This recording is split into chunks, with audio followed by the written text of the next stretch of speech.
Thiruvan Sarnai, my dear dumb friends.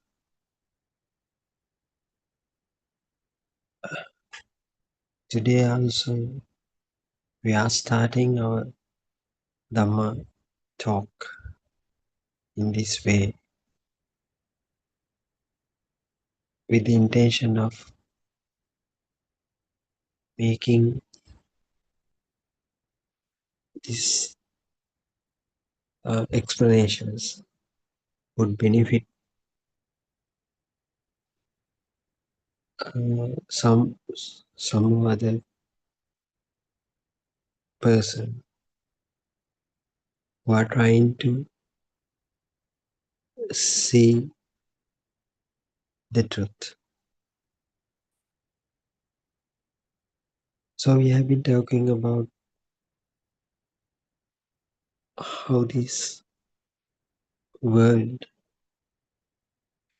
became a real thing for us. So we have been talking about the way this particular world had become a real thing for us. In other words, just after being born until first 1 or 2 years, we didn't know that we have been born.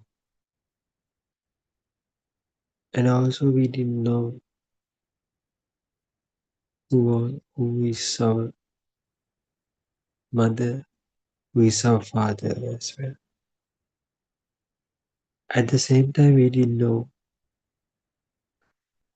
there's certain kind of a world like this.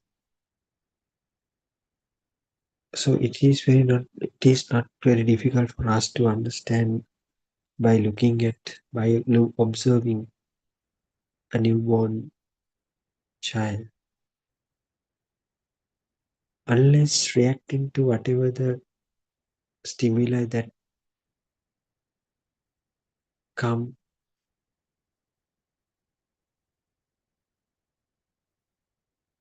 into him or her,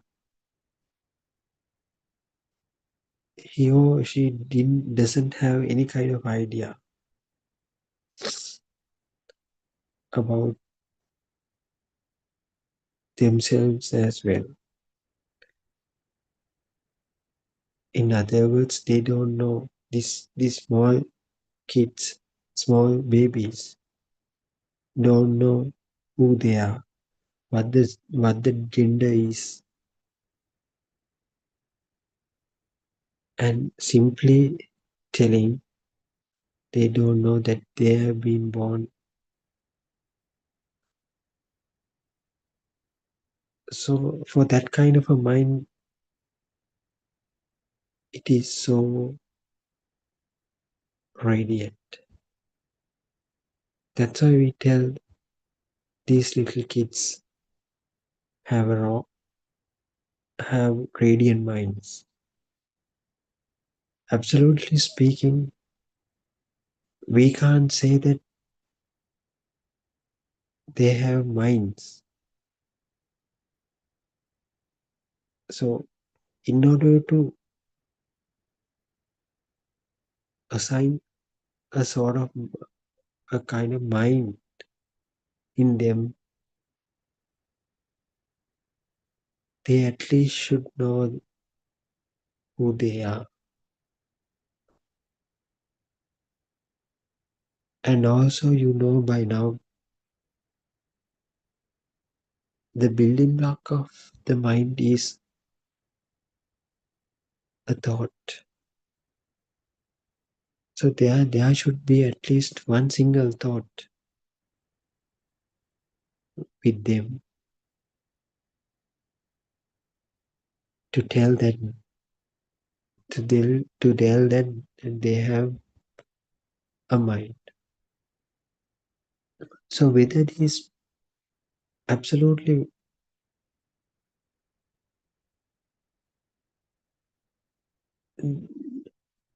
does this little child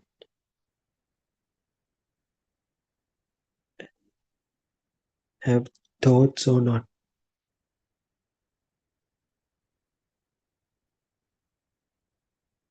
So what sort of thought that they have?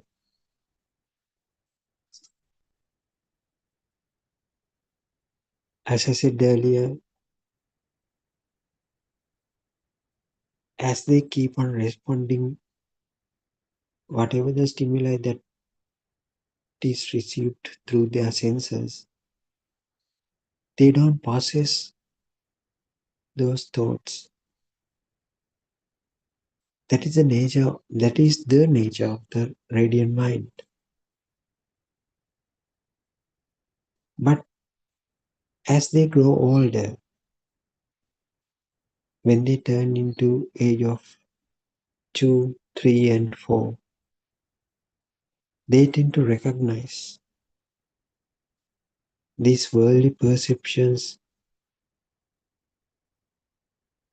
or those stimuli that are received through these senses from thoughts. Earlier, this little child, only cried when he got certain kind of feeling of hunger. But after some times, he recognizes this hungry feeling as something that can be resolved by eating some sort of food. So these things will be learned gradually by this little boy or little girl. So now this little one knows this burning feeling of the which is coming from the tummy can be overcome after giving some food through the mouth. So then he begins to think, and he learns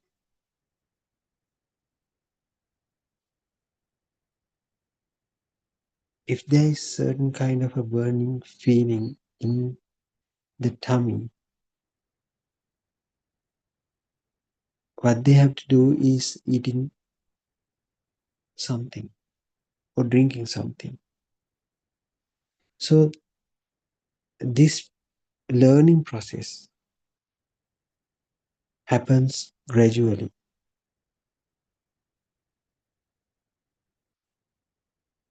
This is sometimes not taught by anybody else. It happens automatically. So this is the way how the worldly perceptions become real thing for a certain individual. That means this is the way how this radiant mind, the mind which were having initially, which we were having initially, just after being born, get filled up with the thoughts. It is a gradual process.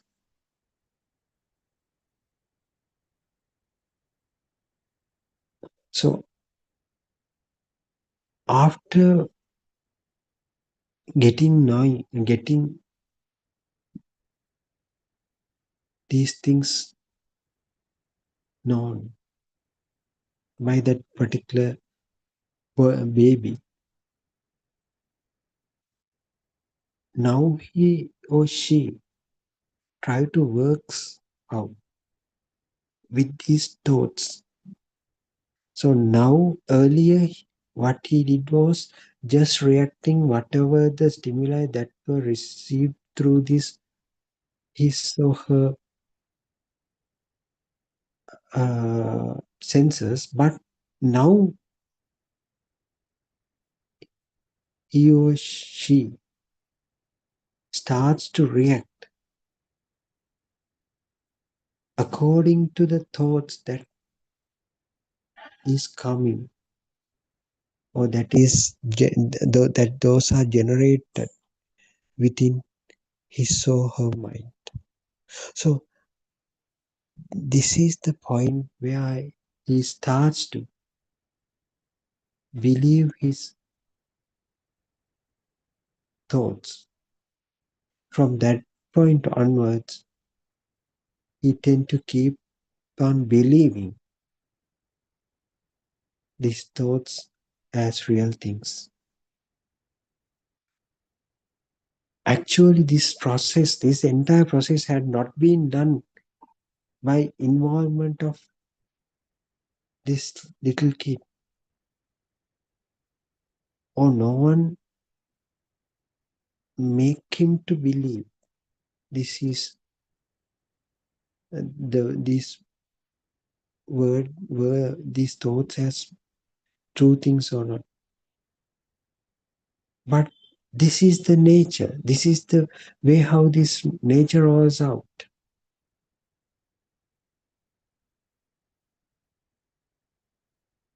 So this is the way how you grew up.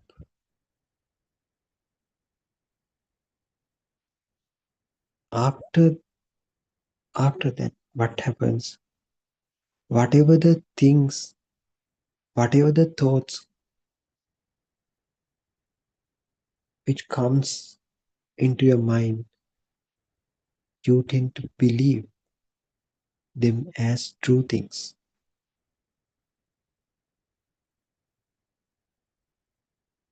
So when you were at the kindergarten age, so just showing one particular thing at one instance does not helpful for you to keep it memorized. So what your kindergarten teacher did was giving the same kind of input again and again to you. So as an example, the very first instance that you saw an apple would not be sufficient for you to um, memorize this name even. So what your kindergarten teacher did was by showing this apple again and again, she made us to believe and she made us to uh, memorize the name and the shape of the apple. So what she did was giving same kind of signal, perception again and again. So this repetitive action made us to feel that there is something called apple really existing in the outside. This repetitive action became so important in this becoming real thing process. So that particular movement or that particular thing has been known as volitional formations. So, repetitive, giving the repetitive uh, same kind of signal again and again made us to feel that this particular perception as a real thing.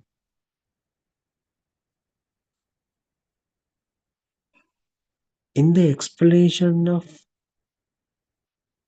skandha, or or in the explanation of five aggregates, this sankara thing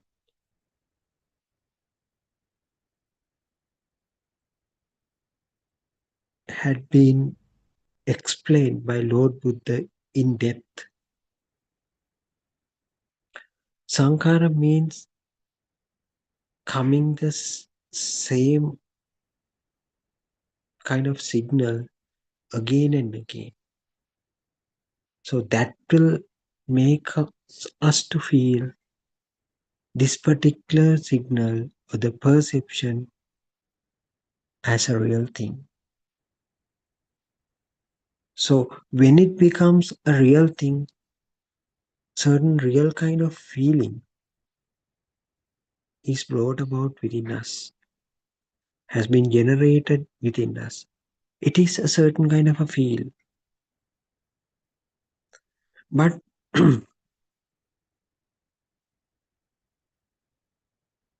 in order to give rise to certain kind of a feel of the existence, there should be a certain process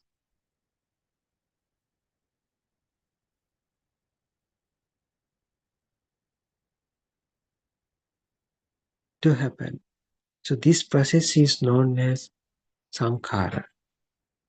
This here the sankhara is so important thing, because this process or repetitive action of the same thing, same perception, can be seen even at the sensory level. So even without without formation of a thought, at even the sensory level, we tend to feel like this,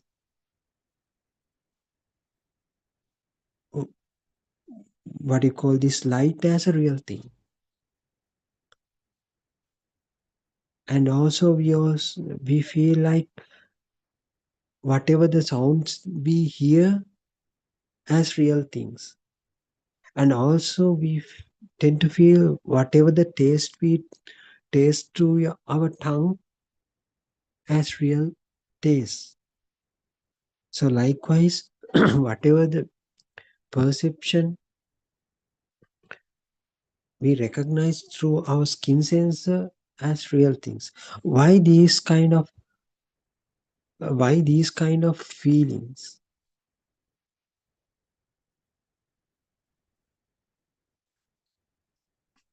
are brought about within us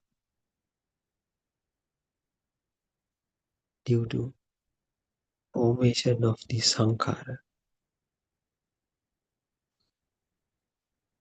The creation of the light happens, as you know, the creation of the light is happening within your eye sensor.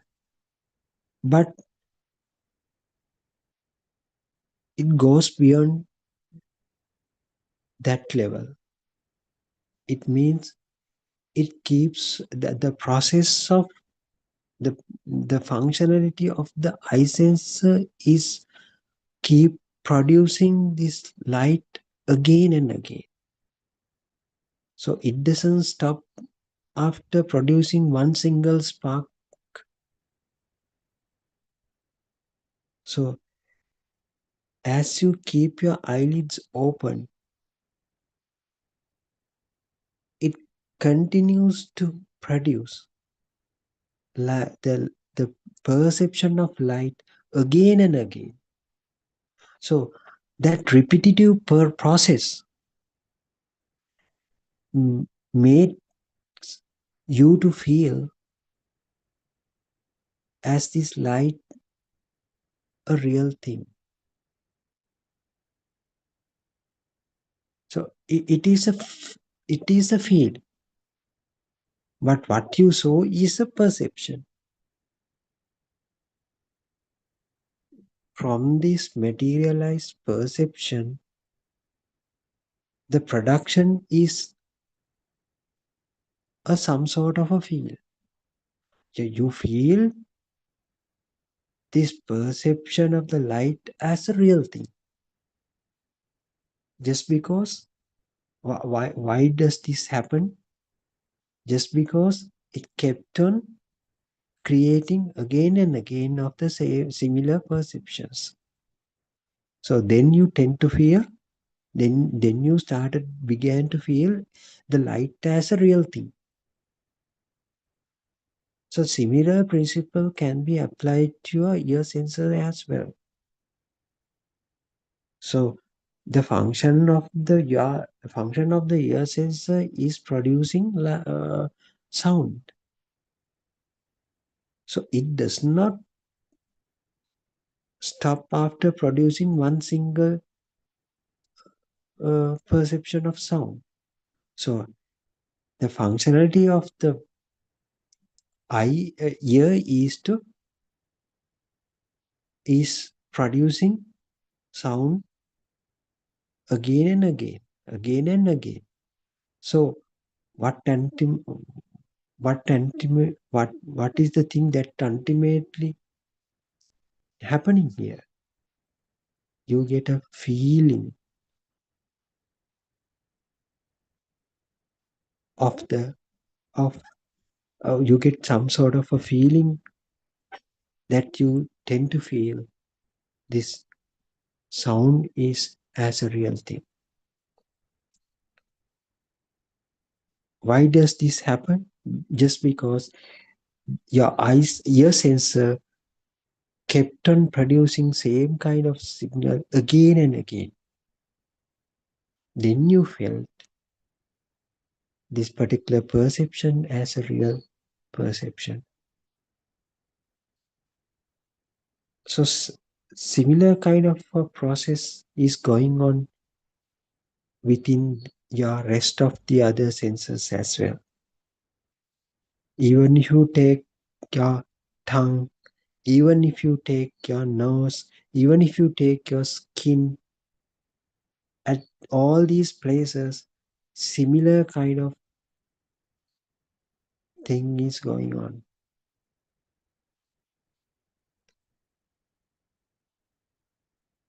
So what happens next? So now you already have a certain light kind of perception which became a real, and at the same time you have an auditory perception which became real, and you have a tactile perception which became real, and you have taste perception that became real, and you have uh, smell perception that became real. So what happens is all these perceptions tend to combine each other to form another kind of perception.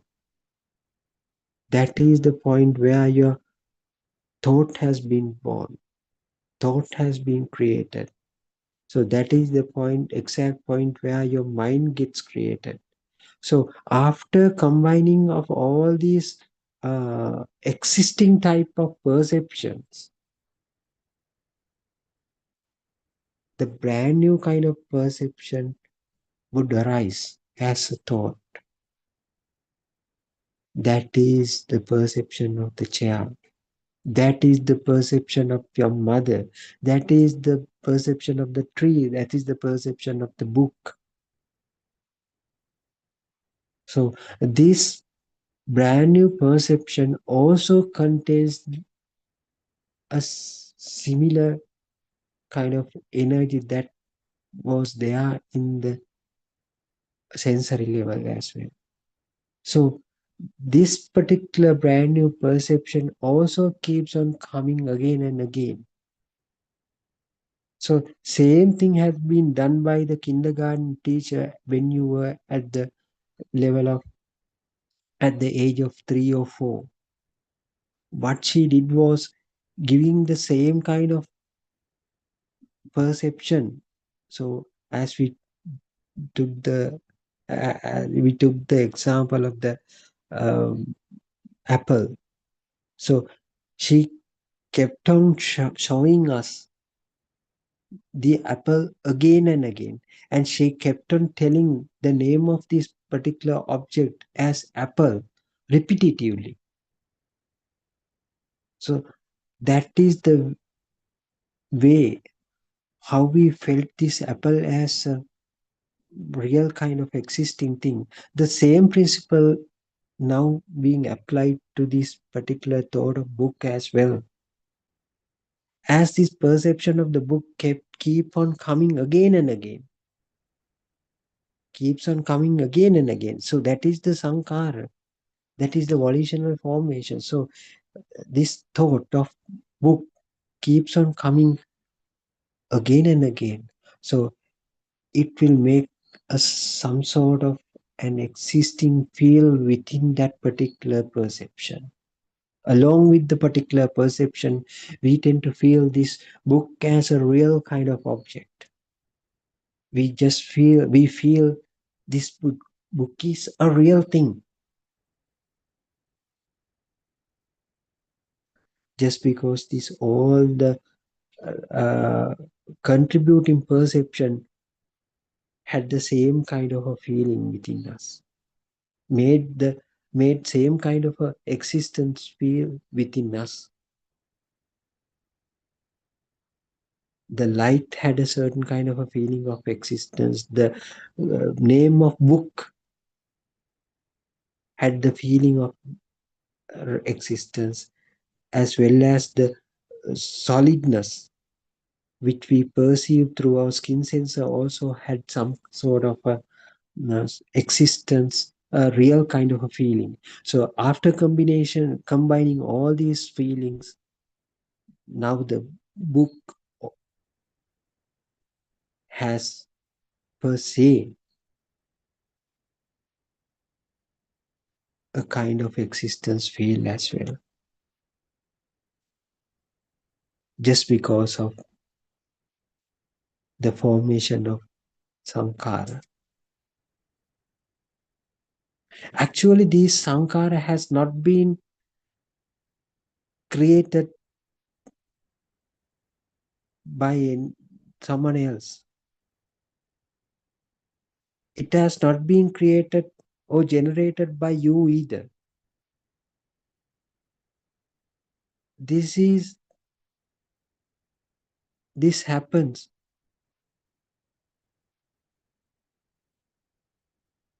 according to a law in the nature.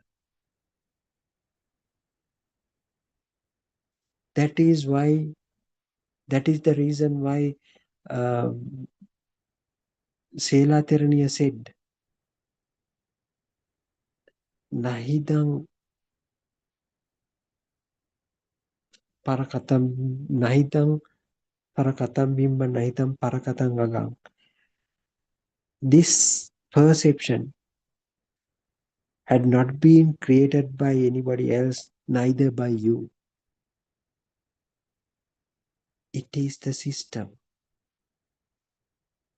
The repetitive process of creating same kind of perception again and again is the nature. It is an act of the nature. Without your involvement, it keeps on happening. So becoming a thing, becoming a thought as a into a existing kind of a thought happens automatically. So this mechanism, this system has to be understood. So after becoming this thought a real thing, after becoming that particular thought a real thing, then you tend to deal with, or then you start to interact with these particular thoughts, thinking that they are really existing. Then what happens? In order to feel this existence feel of the thought, you begin to feel there should be a living being on the other side. There should be a living being to perceive that particular feel of the existence of the book. The this kind of a feeling also comes along with that particular initial feeling of the existence of the book. As you feel this existence of the book as real, at the same time there would create another kind of feel, the existence of a self.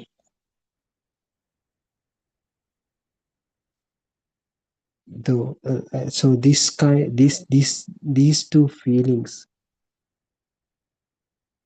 get created simultaneously. There you can't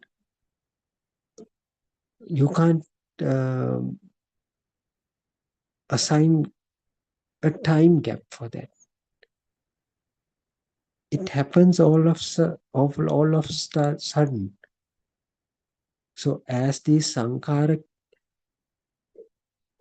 keeps on happening, you tend to feel that this particular thought as a real thing. At the same time, you get a feeling that there is a perceiver in behind of this particular feel of existence. So then what happens next? In order to feel some sort of alive feel, there should be some sort of a persona here. So it, that particular feel then get tied up to the notion of the self. So the notion of the self is also a certain kind of a perception. So how this perception of the self got into you as a thought. So when you start to see your own reflection through the mirror, you started recognizing your own reflection as you.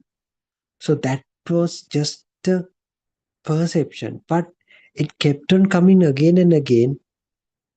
So then you started to believe this perception as real. So in order to feel that perception as real, there should and also what happens, the particular feeling of the self existence now get tied up with the perception of the self. From that day onwards, you recognize yourself as a separate entity. So you tend to feel like, you tend to think like that you are a living being. You start to think as you are a living being. So from that point onwards, you tend to look at these worldly perception as separate entities. So you are staying internally, and you are dealing with, you start to deal with the rest of the worldly objects as external objects. So this is the way how this internal and external concept is brought about. So from that point onwards, you tend to act as yourself stays internally. The rest of the other worldly perceptions are sitting around you externally. Now you start to uh, interact with these perceptions as external perceptions. But all these now, after understanding this mechanism, after realizing this Dhamma, what happens to you is this separation, the external and internal kind of a separation that you have in your mind, get lost.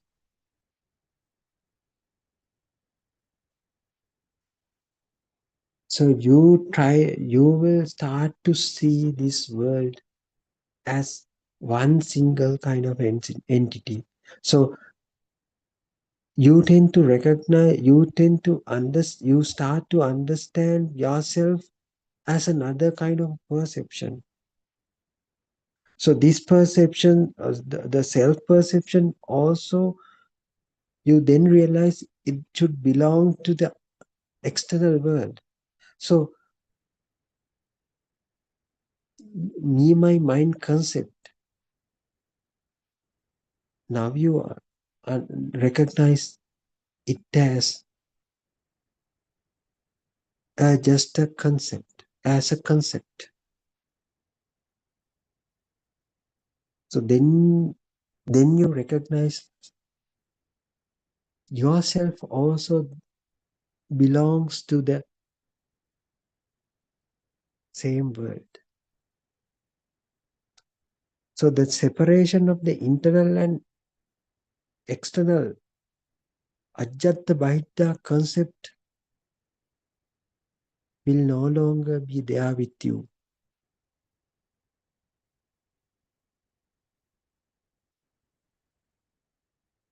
So then you start to interact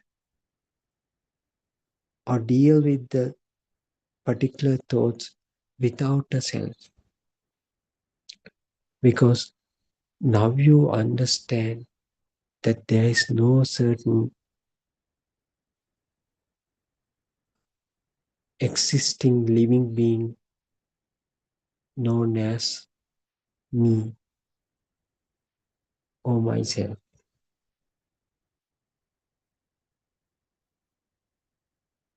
So how you get to know these things? Through the knowledge. By acquiring the knowledge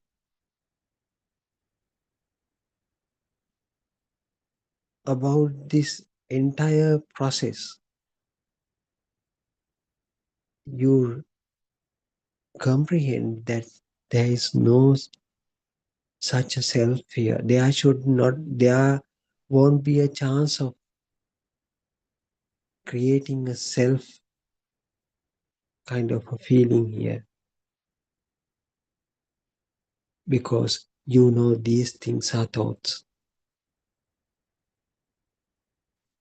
So in your mind, deep seated, there was a notion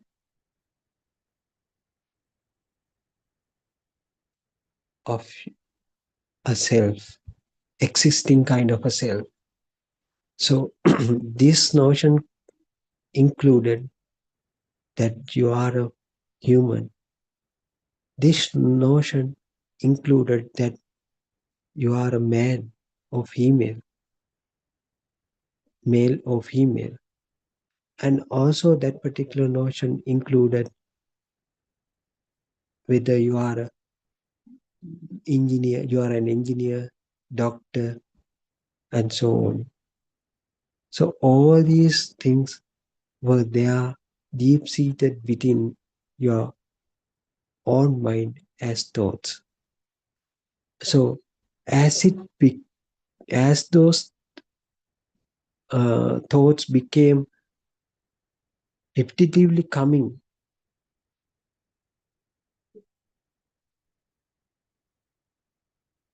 in your mind, so you took it them as real things. So it is not a fault of you. Only deficiency that you had was you didn't know this truth. You didn't know this process. You didn't know this Dhamma. So as you get to know this Dhamma, these thoughts can't anymore deceive you. You know, the notion of the self is also a thought. The profession is also there as a thought in your mind. The male, female, the gender discrepancy, your gender, your age, your date of birth, your relationships, whatever the thing that refers to be as true, now you realize they are just thoughts. Actually, you begin to realize that you have been in a world full of thoughts. Then you start to realize absolutely you have been deceived by your own thoughts so far up to now. And the and you are thinking that you are a human being. It is also there as a thought in your mind. And as you are a human being, you had a certain kind of a understanding that you have been born in this world. And some other day you have to face your own death. So those things are also there within your mind as thoughts.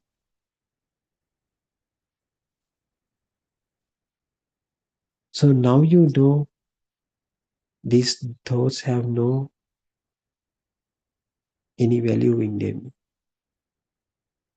So the way how these thoughts get formed, you know very well by now.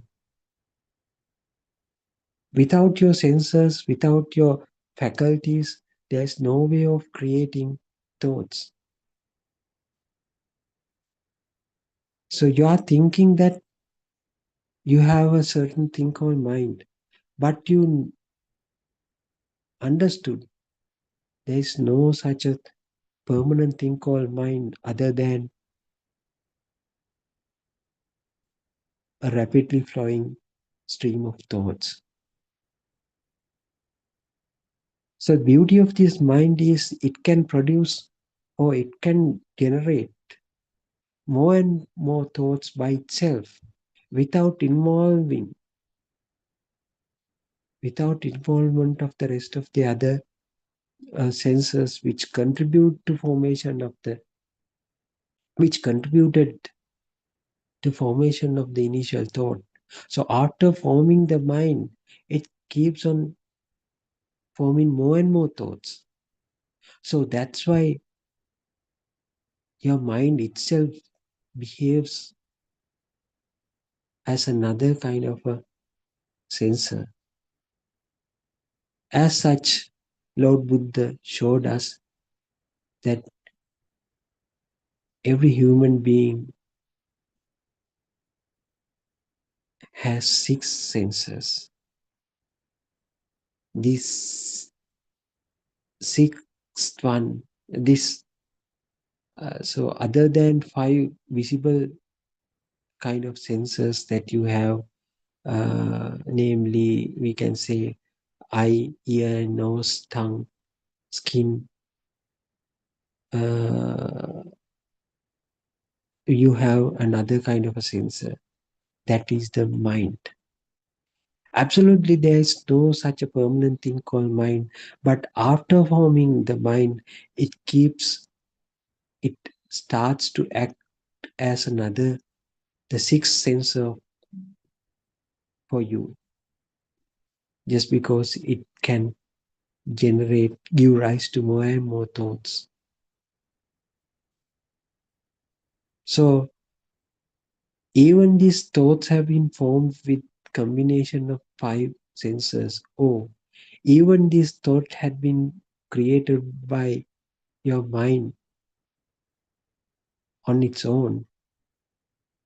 These thoughts does not possess, do not possess any kind of a value in them. These are just thoughts. These are just electrical impulses. These electrical impulses have not has nothing to be has does not demonstrate do not demonstrate any kind of a real things in them, because all these things are mental creations, so mental fabrications. So manifestation of these,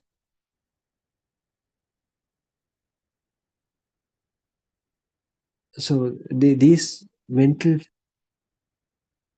images or these perceptions are not true. As human beings, we tend to we believe whatever the mind creates for us as true things. So we'll say uh, a certain tree, a certain flower. So when we see a shoe flower, so as I, so we will take another, oh, mango, the fruit called, there is a, in these countries you have a tropical fruit called mango.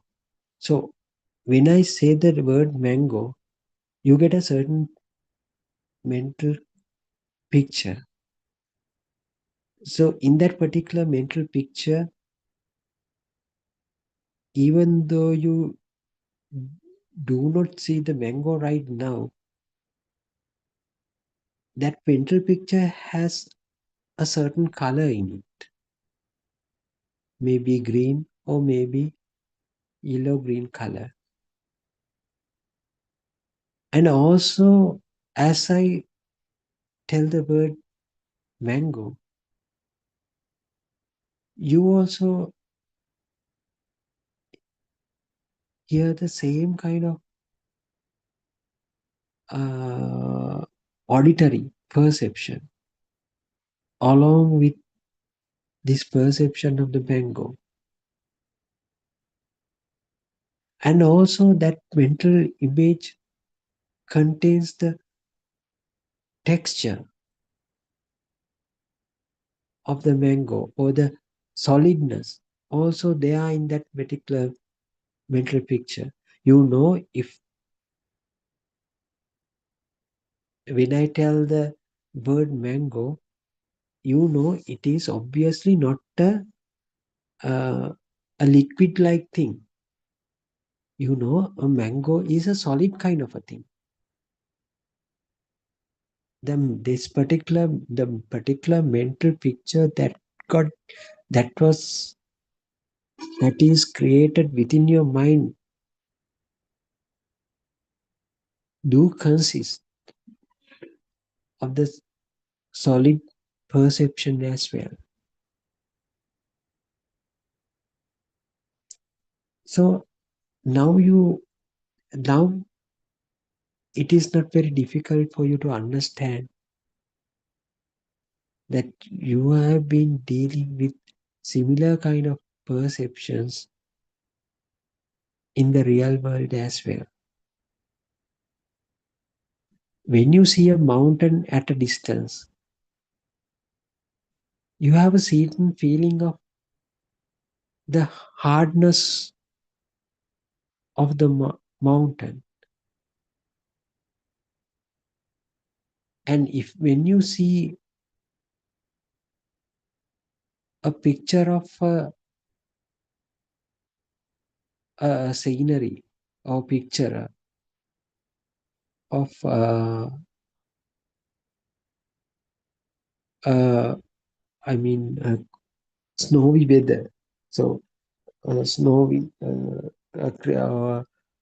yeah, so you also get a certain feeling of the cold in that particular mental picture. How does this happen?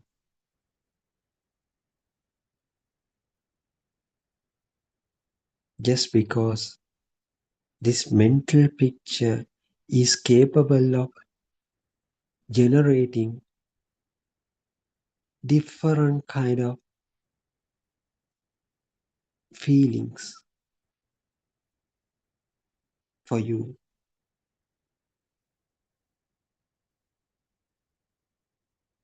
So if you do not if you did not experience this particular experience even at once in your lifetime, there is no chance of feeling of the particular kind of sensation in this mental picture.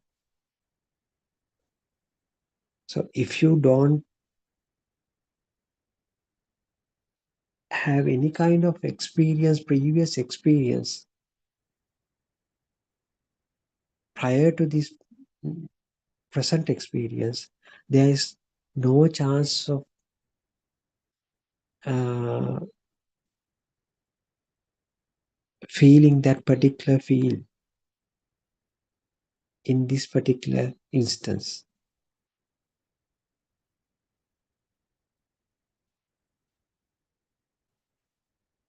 So these things are very carefully understood. So you have to be very careful when you try to understand these things. So why we tell all these things through these Buddothpado sermons? Those things will be very helpful for you to understand that you are living in a world full of thoughts. You are living in a world that is not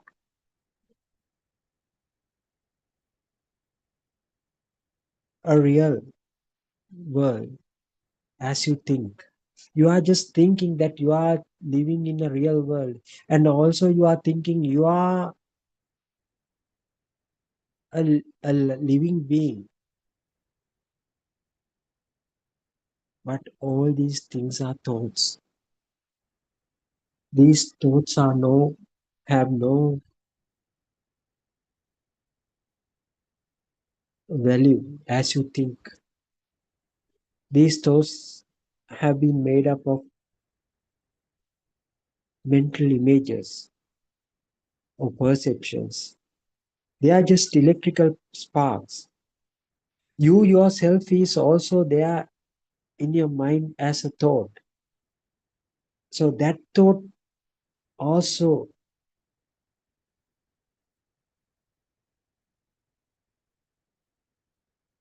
uh, possess an electrical spark. So you are now you can figure it out that so-called you is just an electrical spark, none other than that. So now you are keep listening to these sermons, but the saddest thing that you don't know is that you are not a living being other than an electrical spark. So electrical spark is keep listening to these Buddothpado sermons. There is no such a living being as you think that keeps listening to this Buddothpado sermons.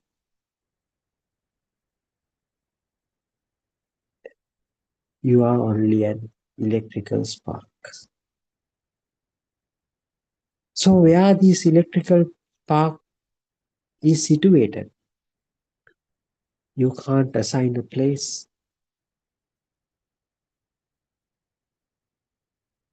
You can't assign a place.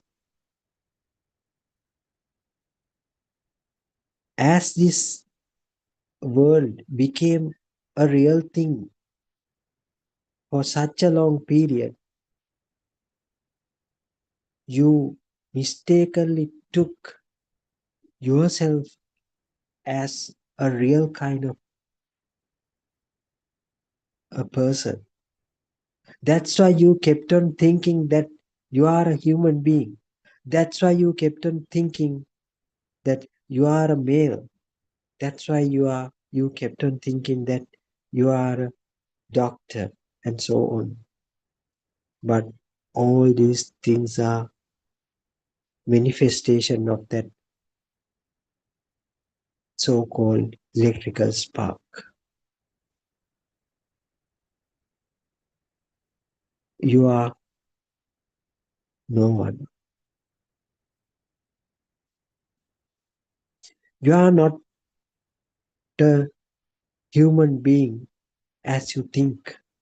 You are not a doctor as you think. You are not a female or male as you think. You are just an electrical current. That electrical, the feel of the electrical current made you to feel that you are a living being. But now you learn all these things by now.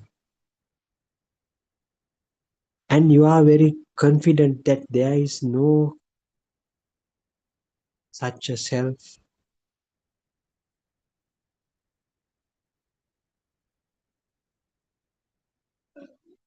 here. There is no way of finding a self within that electrical spark. So, in the absence of yourself, would there be any kind of worldly perceptions? In the absence of yourself, there won't be any kind of any sort of existing kind of things in this world. So this entire world is an illusion. It is a mirage. That's why Lord Buddha said, You are living in a huge mirage, huge illusion. So once you understand this Dhamma, you don't feel like you are existing. You definitely know you have been referred to a electrical spark where it cannot be where it cannot be assigned as place even. Everything is an illusion. You yourself is also a, becomes a part of that particular illusion. You will not be able to find yourself either. In the absence of of yourself, would there be a place to the rest of the other things in your world? No way. Sun, moon, father, mother, daughter, sons, sisters, vehicles, mountains, river, earth, universe, stars, galaxies. All these things are thoughts. They are not really existing. You are the one. Your electric spark is responsible of creating all the things for you. Through this understanding, you now realize that there is no such a living being as you. In the absence of yourself, would there be any place for the rest of the world, the things to exist? No.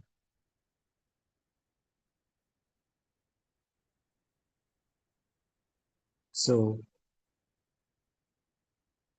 this emptiness can only be achieved through this understanding.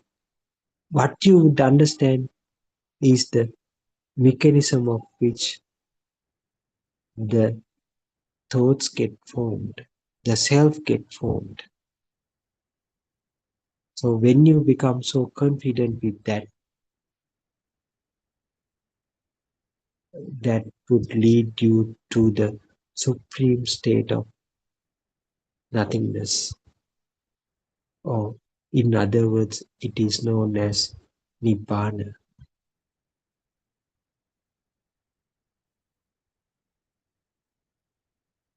So in that particular state, there won't be any segregation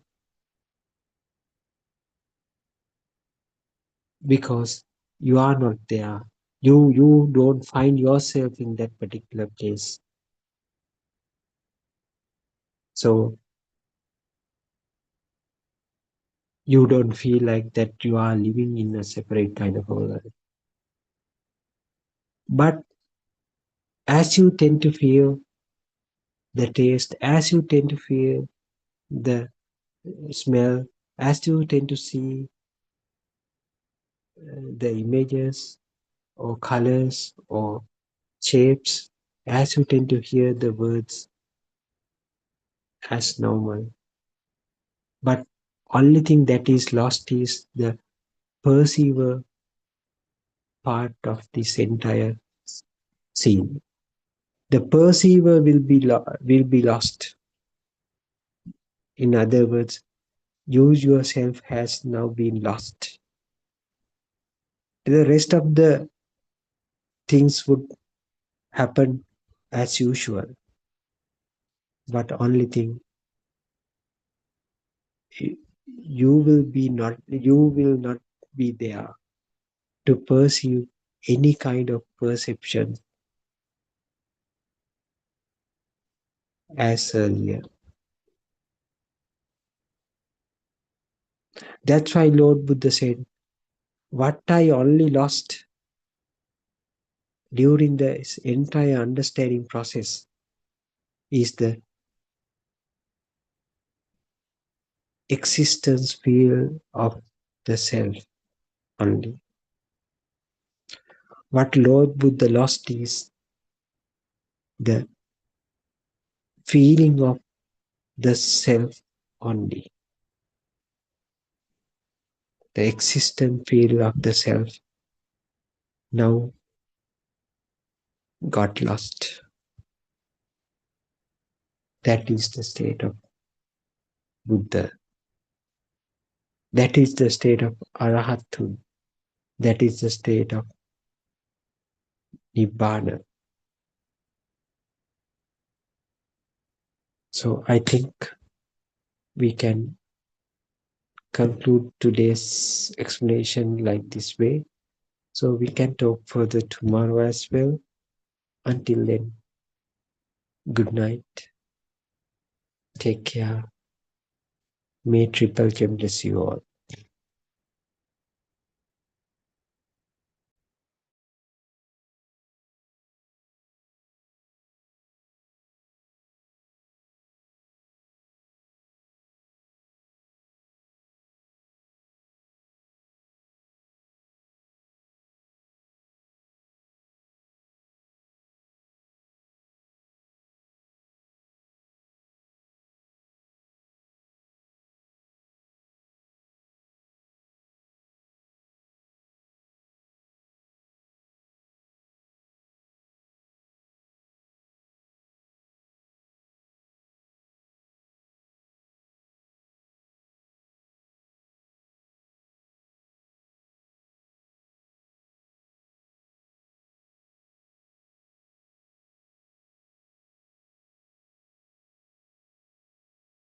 Good morning, dear Dhamma friends. Theruvan Saranai.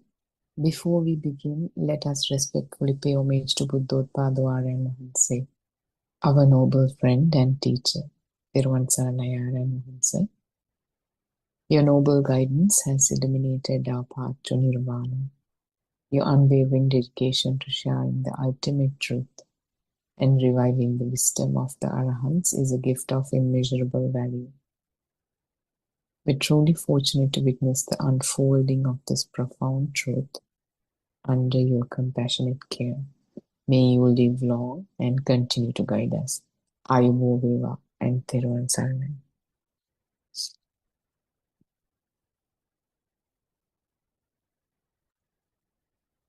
So we've been discussing the book, volume 6 of True Dhamma Has Awakened, PDF of which is available on Buddothpado's website, buddothpado-dhamma.com.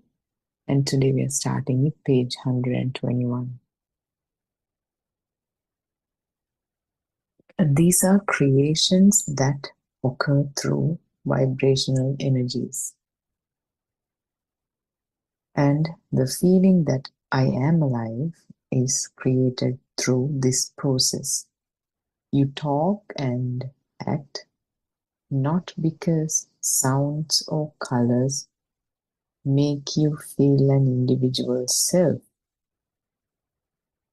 but because the vibrational system interacts with your senses to produce this notion of a self. When the senses stop functioning, the body turns into a log. It has no actions and must eventually be discarded. Senses themselves are currents of energy, not static entities. In the future, a syllabus under the heading Wisdom Science will be presented. There you will find topics and explanations on how the notion of a self is created, how the cycles of birth and death continue and dissolve,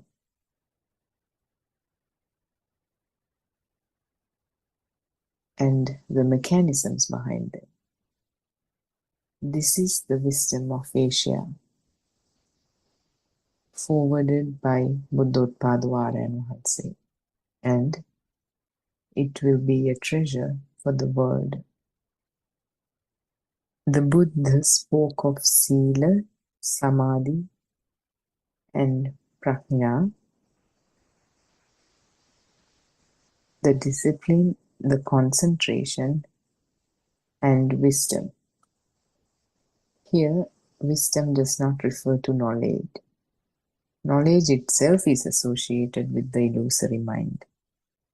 It is nothing but a thought. Let us return to your question. This situation arises through the vibrational system. It is a process, not a static phenomenon.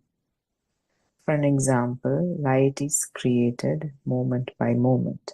It does not exist independently anywhere. When a dog bends down to a lake and sees another dog reflected in the water, it experiences an illusion.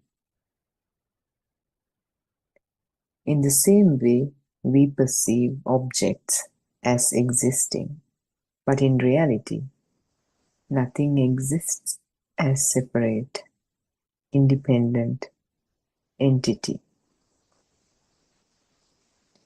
Understanding this delicate and sensitive situation is crucial.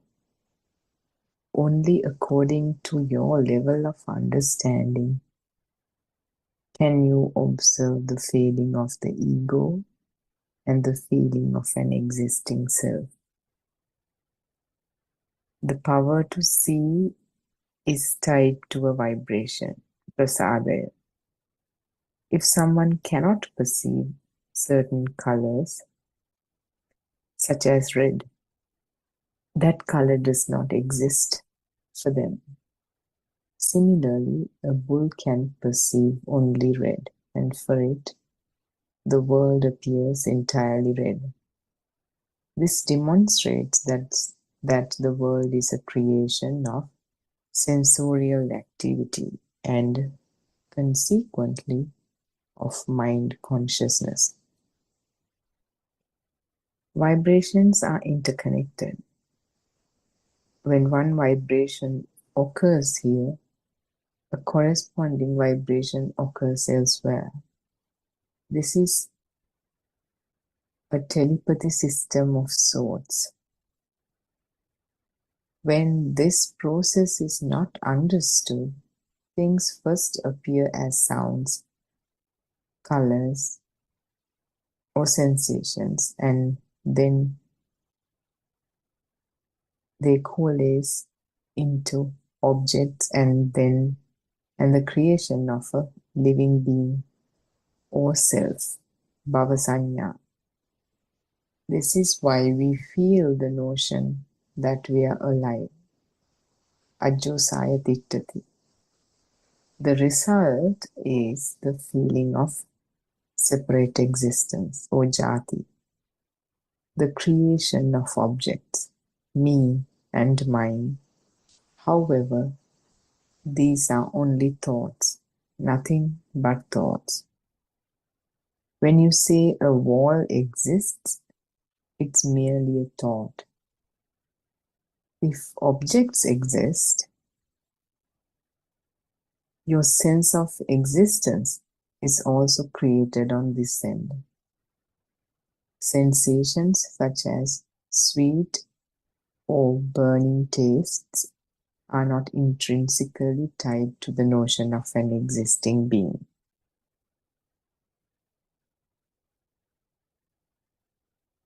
When sensations are interpreted as thoughts, nama rupa paccaya vijnana tinna sangati passo or tadapi passa paccaya. So basically in plain English, when sensations are interpreted as thoughts, they're described as with the arising of mentality and materiality arises mind consciousness. Seeing is merely vision. Sensations are only sensations. They arrive as neural impulses or shots. For noble arahants, these remain pure sensations, uncolored by the notion of a self. When these shots continue at a rapid speed, a sense of solidity is created. This is why R.N. Mahansi states that quantum theory is the language of the Buddha. So what this is telling us is that the entire experience of being alive, the sense of I or me, is created by vibrations interacting with our senses. In fact, our senses are the function of seeing, hearing, smelling, tasting. That means those are our senses are manifestations of vibrations. We think we exist as separate beings because of our senses, body and mind interpret these vibrations as objects and a self. But when the senses stop, the body is like a log. Nothing happens. Nothing exists independently. That is why Buddha talked about a dependent origination. This whole so-called world, the so-called self, the sense of self, everything, the mind, everything originates dependently. They are not independent. Moment to moment they arise. The Buddha already taught about morality, concentration and wisdom, Sila Samadhi Prajna. But here, the kind of wisdom Buddha talks about is not mere knowledge. No, when you talk about knowledge, those are mental constructs again, thoughts. It's part of the illusion called the mind. When you see something, it does not exist inherently. It's only through vibrations, manifestations of vibrations, by those vibrations interacting with the senses, that it is the perception of objects, people, and even yourself is created. Those are mental constructs that come alive in the moment. So just like, what Buddha told Rahula Thero, the dog, as the dog bend over to the pond, the dog seeing its reflection in the water. In the same way, we are constantly interpreting the illusion as reality. When you open your eyes, there's a world. When you close your eyes, it does not exist. There are the necessary conditions are not met for it to appear. Understanding this is crucial because it allows us to see how the ego and the sense of an individual self fade. For the sense of self and the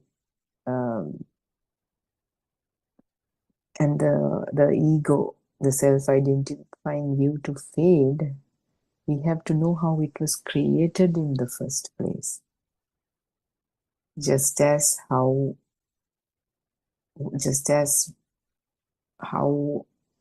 once the magic tricks are carried out by a magician is exposed, there's no astonishment anymore about that magic trick. Same way, all we have to do is basically understand how this individual self or the sense of self is created, how this so-called world is created, how this mind is created. That is the same thing actually. And as we understand and as we see it within ourselves, how it's created from moment to moment, it loses the power it has. It loses that uh, the mental charge. It loses the internal burning we have.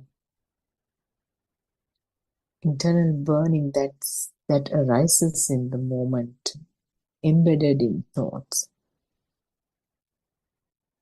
The power to see, hear, and experience is tied to vibrations.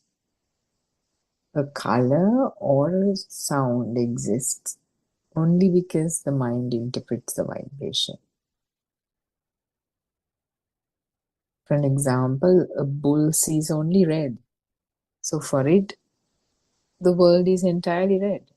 He does not experience the world as we experience it.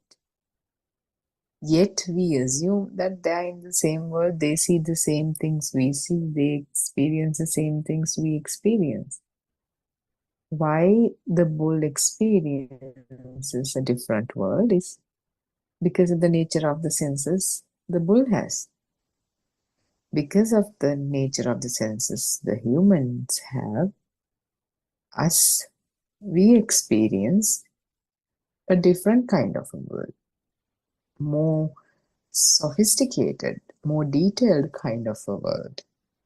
That is the reason why we have this kind of sophisticated world, why we are capable of creating all these concepts, new things, how we are able to manipulate our environment to our own benefit, how we are able to create art, and how we are able to love.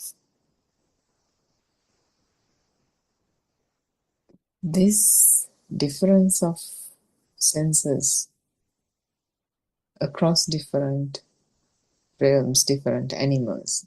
This is a perfect illustration of how reality is constructed by sensory consciousness. Different senses give rise to different worlds. And even across humans, from one person to another, this world differs because overall, even though that difference is not much, your world is different to my world because if there could be a person who's blind, that person doesn't experience the same world you and I experience. There could be a person who has color blindness, and that person may not see the same red and green that we see. Another person could be far-sighted, another person could be near-sighted. So whatever we see in fine detail, another person would see as a blurred image. Even amongst us, there are differences. The way people hear, the way people are able to sense. Some people have more sensitive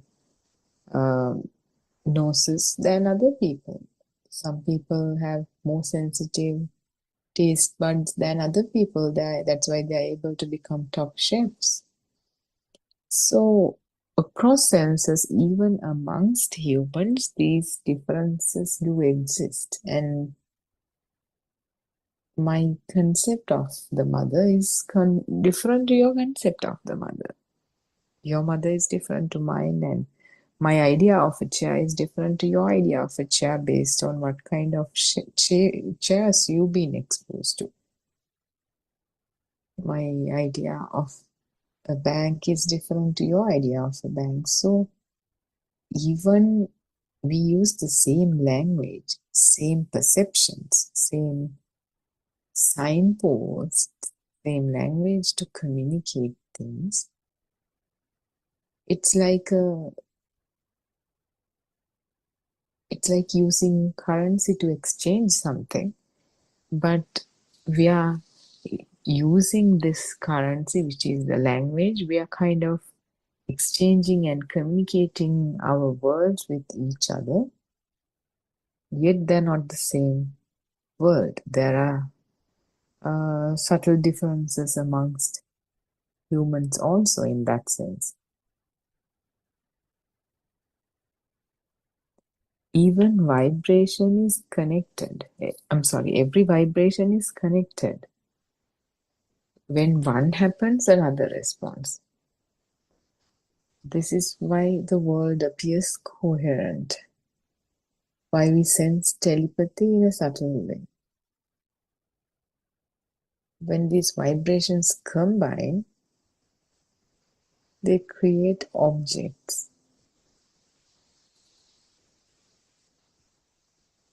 beings, and the illusion of a separate self. The I am alive feeling is just this process in motion. But these are only thoughts, illusions created by the mind.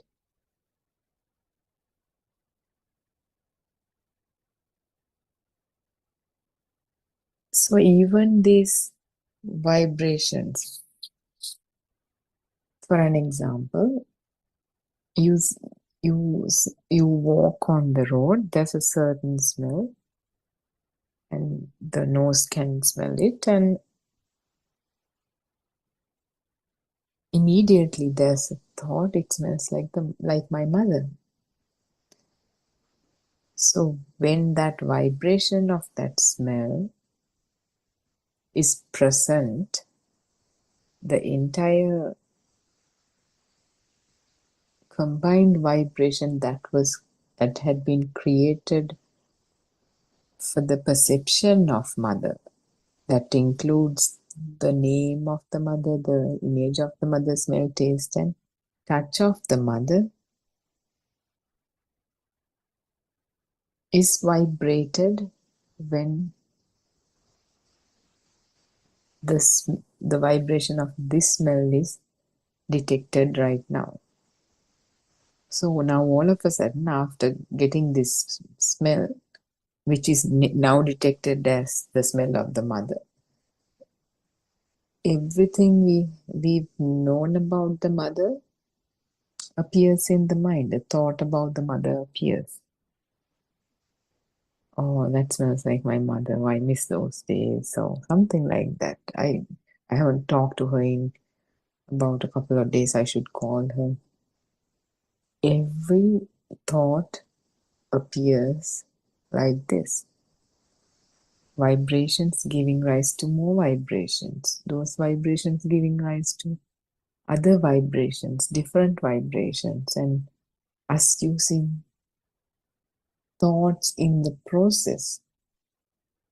And these are all manifestations of vibrations, and not anybody's doing. Nobody's doing it. If we were to do it, we would fail utterly at this, because this is executed very smoothly, and this is such sophisticated science at play, and we will not fail terribly at this. This is nobody's doing, it's how the system works. Even the sensations we feel like taste or heat do not inherently belong to a self. When we eat something, let's say you're eating an apple, the taste, we have no idea before eating the apple how it will turn out. Whether it's going to be a bad apple, a good apple, rotten apple, or whether it comes from a sweeter kind of a variety. After tasting only, that taste is tasted. If we had any control over it, we would have known that even before tasting it. It's nobody's doing.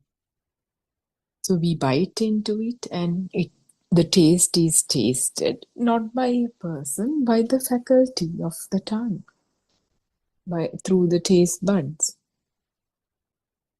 And the heat. Sometimes when we go out of the house, until we go out of the house, we have no idea what temperature we are going to walk into. It's not if it was up to us, we would have controlled it, we would have known what we are going to get ourselves into. No, nothing.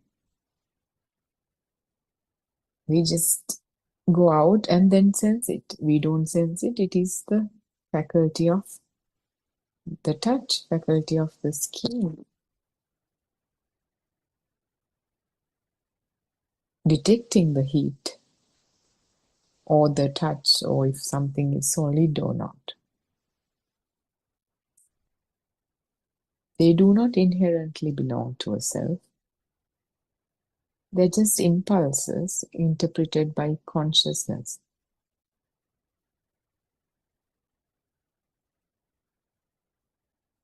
Or rather, impulses that give rise to the mind, that kind of translate into words.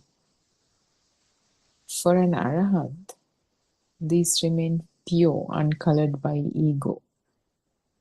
For an arahant, he or she will detect the heat for what it is. He or she will detect the taste for what it is, smell for what it is,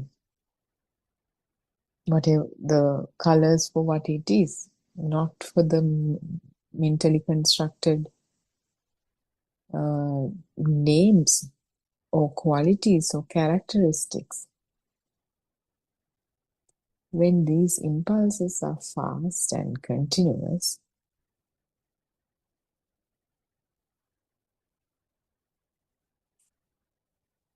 they give the illusion of solidity, impermanence, and a separate being. They're so fast, they take place at rapid speeds. Too rapid that process and the difference or the variations in that process cannot be grasped with the mind. So that gives an illusion of, or something solid is out there, something permanent is out there. And that is separate, and therefore I'm experiencing this, and therefore a separate being comes into existence.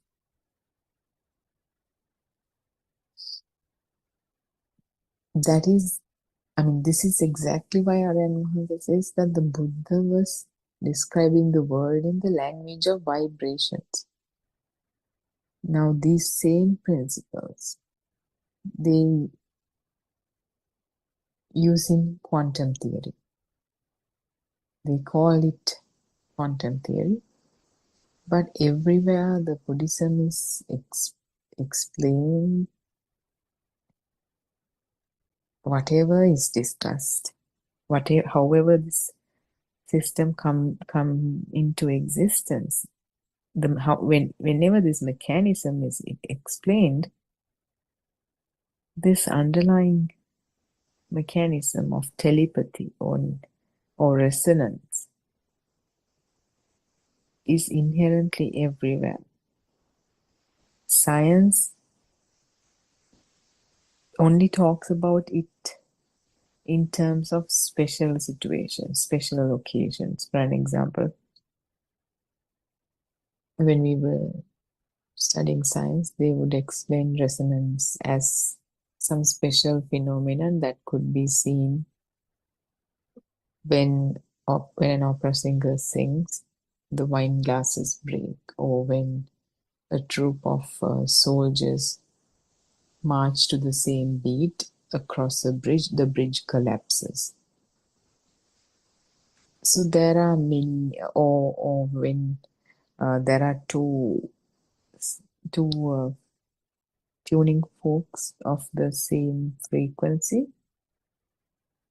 When one is vibrated, the other one automatically vibrates. So these things that was were talked about as special phenomenon in science, in fact, is the basis of how this entire world, the so-called world, so-called physical world, the material world come into existence moment to moment. And when they talk about resonance, they say there's a natural frequency to everything. And this is what Buddhism talks about. This so-called self has a natural frequency, which is the Saraswata nature, or the inclination towards states, which is why if you have, let's say, 4 members in a family, there are four unique individuals. One could be kind, one could be restless and agitated all the time, one could be very silent, depending on the nature, Saraswata nature, Sarasava nature of that person. Meaning, when someone is conceived as the zygote, the vibration that is given rise to as the cells divide, as the cell division takes place, that vibration, if there's some vibration out there, we have to use words, but we cannot allocate a place, we cannot say another vibration is out there. So if some other vibration is out there that is similar to, that is the same vibration as the vibration at which this zygote vibrate during cell division, that vibration becomes this vibration. That vibration being a vibration of a person.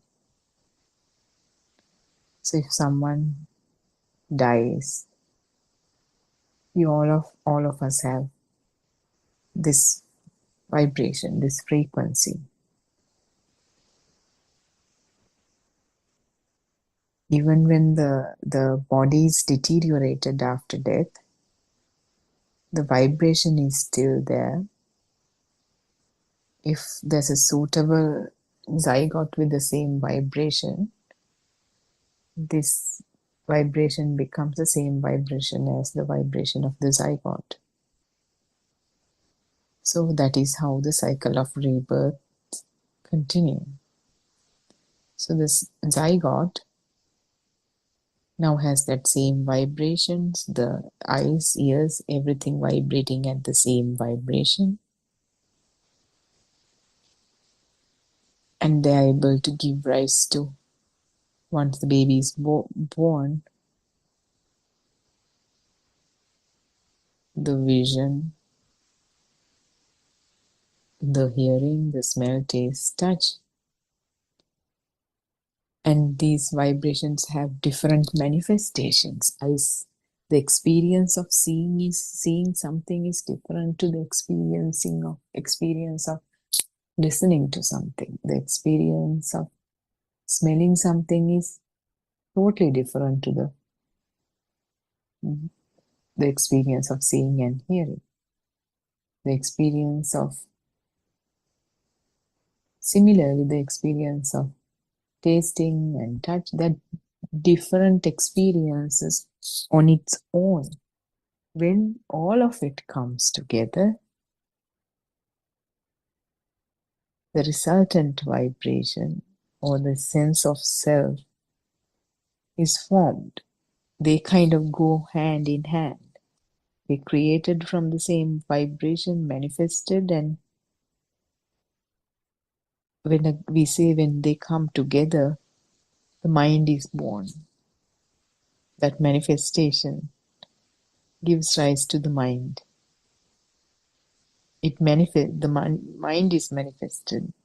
Something called the mind is created.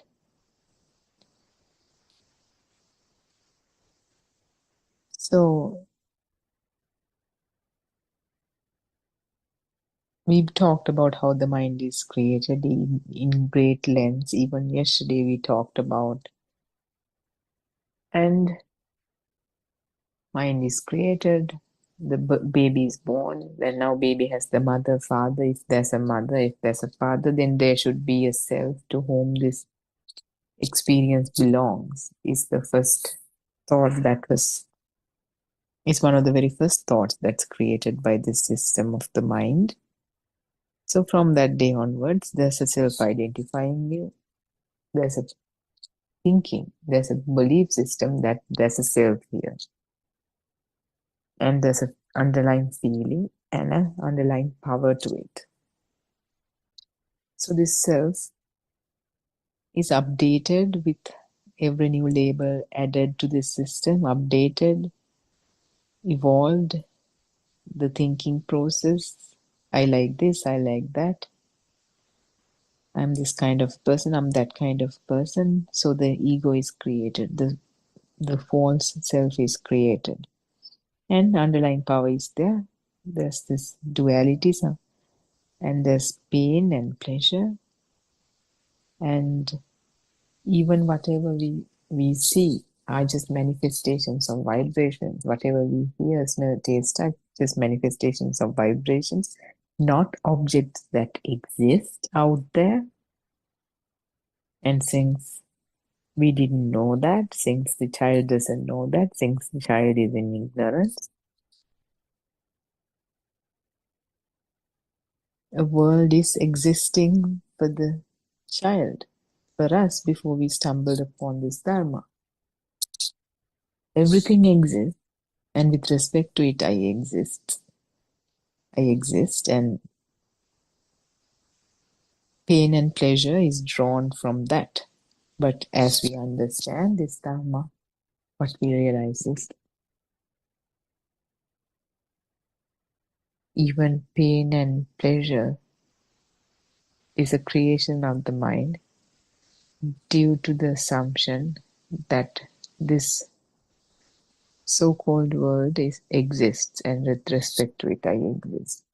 The pain and the pleasure is pain and the pleasure belong to someone, belong to me. That is why it's painful. Somebody else's pain or pleasure doesn't make a difference, doesn't create a reaction within us. It's our pain and pleasure which gives us pain and pleasure. Because it is to a self, it is to this self, it is to me. This pain and pleasure belongs to me. Why does pain and pleasure is there? Because I exist. Why does I exist? Because there's an external world. The so-called external world. I see this. There's a person who's seeing this external world, who's listening to this external world, who's smelling this external world, who's touching, who's tasting this external world. So, but what we do not realize, because we were in ignorance, what we did not realize was with this manifestation of vibrations, it takes place at a rapid speed, so fast. By the time we look at it, it already exists. And that underlying power makes us feel like it's there. Something is there, something with some solidity, some power, some liveliness is out there. And that same sense of existent feel.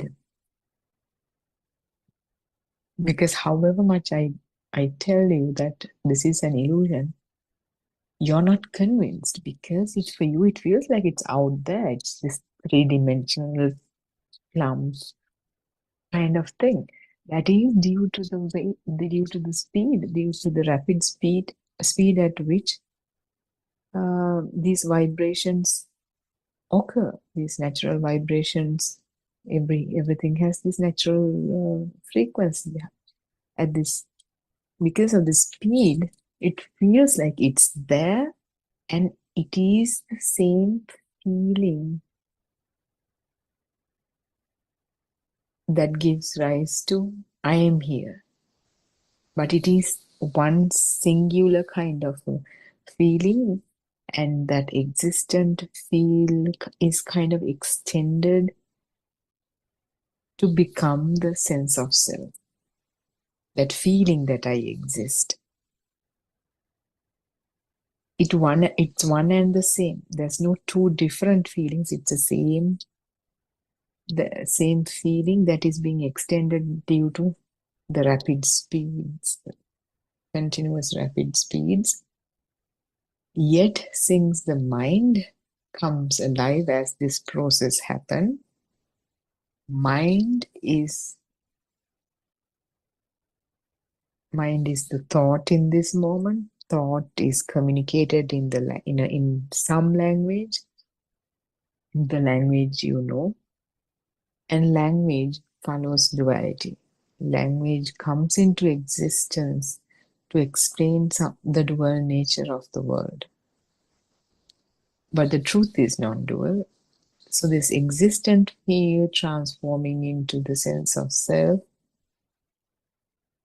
is labeled using thoughts as the world is out there and I am here. It's the same feeling that is divided into two parts using language.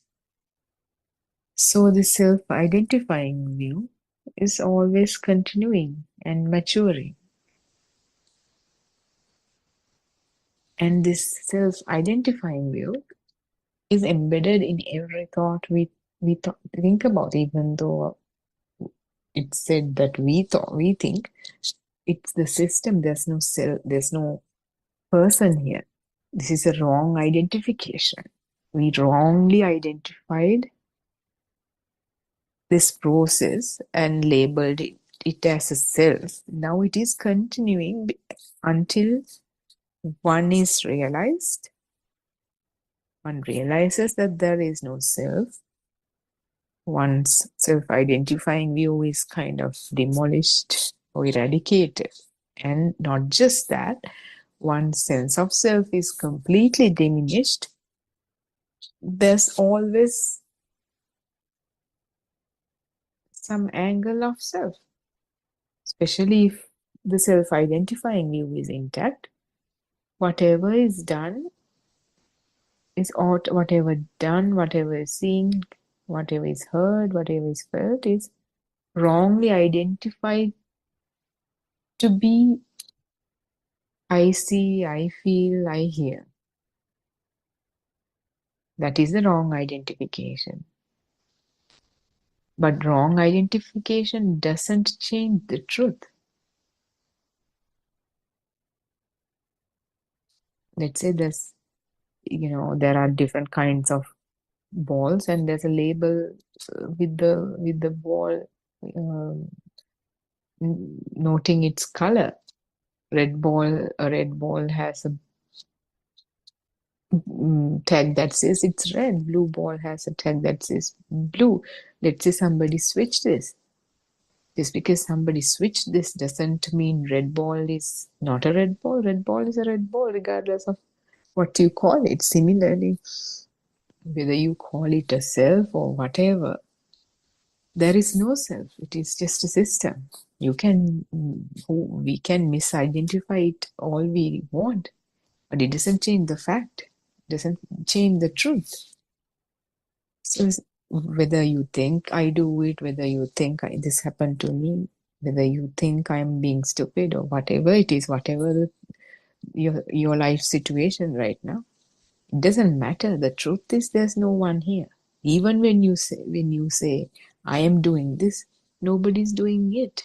It's a system that's taking place, doing its action, that system. Okay, Theruvan Saranai Ravi. Dr. Ravi, Theruvan Saranai. Thank you for joining. Arshi, just give me two minutes. Excuse me. Yeah, sure. So that misidentification doesn't change anything. That is a kind of a problem the listeners have, because okay, we realize that the external world, the so-called external world, is not real. which made sense. We get it totally, and we get that the thoughts are not real. It's not easy to understand what thoughts are, and to have that kind of sharp awareness as thoughts occur, not to miss, and all that good stuff. And even when this truth is known, uh,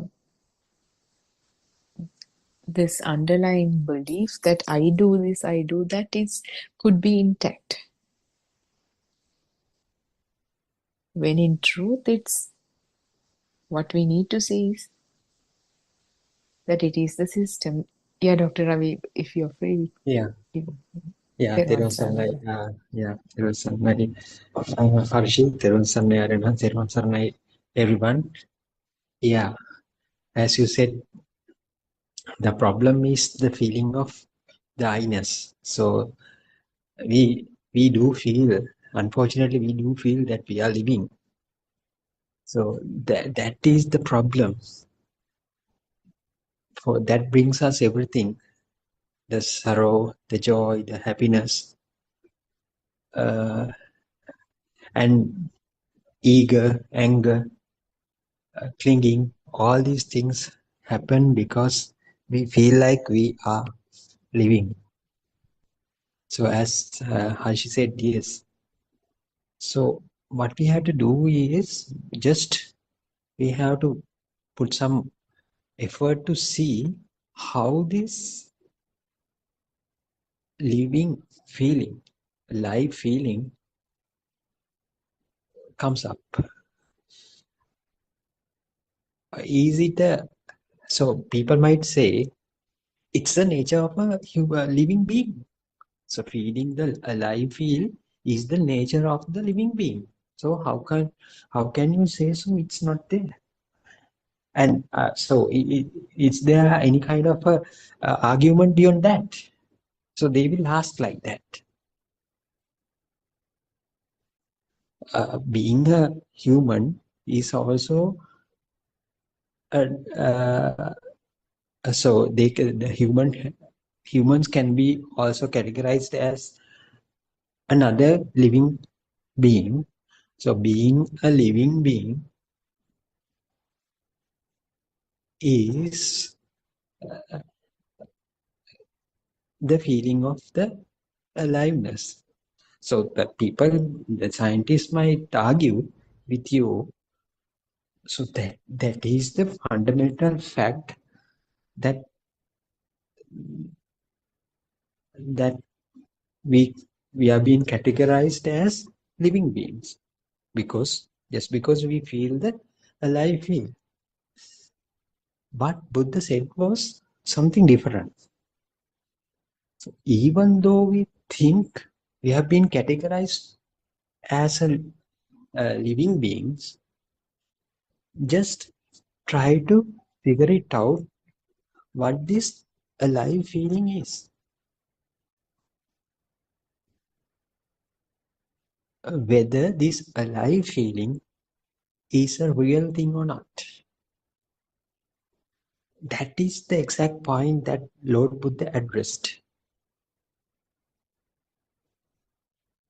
So so we have been doing things, we have been creating, we have been fighting each other, we have been uh, making relationships each other. On top of that, on top of that, a life feel that we are having. So science, in the modern day world, even in the ancient world, the scientists, the philosophers, the psychologists, and yeah, those kind of people, even the spiritual leaders, they didn't know, they believe that there is some kind of a alive thing for real. a live thing within us for real. What Lord Buddha said is something different that has not been heard before. Even nowadays, we can't hear this from the scientists or any kind of spiritual leader even.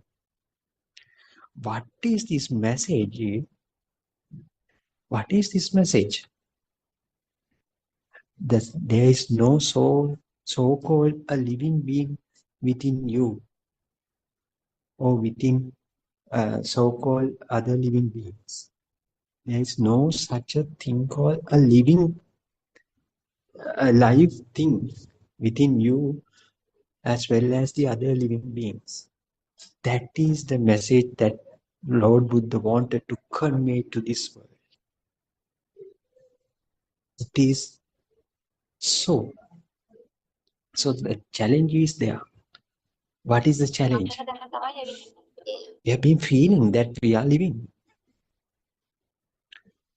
since our childhood, since the day we have born, and also um, we encounter so many living creatures. So we call them in different names: cat, dog, elephant, and so on. And also, scientists believe the trees have also a kind of a living nature. They are made up of cells. So, so they assign some kind of a liveliness for that those cells even. So they with that fundamental uh, concept, they try to build the world upon that. But what Lord Buddha said is that has not been heard before. What Lord Buddha wanted to uh, uh, explain to this world is there is no such a thing called aliveness. So now what's our challenge? Our challenge is how can Lord Buddha say that there is no such a living aliveness in this world? No such living things in this world. So it should not come through a knowledge. So now you can think, now you can understand there are two things here that we don't know. What, according to Lord Buddha, what Lord Buddha has clearly had told into this world the truth. So that is the knowledge. And also we have another challenge to overcome, the absolute feeling of alignment. Two things are there in Tripitaka. In Buddhist doctrine, the knowledge is well explained in that Tripitaka and all these things. How this alive feel become as a absolute feeling.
Buddothpado,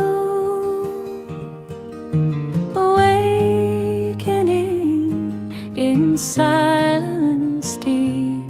Buddothpado, Buddothpado, where the mind no longer sleeps. Buddothpado, Buddothpado, breath is soft and flowing free. Buddothpado, Buddothpado, no self remains, just clarity.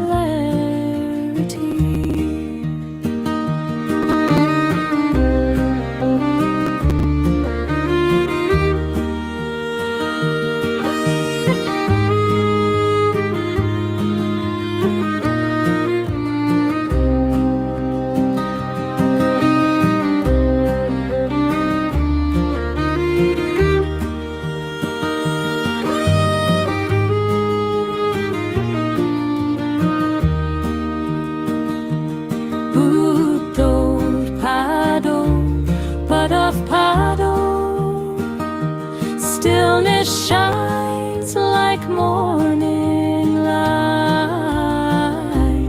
Buddothpado, Buddothpado, truth appears beyond sight. Buddothpado, Buddothpado, Buddothpado, Buddothpado, awakening, awakening, Buddothpado.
May the Noble Triple Gem bless you all.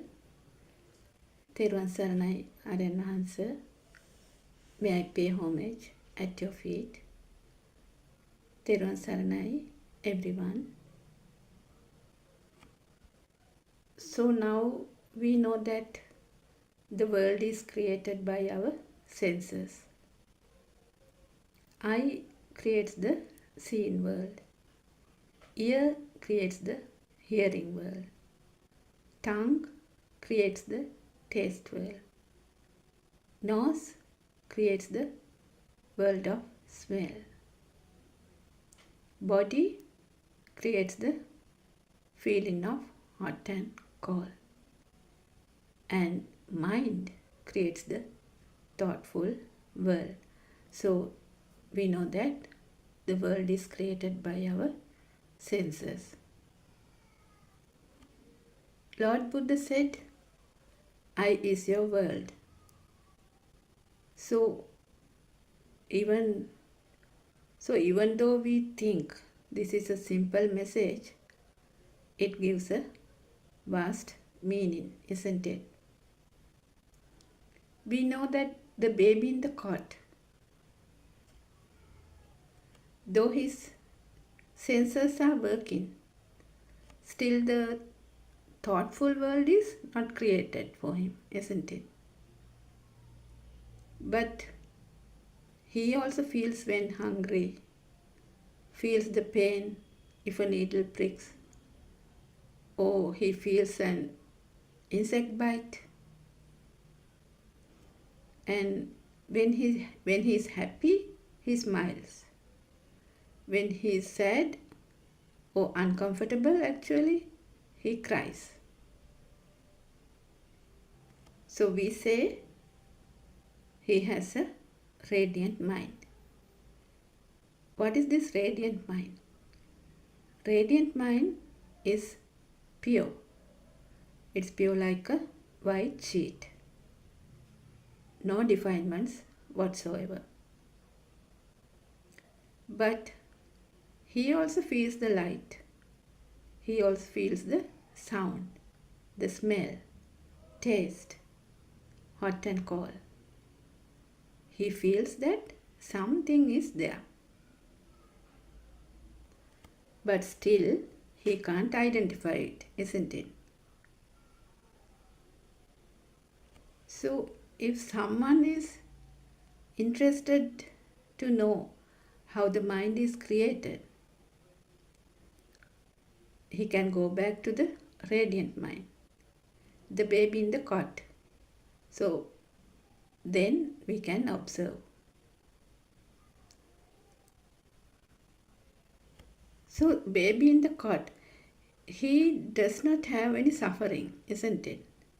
So, even though the war is going around, he has some disaster in the family, he actually has no idea. So what does he want? He wants only some milk when he is hungry and to sleep, isn't it? He only needs food, protection and some place to sleep. So there is no suffering.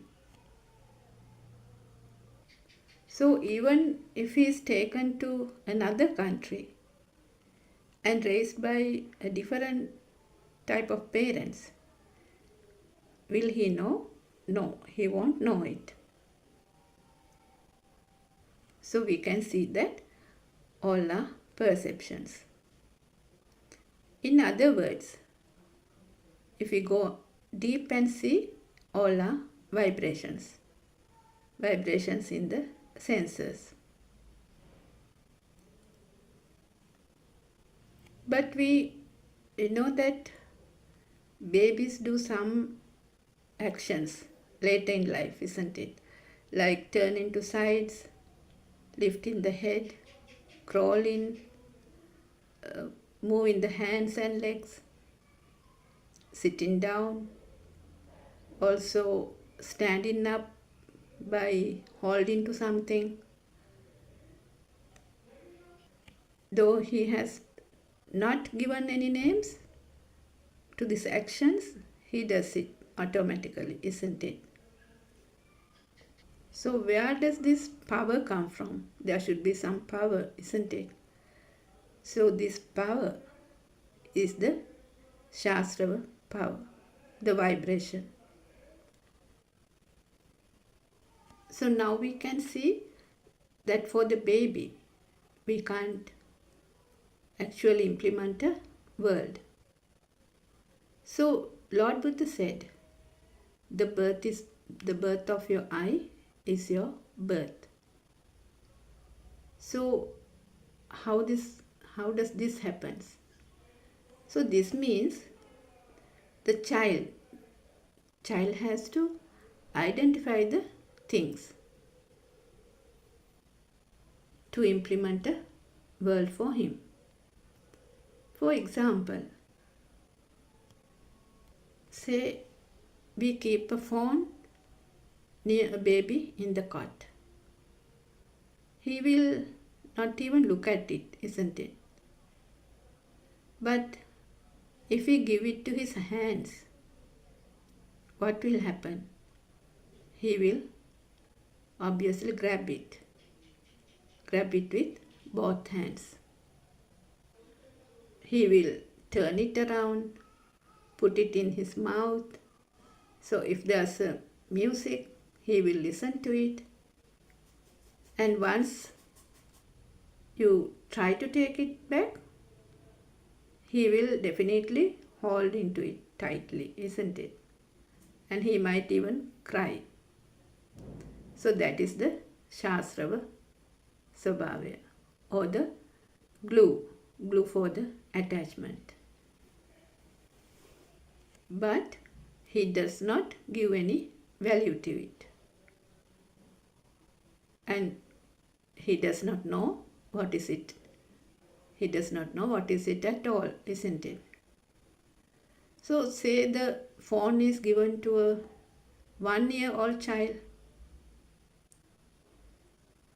He now knows something about this.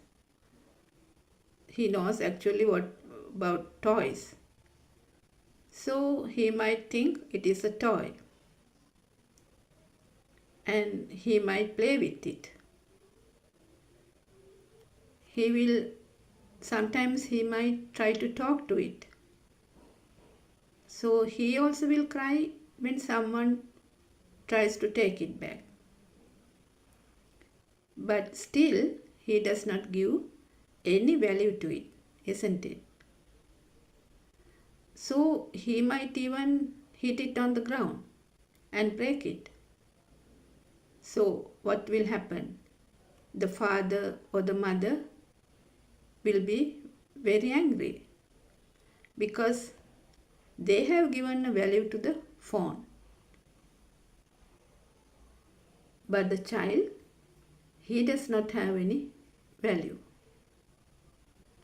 But if we take an older child, he knows that this phone, he knows this is a phone, isn't it? And he might know that his father is using it. But still he does not give much value. Maybe his toys, maybe a toy car, is more valuable for him. So what happens if he breaks it? The father or the mother will shout at him and say, "Don't break it, it is very valuable." So now the child knows it is something valuable and must protect it. So what happens at the Montessori level? At the Montessori age, he is introduced to colors and sounds and shapes. So the colorful world is created. So the color vibration, sound vibration, and also smell, taste, feel, all the vibrations merges into make a new vibration, a thought. Likewise, the thoughtful world is created. So more and more repeated thoughts makes a powerful self. Self who sees, hears, smells, tastes, feel and think. I see, I hear, I smell, I talk, I feel, I think, I taste. So the self is created. So here we can see that the world and me are created at the same moment. Moment to moment, this world is created by one of the senses. So our noble friend Buddothpado Aryan Wahanse explains that this happens due to a speedy vibration. So now we know that if we take the radiant mind again, So even the speedy vibration happens, it does not merge together. So if we take the radiant mind again, so the baby did not have any suffering. Now we know why he did not have any suffering. But he felt hunger, he felt pain, and felt that something is there, isn't it? The light is there, the sound is there, he felt something. But he did not have a world created by thoughts, isn't it? But what happens once he grows up?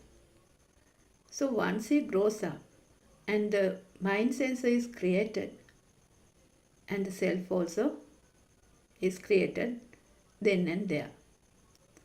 So then his world becomes real. He has this alive feeling. The world is there and I am here looking at trees and houses, cars, mother, father, everything. But it is very important to understand that there are no two different entities as world and you. You are the world and the world is you. Which means whatever the stimuli that comes through any of the senses, if it becomes a thing to you or it's become real to you, you are born in that thought. So if someone does not know how this world is created due to this speedy vibration, the suffering is inevitable because the world is real to him. Say example, you see a flower. If the flower becomes real to you, so the self also created. Here what we should know, how this self is created. If somebody gets the feel of the burning sensation or the fire within, so he might go into thought strings like I should pluck that flower, or I have to buy another pot like this. So it might go on and on, isn't it? So this thought, the thought power towards the flower is your samsaric journey, the fire within. You feel it. So, for example, before I listened to Buddothpado sermons, I had this experience. I used to maintain a garden. So I had this habit of collecting beautiful flowers. And I used to buy it. Wherever we go, I used to buy some plants. So if I was interested in a particular plant, I would search for it. And somehow I will buy it. But after listening to Buddothpado sermons, slowly but gradually, but steadily also, this kind of habit disappeared. So likewise, everyone has these habits. Actually, when we talk about the mind is a bunch of habits, isn't it? So, for example, Some have the habit of waking up early. Some like to study continuously or do a job continuously even after retirement. Some have the habit of reading. So you must have seen in other countries, usually in the train or the metro, they usually read a book or a paper or a magazine. And some have the habit of being healthy, eating healthy food, walking, exercising, going to gym. Likewise, some work to a timetable. So it is like a routine for them. Without this routine, they won't do anything. Some, as a habit, they are untidy. Some like to keep the places tidy and neat. So some like homemade food, a healthy meal. So likewise we can go on and on, isn't it? And sometimes these habits interferes with other people's lifestyle also, isn't it?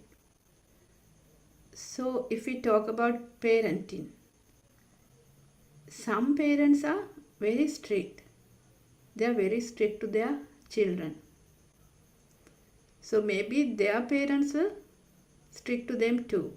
So they were brought up like that. So as a habit, they do the same thing. So actually what I wanted to highlight is that once you understand this Dhamma and see that there's actually nothing in a thought, this power for the thought will start to diminish. If we further analyze how this power is created to the thought. So for example, if we take a wall which is in front of me. So I see the wall. With the wall, me is also created. Me who sees the wall. There is no other me. So in this example, the wall is me. So we take another example. There is a sound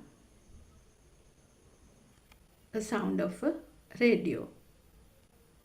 So this moment, that radio is me.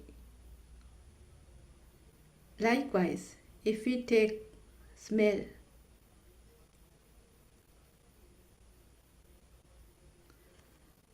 I get the smell of jasmine flower. So at this moment, jasmine flower is me. So say I am thinking of the war now. So the war is me. So what I wanted to say is that what you see, what you hear, what you smell, what you taste, what you feel, what you think, it is me, the self. Me, my mind is born in one thought, in one vibration. Say if the particular thought becomes a thing, say the sound of the radio became a thing, and you feel a burning sensation within. So because it is disturbing, it is so loud, it is noisy. So likewise, if it becomes a thing, that is the power, the self-vibration. So if we further analyze, if there is a thing, there is also a me. Both creates at the same time. It's like the two sides of a coin.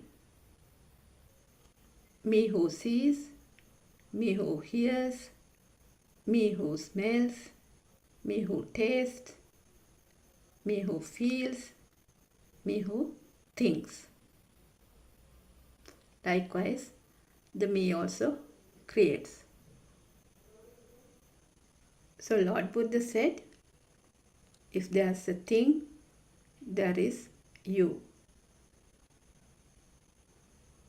Which means there should be something relative for me to be born.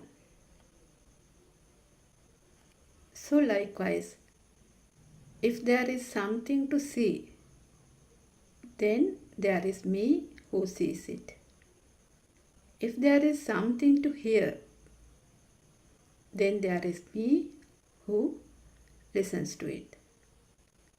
If there is something to smell, there is me who smells it. If there is something to taste, then there is me who tastes it. If there is something hot or cold you feel, then there is me who feels it. So likewise, if there is something to think, then there is me who is thinking. So how much value you give to that thing, there is a powerful me as well in the other side. In other words, if the world is real, to you, there's obviously me there. So this Satya Jnana part is very important. How this me is created, how the soul is created. So if you take something as real and give it a value, that is me. We should know this. This is very important. And actually there is no separate entities as outside and me. It is the same. So we have to contemplate on this. Otherwise, one can't attain Nibbana. Because Nibbana is not something one has to go and find somewhere, someplace. It is within you. At this moment,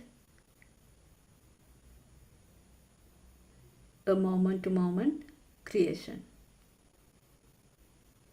So if there is an outside world, there is a duality always. So the tree is there, I am here. This is always, there is always two sides. If there is two sides, there is no Nibbana. Etang mama in Pali, which means I am there. So for example, if we take the tree, we know that the tree is created with sound and colors. And if we analyze further, sound vibration, color vibration, taste, smell, feel, everything merge to create this thought of tree. And the same moment, the me is also created. So what I wanted to highlight is that the world is a thoughtful world, which means whatever you see, hear, smell, taste, feel, or think, it is the world. So the mind consciousness is such that it always creates this duality. It is the illusion. So to see through this illusion, one needs wisdom, because this mind consciousness creates this duality always. So our noble friend Buddothpado Aryan Mahansa explains that as long as there is a duality, there is a current, which in other words, it's the power. So in every vibration, there is a power. So if there is no fire, no burning to a particular vibration, me also not born in that particular vibration either. So we have to contemplate on how this me is created, isn't it? How the alive feel is created, and why we don't imply a soul to a tree. Say if we plant a mango seed, for after some time it will grow into a tall mango tree, isn't it? So it happens naturally. It also needs food and water. It gets water from the roots, food by photosynthesis. Old leaves falls down, new leaves comes up, flowers blooms. It also bears mango fruits. If we see, all this happens naturally, isn't it? It's a natural phenomena. So even if we pluck the mango fruits, or even if we cut the mango tree, nothing will happen, no? It does not have a mind consciousness. It does not have a soul. But in humans, we know how the mind is created through senses, how the power is created. So as we know, the vibrations of the senses merge into create the new vibration called the mind sensor, which means the mind power. So the me or the soul is created. We have the alive feeling because of these speedy vibrations. So this power gives the feeling of liveliness. So there is a living me. There is like a current. So this feeling that I am living, it is the current which runs underneath. So that's why we feel that everything is existing. So how this power gains. So when we were small, we didn't have a child, husband, or anything, isn't it? But now we have a child, a husband, or a wife. So when it repeatedly comes, it gains more and more power. So we want to keep it. That is the power of the soul. Actually, all this creates naturally. It's a natural phenomena. So if we further analyze, and as our noble friend explains, this me is none other than the current itself.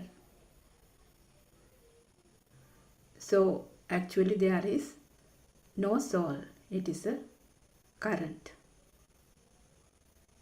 So we know that Lord Buddha has preached a never heard before Dhamma, isn't it? That is cause and effect Dhamma. So if the things we see, hear, smell, taste, feel or think becomes real, becomes a thing, it means that moment to moment the cause and effect Dhamma is creating. Cause is the thing, effect is the bhava or becoming. In other words, if it becomes a thing, automatically the samsaric circle is creating then and there. In other words, as long as the current, the power is there, the circle of birth creates. So it happens naturally and no one is doing it. And also no one can stop it. So the Sabbha Sankara, all the volitional formations created by words, actions or thoughts creates this power. So what can we do? We can only understand this process. How this mind is created due to speedy vibrations, how the power is created, how the soul is created.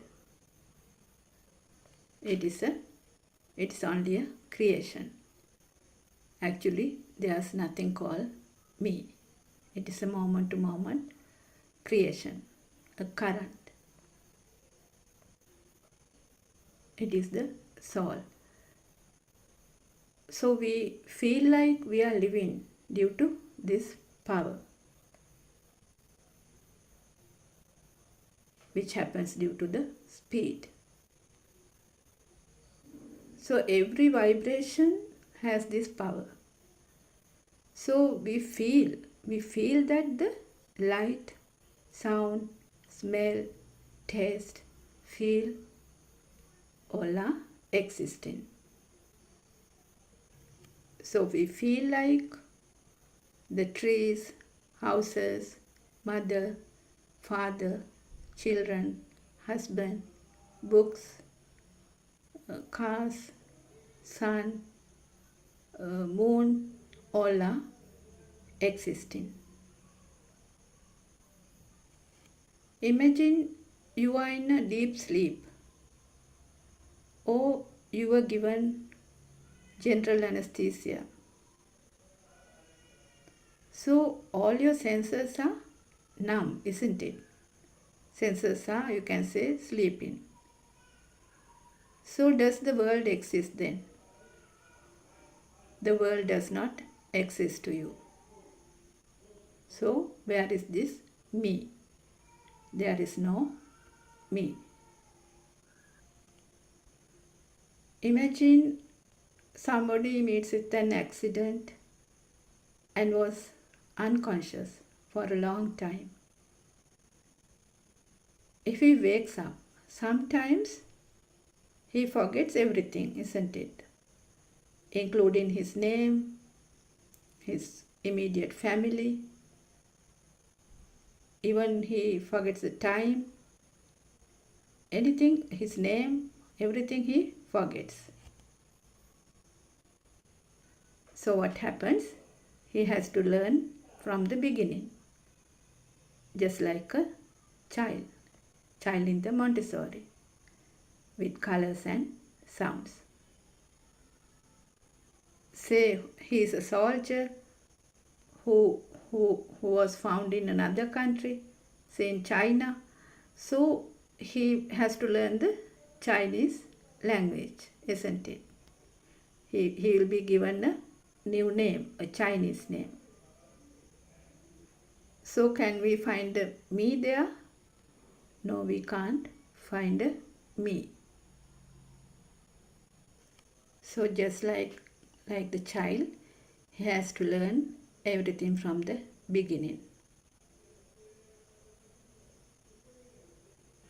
So something very important that our noble friend Buddothpado highlights is that how the light and sound is creating. So light and sound also creates due to this speedy vibration then and there. No one is doing this. So nahidan attakatam bimbam, nahidam parakatam agam, hetum paticca sambhuta, hetubhanga nirujjati. If there is a cause, things get created.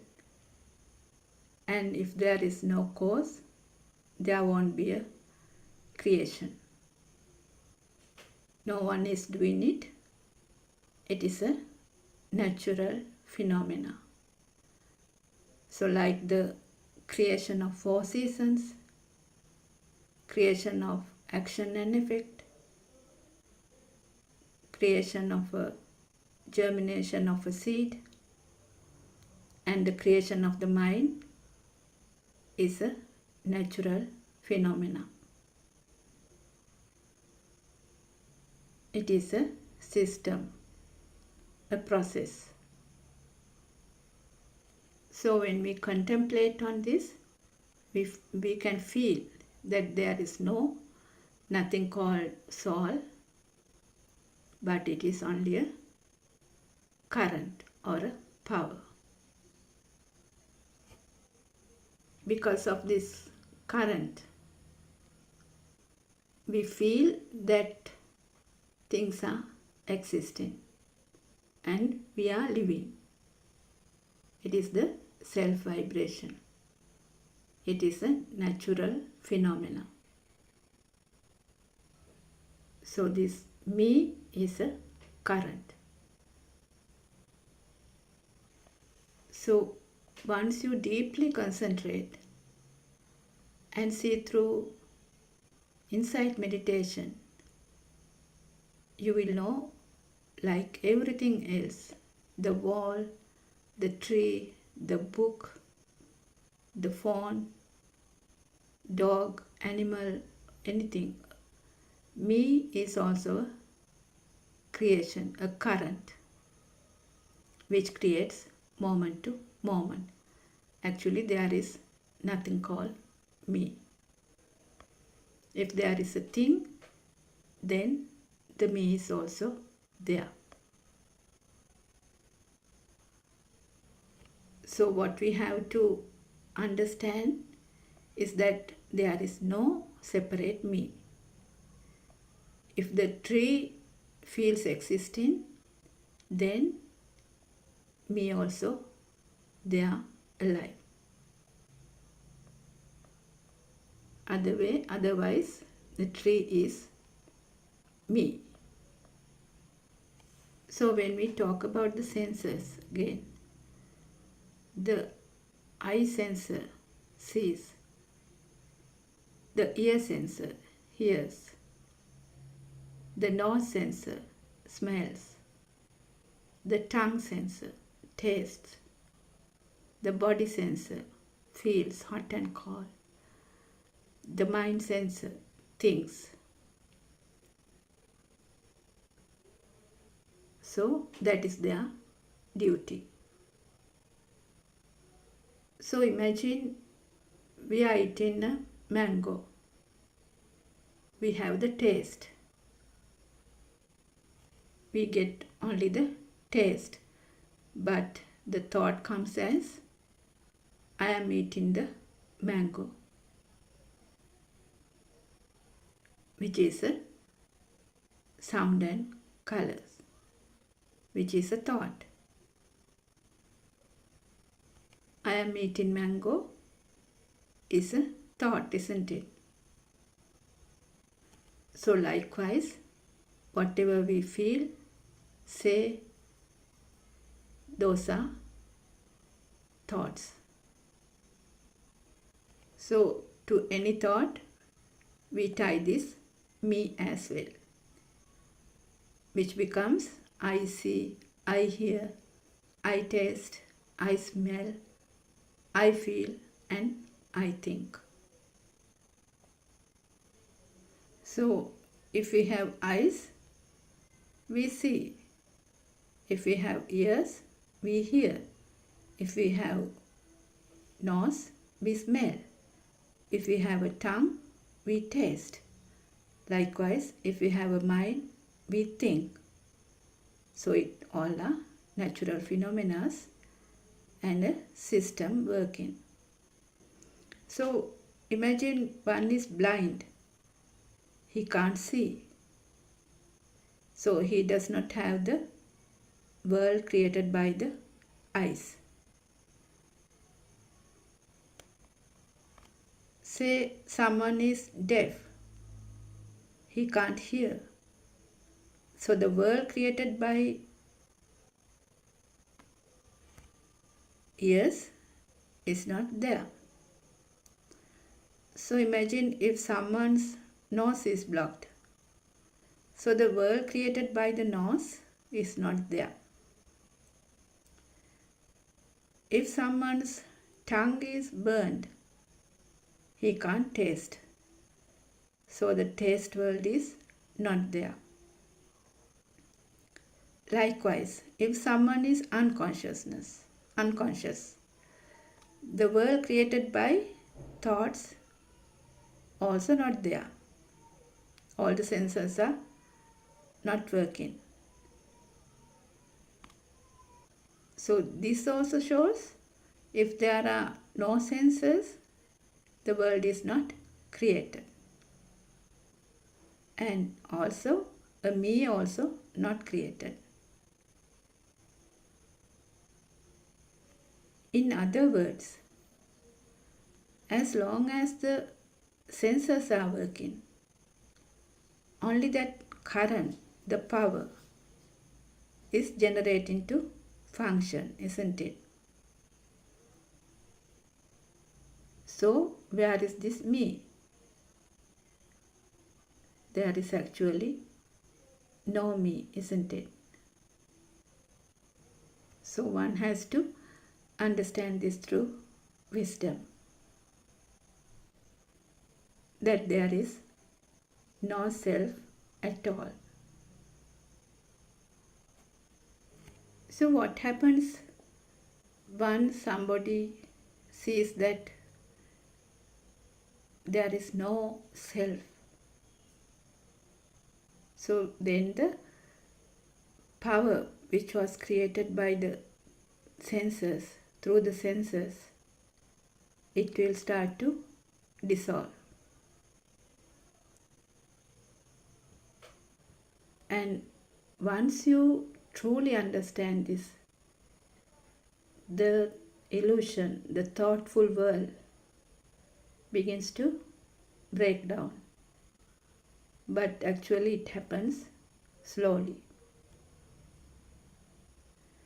The power becomes less and less, and the wrong visions that everything is existing also breaks down. Also, the thought of wanting to keep things also diminishes, which means the self vibration diminishes. In other words, the me, my, mine, or the soul also diminishes. The mind power becomes less and less. So we know that to have a power, there should be two different ends, isn't it? So once the wrong vision of self is identified, then one becomes a stream enterer, which means he no longer has the thought of existent field. But yeah, this is not easy. So the example Lord Buddha has given is that one can find a needle in a pile of soil, but it also could happen, but then this is not easy to see the non-soul angle, to feel that there's no one existing. So this is very subtle, isn't it? So how do we identify this practically? So how to identify this practically? The excitement which was created by the senses starts to diminish. So for example, the things which you did repeatedly to enjoy life, or to keep you alive, or keep you going, that fades away. The habits, we talked about habits, the art you had, that also fades away. Maybe you were very strict about some things, or very particular about things. Maybe you were overthinking about things, or you had inside talking or vitakka. Maybe you used to call friends often. Maybe you were restless, nervous, depressed, irritable, angry, jealous of things, jealous of other people. These things begins to diminish, and you feel it. The thought strings which was created for one thought also gets diminished. So as I said, the desires, ill will, hatred, jealousy, the defilements starts to fade away, and you feel free of thoughts. But thoughts comes as usual, but there's no one to get attached or disattached to that particular thought. Also, the fire, the burning sensation you had also disappears gradually, but it happens gradually. So these are the things. So once you are in the path, and with that internal transformation, especially you feel that the burning within is fading away. So what we have to know is that all these are happening naturally, not done by anybody. It is a system.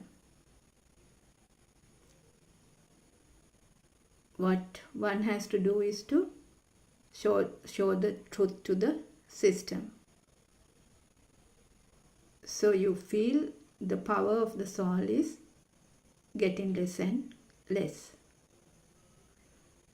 So in the mundane world, it is actually the other way around. There are desires, ill will, hatred, jealousy, because the world is real to them. There is a powerful me. So the vibration is so powerful, the ego is so powerful, to keep them satisfied, they might even kill people, start wars, destroy everything. But if somebody understands this wonderful Dhamma, that there is no self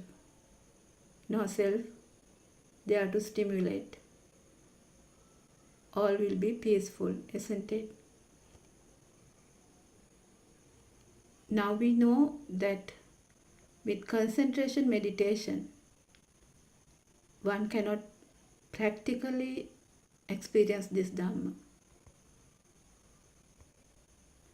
One can experience only through insight meditation, and can practice in any position, either sitting, standing, walking, or lying down. So this is insight meditation. So once you start insight meditation, the concentration meditation will also add itself. Yeah, automatically it will happen, which means samatha vipassana yugandan. What happens in concentration meditation, actually the self gets more powerful, because usually the outside world is real. But insight meditation, it builds up with the knowing of the dependent origination Dhamma, with Four Noble Truths, which means it shows that the outside world is a thought, and that thought also not real. So first, you have to know how these thoughts are created. First, you apply this to one thought.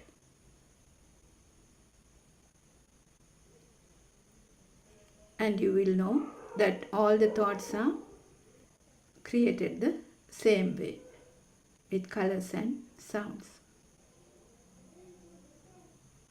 The example our noble friend Buddothpado gives is the mango's fruit.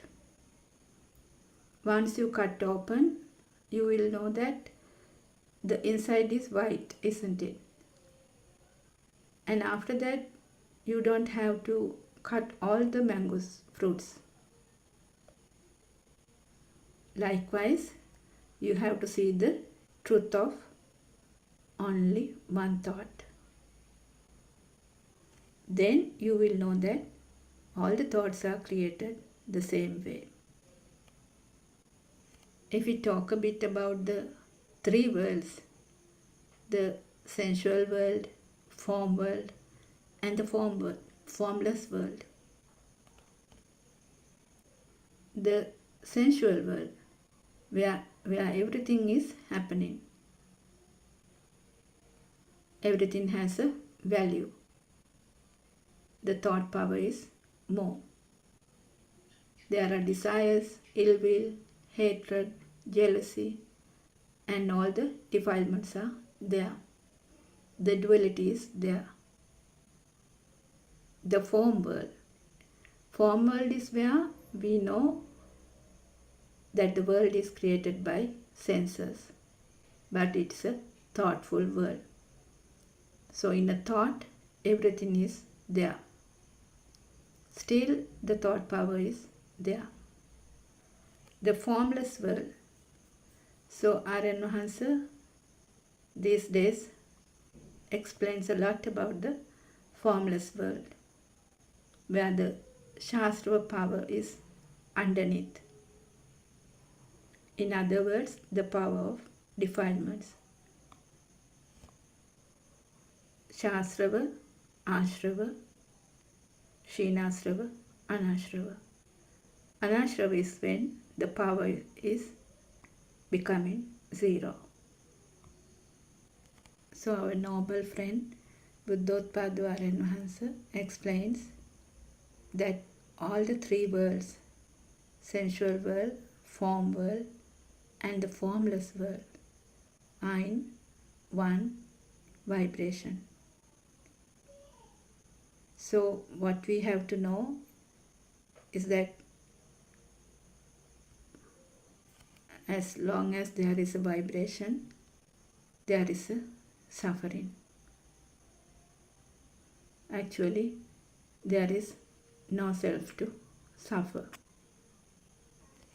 So as usual, we invite you all to come and listen to Buddothpado sermons and endure samsaric journey, endure suffering. There are about 12,000 sermons in the YouTube. We also have 24 hours BTV and PeoTV English.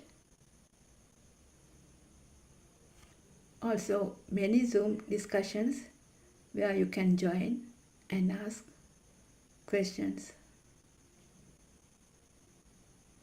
So we are very grateful to you, Aryan Mahansa, for giving this wonderful Dhamma to this world. Theruvan Saranai, Aryan Mahansa, may I pay homage at your feet. Theruvan Saranai, everyone.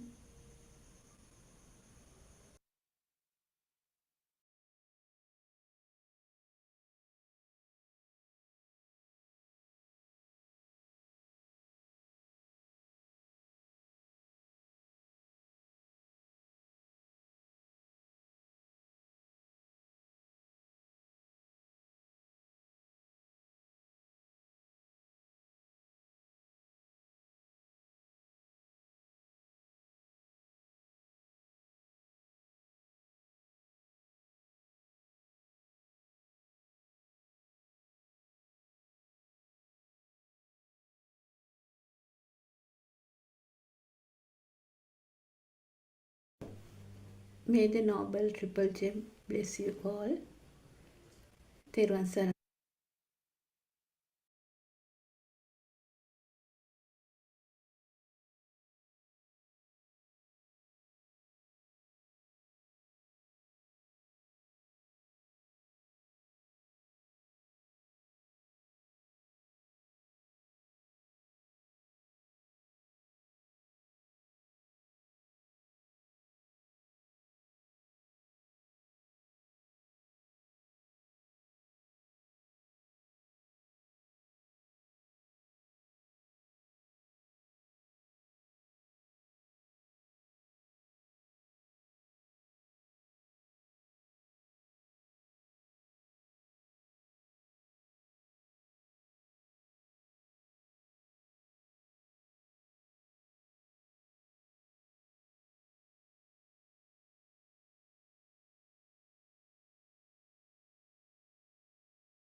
Good morning, dear Dhamma friends. Theruvan Saranai. Before we begin, let us respectfully pay homage to Buddothpado Aryan Mahanse, our noble friend and teacher. Theruvan Saranai Aryan Mahanse. Your noble guidance has illuminated our path to Nirvana. Your unwavering dedication to sharing the ultimate truth and reviving the wisdom of the Arahants is a gift of immeasurable value. We're truly fortunate to witness the unfolding of this profound truth under your compassionate care.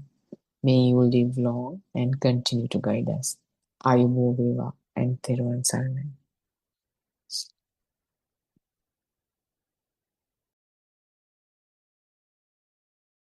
So we've been discussing the book, volume 6 of True Dhamma Has Awakened, PDF of which is available on Buddothpado's website, buddothpado-dhamma.com.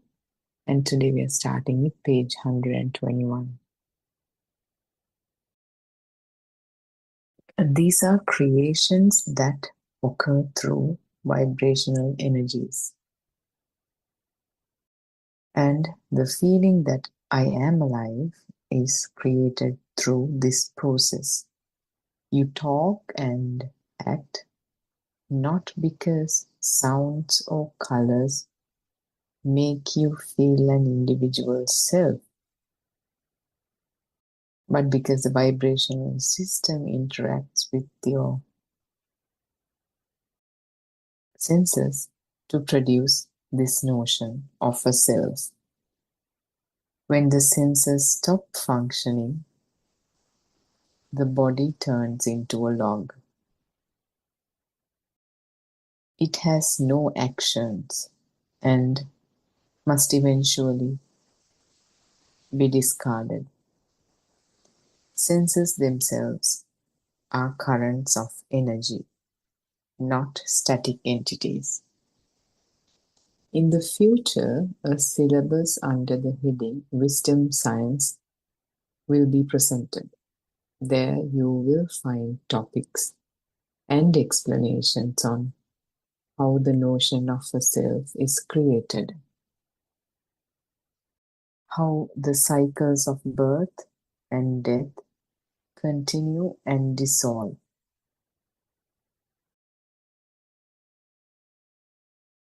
and the mechanisms behind them. This is the wisdom of Asia, forwarded by Buddothpado Aryan Mahanse, and it will be a treasure for the world. The Buddha spoke of Sila, Samadhi, and Prajna, the discipline, the concentration, and wisdom. Here, wisdom does not refer to knowledge.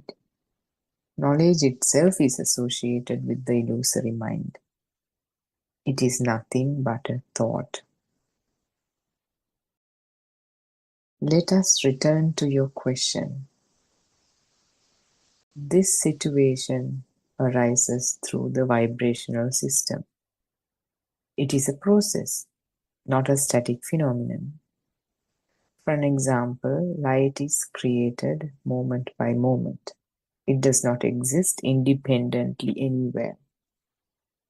When a dog bends down to a lake and sees another dog reflected in the water, it experiences an illusion.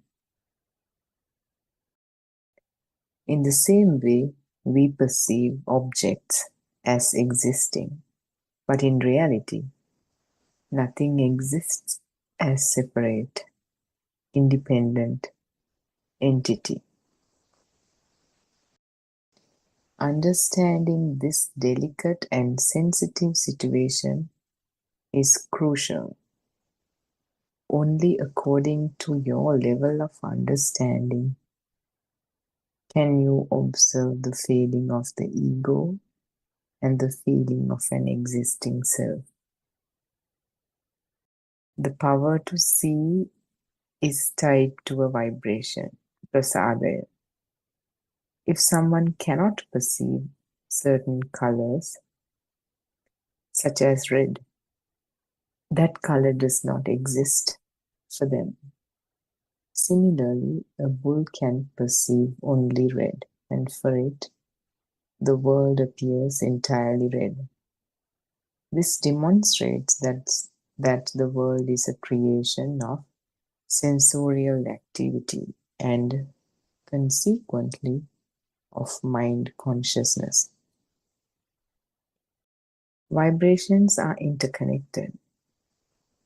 When one vibration occurs here, a corresponding vibration occurs elsewhere. This is a telepathy system of sorts. When this process is not understood, things first appear as sounds, colors, or sensations, and then they coalesce into objects and the creation of a living being or self, bhavasanya. This is why we feel the notion that we are alive, ajosaya tittati. The result is the feeling of separate existence or jati, the creation of objects, me and mine. However, these are only thoughts, nothing but thoughts. When you say a wall exists, it's merely a thought. If objects exist, your sense of existence is also created on this end. Sensations such as sweet or burning tastes are not intrinsically tied to the notion of an existing being.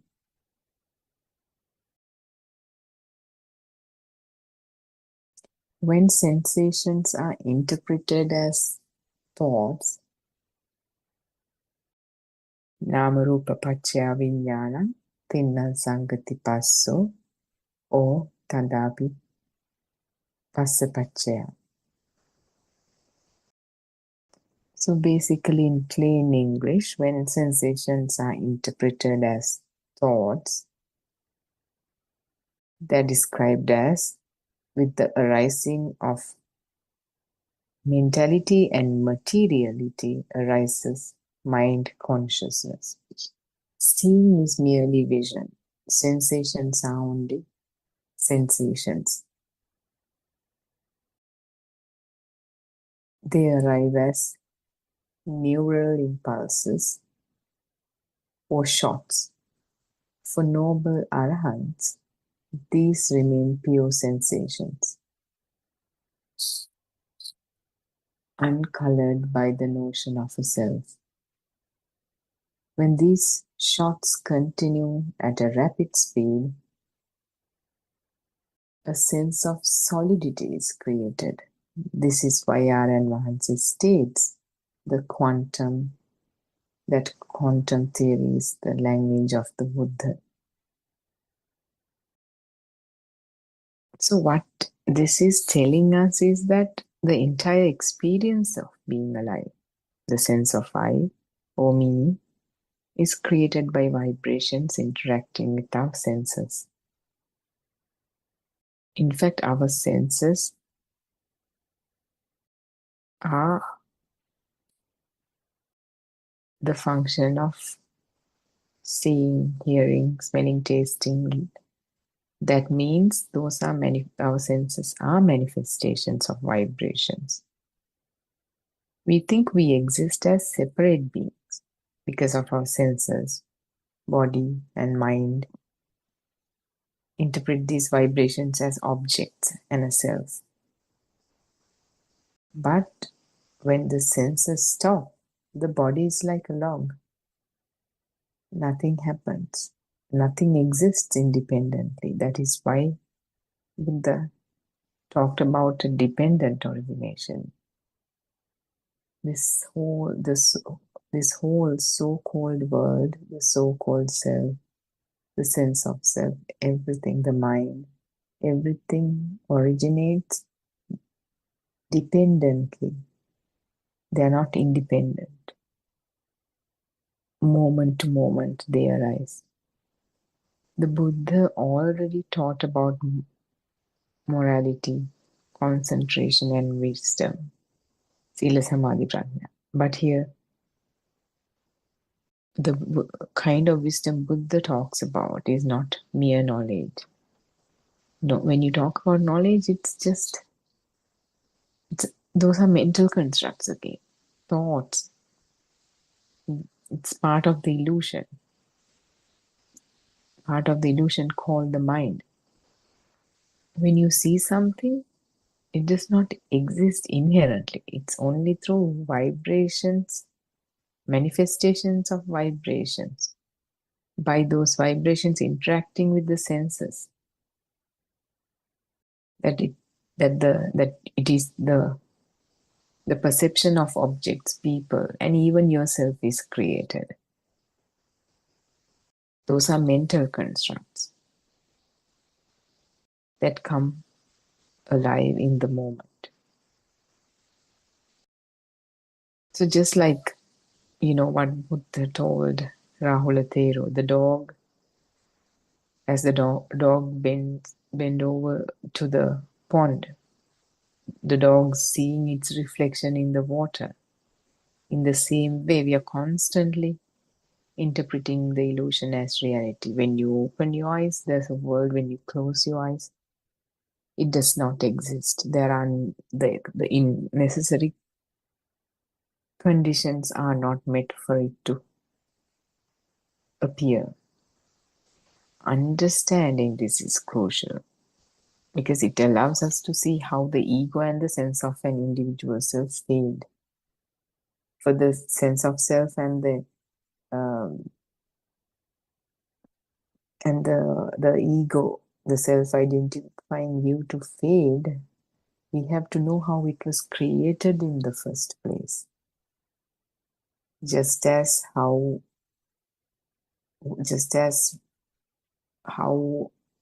once the magic tricks are carried out by a magician is exposed, there's no astonishment anymore about that magic trick. Same way, all we have to do is basically understand how this individual self or the sense of self is created, how this so-called world is created, how this mind is created. That is the same thing actually. And as we understand and as we see it within ourselves, how it's created from moment to moment, it loses the power it has. It loses that the mental charge. It loses the internal burning we have. Internal burning that arises in the moment, embedded in thoughts. The power to see, hear, and experience is tied to vibrations. A color or a sound exists only because the mind interprets the vibration. For an example, a bull sees only red. So for it, the world is entirely red. He does not experience the world as we experience it. Yet we assume that they are in the same world, they see the same things we see, they experience the same things we experience. Why the bull experiences a different world is because of the nature of the senses the bull has. Because of the nature of the senses the humans have, we experience a different kind of a world, more sophisticated, more detailed kind of a world. That is the reason why we have this kind of sophisticated world, why we are capable of creating all these concepts, new things, how we are able to manipulate our environment to our own benefit, how we are able to create art, and how we are able to love. This difference of senses across different realms, different animals. This is a perfect illustration of how reality is constructed by sensory consciousness. Different senses give rise to different worlds. And even across humans, from one person to another, this world differs because overall, even though that difference is not much, your world is different to my world, because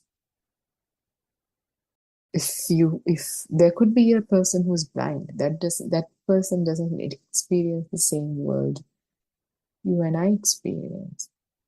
There could be a person who has color blindness, and that person may not see the same red and green that we see. Another person could be far-sighted, another person could be nearsighted. So whatever we see in fine detail, another person would see as a blurred image. Even amongst us, there are differences. The way people hear, the way people are able to sense. Some people have more sensitive noses than other people. Some people have more sensitive taste buds than other people. That's why they're able to become top chefs. So across senses, even amongst humans, these differences do exist. And my concept of the mother is different to your concept of the mother. Your mother is different to mine, and my idea of a chair is different to your idea of a chair based on what kind of chairs you've been exposed to. My idea of a bank is different to your idea of a bank. So even we use the same language, same perceptions, same signposts, same language to communicate things. It's like using currency to exchange something, but we are using this currency, which is the language. We are kind of exchanging and communicating our words with each other, yet they're not the same word. There are subtle differences amongst humans also in that sense. Even vibration is connected. Every vibration is connected. When one happens, another responds. This is why the world appears coherent, why we sense telepathy in a subtle way.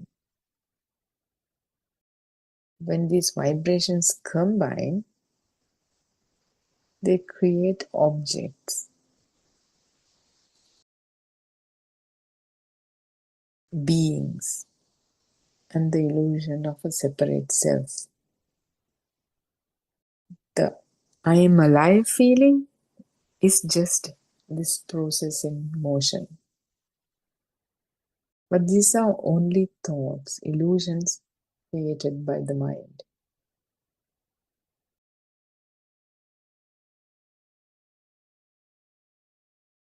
So even these vibrations,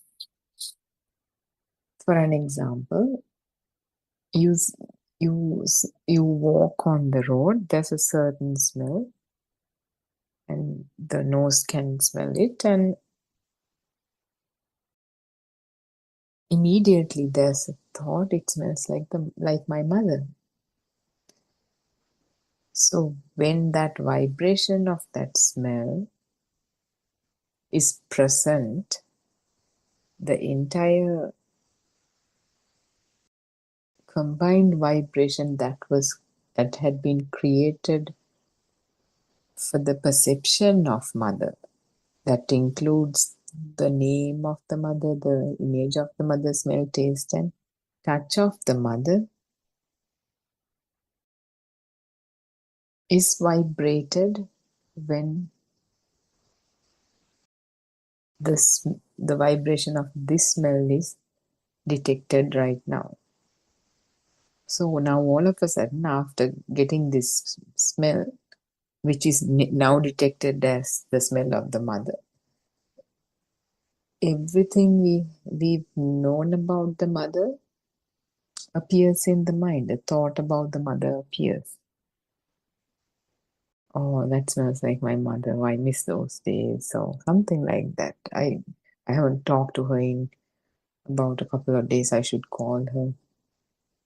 Every thought appears like this.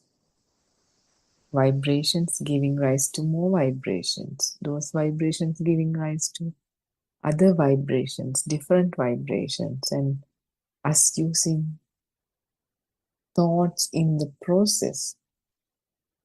And these are all manifestations of vibrations, and not anybody's doing. Nobody's doing it. If we were to do it, we would fail utterly at this, because this is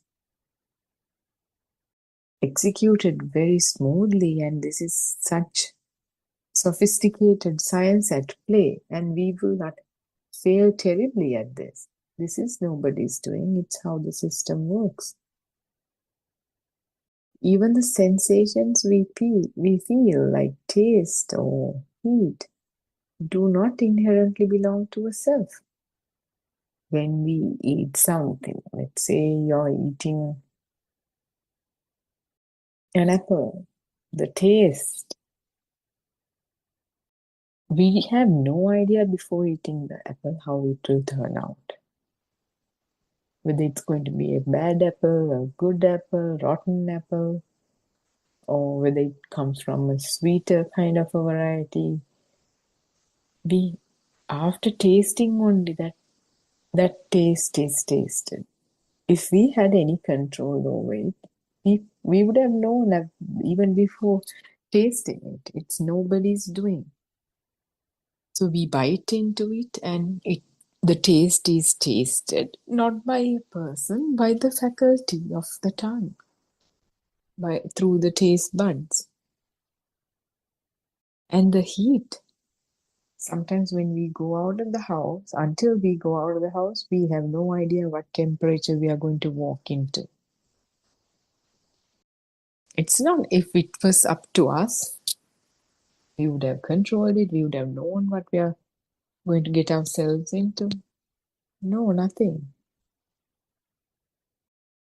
We just go out and then sense it. We don't sense it. It is the faculty of the touch, faculty of the skin, detecting the heat or the touch, or if something is solid or not. They do not inherently belong to a self. They're just impulses interpreted by consciousness.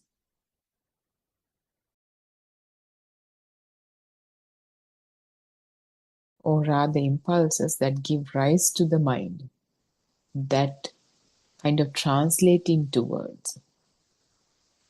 For an arahant, these remain pure, uncolored by ego. For an arahant, he or she will detect the heat for what it is. He or she will detect the taste for what it is, smell for what it is, whatever the colors for what it is, not for the mentally constructed names or qualities or characteristics. When these impulses are fast and continuous,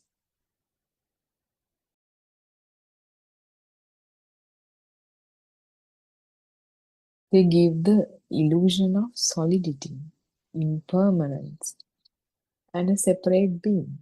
They're so fast, they take place at rapid speeds. too rapid that process and the difference or the variations in that process cannot be grasped with the mind. So that gives an illusion of, or something solid is out there, something permanent is out there. And that is separate, and therefore I'm experiencing this, and therefore a separate being comes into existence.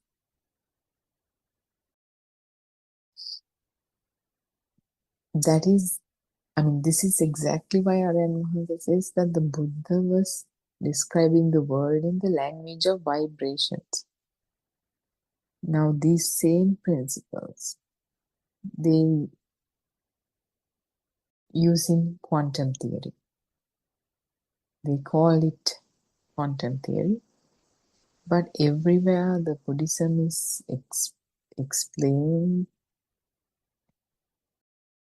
whatever is discussed, however this system come into existence, whenever this mechanism is explained, this underlying mechanism of telepathy or resonance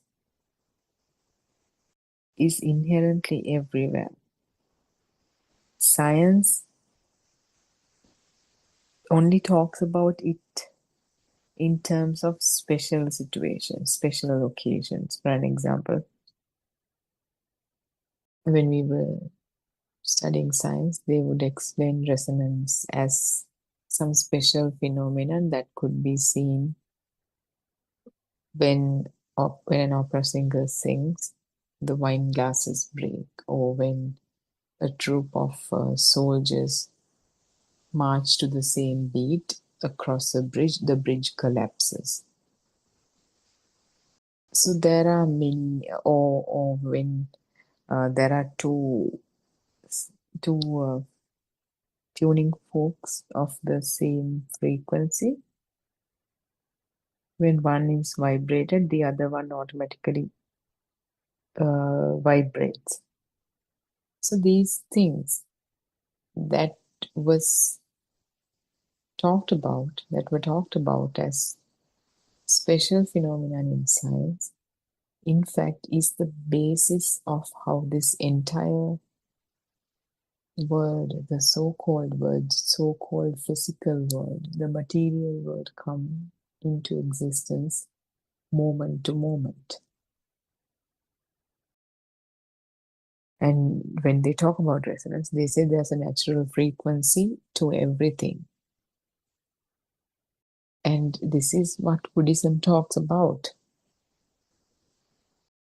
This so-called self has a natural frequency, which is the Saraswata nature, or the inclination towards states, which is why if you have, let's say, 4 members in a family, there are 4 unique individuals. One could be kind, one could be restless and agitated all the time, one could be very silent, depending on the nature, Saraswata nature, Sarasava nature of that person. Meaning, when someone is conceived as the zygote, the vibration that is given rise to as the cells divide, as the cell division takes place, that vibration, if there's some vibration out there, we have to use words, but we cannot allocate a place, we cannot say another vibration is out there. So if some other vibration is out there that is the same vibration as the vibration at which this zygote vibrate during cell division, that vibration becomes this vibration. That vibration being a vibration of a person. So if someone dies, all of us have this vibration, this frequency.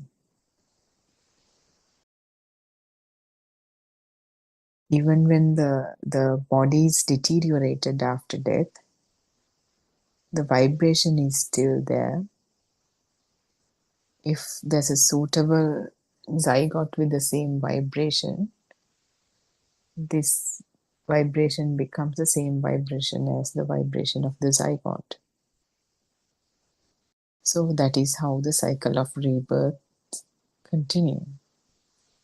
So this zygote now has that same vibrations, the eyes, ears, everything vibrating at the same vibration. And they are able to give rise to, once the baby is born, the vision, the hearing, the smell, taste, touch. And these vibrations have different manifestations. The experience of seeing something is different to the experience of listening to something. The experience of smelling something is totally different to the experience of seeing and hearing. Similarly, the experience of tasting and touch, that different experiences on its own. When all of it comes together, the resultant vibration or the sense of self is formed. They kind of go hand in hand. They created from the same vibration, manifested, and we say when they come together, the mind is born. That manifestation gives rise to the mind. The mind is manifested. Something called the mind is created.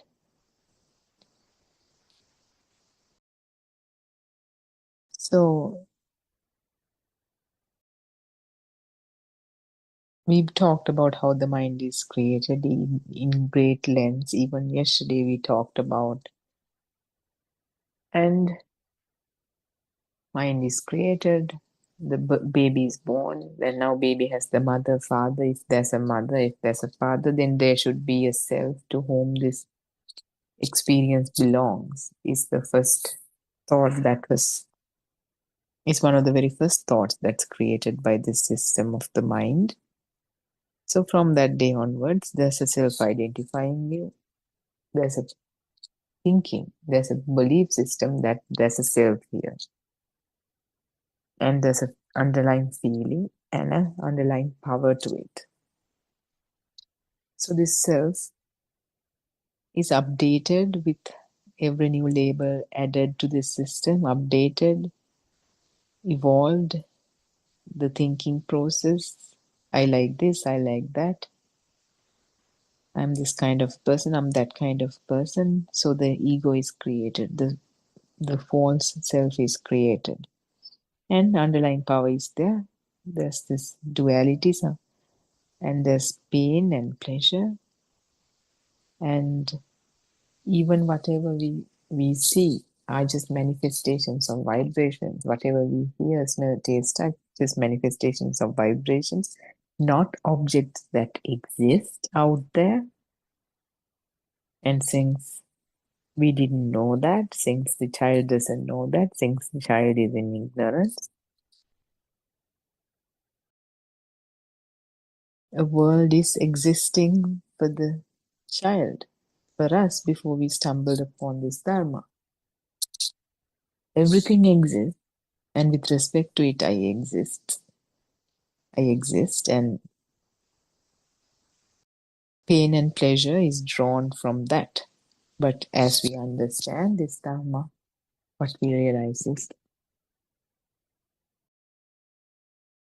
even pain and pleasure is a creation of the mind due to the assumption that this so-called world exists, and with respect to it I exist. The pain and the pleasure is pain and the pleasure belong to someone, belong to me. That is why it's painful. Somebody else's pain or pleasure doesn't make a difference, doesn't create a reaction within us. It's our pain and pleasure which gives us pain and pleasure, because it is to a self, it is to this self, it is to me. This pain and pleasure belongs to me. Why does pain and pleasure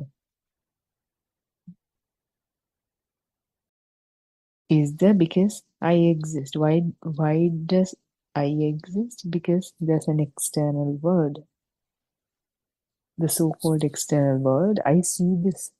There's a person who's seeing this external world, who's listening to this external world, who's smelling this external world, who's touching, who's tasting this external world. So,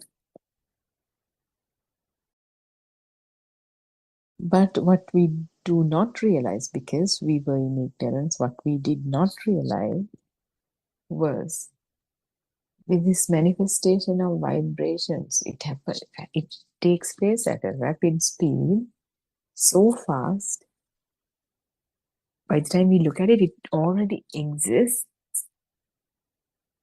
And that underlying power makes us feel like it's there. Something is there, something with some solidity, some power, some liveliness is out there. And that same sense of existent feel. Because however much I tell you that this is an illusion, you're not convinced, because for you it feels like it's out there. It's this three-dimensional plump kind of thing. That is due to the speed, due to the rapid speed at which these vibrations occur. These natural vibrations, everything has this natural frequency. At this, because of the speed, it feels like it's there, and it is the same feeling that gives rise to I am here. But it is one singular kind of feeling, and that existent feel is kind of extended to become the sense of self. That feeling that I exist. It's one and the same. There's no two different feelings. It's the same feeling that is being extended due to the rapid speeds, continuous rapid speeds. Yet, since the mind comes alive as this process happens, mind is the thought in this moment. Thought is communicated in some language, the language you know, and language follows duality. Language comes into existence to explain the dual nature of the world. But the truth is non-dual. So this existent field transforming into the sense of self is labeled using thoughts as the world is out there and I am here. It's the same feeling that is divided into two parts using language. So the self-identifying view is always continuing and maturing. And this self-identifying view is embedded in every thought we think about, even though it's said that we think.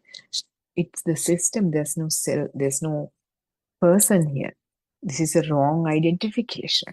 We wrongly identified this process and labeled it as a self. Now it is continuing until one is realized. One realizes that there is no self. One's self-identifying view is kind of demolished or eradicated. And not just that, one's sense of self is completely diminished. There's always some angle of self, especially if the self-identifying view is intact. Whatever is done is whatever done, whatever is seen, whatever is heard, whatever is felt is wrongly identified to be I see, I feel, I hear. That is the wrong identification. But wrong identification doesn't change the truth. Let's say there are different kinds of balls, and there's a label with the ball noting its color. A red ball has a tag that says it's red. Blue ball has a tag that says blue. Let's say somebody switched this. Just because somebody switched this doesn't mean red ball is not a red ball. Red ball is a red ball regardless of what you call it. Similarly, whether you call it a self or whatever, there is no self. It is just a system. We can misidentify it all we want, but it doesn't change the fact. It doesn't change the truth. So whether you think I do it, whether you think this happened to me, whether you think I'm being stupid or whatever it is, whatever your life situation right now, it doesn't matter. The truth is there's no one here. Even when you say I am doing this, nobody's doing it. It's a system that's taking place, doing its action, that system. Okay, Theruvan Saranai Ravi. Dr. Ravi, Theruvan Saranai. Thank you for joining. Harshi, just give me two minutes. Excuse me. Yeah, sure. So that misidentification doesn't change anything. That is a kind of a problem the listeners have, because okay, we realize that the external world, the so-called external world, is not real, which made sense. We get it totally, and we get that the thoughts are not real, and it's not easy to understand what thoughts are, and to have that kind of sharp awareness as thoughts occur, not to miss, and all that good stuff. And even when this truth is known,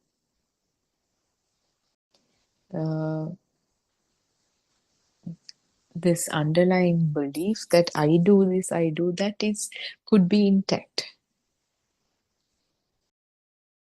When in truth, it's what we need to see is that it is the system.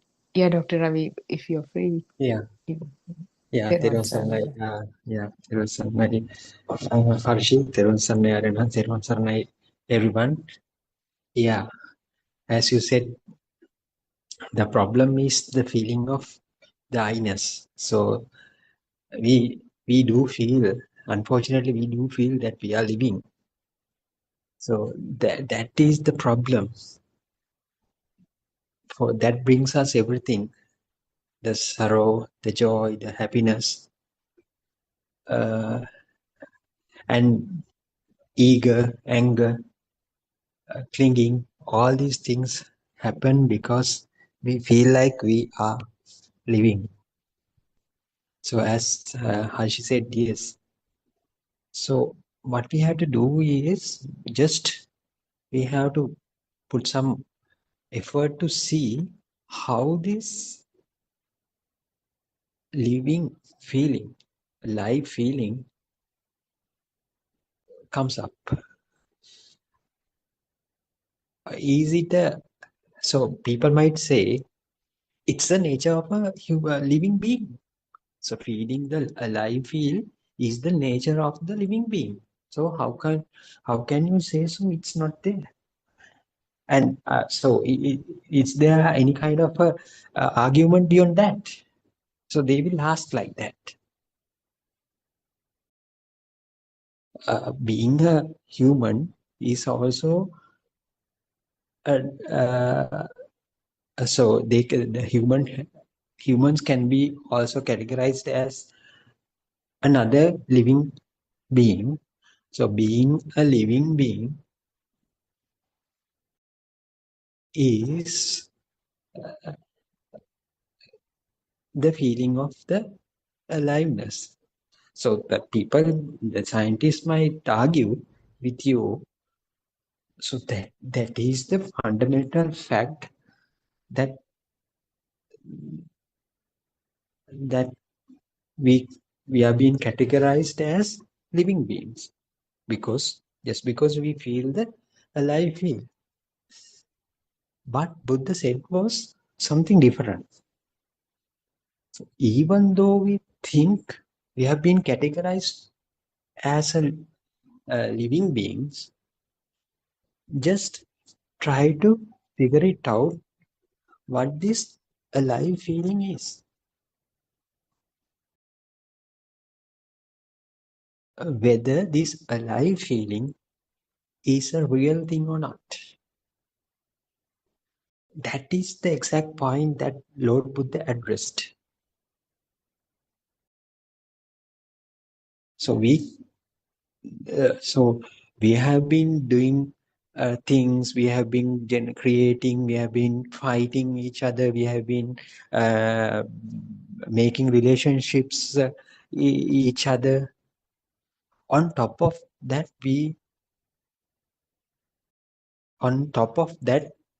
a life feel that we are having. So science, in the modern day world, even in the ancient world, the scientists, the philosophers, the psychologists, and those kind of people, even the spiritual leaders, they didn't know. They believe that there is some kind of a alive thing for real, a live thing within us for real. But Lord Buddha said is something different that has not been heard before. Even nowadays, we can't hear this from the scientists or any kind of spiritual leader even. What is this message? What is this message? That there is no so-called a living being within you or within so-called other living beings. There is no such a thing called a living, a live thing within you as well as the other living beings. That is the message that Lord Buddha wanted to convey to this world. It is so. So the challenge is there. What is the challenge? We have been feeling that we are living since our childhood, since the day we are born. And also um, we encounter so many living creatures. So we call them in different names: cat, dog, elephant, and so on.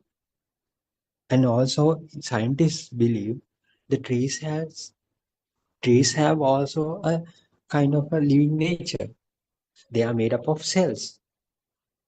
So so they assign some kind of a liveliness for that those cells even. So they with that fundamental concept, they try to build the world upon that. But what Lord Buddha said is that has not been heard before. What Lord Buddha wanted to uh, uh, explain to this world is there is no such a thing called aliveness. So now what's our challenge? Now our challenge is how can Lord Buddha say that there is no such a living aliveness in this world? No such living things in this world. So it should not come through a knowledge. So now you can think, now you can understand there are two things here that we don't know. What, according to Lord Buddha, what Lord Buddha has clearly had told into this world the truth. So that is the knowledge. And also we have another challenge to overcome, the absolute feeling of aliveness. Two things are there. In Tripitaka, in Buddhist doctrine, the knowledge is well explained in that Tripitaka and all these things. How this alive feel become as a absolute feeling, become, yeah, how this alive feel becomes a real thing. So that is the knowledge part. And what Lord Buddha said is, when you become thorough with that knowledge, then it will tend to apply automatically to yourself. When you become thorough with the knowledge, how this alive feel come about, then it will start to automatically apply to yourself, and yourself start within yourself, it starts some kind of an internal transformation process happen, triggers to happen. Some form of internal transformation within yourself starts to happen. Then of course what will happen, you tend to feel that there is no such a thing called alive feel. So it is, now you can understand, it is a very gradual process. It has to go step by step. First you have to know the things for the knowledge. How Lord Buddha says that there is no self here. That is the knowledge part. Then what you have to do, then we have to incorporate that knowledge into the self. So actually they will automatically happen. How much you become thorough with this knowledge, this understanding, that will automatically apply to yourself. Then it tends to feel, it makes you to feel that there is no such a thing called living feel, alive feel. This is the entire thing that is happening with this understanding.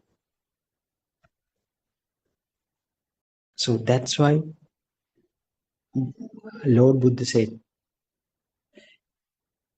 everybody who is believing that this world is real, they are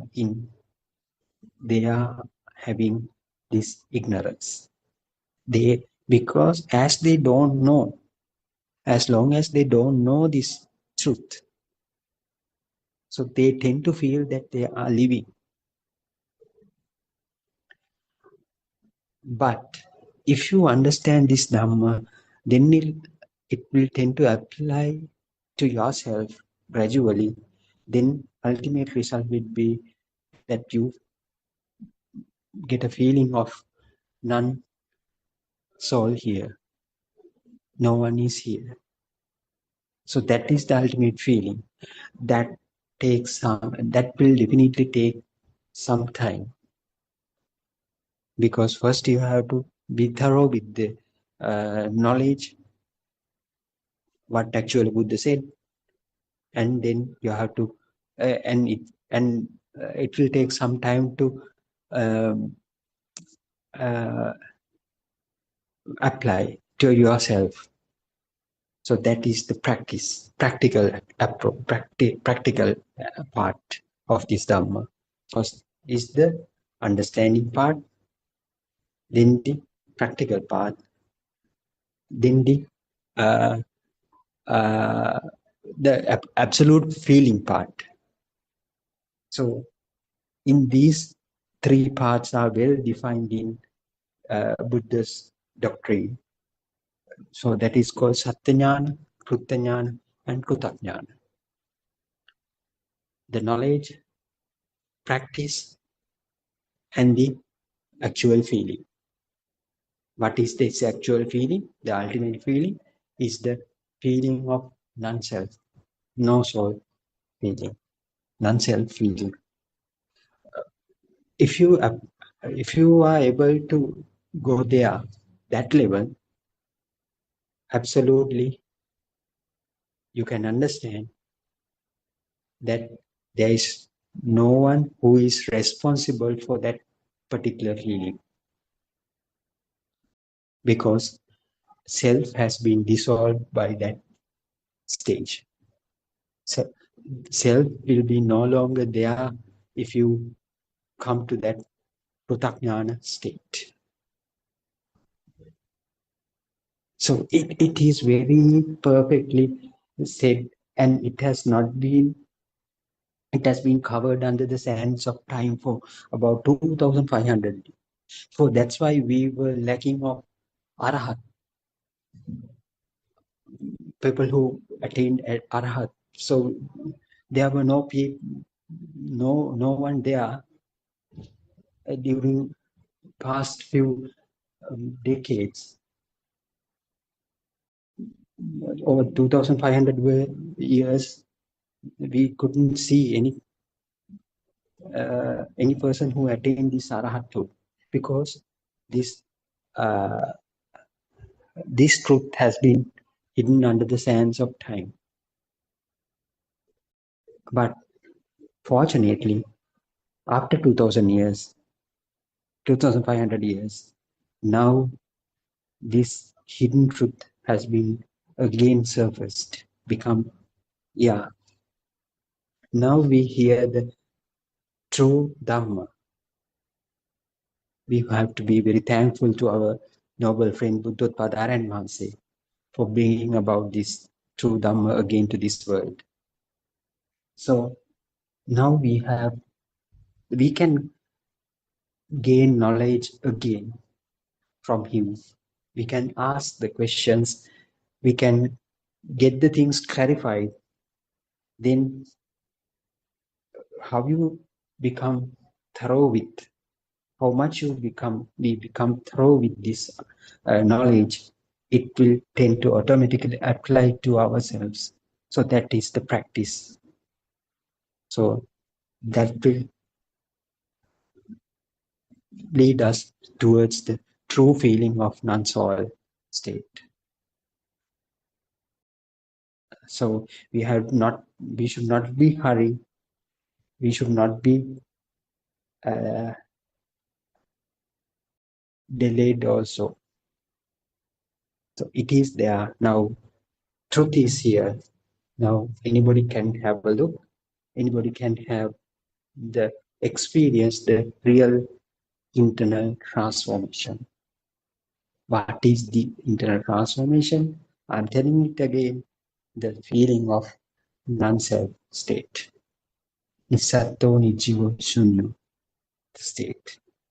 So as long as Harshi said, as long as you are in the mind, it is very difficult. You believe in your mind. It is very difficult to feel the absolute truth because mind is the creator of this entire feeling. That is the message of Lord Buddha, and that is that. So that is well said in Buddha's teachings. How this mind covers this absolute non-soul feeling. So mind is the magician. So it creates everything. So it makes you to feel that you are real. Then we have to know, then what Lord Buddha said, come and have a look. Just pay attention how this mind gets created, how this magician got created. When you understand your mind is the magician, there won't be any magic within that. Then it will leave you to move to that real experience, because you know this is the magician, this is the one who is preventing me from seeing the truth, seeing the feeling the absolute feeling. So mind covers everything. As long as you believe in your mind, it will perfectly cover the absolute feeling of non-self. So what Lord Buddha said is, just pay some attention how this magician behaves. So then you will tend to understand there's nothing to do. The magician can't do anything to that absolute feeling underlying. Magician is acting. He is performing in the stage. That's perfectly all right. Let him play. But you are awakening to the underlying truth. Magician will be remain same. You see the magic, the behavior of the mind will be very well understood. Then leave it aside. You will be awakened to the underlying real feeling at the same time. So then, of course, you will be able to grasp this, what Lord Buddha's exact message. There's no living being. So it is said in Pali stanza, I can't remember. There is no titiya. Titiya means no like feeling of a life feel is not there. So-called life feel is not there. That is, so we think that we were living beings. We belong to the same living human species and all these things. But it is not. We are not the living beings anymore.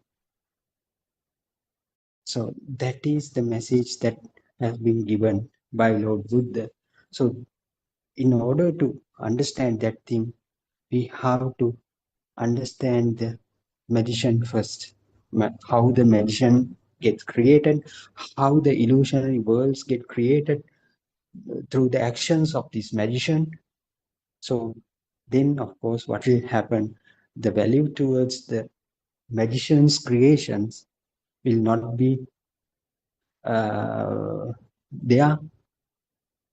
So then what what will happen is just letting them to happen, just letting them to happen. Let magician to play its role. So no worries about that. But you will be able to awaken to the underlying the exact feeling of non-self feeling. So that is the message that Lord Buddha wants to give us. So as Harshi, I heard Harshi was explaining about this mind behavior of the mind, how these thoughts get created, how these thoughts get their own value to that. So how we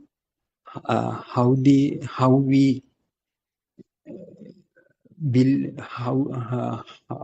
how the thoughts make us to believe on the thoughts, and how we move along with that stream of thoughts. So it is the creation of the magician. It is the ability of the magician in the sense that here the mind. So as long as you believe, keep faith on your mind, so you will be not able to awaken to the absolute truth. So truth is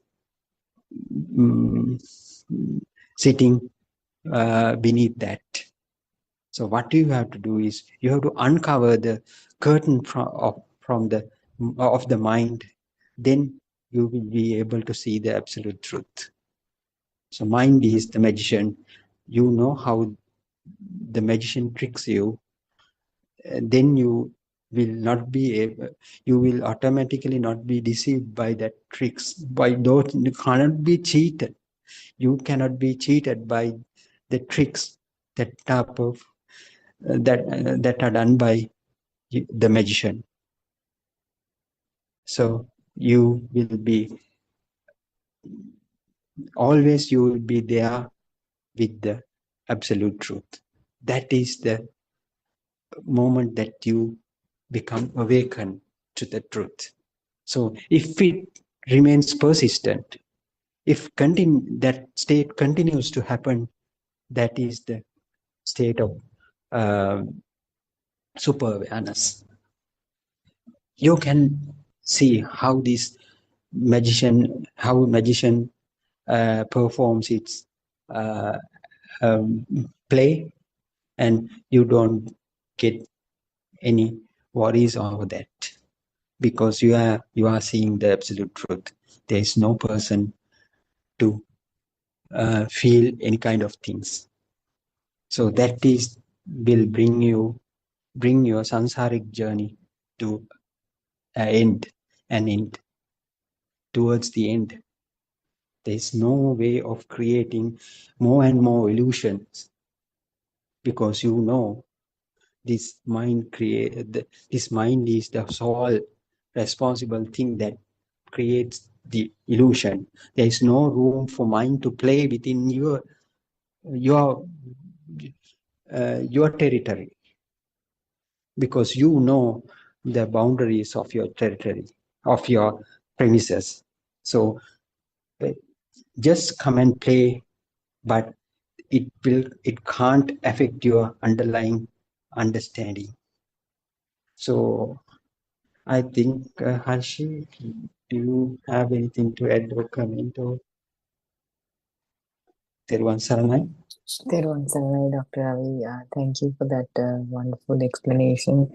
Yeah, I mean, however we say it, it's just now we've listened to this Dhamma so much, and what's left is continue with the practical approach and realize for ourselves that there's no self. Yeah, actually, when you become confident with this knowledge, when you become thorough, So it will automatically apply to yourself, isn't it, Harshit? So whenever, even in this particular moment, so I'm talking with you here through the Zoom. So if I don't feel it is a real thing, so that doesn't mean that it is not just another thought. So I'm telling, so if if I no longer feel that this is a real thing, so that means this conversation either can't affect my underlying uh, awareness, isn't it? So Yeah. yeah, yeah, awareness is, I perfectly, it is it is situated deep within me, so I know this is not real for sure. This is the manifestation of my own mind, this conversation either, isn't it? So Mhm. so though these manifestations are more or less equal with in you and me myself, so we can communicate to each other. So we can't communicate with a cockroach here. So Yeah. because it's my mind creation is different from my mind creation. But in this instance, you and my mind creations are more or less same. So that's why we can communicate to each other. So even though I think that I'm communicating with you, actually what is happening here is my mind creates certain signals, and it creates signals and it gets verified from another signal. So, as Lord Buddha said, it is a changing of perceptions one moment to another, isn't it? Yeah. So, Yeah. Yeah. And yeah. even like we assume, as in the Mm, system assumes, my system assumes Dr. Ravi is alive. There's a yeah. person like, and I'm alive, and it's just thoughts, and there's no guarantee of anything except for a system. Yeah. Like, yeah, I mean, sometimes we think we are in our houses alone. Sometimes, like Mm, back in the days when we were kids, we used to be scared because it's just you who's at home. mm. It always gives you some some feeling of safety if somebody's around in the home.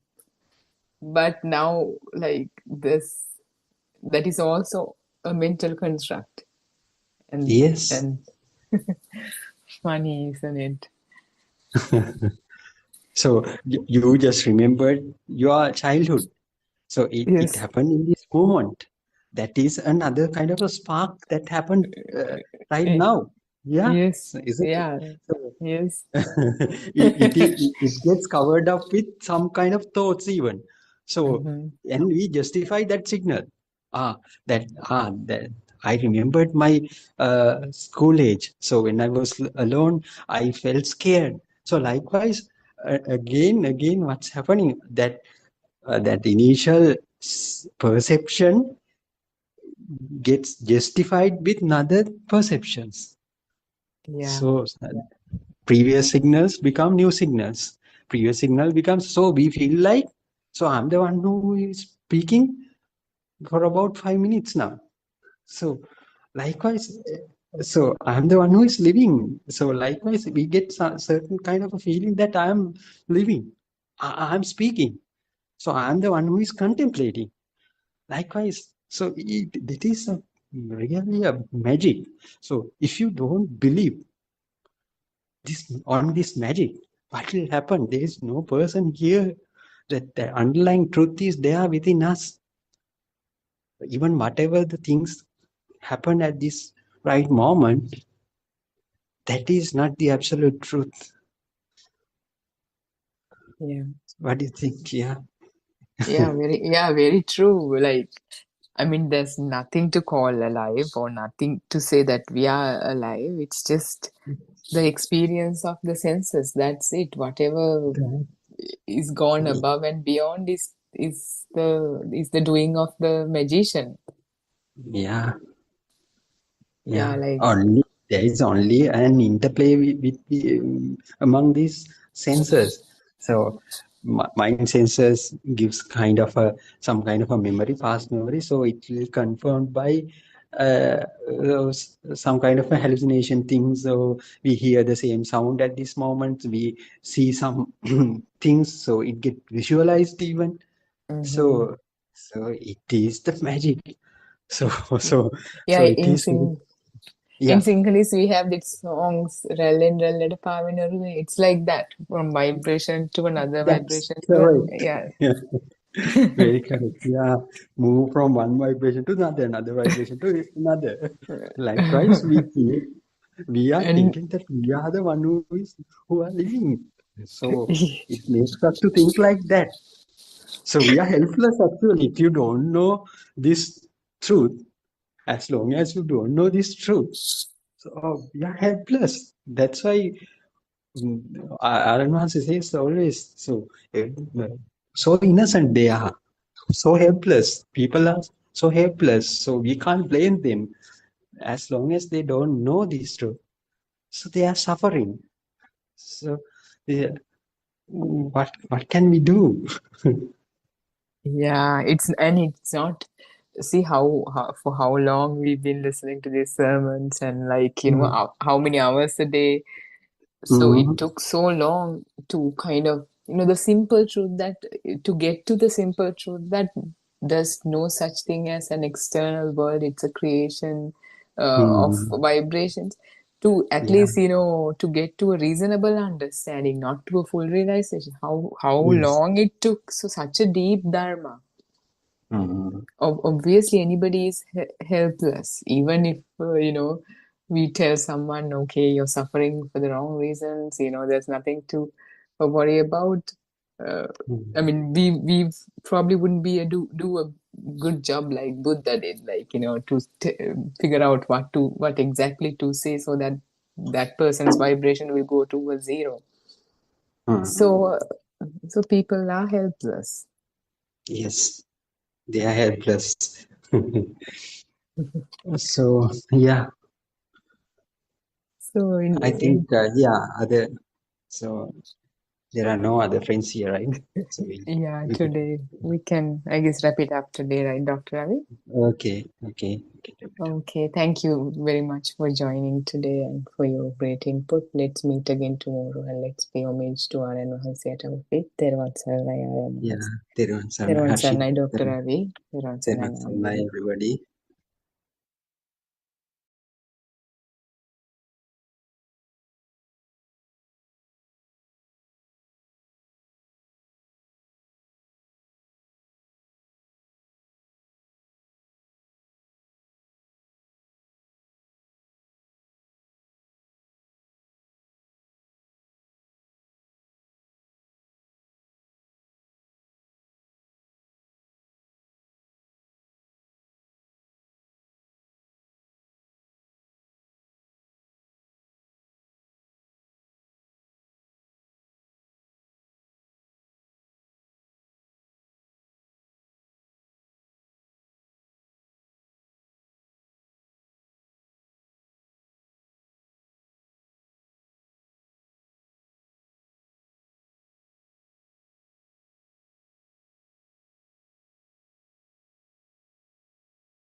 Bless you all.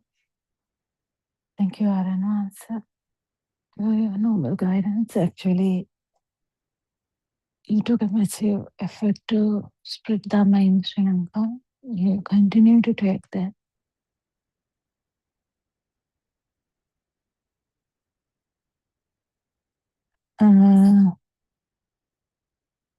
It's very important for you to understand self-anger and especially see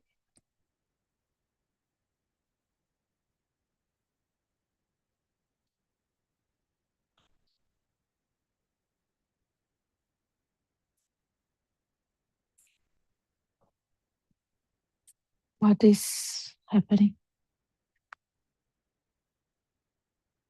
That what is the truth. So the truth means actually, if you say, I see the TV, truth is you don't see a TV. If you're seeing something, it is actually speed of light, because if there is no speed of light, you can't see anything. If you're seeing something. If you're hearing something, same thing. You don't hear cross sound. But if you really feel like you're hearing something, there is speed of sound.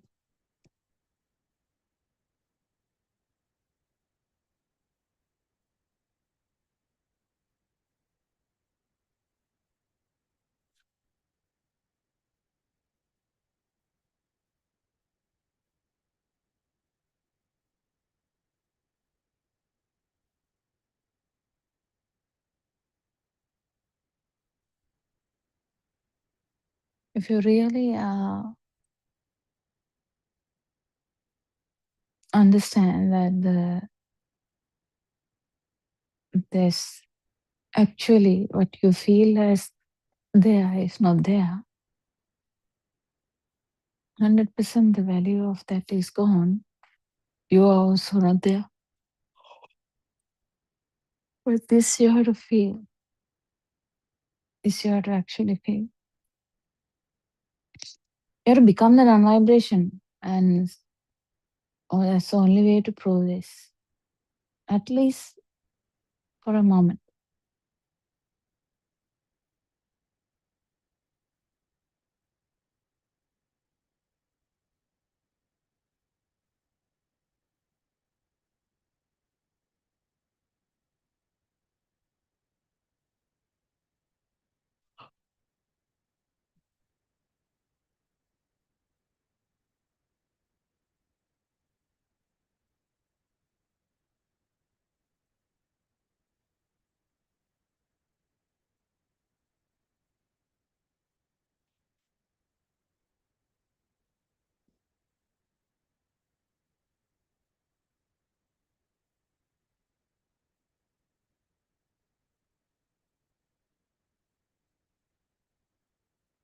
So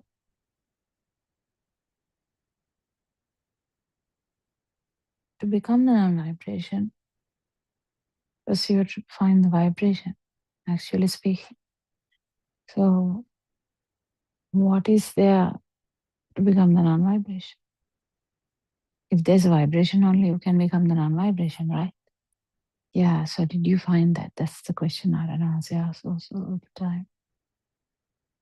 Did you find your own vibration? How can you find that? Well, you have to go to the field side. How do you go to the field side? The mind power should be zero to actually feel it at least once. At that moment, particular moment, if the mind power is zero.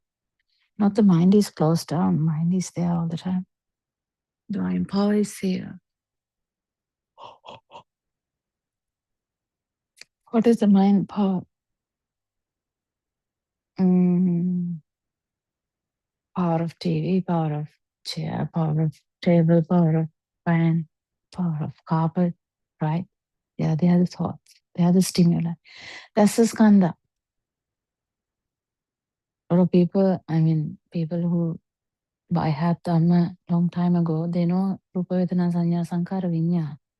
practically someone asks what is Rupa Vedana Sanya Sankara, they scratch their mind. They couldn't actually say anything. They knew it was something about the how you feel about everything, but the actual aramuna or the stimuli, they didn't come straightforward with that. And once it has come very straightforward with that.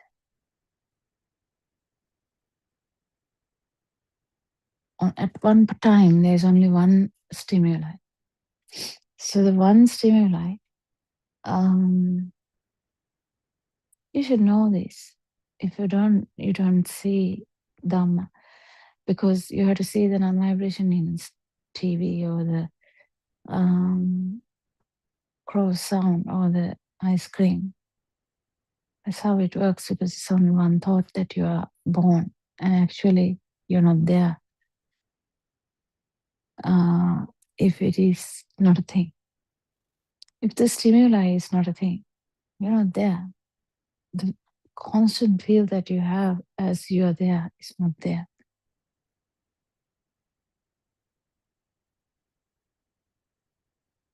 You have to exit the mind to actually feel this.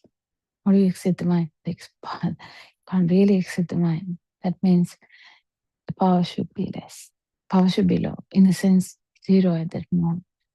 For you to feel the vibration. But you feel that power of that vibration. And that is not there. And when that is not there, that's a non-vibration. Non-vibration, there's nothing to, it's the emptiness. Non-vibration is the emptiness.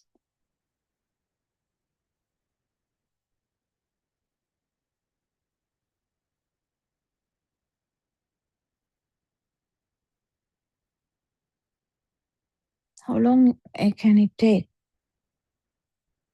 actual vibration to become the non-vibration? Because in a fraction of a second you can feel that, but that doesn't matter.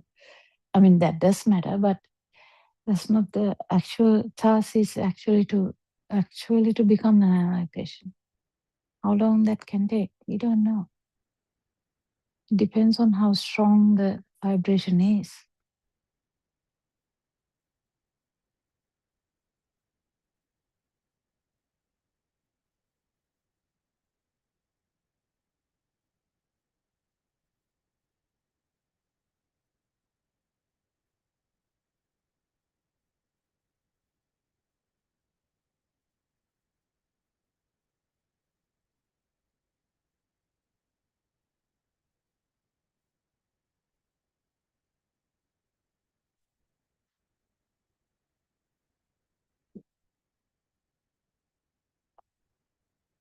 Right? Yeah. So just imagine, can you become like a ember of fire? Like ember of fire is constantly firing, right? In fire. So burning. Just become that ember and see how much suffering is that. But see, there's no that suffering if you are actually light, emanated by that ember. But at the same time, any protection or the layperson who doesn't know this Dhamma actually falls down to the ember level all the time.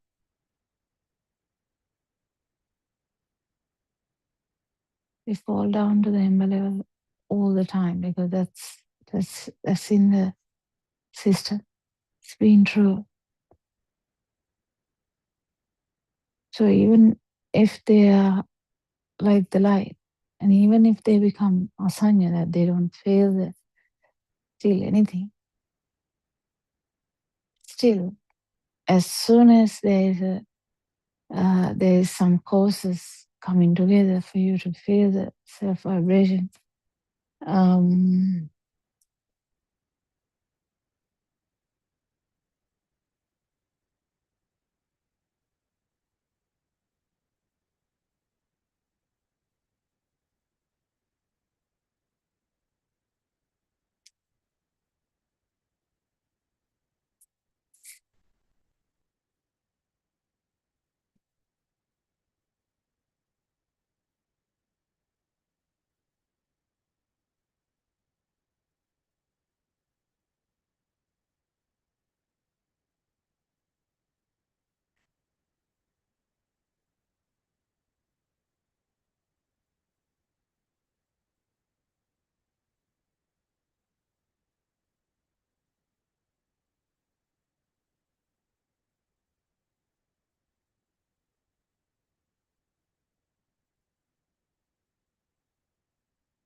So, what is becoming true? If you can become the ember, and if you can become the light, then you will understand. I mean, this is a metaphor. The metaphor, don't stand on the metaphor, but it's a metaphor only. But just see,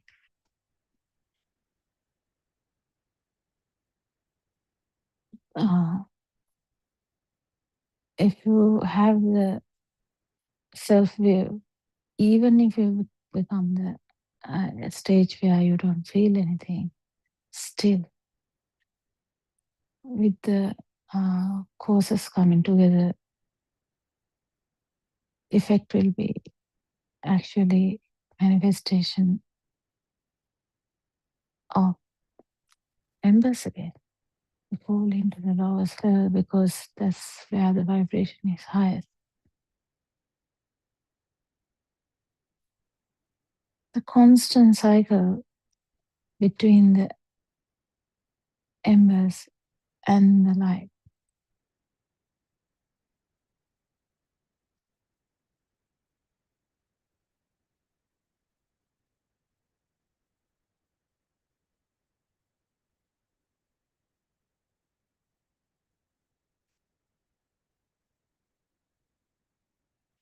That's the constant cycle.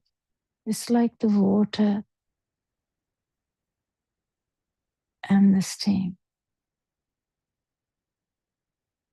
You know, even though the steam is there, you can't see the water in the air. You know, if it is compressed into, and there would be some water, and if it's compressed further, there will be ice. Same thing.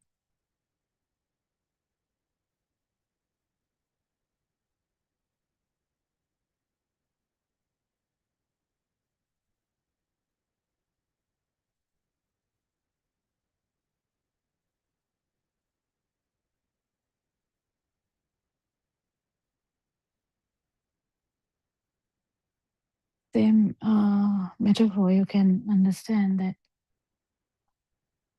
ice, the vibration, just imagine if you take as our vibration is very high in ice, because the bond is higher in the ice level. It's a bit more relaxed in water, but in the air, the steam is there's no much bond at all. But the thing is, what is a non-vibration? None of these. If you really understand that none of these things are true, only that non-vibration can arise. But you have to know the solid level, the form level, and the non-form level. Where you can't find your water level in non-form. Nothing. You can't find it. Right? Yeah, but still you can be there. It's as if you have vanished, but you haven't.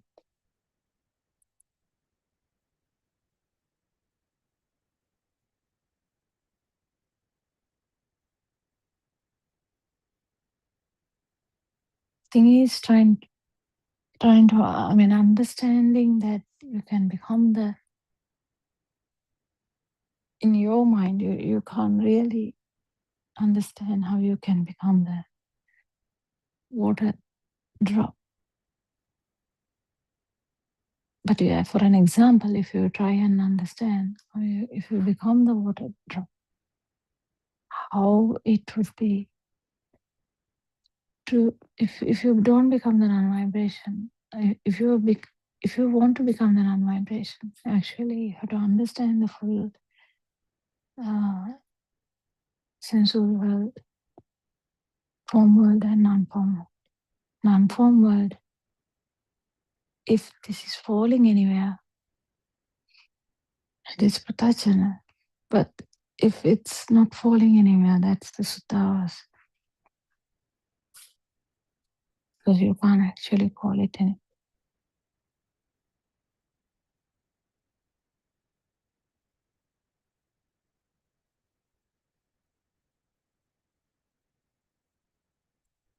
So the Ginyanguru, the embers, is another example I took.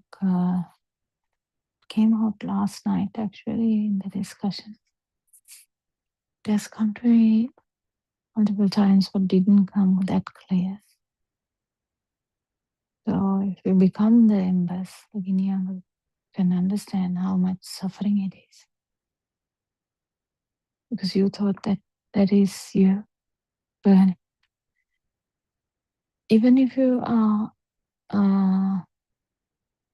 white tray with the foam, there's a foam,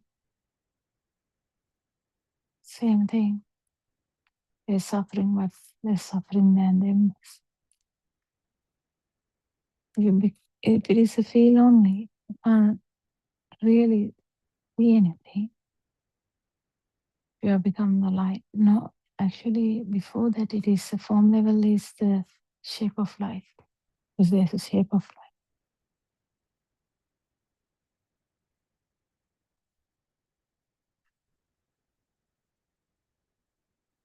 But if you really become the light, the shape of light is there because of the multiple speed of the light.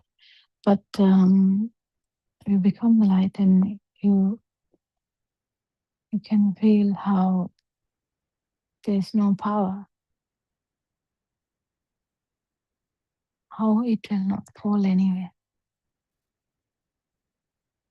Why? That's why, because it's not going to fall anywhere, that's why Lord Buddha actually put Suddhas. Because you can't really name it anywhere else.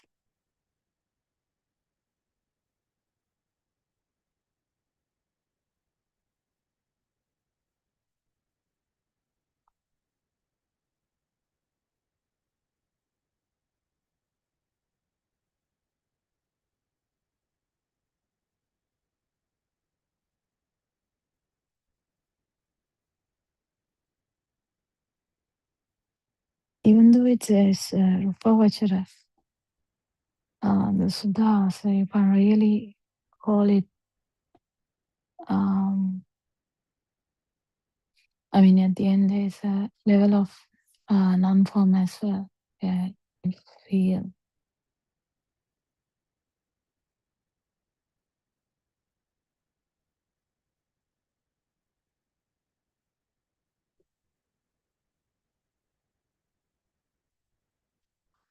If it's only in the feel side,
I can imagine now Aranahanse has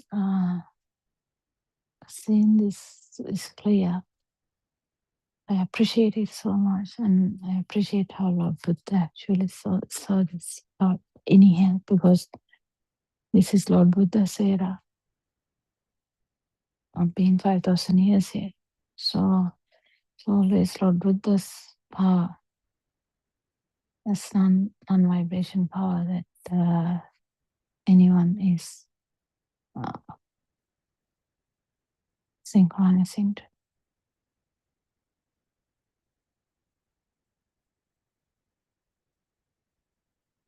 To synchronize to the vibration.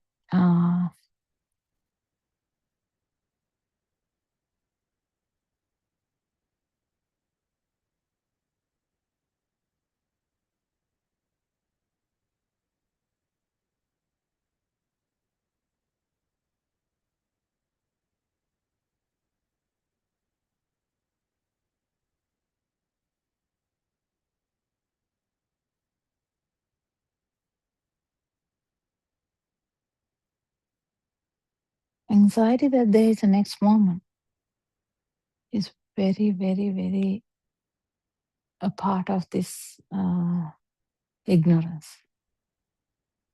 It's the same thing with the fear of death, anxiety about the next moment.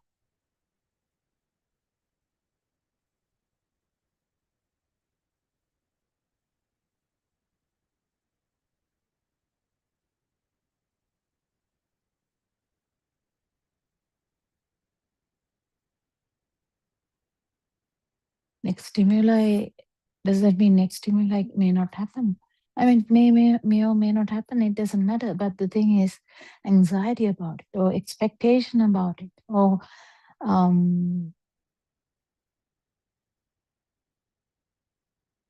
yeah, restlessness about it. That next moment should be like this is completely due to ignorance. You think that the ice is actually, if there was no, just imagine there's no ignorance in ice. Do you think the ice will be crying like, I want to become the water? Water is so, it feels so good when you feel water, when you become water. And would you rather cry when you're water? I want to become the steam. It is so good. When it is steam, it's so free. You can't be seen and you can be everywhere. Yeah, actually, yeah. You might actually like the way you feel. The ice will like the way they feel if they don't know that there is water, level of water. I'm talking about one particular ice cube. If you become the ice cube, and how you would like being the ice cube if you don't know it, that there is a water there. But if you become the water, then you know, oh wow, this is much more relaxed than being an ice cube. And then you will like that, because this is all in ignorance. Keep liking whatever you feel. And then later you feel you start liking it.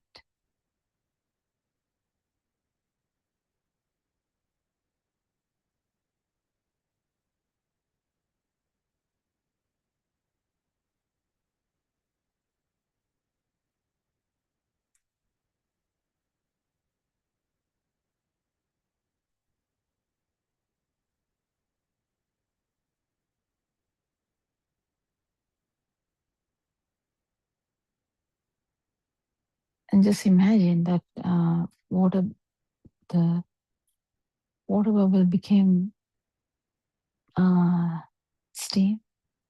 Steam can go everywhere, so much freedom. Would you not like it? Yeah. Just imagine you are the water bubble which became the steam now, feeling so free, no bonds, right? Yeah, you like it. That's how it is. You start liking it. That's ignorance. What about this Dhamma? Dhamma is beyond that. Beyond that, you understand there is nothing called myself here. So you don't really care whether you are water or whether you are the steam, whether you are the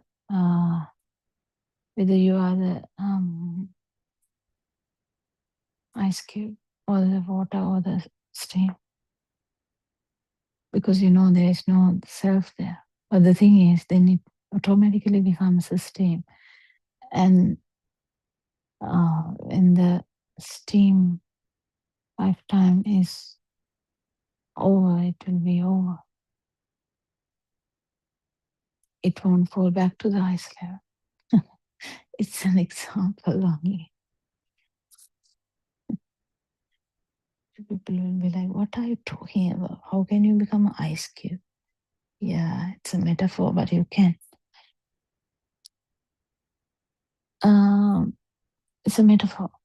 So the same thing as the embers. You fall back to embers all the time. if you feel that you are there because the vibration is so high in that, the burning is so much.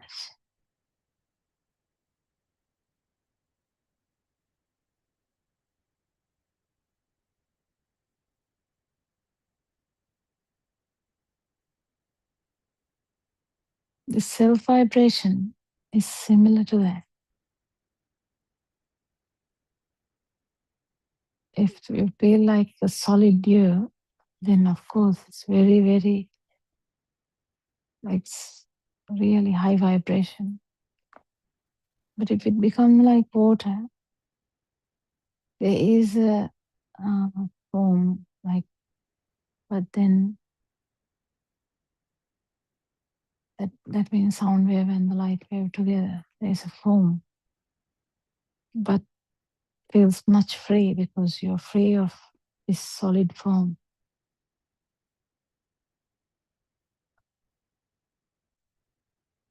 You don't take this body as you anymore. You don't take anything related to body as a thing. So the excitement in the body doesn't become a thing to you. In the sense the body parts will work, but you won't, doesn't matter, you know it is not you. But there is this light wave and the sound wave together. There's that home world, right? Yeah, that's the mind. And then the power is much, much free than that. But still, the self view is there. There's a high chance that you will fall into the downside again. As soon as this state is gone, you become scared that you will lose it and become the lower aspect again, sensual, and also the for health, not just sensual. So if the it's like the water level, you know, the form world I'm talking about. Non-form you can't really see.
The feel is actually this light feel.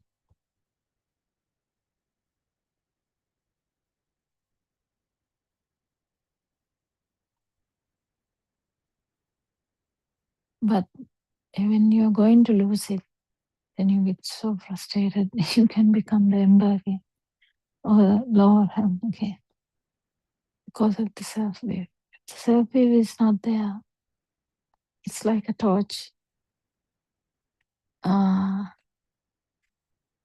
pointed at infinity. It's not going to fall anywhere. Because if torch is light towards something, then it is there. Light is there, right? Yeah, there's a form now. But if it's not falling anywhere,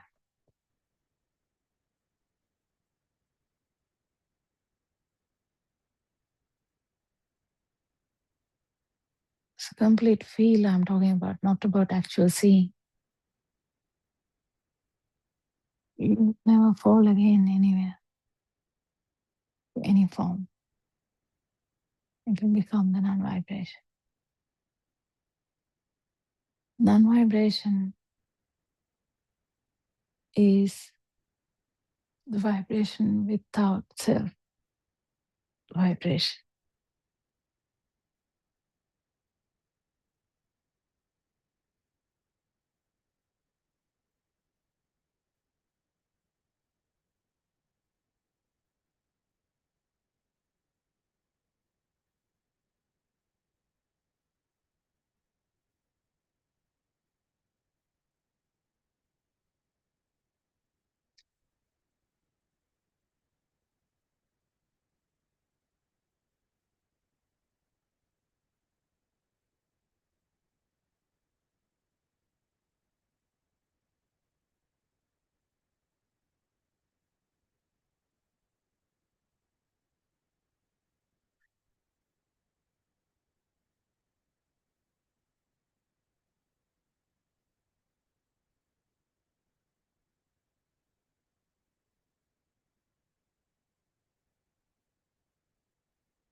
If you write an essay about became a ice cube, you will actually get this phenomena right, because you have to become the ice cube to feel this, how tight it is, how burning it is, how difficult it is.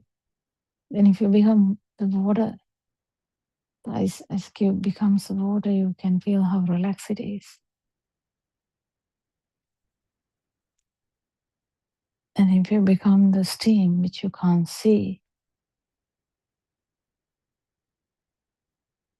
you can see how much there is no power at all. But the problem is the self-view. What is the problem with the self-view? You start liking everything. You like the solid level, the ice level. Then if you feel bit good, better than that, you start liking that one. And you start like the steam level. That's the problem with the self-view. That is what is happening. You start liking it.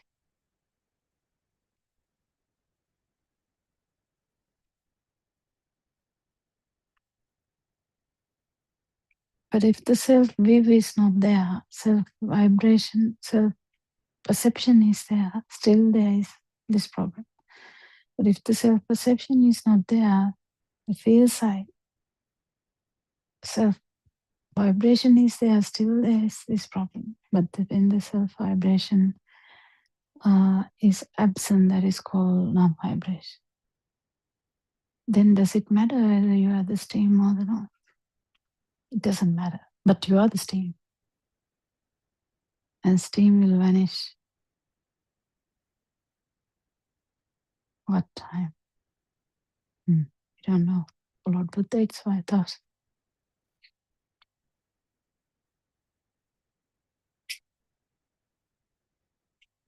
Interesting, isn't it?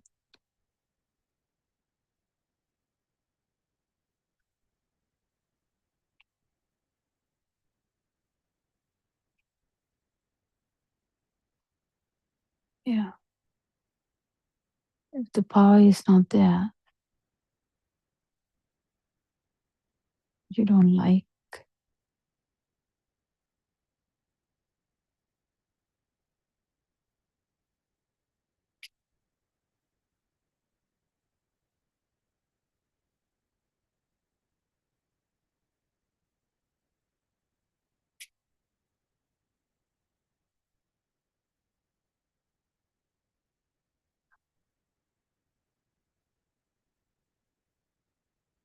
So can you become an ember? What is ember? Kinipalo. If you become the ember, you can see how much suffering is that. Burning all the time. Yeah, a lot of suffering. But if you become the if you fall into something in the light, it's still not that bad like burning like embers, right? Yeah, but the problem is you definitely start liking that. you start liking that. Once you become the light where there's no form, you can't see the light, right? There's no form, it's only a feel. See how much lightness there is. If there's no form,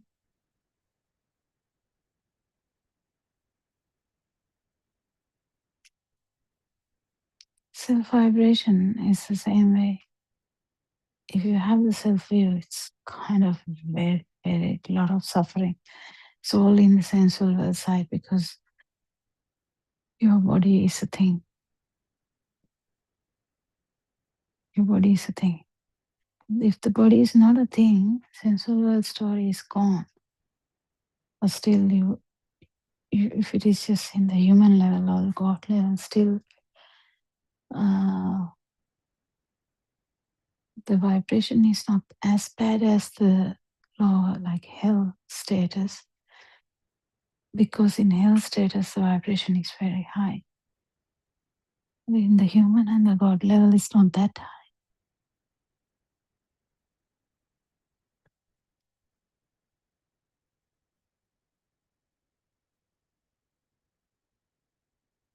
So bearable.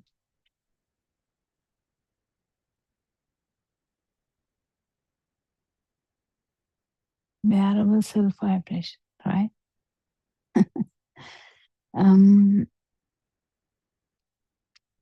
Still associated with the outside.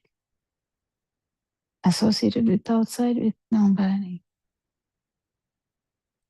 But if you become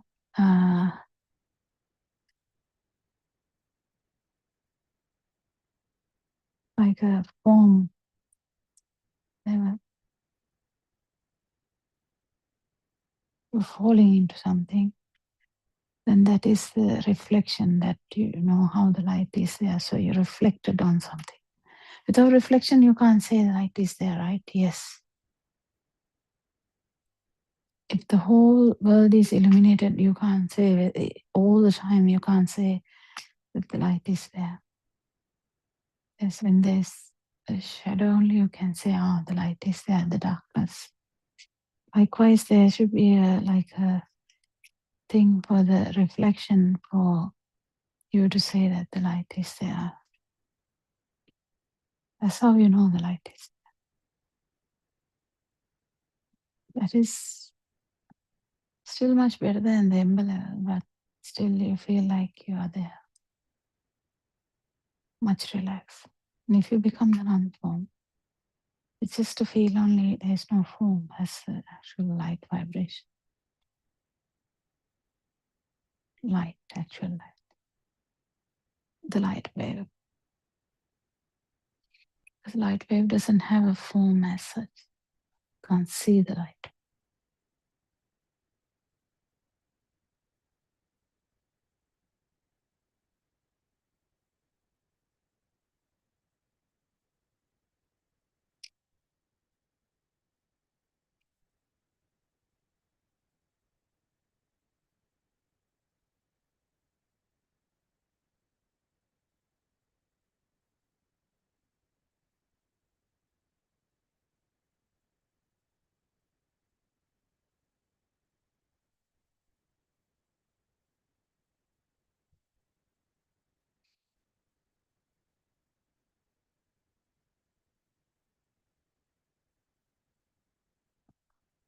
Non-vibration is not related to any of these things. Why?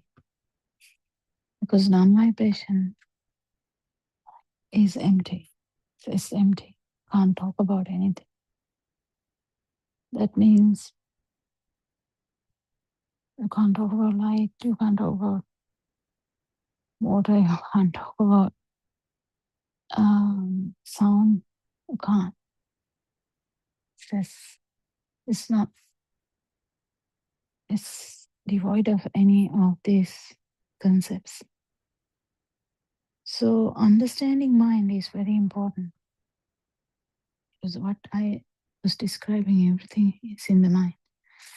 So this, what we use this mind is to understand the mind. understand what we thought as reality. We just use the mind for that.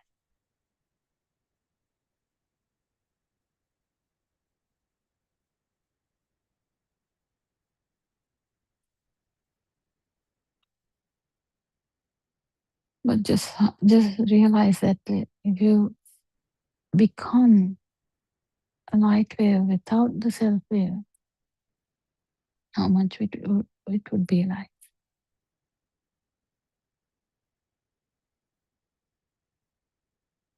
Can you become a light wave without the self wave?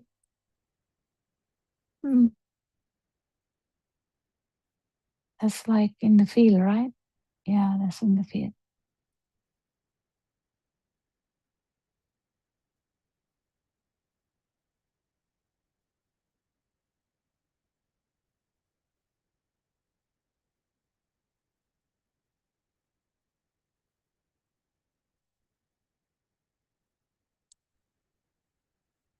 A light wave without self vibration.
What do you think? Can you use these metaphors to understand the self vibration? So the self vibration can be very, very in a solid form as well. But you can attribute the self to the body. At one time, you might attribute self to the mind as well. What is mind? That's the light wave and the sound wave together in a human.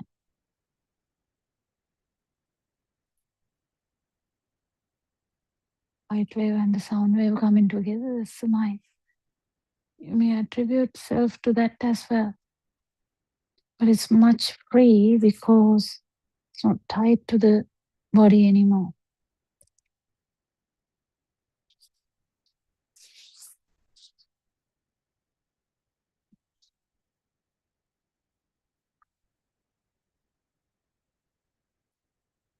So whatever happens to the body is irrelevant, kind of.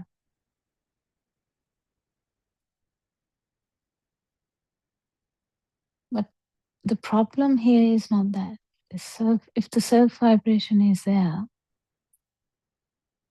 what happens is you initially like the body, now you like this freedom. You feel when you become the formless.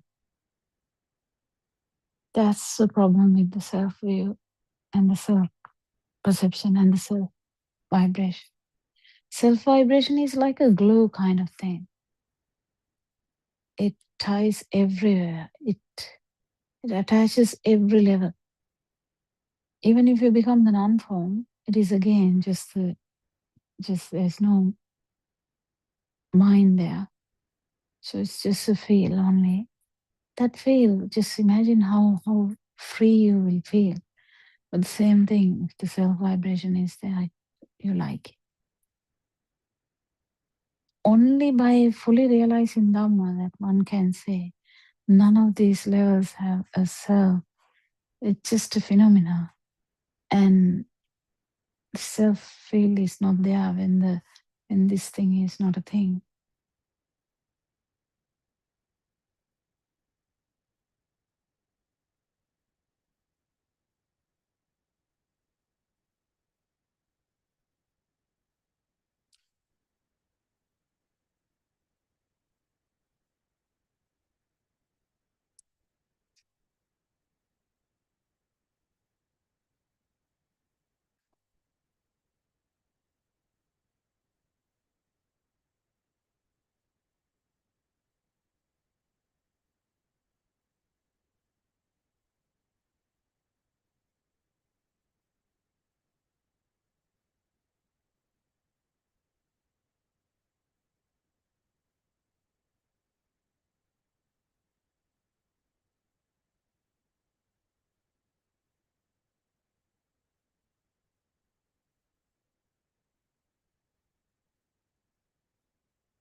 Most important thing is to feel the non-vibration. But to feel the non-vibration, understanding about this vibration is very important, where you would like the whatever the form you are. So even if you are in a solid form, you will like that. Even if you are in the form level, you would like that, where it's only the mind level. And even if it is the non-form level, where it is the feel only, and you would like that. That's how the self vibration is. And only way to understand is this by feeling the non-vibration, where there's no talk like that. Can't talk about it. And then only your self-view is broken. If the self-view is not broken, you will start liking whatever this level.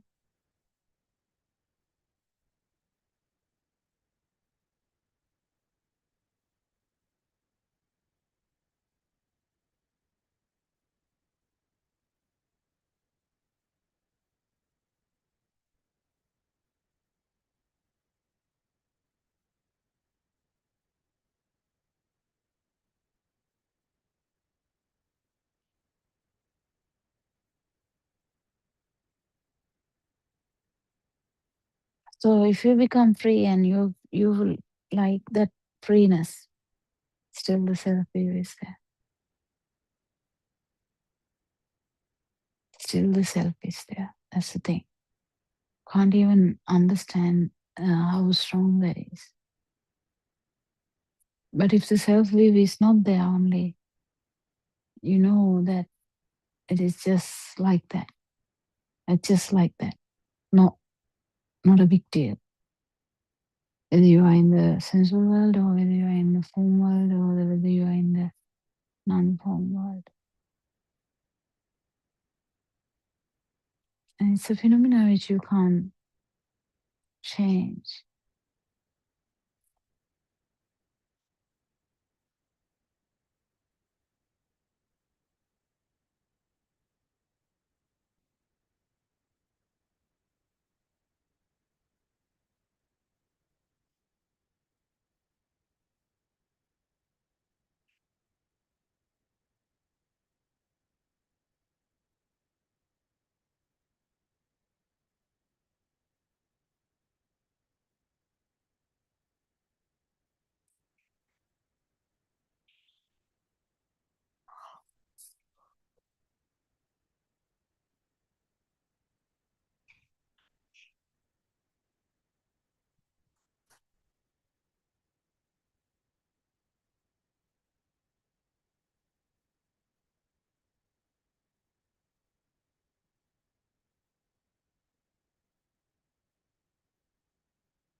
Understanding the Dhamma is very important in a non-self anger, no self anger. Because it's useless becoming ice cube anyway, that the power is so high, but it is useless to become even this water. because you will like that status. It is useless to become even the steam because you will start liking that.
Thank you, Arano, for your novel guidance. Such a beautiful Dhamma. Can't explain how much beautiful it is. And we try our best to deliver it. I don't think we are doing that much justice, but we try a lot. Thank you very much. And Triple Gem bless you all, everyone. May you understand them.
The Noble Triple Gem bless you and welcome to the Buddothpado 24-hour PeoTV channel where English Dhamma talks are delivered every day. So first of all, I worship our spiritual teacher Buddothpado Aryan Mahase's feet for his selfless service and sharing this ultimate truth with all the mankind. And it is important to remind that this is the reawakening of Gautama Buddha Sasana. Lord Buddha disclosed this cause and effect Dhamma after much effort, having fulfilled his perfections throughout an incalculable number of eons.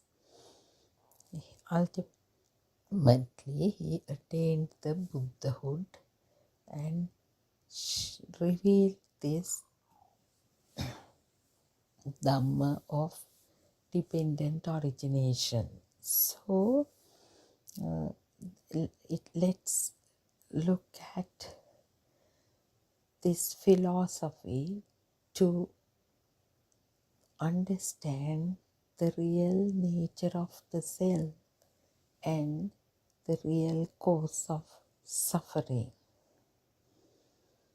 So, according to the Buddhist philosophy, the self is nothing but the thought power, the power that arises with each and every thought or each and every stimulus. This power that arises with each stimulus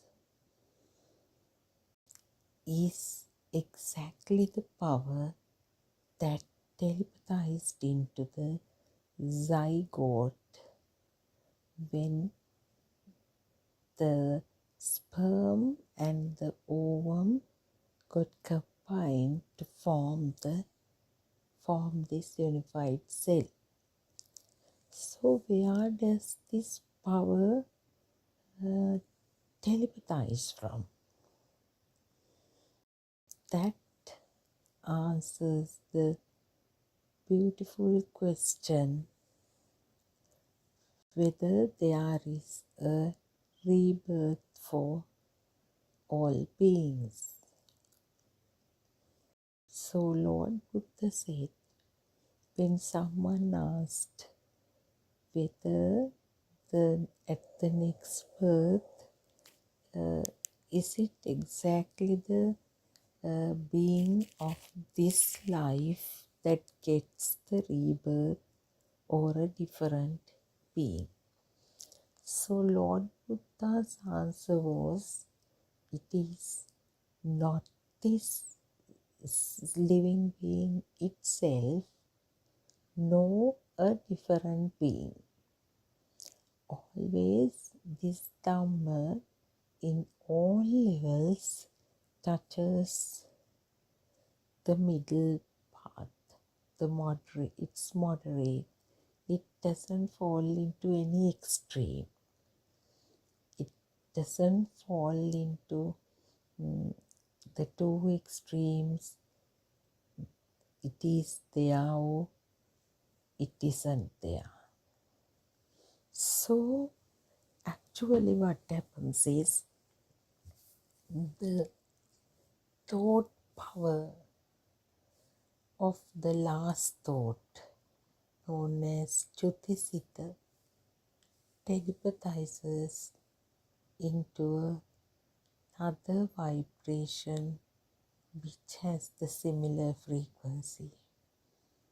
So to say that if the thought power of the Chutisita last thought is very high, it's so powerful thought, kind of, let's say, there was desire, aversion, or otherwise equanimity. Whatever the nature of the thought, the power is not zero. So that additional power, definitely it's actually a current, some power. It synchronizes into a similar vibration. So if this power is very high, it might telepathize into a being in the hell. Then if it's somewhat, less than that, it would telepathize into a hungry ghost realm. Then, depending on the power, it would telepathize into the animal realm. Animal realm, we know how many types of beings are there. So complicated. Then, next level, it would telepathize into a human zygote. And if it's even less, the heavens, form realm, and formless realm. If it is zero, if the power, there is no additional power in that thought, that is the end. That is the life story of an arahant. So it is so beautiful, so logical.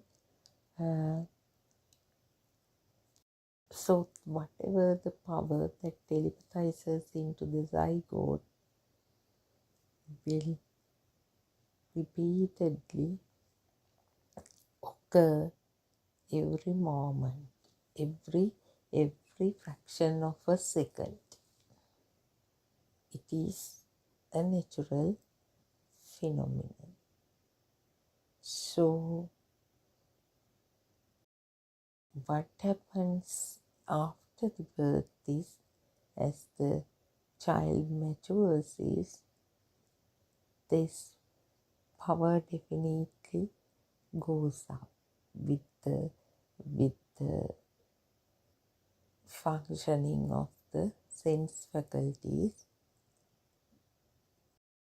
The moment each and every stimulus arises, it generates power. Power in the sense, due to the power that actually telepathized into the zygote. Due to that power telepathized into the zygote, this stimulus generates additional power. Otherwise, when the vibrations come together, naturally some power is generated, that is to keep the life going in the sense the system so function. With that power only the system functions. Now our spiritual teacher beautifully explains this as Chittaropana Balaya. It is due to this thought power or the mind power that the body functions. So another thing that we have to know is that power that telepathized into the zygote does not manifest until the sense faculties begin to function. That is very important to know. That power, that telepathized into the zygote remains dormant, remains, it's like hibernation actually, because this power, the thing is, should be activated by a certain stimulus. Otherwise, it's in the dormant level. It is like having the tendency to generate additional power. This samsaric vibration that telepathizes into the zygote has all the power that accumulated throughout the samsaric journey, throughout the cycle of life and death. So it is like, it can be explained through a metaphor. Our spiritual teacher explains this using numerous metaphors that suit the present context. Now, when all the switches of the bulbs and all the household appliances, electrical appliances, are not in the active mode, even though the power supply is there, nobody knows there is a power supply, there is electricity supply. But the moment a switch turns on, switch is turned on, the power becomes active. Whenever you turn on the iron, the power gets manifested or it becomes active.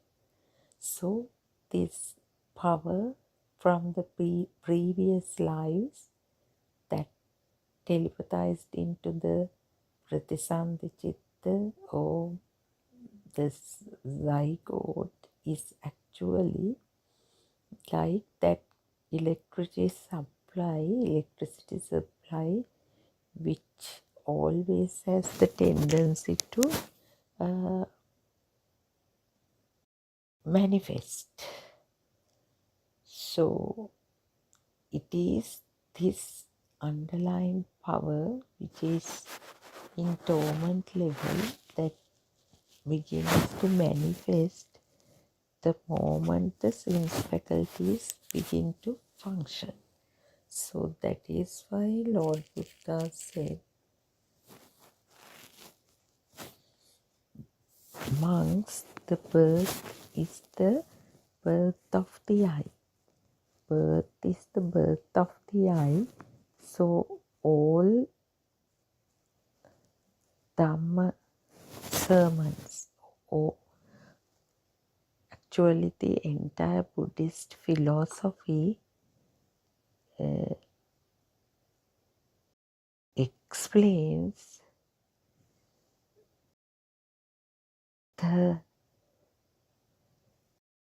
nature of the power and how it would fade or augment, and actually the path towards Nibbana is the way to decrease this power until it becomes zero, so that it would not synchronize into another zygote. So this is actually can be analyzed from different perspectives. So since we talk about all different aspects daily, I thought it's important to understand why we get rebirth and why what happens when someone listens to Dhamma and practice it, the practice it through oneself or see it through oneself, and what would be the plight of a being at the death. What is the death? So let's explore this further. So this vibration that synchronized into the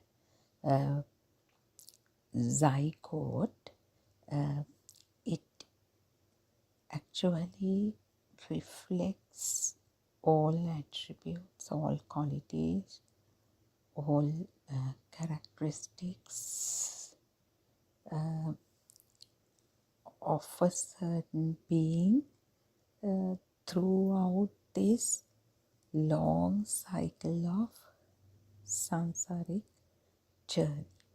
And it is actually explained in Buddhist philosophy as sastra. Sastra or tains. The translation would be tains. The power which is in the dormant nature or inactive nature.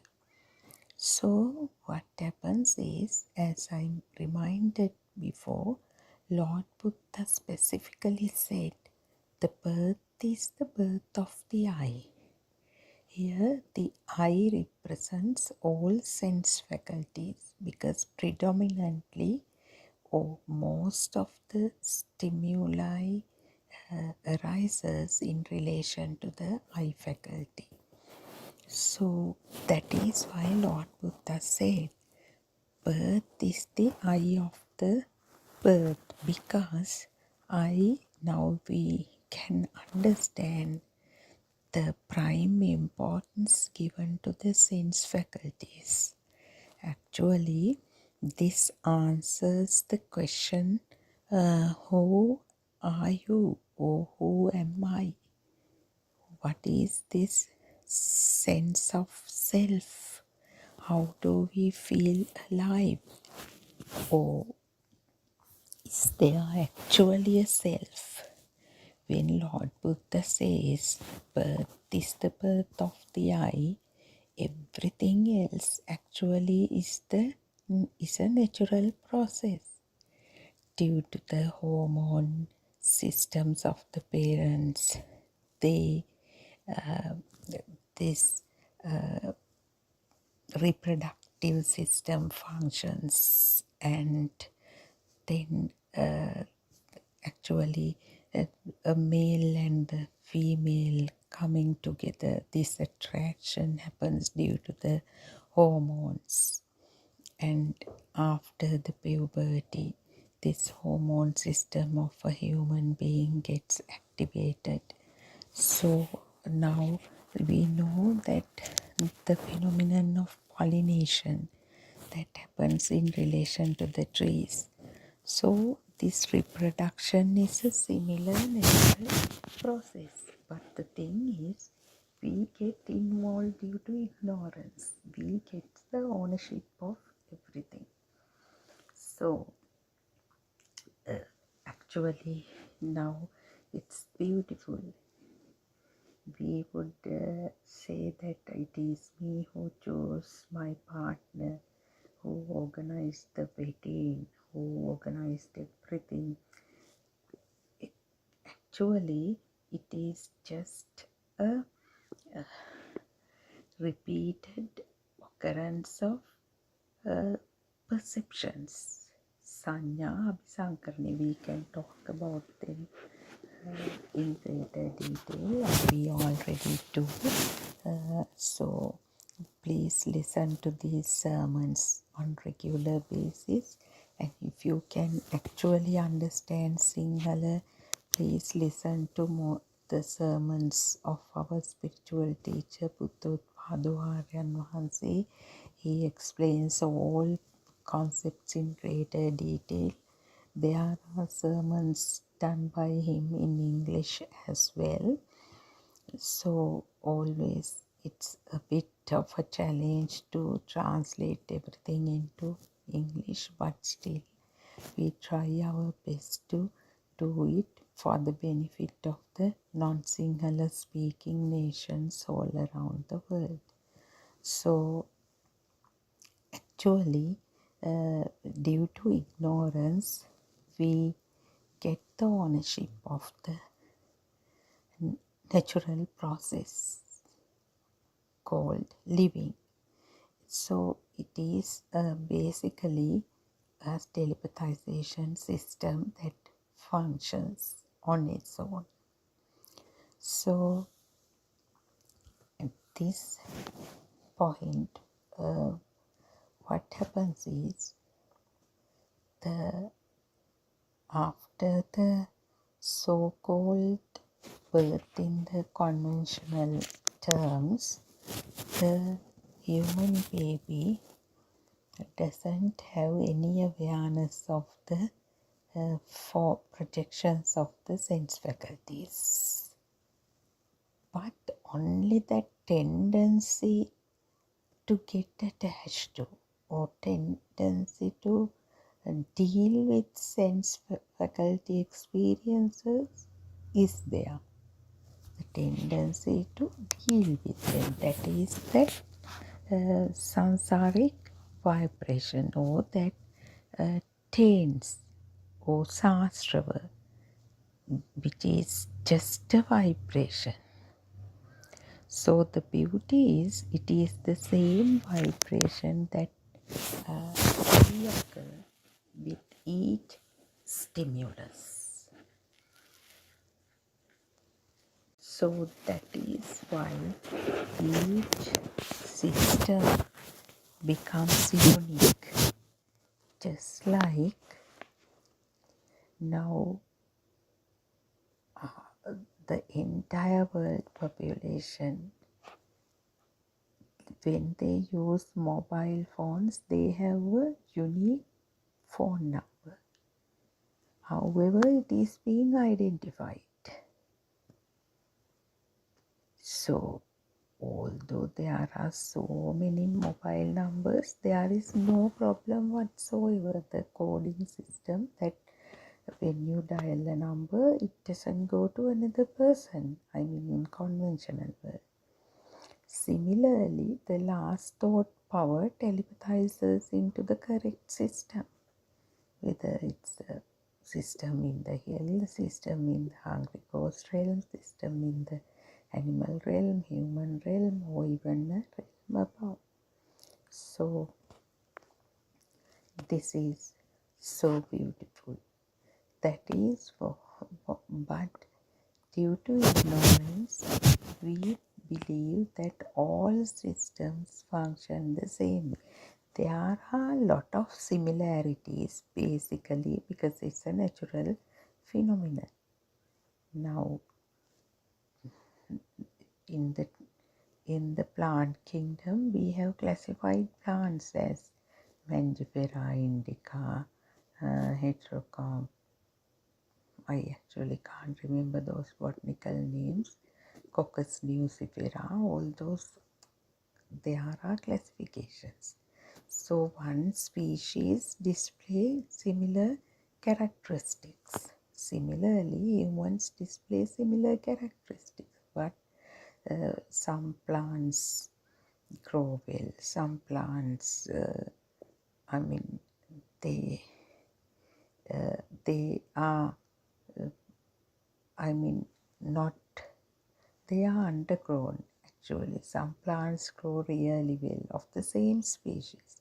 Similarly, there are variations, differences in the human systems also. And when it comes to this thought level, mind power, which is our main topic today, which arises due to the impact of taints, the natural tendency to have attachment, aversion, or equanimity In other words, the single term, the umbrella term used for these three major defilements is clinging, upadana. This tendency to clinging comes from that sansaric vibration, which is in the dormant form. It is called taints or sastra. When it converts into manifest form, it is called ashrava or defilements. Defilements can be defined, there's a wide range of defilements as attachment, aversion, equanimity, contentment, satisfaction, dissatisfaction, happiness, anger, hatred, jealousy, selfishness, wickedness, all sorts of defilements. We can go on and on.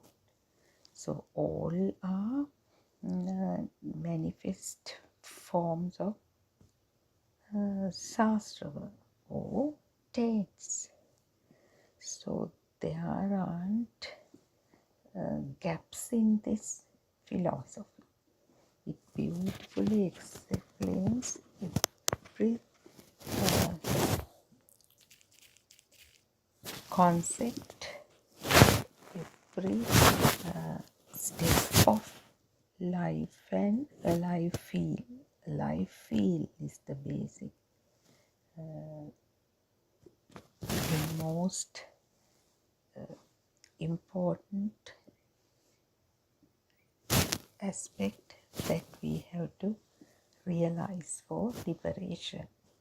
So what happens is, now Lord Buddha says, why is the real birth is the birth of the I. It implies the birth is nothing but the sense faculty system.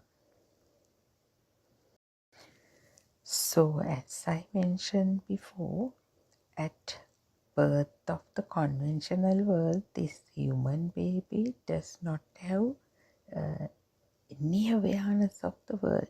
At least he was born, he was in the mother's womb, nothing. He has no awareness of anything because he doesn't have a mind. Because mind gets developed with the other sense faculties. Other five, mind arises due to the five sense faculties. So it is obvious at birth, at the delivery, child does not have any experience of other sense faculties. So there is no mind as such. So we call that level the radiant mind or pure mind. It's compared to a piece of clean white cloth, which is so meaningful actually. But it is questionable whether it is immaculate. It is so clean because we know that underneath the layer called taints. The taints they are hidden. It's like on the reverse, let's say on the reverse of the cloth, some shade of muddy color is there, but on top of it, it's so white. We can take it that way. But Arahant stage, that underneath yellowish layer is also not there. It's both upside and reverse. It's so clean, so white. So it's a beautiful metaphor. And gradually what happens to this radiant mind is the sense faculties begin to function on their own. They are all in vibratory nature. So the eye begins to function. If the eye is normal, the eye vibration, it is the same telepathization system now. Just like the last thought power of the previous birth telepathized into the zygote, now here also, at the moment the eye opens, similar vibrations interact. This interaction is a completely natural phenomenon. The interaction of vibrations is a completely natural phenomenon. This interaction and power generation happens due to the impact of that samsaric vibration or taints. The initial level, radiant mind level, there is no much power because no identification as such. So the light arises in the eye, it ceases. Then and there any stimulus arises and ceases. That is the actual birth and death. That is definitely the actual birth and death. The stimulus arises, ceases. So it happens so fast. So one doesn't notice, even an adult does not notice the ceasing part. It is actually a certain wisdom of understanding or realizing, arising and ceasing of phenomena, but actually the ceasing part, since this arising, ceasing happens so fast, we cannot see. That is due to the inability of the human system, we feel as if things exist. Even this body, it arises, ceases, arises, ceases. But it happens so fast. This arising and ceasing of phenomena happens so fast. So no one can actually see the gaps of bhavanga. That's beautiful. Bhavanga means the gap of two thoughts. The space between two thoughts cannot be captured as it happens so fast. So Lord Buddha gives the example of the lamp. When you light a lamp, you put some oil and you put a wick, small piece of cloth rolled in it, and you just light it. But when after lighting it, we feel as if there is a flame that exists. But what we don't see is that it's always a new drop of oil and the new piece of the wick that burns. So it happens so fast, we see as if a flame exists. The other example is the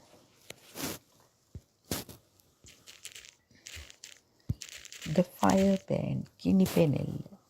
If someone rotates a fire band so fast, what we see from a distance is an existing fire ring.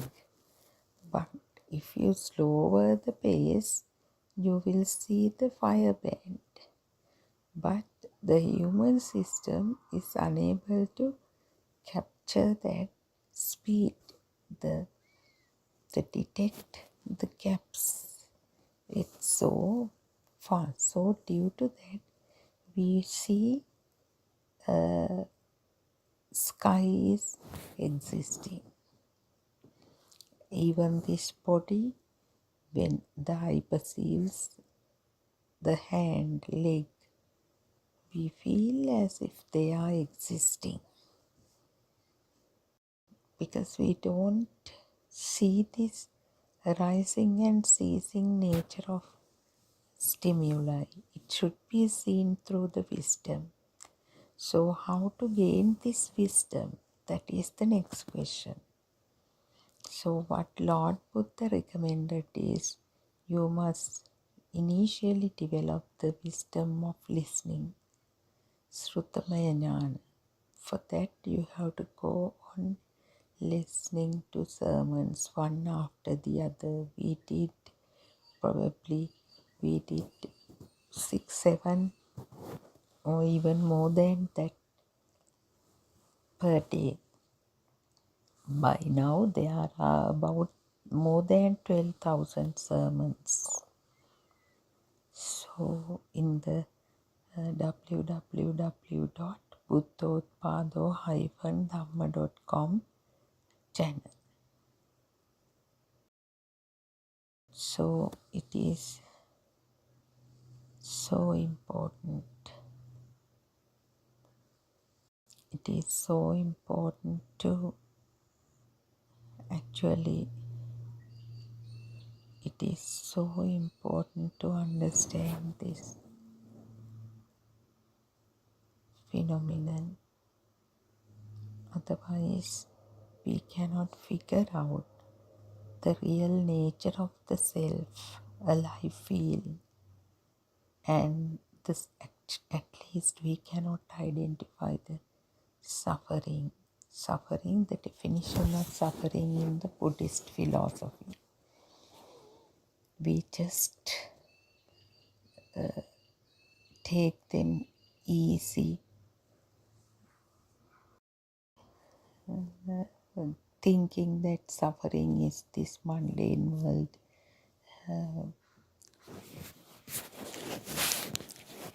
Stuff like dying, aging, catching illnesses, separation from loved ones. No, this is not the suffering defined in the Buddhist philosophy. That suffering arises when an external stimulus becomes real. When we don't know that what we associate with are mere thoughts, mere mental constructs, mere the projections of the sense faculties. Because this body sensation, body sensory inputs gives us a feeling of solid, liquid, airy entities. But the body faculty only captures hardness, softness, temperature, coldness, sharpness, very limited stimuli. So they give us a feeling of existence of entities. So we need to do a lot of work with the body consciousness. Body consciousness actually, although we feel we are sleeping in the bed, the body consciousness is just feeling the softness. Rest of it is the film, the thoughts, the fact that I'm sleeping in the bed and it's there, it's here in this room, All are thoughts. What we actually feel is the softness of the cushion or the blanket. So similarly, when you drink tea, what you feel is the hotness or the coldness, or at the same time the taste, some taste, bitterness or sweetness, whatever the taste, just a taste. Even sweetness, bitterness are known later. Only the feeling is the taste on. But rest of it, now I made the cup of tea, I have added milk, I have added little bit of sugar, I have added caramel. All these are thoughts. What is felt is merely the taste. Similarly, the nose. For the nose, it's only a small smell. But now see how these sense faculty projections merge. We feel I'm drinking a hot tea which is so sweet and which smells good. So when these sense faculty, and you feel the liquid nature of it, and lot of billions of thoughts, stimuli come together. However, when these sense faculty experience merge, it gives a sense of existence, that existence sense, existence feel, with the sanya arises. It may happen with the single sense faculty too, when the first starts with the light and the sound. Light perception, sound perception. Since the light occurs in the eye repeatedly, first child may get the sense of existence of light without any identification. The thing is, when that sense of existence, feeling of existence, or the perception of existence perception, if the sanya arises, the self perception too is inevitable, because it's like the two sides of the same coin. So when the existence perception of light, sound, heat, smell or taste, that feel level perceptions arise, the self perception, the felt and the actually the one who feels arises. Felt part is there, then one who feels is here. That is how this duality arises. In Buddhist philosophy, it is explained as internal, external, which is purely a creation of the mind. So first we have to challenge, we have to fully realize the non-existence of the duality, non-duality. Here they are. No, only the sense faculty experiences are there. There's nothing but only the sense faculty experiences. So it's so beautiful to explore this truth. Buddhist philosophy is nothing but seeking or exploring the self, exploring rather than the self. Self is non-existent, but it's how we feel as if there is a self. That is the research. That is the noble research to be done when one fully realizes that there is no self.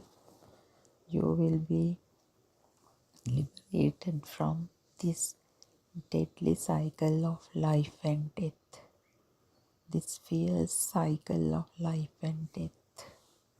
So that should be the destination of the path. Actually, our spiritual teacher always reminds a certain line, a certain saying, මාත් එක්ක මම ගමනක් යනවා මාව දාලා මම යන්නට යනවා. The biggest challenge any sentient being has is the sense of self. So in this Dhamma journey also, Dhamma path also, we started with the self, strong self-will, because it's me perception. Actually, this happens by the mind consciousness.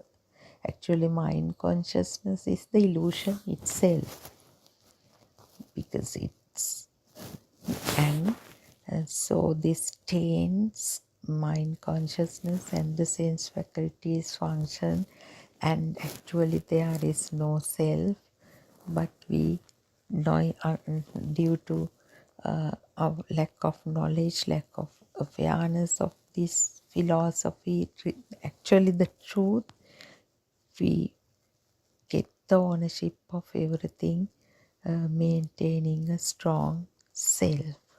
So it is our duty to explore this further and liberate from this suffering. So gradually we have come to the end of the day's Dhamma talk. May the Noble Triple Gem bless you. Theruvan Saranai, Aryan Master. We always worship you, and we worship Lord Buddha, Dhamma and Sangha. See you tomorrow at the same time.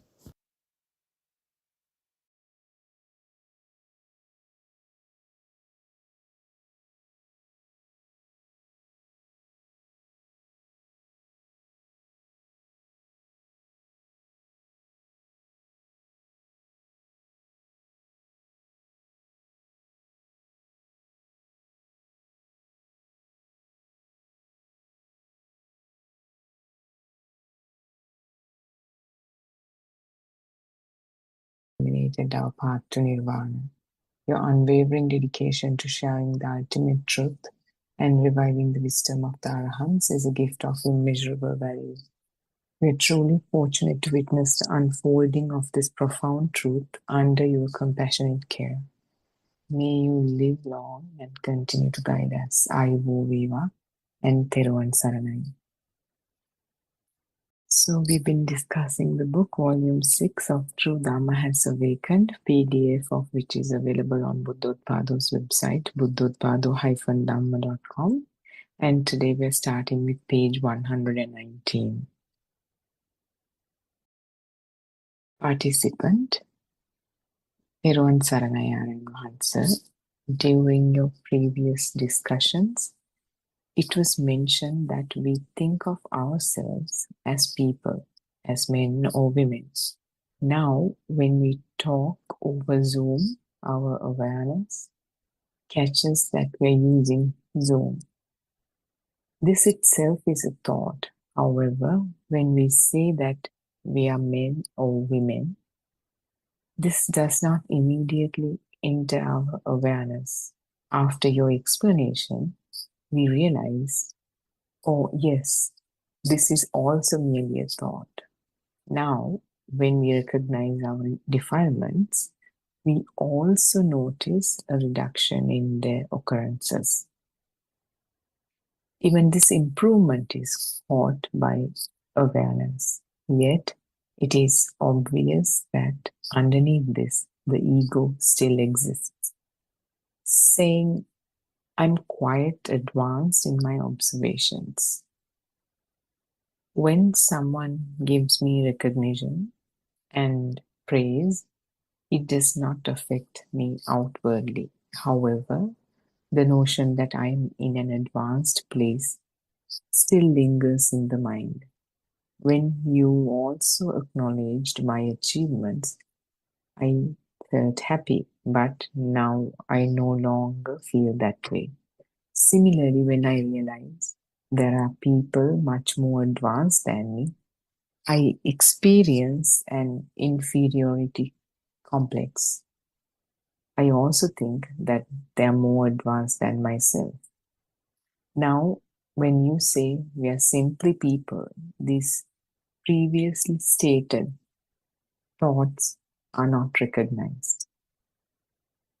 Aran say, this is a deep concept.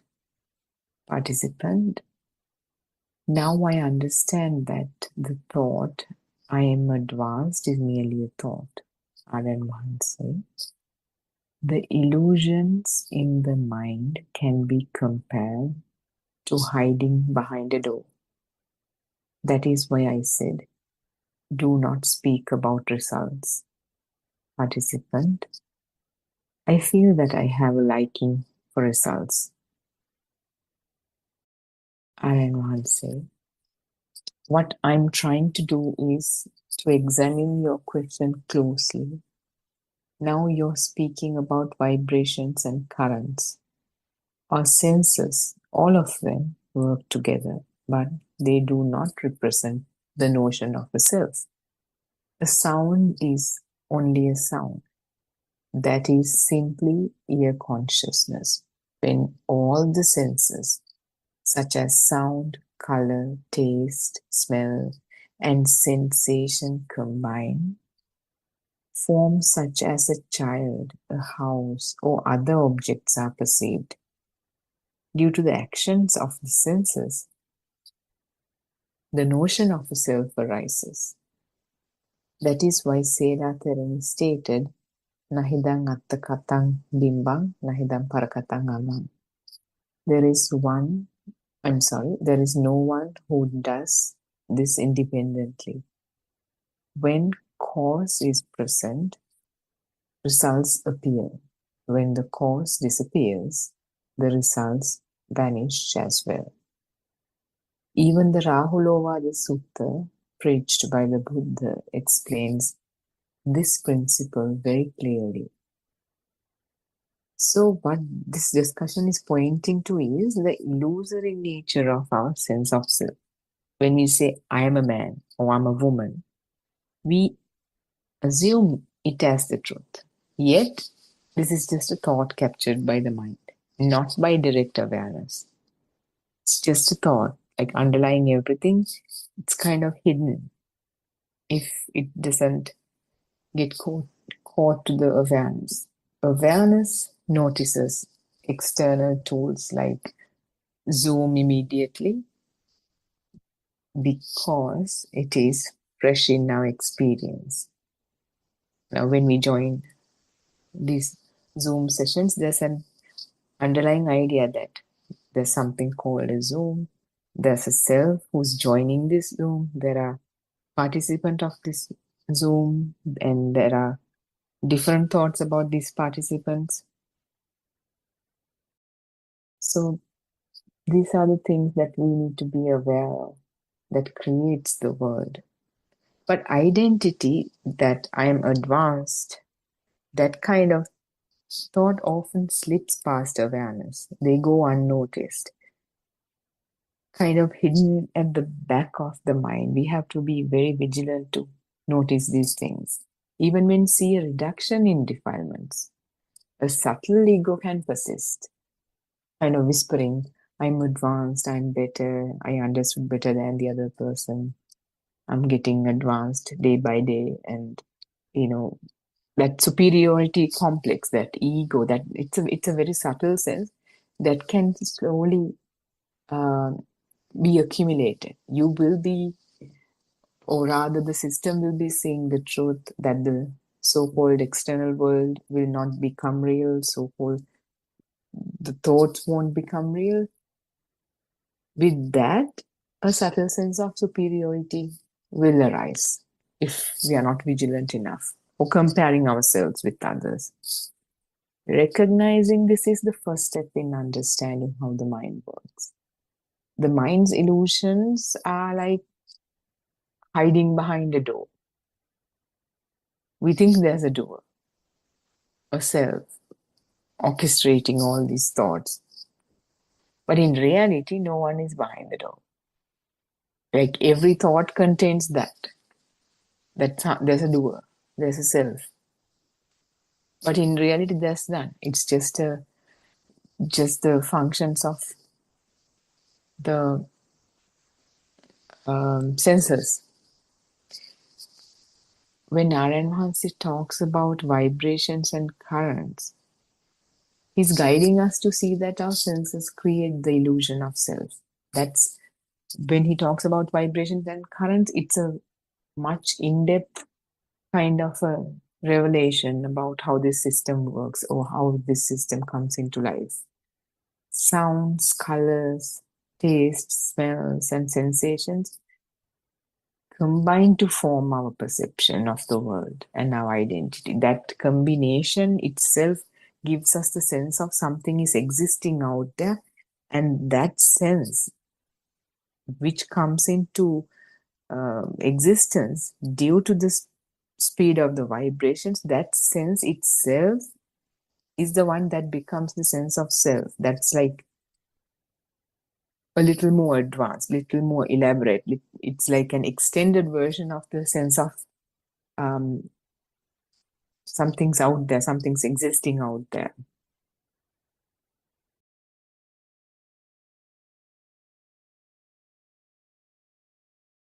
A child, a house, or a tree is only a product of these sensory vibrations, not something owned by a self. There's no relationship to a self because that is all there is. But because of ignorance, that sense that something's existing out there is falsely identified. That extension of that is falsely identified as a sense of self. Or rather the self, that sense is labeled as the self-identifying view. That is the self-identifying view. The self, the ego, or the idea of being advanced all arise from the interplay of these causes, the vibrations, the interplay of inputs of sense faculties. As the Buddha taught in the Rahulavada Sutta, every result depends on its cause. When the cause disappears, so does the result. As the dog peeps into the pond, there's a dog. So that is the necessary condition. The dog needs to kind of peeps into the pond. If it doesn't, there's no dog in the pond either. So these causes are required for the effects to come into existence. This is the essence of why the sense of self is not permanent. It takes place, or it arises in the moment to moment. In this thought, okay, somebody yells at me and there's this hurt. How dare this person talk to me? In that thought, in that particular thought, the self is arisen. Self arises in the moment. In that thought, only there's a self, sense of a self, that burning. And whatever we need to do, the practical approach to, is to see that there is no self in that thought. That thought is created of vibrations. If all thoughts are created of vibrations, where is me? Where is this person yelled at me? Where is mother, father? Where is all the things that are dear to us? They're made up of all the same material, which is vibration. So how can this difference or the value be attributed differently? There's no basis except for a mental construct. Understanding this. So in one thought, it's that. In the next thought, oh, I haven't seen my mother in a while. I should do so. She's sick. And probably you get sad in the second thought. In that thought, the mother has become real with respect to that there's a self and there's an internal burning. In that second thought, there's a self. So in the first thought, there was a self that came alive, and then there's another second thought in which the self came alive. They happened so fast, it felt like they're almost continuous. And it feels like there's a continuous self. But there's no continuous self. Both of them are thoughts. Both of them are made up of vibrations. Yet the value that's been attributed by the system is different. So the field is different. That burning is different.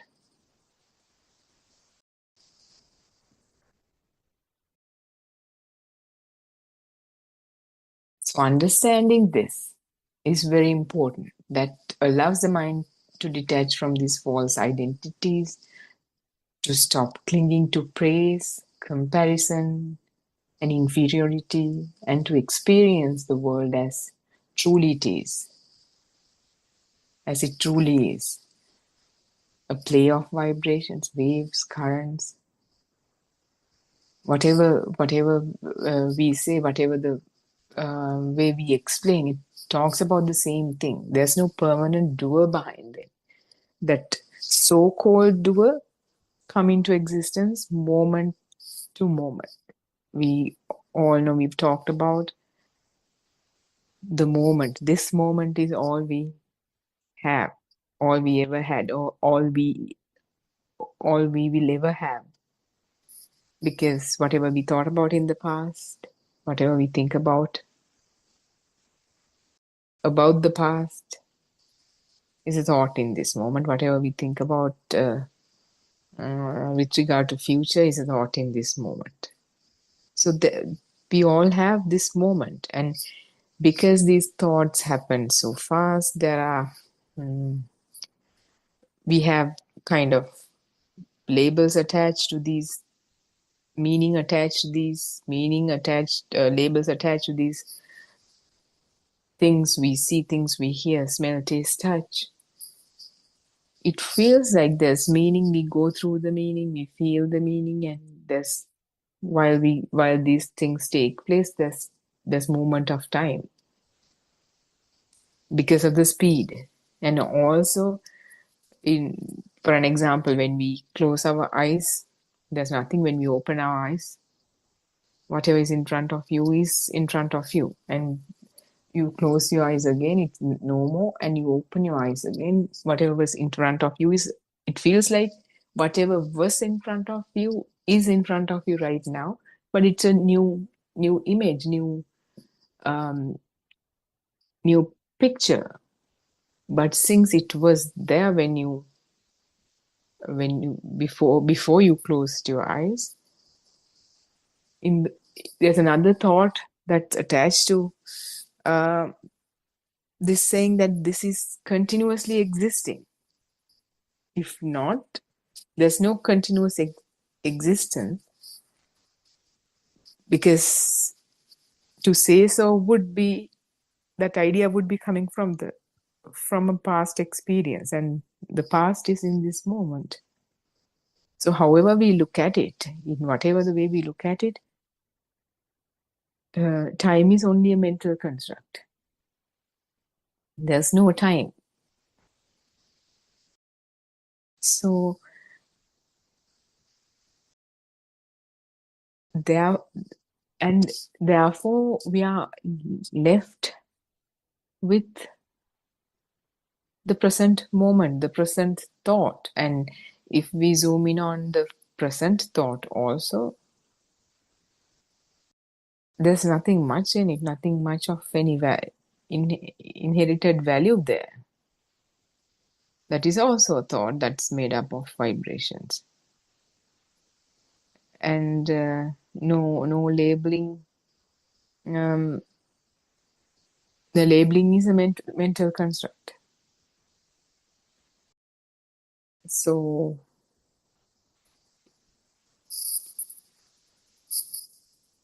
I see Justin here. If you have any questions, it will be nice, and we can. Thiruvan Saranai. Thiruvan Saranai. Yes, actually. So, what we are discussing about how this experience of this particular person, he says that sometimes she feels she's okay and a bit advanced than the other, where she feels this experience superior complex, and at the same time when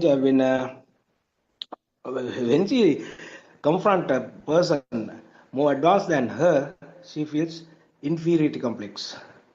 So actually, this is the nature of the mind. This is the actually the function of the process of the faculties. Always the thoughts are generated and they appear and disappear. So the thing is to understand what this experience is, or what this actually the people suffer in different ways. They experience the bitterness always. They confront different type of catastrophes, disappointment and lamentation, frustration, and so on. So all these things they confront because they don't know what's behind the screen. So that to understand this, so you have to find the gem. I mean, you have to listen to the true Dhamma. What is true Dhamma? How the mind is created, or how the world is created, how I am created, and is there an existence? That is what we have to understand at the beginning. Otherwise, no, there is no salvation for any person. The challenge here, you feel existing, existential suffering. You exist at the same time as you suffer. So what we should focus on how to understand the mind, how to understand this process. So without the help of true Dhamma, which is preached by Aryanansi, a noble friend, there is no salvation. There is no freedom of mind. So what is here happening here is beyond our imagination. So it can't be realized so skillfully, because it is unimaginable, because it is a kind of a vibration which is not which we can't actually understand. It is beyond our imagination. That's what I said.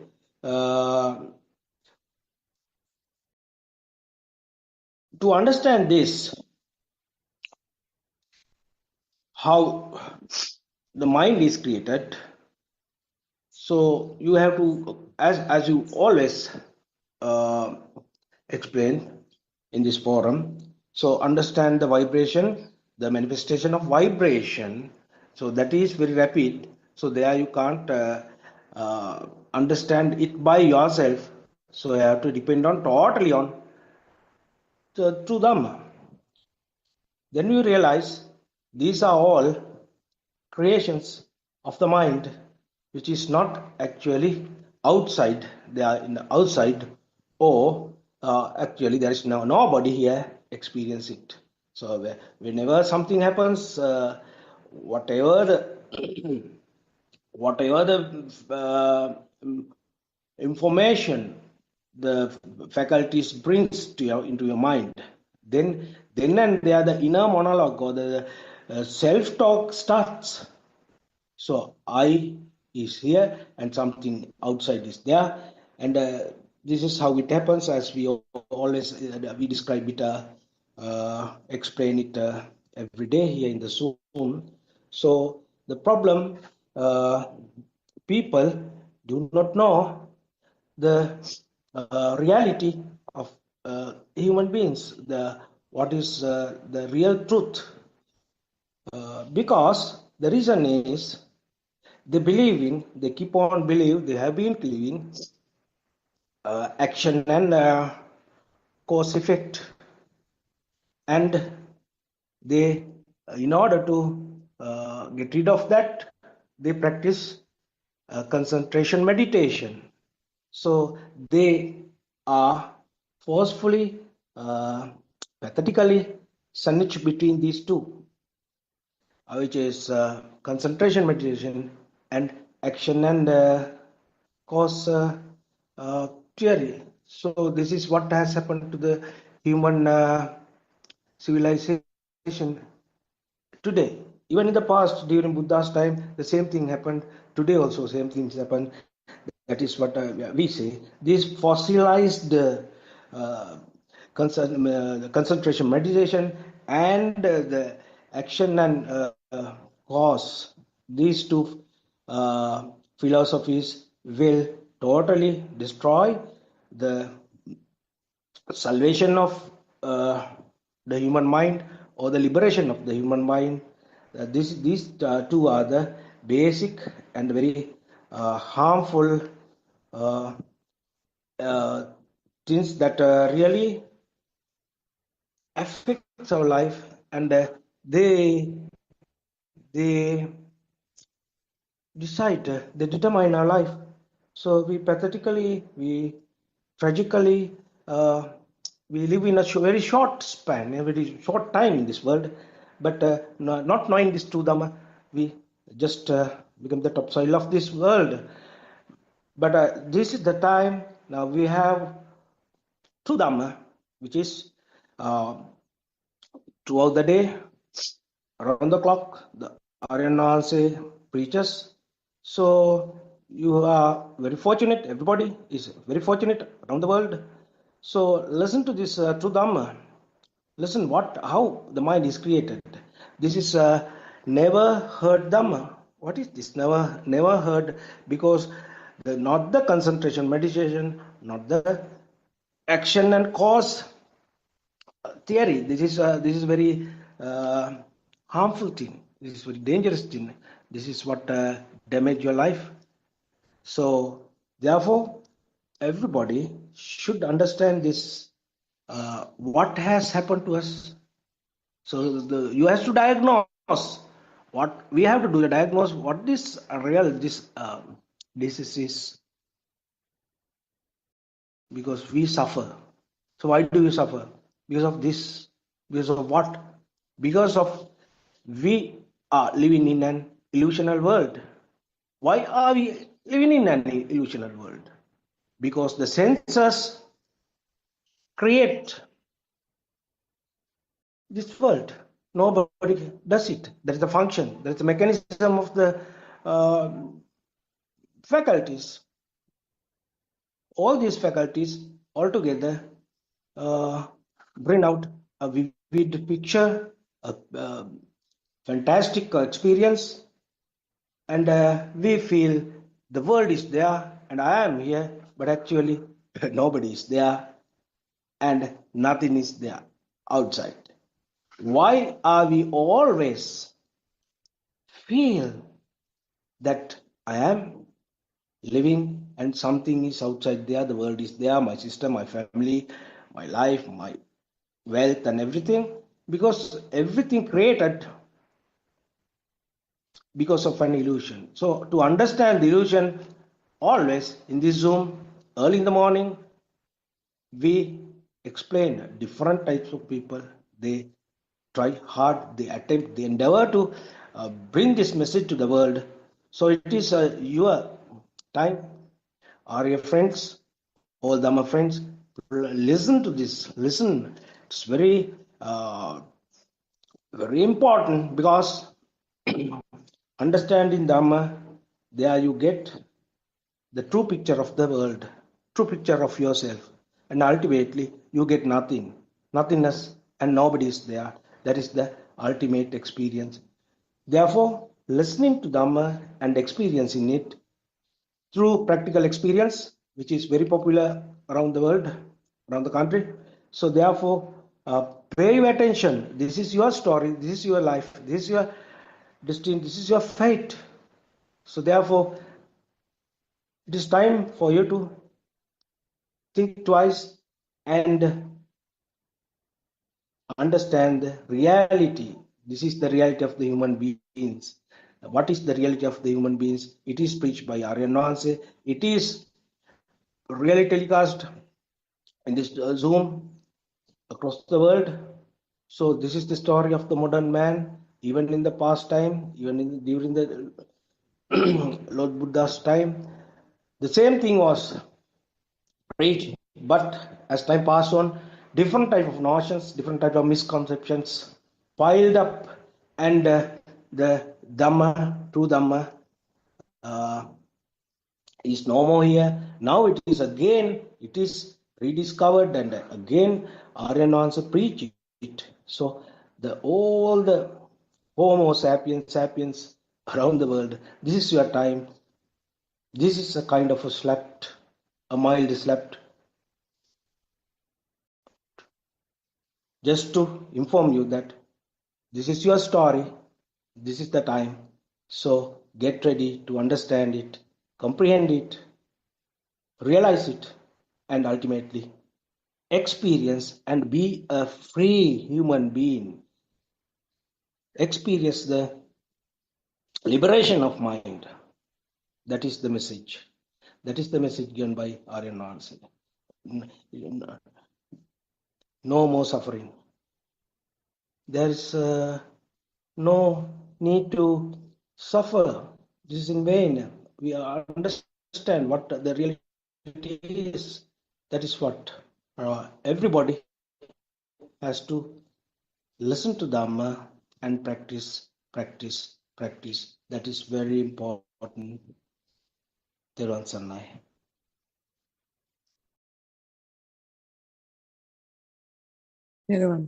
Justin, thank you very much for that wonderful explanation. A lot of angles you touched based on the law of karma, action and effect. Yeah, and it's what Buddha preached, or what we are learning through Aryan Vahanse, runs a cause and effect Dhamma, runs much deeper, and it makes sense why people kind of misunderstood, because it's, for someone to explain this law of karma as, if you do something good, you will get some good results. If you do something bad, there will be bad results. That sounds like, that seems like it's what's happening, but what Buddha said, how this world is created, how this mind is created, how this so-called self is created, runs much deeper than the surface level truth that um, people thought was the law and order of the world, which is that it's a manifestation of vibrations. It's uh, and you know, it's a function of all these sense faculties. These five sense faculties create getting together or merging to create the mind as a manifestation of vibration. This sense of something's out there existing, the sense of self, all that is kind of, it's all the manifestations of this, the vibration. And it, like you correctly pointed out, this is not something that could be grasped with a, you know, with a regular mind, with a mind. It cannot be grasped with the mind. That is why Buddha or Aryan Mahanse or someone with higher insights, abhijnana, has to realize this for themselves. Either self-realize or using the Dhamma, realize this, see it within themselves. How it's like, you know, in I don't know if you know, even in architecture, in mechanical drawings, they draw. If there's some like a three-dimensional complex object, they do a side view, top view, rear view.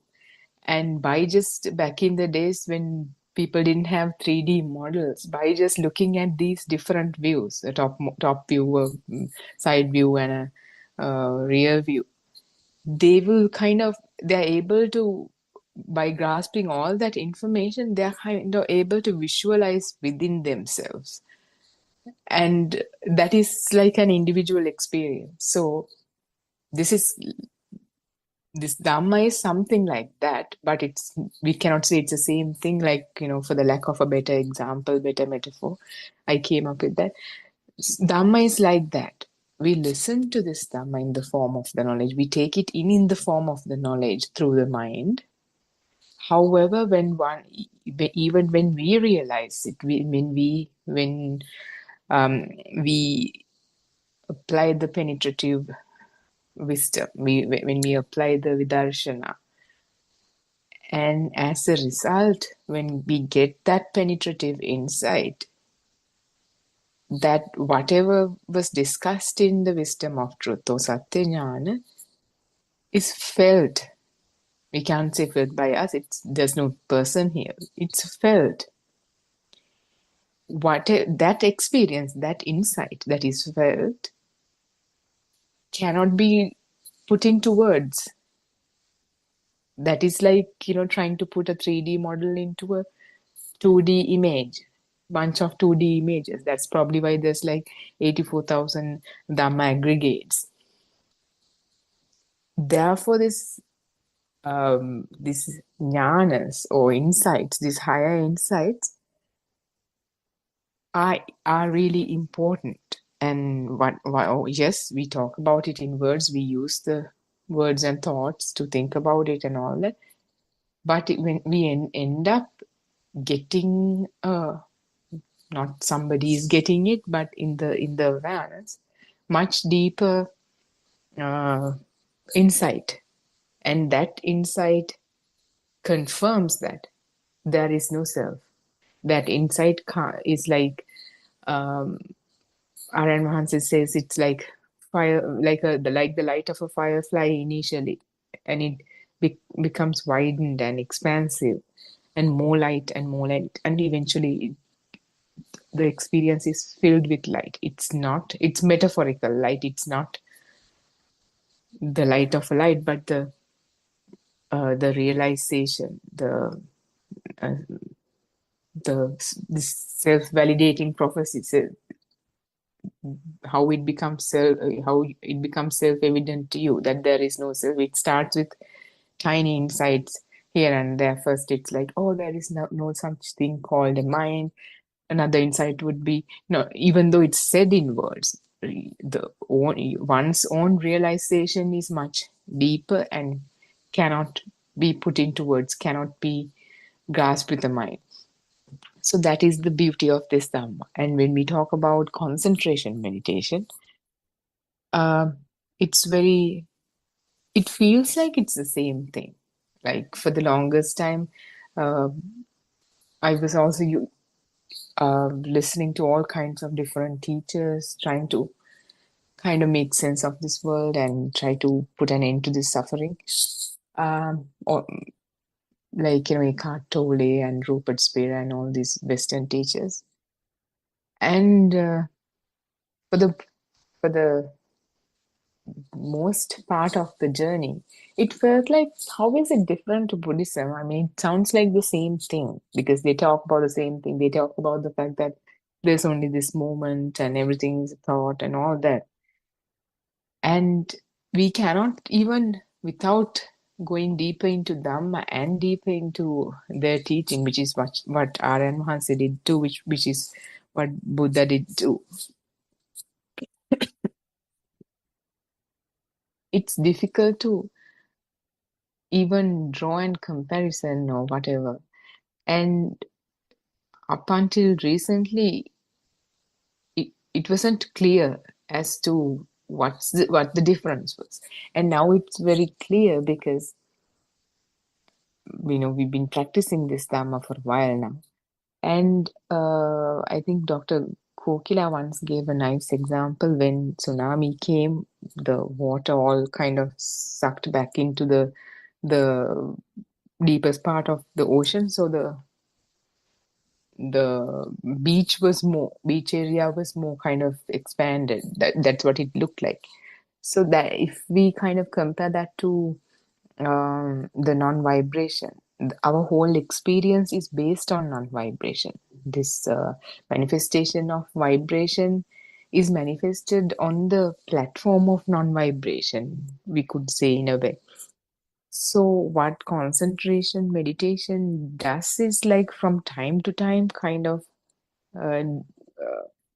drive a pile into the sand through the ocean and kind of access those states momentarily by, like, practicing meditation in the cross-legged position. And in that deep meditative absorption, they will reach that non-vibration momentarily. But it's a meditative absorption that belongs to the mundane plane, because in the supramundane plane, the meditative absorptions are not so much temporary absorptions like that of the mundane plane. They are rather one who starts the journey with ignorance. That state of mind, we can't even say state of mind, that system kind of transforms into non-vibration in a permanent way by understanding how thoughts are formed. Therefore, the astonishment of a magic is no longer there after seeing how a magic trick is performed.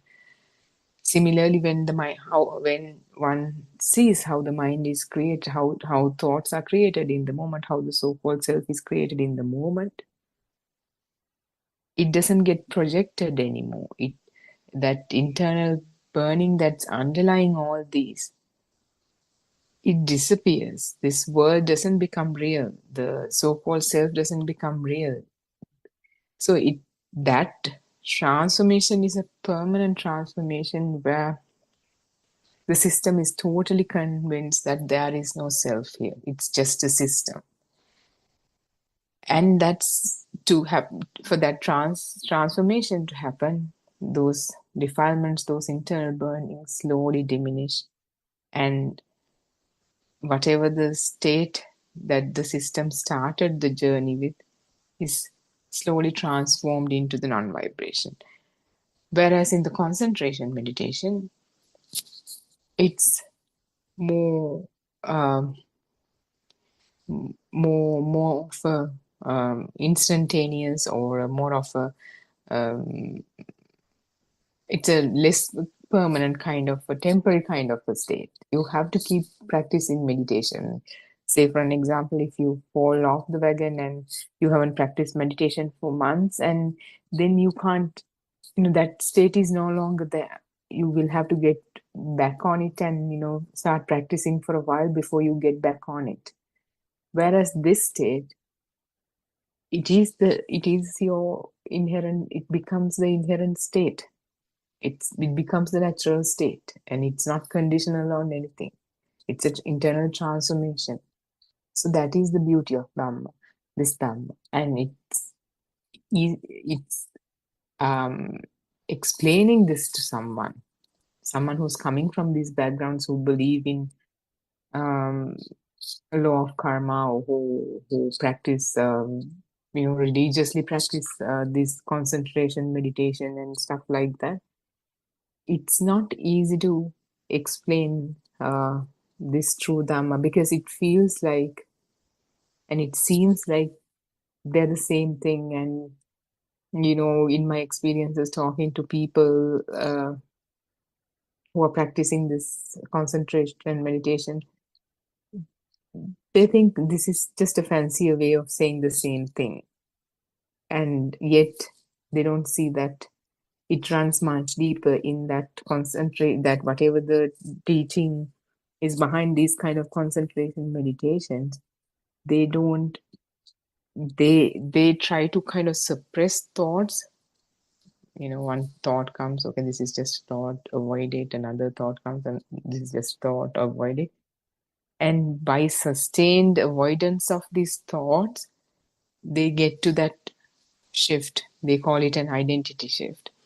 But when they kind of stand up from that cross-legged position, they are back to, ground zero. They still have all these issues. They still get mad over silly things or whatever. Their natural state of mind is still, it is there. They just kind of return back to that state. So that is the, if you look at this Mahakumbh Mela that happened this year in India, 660 million people came to take a bath in Ganges. And that is like almost 1 billion people with these wrong views about nirvana. They think that is nirvana. They call it moksha, whatever they call it. So it's like Aryan Vahanse says, whatever is more surface level is the one that gets more popular. It travels across faster. It's kind of accepted and adopted by more in terms of numbers. But the truth, the extremely rare truth, is it's very hard for someone to be convinced by it. That's why Buddha talked about and stressed about how rare this is, how rare this Dhamma is, how rare a human awakening to the moment, how rare that to be even born as a human. So all that points at how important and how valuable this Dhamma and how rare this Dhamma is. Isn't it, Justin? Or there's Randima also, Therivan Saranai. Yeah, Justin, you go ahead. Yeah, that's right. What you said is right. So for centuries, we have been practicing. The people have been practicing this concentration meditation. As you explained in this cross-legged position, believe in law of karma. So even in having a bath in this holy river, but have they experienced the liberation of mind? No, that is also a dream. They are in a dream, so they think that they have achieved what they wanted, and they themselves deceive their mind.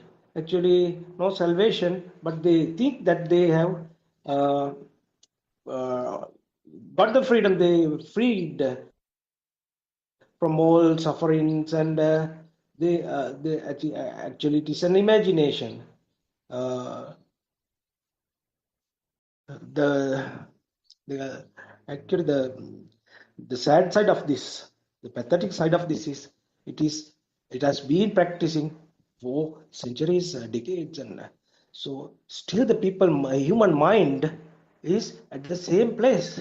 See, even though we say we civilized and advanced and whatever we say, the people have not understood the illusion. This is an illusory world. So why can't we get out of free from this world? Actually, uh, the true Dhamma is very rare. That's what that is the nature of the Dhamma, the nature of it. That's a natural phenomena. Whatever it is, now the true Dhamma has awakened. So we have to spread this message uh, in a very, very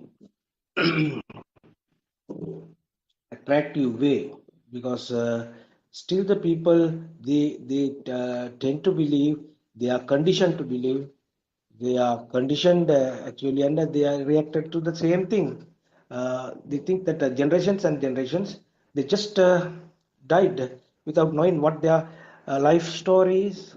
So we have to understand what our life story. There is no life, there is no story. Actually, it is an illusion. So understand to this illusion. So you need a very profound insight. So that is why we always invite everybody to listen to this true Dhamma. What is this true Dhamma? Never heard before. As Aryan said, then our noble friend once said, never heard before. So what have you been hearing so far? Those are the two things we just mentioned.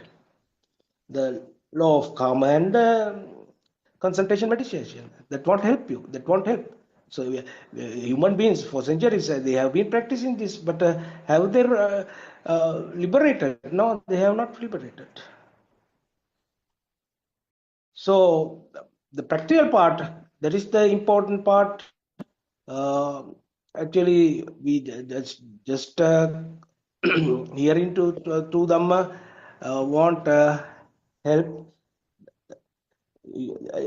Actually, it is a two sides of a same coin. Listening to Dhamma and practicing. So when practicing only, you realize what is our story, what is this illusion, why are we thinking it is a dream? We are in a dream world, illusionary world. So how long are we going to continue this? Is this necessary? Are we wasting our human life? Is it precious or not? Why are we doing this? Is it necessary? No. Listen to true Dhamma. Understand the illusory world, your illusion, your story. This is not anybody else's story. This is your story. This is my story. This is our story. Understand the illusion. Everything is illusion. So to understand that, human mind, the person from an ordinary world just can't do experiment and researchers or whatever it is to find this Dhamma, because only a noble friend can understand it, who possesses abhignana. So when he explain it, so it is easy to understand it and practice it. There is no any other thing, and you don't need to do you don't need to climb to Himalayan mountain or anywhere. No hard work. While doing your everyday activities, you can do it. But first, understand the true Dhamma. With true Dhamma and practice, you can do this. But try to understand, this is not law of karma, or concentration method. Here, true Dhamma, where the illusion is explained and practical part, you realize, you experience the dream, the illusion, no any other thing there. So you don't need to waste time. This is your time. This is the moment. This is the golden moment. So everybody try to understand this. This is a very good message for you. You can save all your generations. So we speak about the independence of a country. So do you have independence of your mind, freedom of your mind? No, we are slaves. Slaves of what? Slaves of illusion. We are in a dream. Are we? We don't know that we are in a dream. So listen to true Dhamma. What is true Dhamma? True Dhamma, it is never heard before Dhamma. What is never heard before Dhamma? Whatever you experience is an illusion. And who you think who you are, that itself is an illusion. So what is there in the world? So it is you to understand and experience it. That is why these different type of Zoom discussions are there, going to educate and to help you to practice, and to ultimately you can experience what the liberation of mind, what the salvation of mind, or what the freedom of your mind. What have you been? Have you been experience a dream? So it is your decision. So think twice. Are you going to waste your life? Are you going to live 300, 400, 500 years in this world? Your life expectancy is so short. So why we are here? Why we are in the world here? Why we are born? We were born just to understand this illusion. That is the only thing that we were born. Teran Sarnai. Therwan Saranai Harshi, Therwan Saranai Mr. Bernard, and also Dr. Sakuntala. So as Mr. Bernard mentioned, that's very, very correct. There is no requirement to waste time because now the truth is revealed. The truth is available. There is no requirement to waste your time, because you are wasting your time maybe watching films, going various places, you see, maybe reading books. You will be doing whole lot of things, but this time you see, you just want not even a week, maybe if you happen to speak to a noble friend, the right person who has the knowledge, and definitely the message will convince yourself. So truth start to feel. So it won't take time. Only thing is the major transformation would take time, but it's very much sure. People live in such a illusion, find so many solutions for their mental problems. You see, even when they have some bodily problems, even that impact. You see, that some impact the mind also. So everywhere it is the suffering. So some suffering would be there, at least the fear of the death. So that's why the major fear is the death fear. That is the greatest fear in the earth.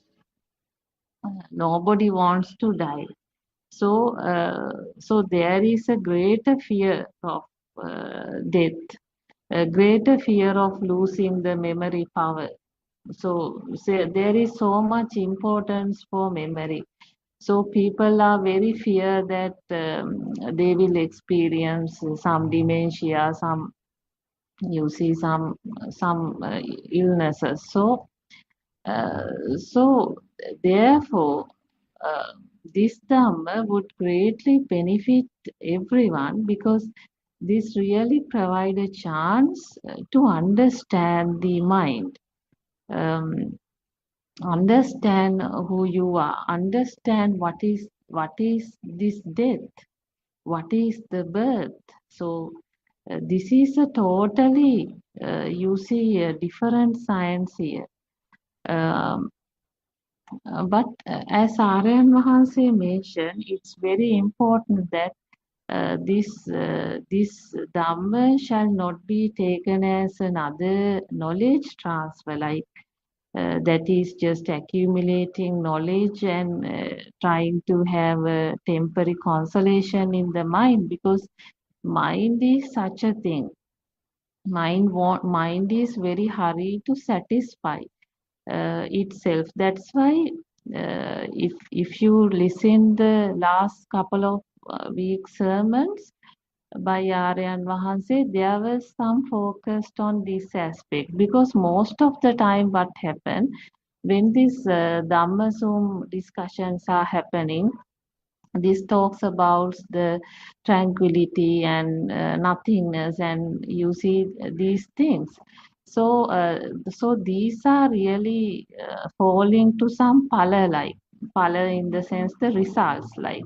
So if someone really give a concentration to this and not giving the concentration to see the mechanism behind the formation, and not to see that within, if the investigation of self is incomplete, then there won't be a 100% purification.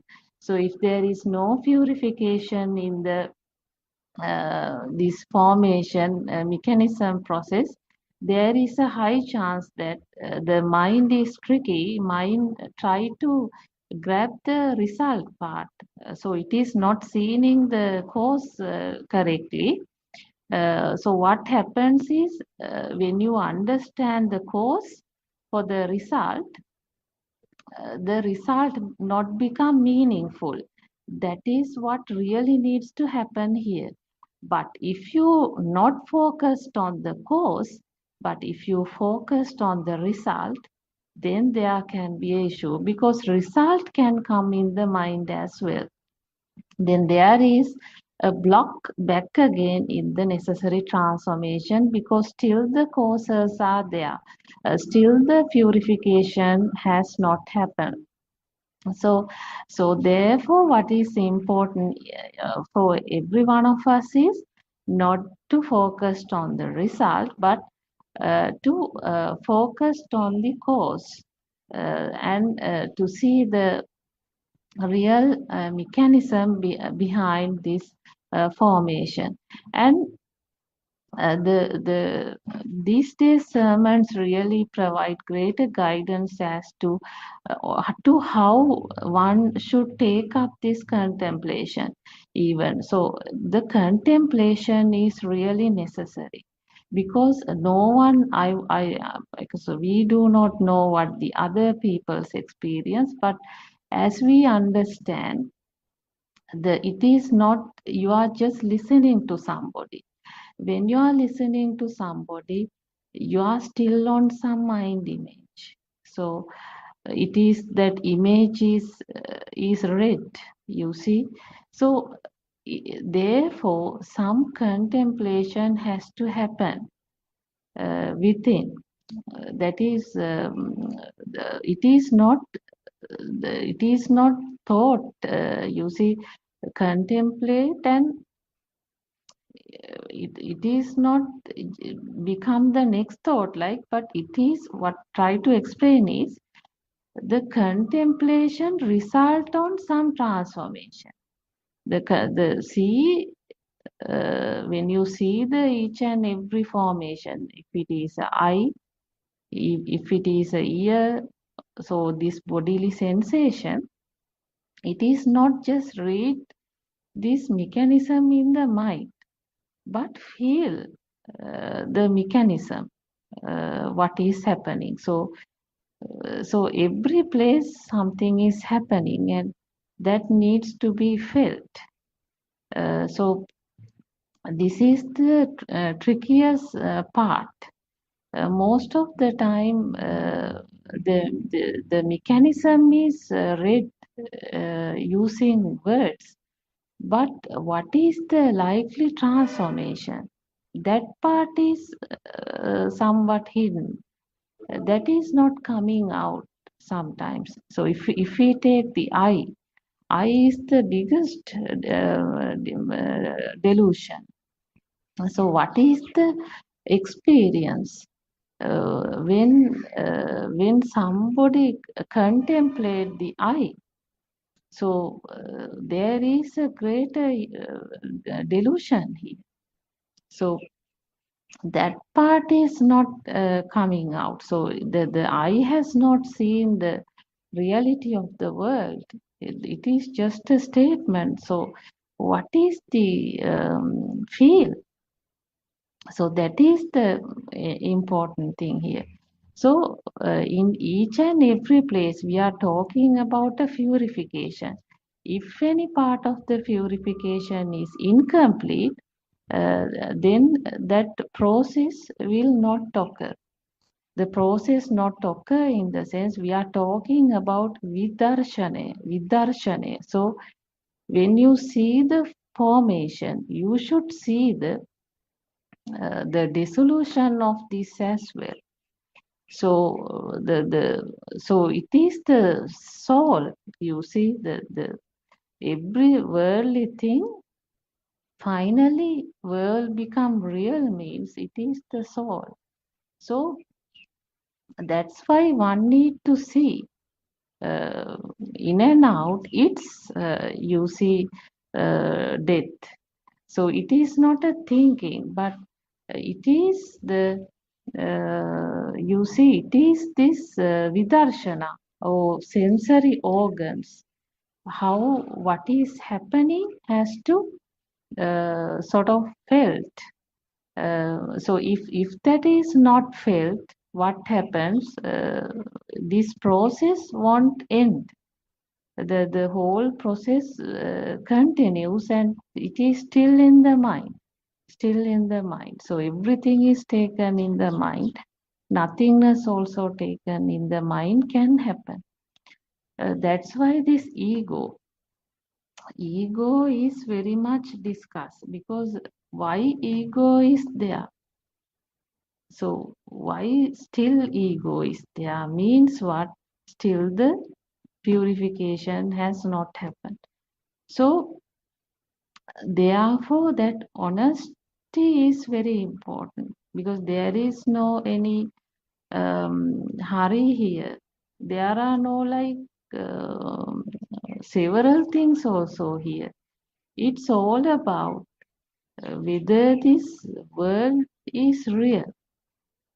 Well, real means it is the soul and it is the ego. So, but when this Dhamma is understood in the sense that has to purify in and out, that purification of the ignorance has to happen. So, otherwise, there will not be a liberation. So, this is exactly like not looking at the screen, but look at the electric circuit behind the screen. So see what's happening. That insight is important to understand what is the reality. So if the reality is felt, then there won't be any further thing here. There won't be any further to seek here, because the reality has become reality. So otherwise what will happen, even though we just use the term nothingness and so on, the reality it becomes just a knowledge. So then it is nobody, it is not worth for us also, not work for others also. That becomes just a knowledge transformation. So instead, we need to talk to our inside. Are we still living for us? Are we still living for us? So we have to start back from there. We have to question, and it is not that knowing so many Dhamma that will not useful at the last breath. So it is about to what extent this transformation has happened. What is the change? So that will mostly help us to understand what is the reality happening, and then this Dhamma actually using not for the knowledge but for this transformation. But that will happen. It is not, we can't say it will happen like, but it will happen. That's how it is happening. But I think contemplation is important, but how to contemplate is also a different science there, because it is not we are rejecting the contemplation. Contemplation is needed because when you contemplate yourself within only, you can feel this whole thing better. So there is a science here. I think this one day practice Pratipada to great extent, especially the first two techniques discussed there, provide greater guidance to feel this, what exactly. It is not just reading words. That try to experience what's happening, what is this formation. So then feel it like, yeah. So that's all what I want to add. Yeah, Harshi, Dr. Avi, Thirwan Saranai. Yeah, Dr. Ravi and Dr. Kapintala. Yeah, Dr. Ravi. Yes, තෙරුවන් සරණයි ආරයනාද තෙරුවන් සරණයි හර්ෂි තෙරුවන් සරණයි අන්තිම and all. Yes, yes, I think Randima covered almost all the areas that we should know before we start this experiment, the novel experiment. So we can say like that. So as Randima said, all the experiences have been now covered with thoughts. What we do here is we try to understand what is the real experience and what are the thoughts that covers this, that wrap the in that particular experience. So we'll take it, we'll take some kind of example and see. So just imagine that you are walking on a grassy area with a barefoot. So what you feel actually, the softness, the delicateness of the blades of this grass will be felt in your foot. But actually what happens if you are an ordinary person, you just think you are stepping on a grassy area, so the softness is felt to my foot. So all these conditioned mind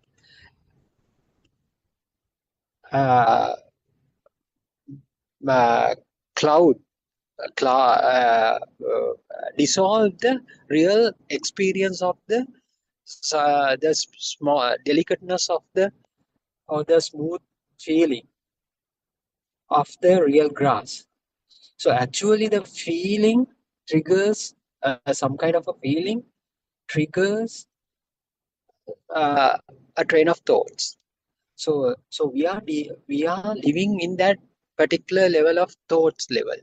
But what Lord Buddha said is just open up and see. Just remove all the thoughts. Just peel all the thoughts and see the real experience what you get. The experience is the thing that has been captured from your 5 faculties or 6 faculties. The real experience has been covered by the thoughts. So the thoughts in the sense is not real. The thought in the sense is not real because we know with the contemplation and with the vidarshana jnana, and we all know the thoughts are mental fabrications. They are not real. They have been created like names and forms and so on. So we know these things. But if you have good knowledge with it, so that knowledge will automatically apply to that particular instance. So you know the experience is there, and thoughts, all the thoughts come and cover that real experience. So that the process you will know. That is the usual happening. That's all right. But if you know this, know what is happening here, what will happen? What that with the transformation, what will happen? You tend to feel that the the, the feelings that carried along with the thoughts will not anymore can't affect on you. So that doesn't mean that that means that the the real feeling was there, the uh, softness of the grass, but the feelings that carried along with the thoughts were also there. But these, so it gives another kind of experience for you, that you tend to think that you are the one who is walking along this grassy area, grassy land. So that concepts, that feelings will collapse because you know the real experience is there, but there is the person that has been built around that real experience will collapse. So what you can perceive is the real experience only, because the rest of the things will collapse, because you know these are created through the thoughts. So there is no chance for you to perceive that feelings, because you know this is not the real thing. It is the icing layer of this cake. The cake was there at the bottom, and if you remove that icing part, frosting part, so you can really eat the cake. So same thing happens here. So with the knowledge and the understanding, you know this frosting is not long has any kind of value there. Then you tend to automatically, it will tend to remove, then open up the real part, real cake. So then of course you can perceive you can feel the absolute softness of the grass. But in that very particular instance, the notion of you is not there. So that is the pure experience will only be there, only the experience. So that will happen with the understanding. So as Randima said earlier, at the early stages we have to contemplate how these the mechanism, the process, how these uh, thoughts get created, and then of course it will no longer assign any kind of a value that thought at the latter stages. this value that we used to assign for that thought will collapse, will no longer be there with it. So then what will happen? The value that you put earlier was the for the your notion of I, the self. That self feeling will no longer be there. Without a self, the perception is there, the softness of the grass. So that will tend to feel with the understanding. But ultimately, so as you go along that path, you tend to feel that there is no such a thing called softness as well. So likewise, if you apply to your I faculty, same thing will happen to you.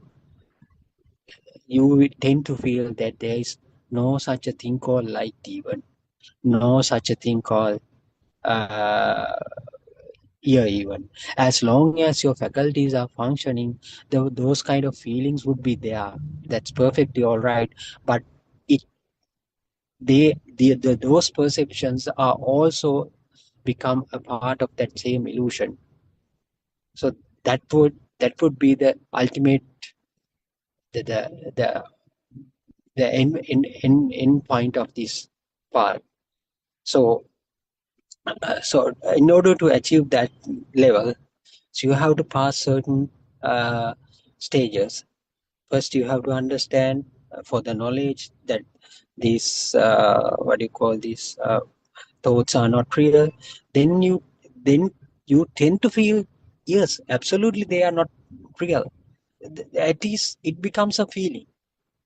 It becomes a feeling that how does it becomes a feeling that you automatically you won't assign any value to that. So as long as you don't assign that comes automatically, assign a value to that thoughts, you will able to feel the perception pure pure perception only, without a self, because you know self is a creation of your own mind. So then what will then when you move forward further, the perception itself has you get to know that itself has no value for that either. There is no such a thing called perception, that kind of a perception as well. So that doesn't mean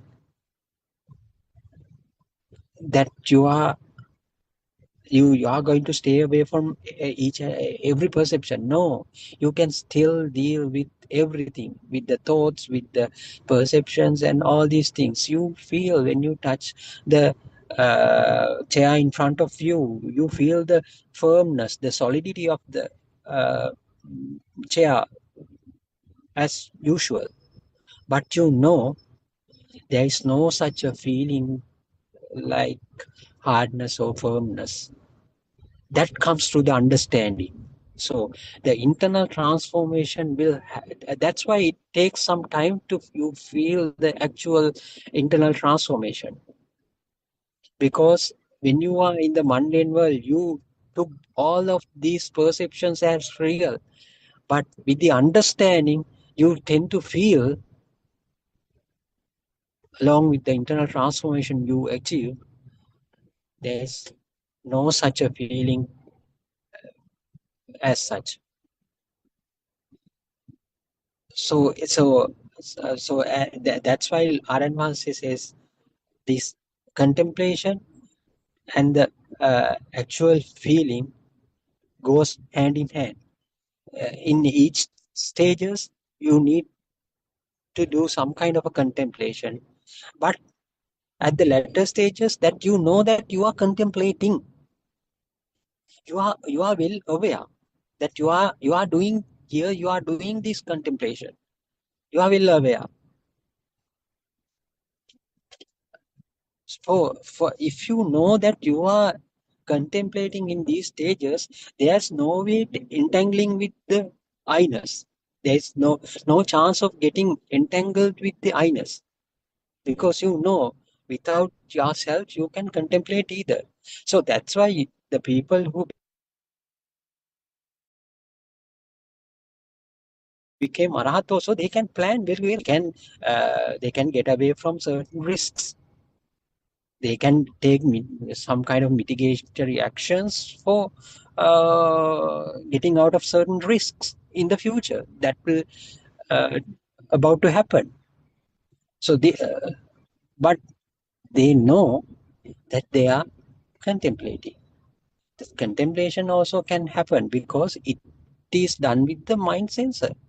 So we know it's the mind sensor. That is the nature of the sensor. So let the mind sensor to work. So you can't stop it because it is not belongs to you. It does not belong to you. So it will continue to work. I will continue to work. Your all five senses, six senses continue to work, but you tend to feel you are no longer there with them. That is the moment that your functional mind uh, get activated. So if it remains static, if it is persisting, start to persist for a longer period, that is the real awakening. The awakening, that is the super awareness. You have the awareness that your six senses are working as usual. So let you can let anything to happen. So you can yeah, that's it. Terwan Sarnaharshi, any comment or we can discuss on that even? Terwan Saran. I think Yeah, Dr. Kuntala is also Dr. here with us. I Yeah, don't know whether she talked earlier. no, she didn't. Yeah, we would like to listen to her input as well. Maybe she has comments about Dr. Ravi's uh, Yes, Theron Tirvan Saran. Saranai. I pay my homage at Aryan Mahasitri.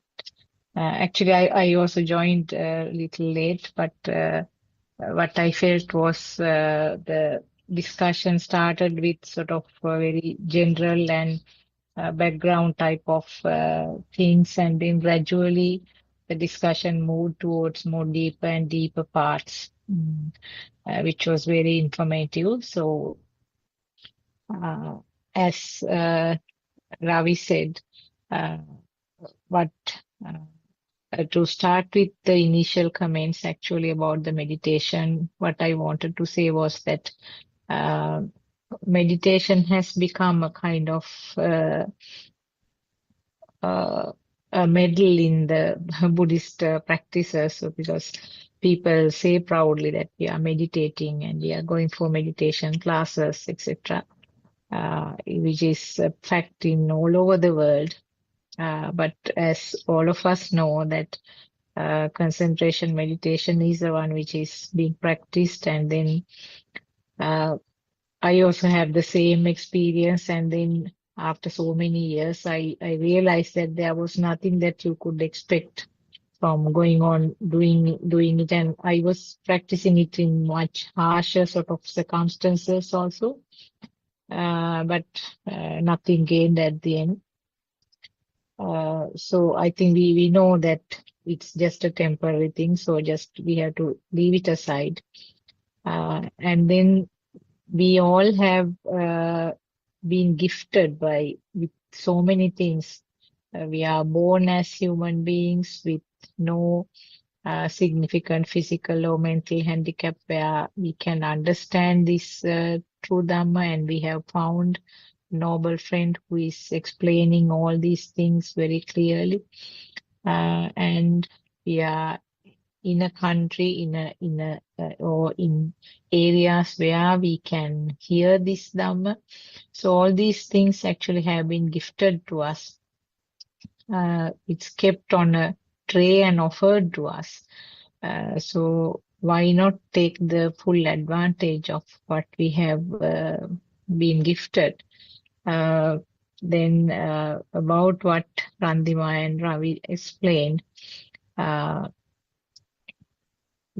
actually, though so many preachers, so many Deshanas have been explanations done by our noble friend, it only points out to one thing, that this is an imaginary world that we are experiencing, what is created by our senses, and what we have to sort of experiment and dig and find out exactly how this self-feeling occurred, how this feeling of existence occurred, and then going further deeper, how these thoughts are formed. Anything that you can think of is a sound and it is a thought. So whether you call it mother, father, myself, uh, America, Sri Lanka, or car, bus, mango tree, all those are sounds and they are all thoughts. So how the thoughts are formed, and then going further down, how the thought is formed, which is an aggregation of the sensor functions, the faculties, the function of the faculties, and how the sensor functions, that means the formation of the color, sound, taste, smell, and the skin sensation, how did that happen? How did those occur? And then you further go down and then you find that it is all creations of some form of vibrations. And further going down, you realize that there's nothing called permanently lasting vibrations also. Vibration is something that randomly occur then and there when the relevant causes meet together, and as an effect or a result, you get all these created within a fraction of a second, not one after the other, actually, the whole thing, though it is explained as a string, one after the other, all these things happen right at this moment. And it didn't last one in a before a fraction of a second. It wasn't there, and it's not there in the next fraction of seconds. So it is just an instant spark only. And these sparks occur from all six faculties, actually, as a continuous and a very fast, rapid flow. And when it occurs as a very rapid process, the sparks are seen as one single light, or the sparks are seen as one sound, and sparks are seen as a thought, and the sparks are seen as something existing, and the final result is the concept of myself. So this is all due to the speed, which you cannot tell in numbers, actually. The fastest speed that we are explaining, if I am correct, is the speed of the light.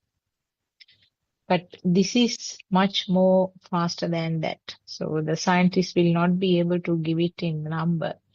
And that is why it creates something which really looks real.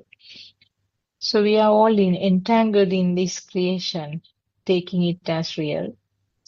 And we believe that this is real, this is what is existing, and to what we are imagining or what we accept as really existing, we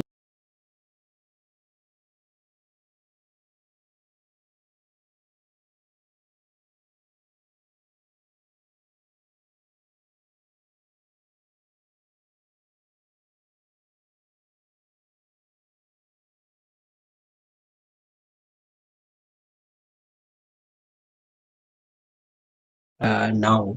So that's why we were not able to start on this discussion on time. Anyway, so Teruvan, again telling Teruvan Saranai to all of you who attend here, who attended here. So anyway, so at the very onset, I would like to, as usual, I would like to offer my deepest respect and pay homage to our noble friend Buddothpado and Vase, whose compassionate guidance will remain everlasting. So, and at the same time, I'd like to extend my blessings to all who are gathered here today.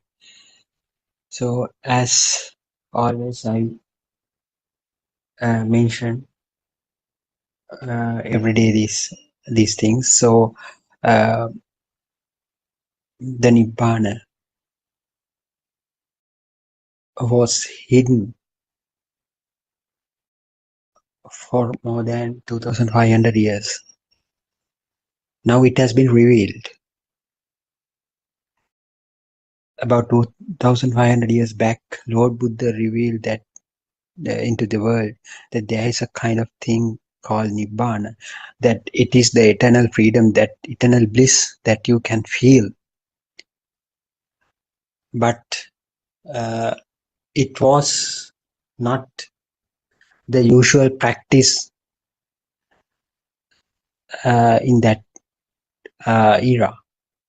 But he announced the world that there is something called Nibbana. So if I tell it's a thing that is wrong, but for the sake of expressing these things, I'm using that word. There's kind of feel that would never shake. So that is the Nibbana, the eternal bliss. So that being a mankind is the first eligibility criteria to that. So even after becoming a human, so if you don't see this truth, so that is your own foolishness or the dumbness, we say. So after a certain period, this truth was buried under the sand of time, under the sands of time. Fortunately, after 2,500 years back, through our noble friend, through the voice of our noble friend, this hidden truth has now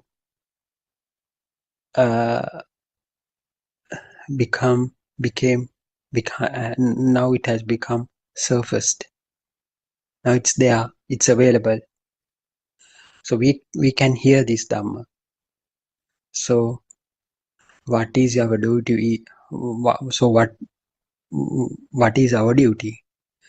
Just try to grab it and understand what it really says.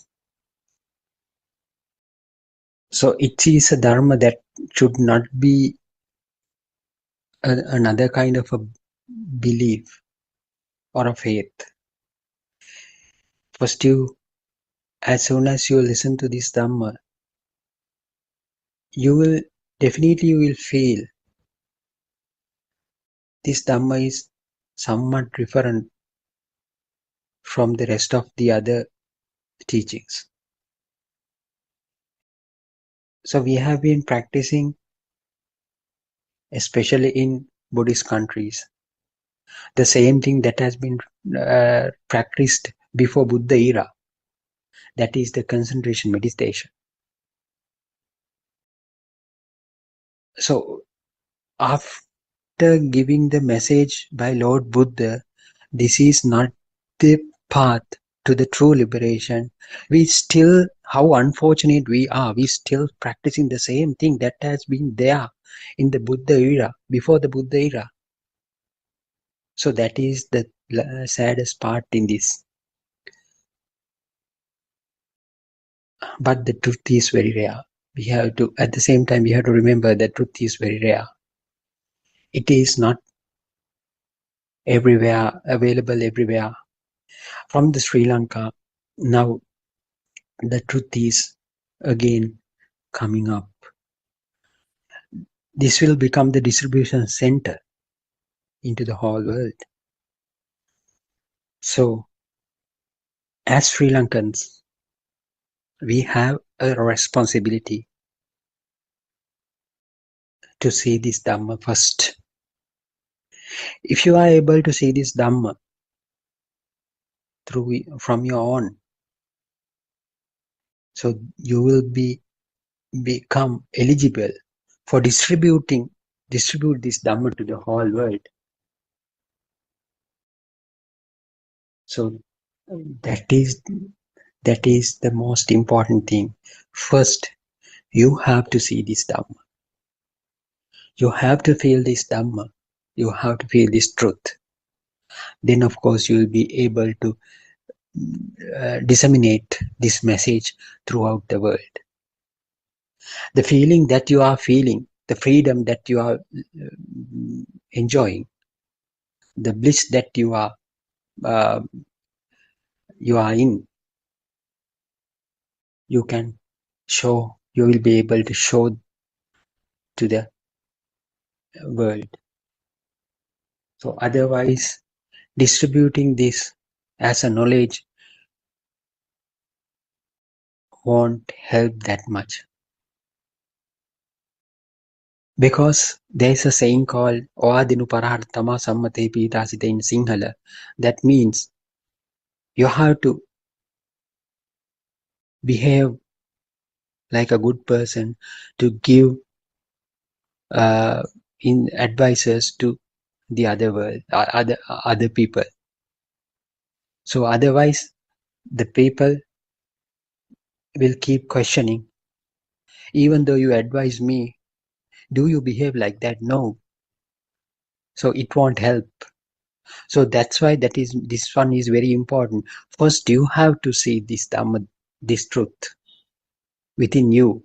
The transformation has to occur within you. Then, of course, you will be able to distribute that transformation into the entire world. It is not a man doing thing. It is a system that happens automatically.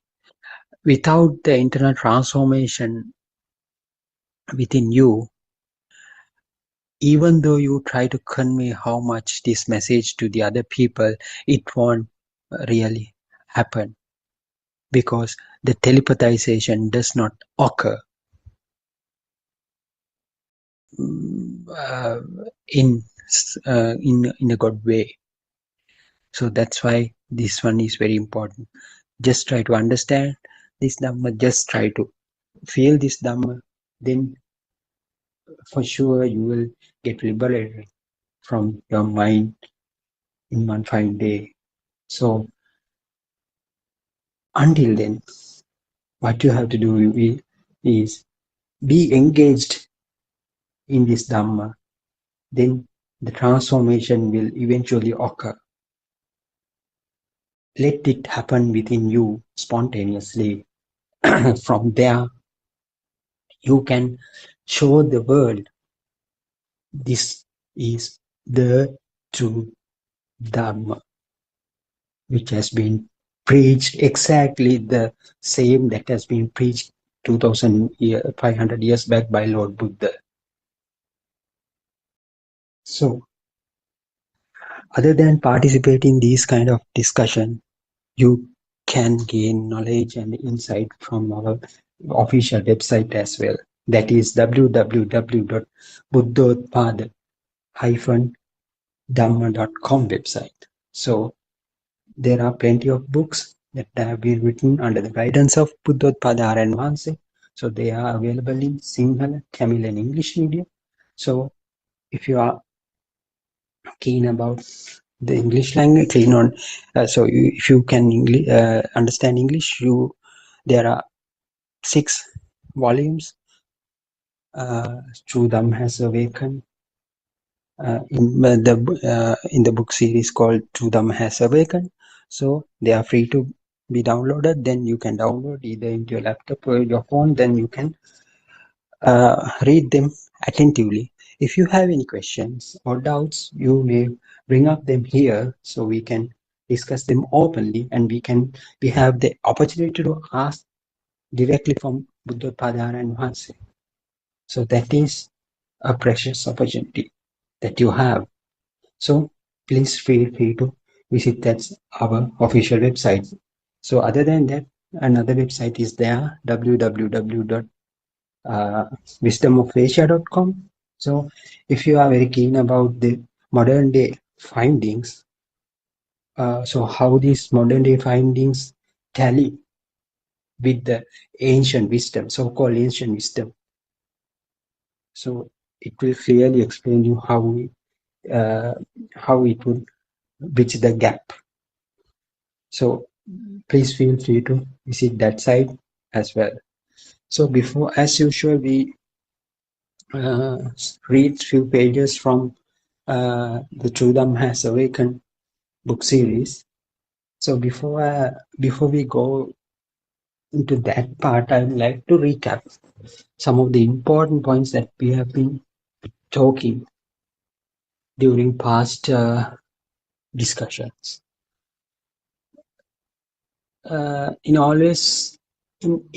Almost in every sermon,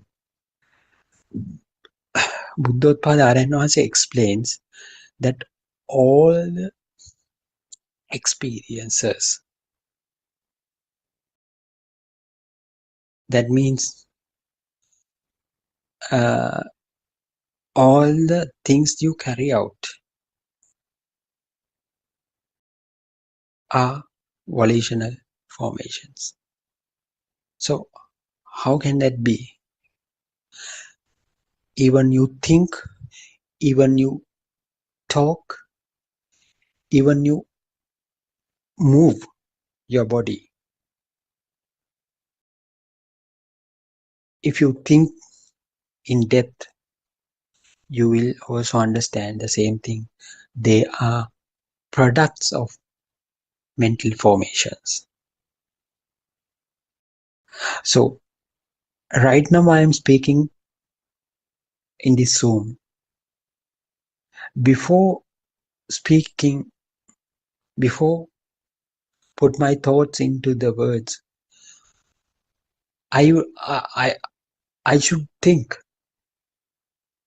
what I going to talk here, what I'm going to talk here. So the mental formation should be there prior to expressing the ideas as thoughts, as words. So likewise, if you want to lift your right arm, right hand, it won't automatically occur. It won't automatically happen, but you have to think behind that.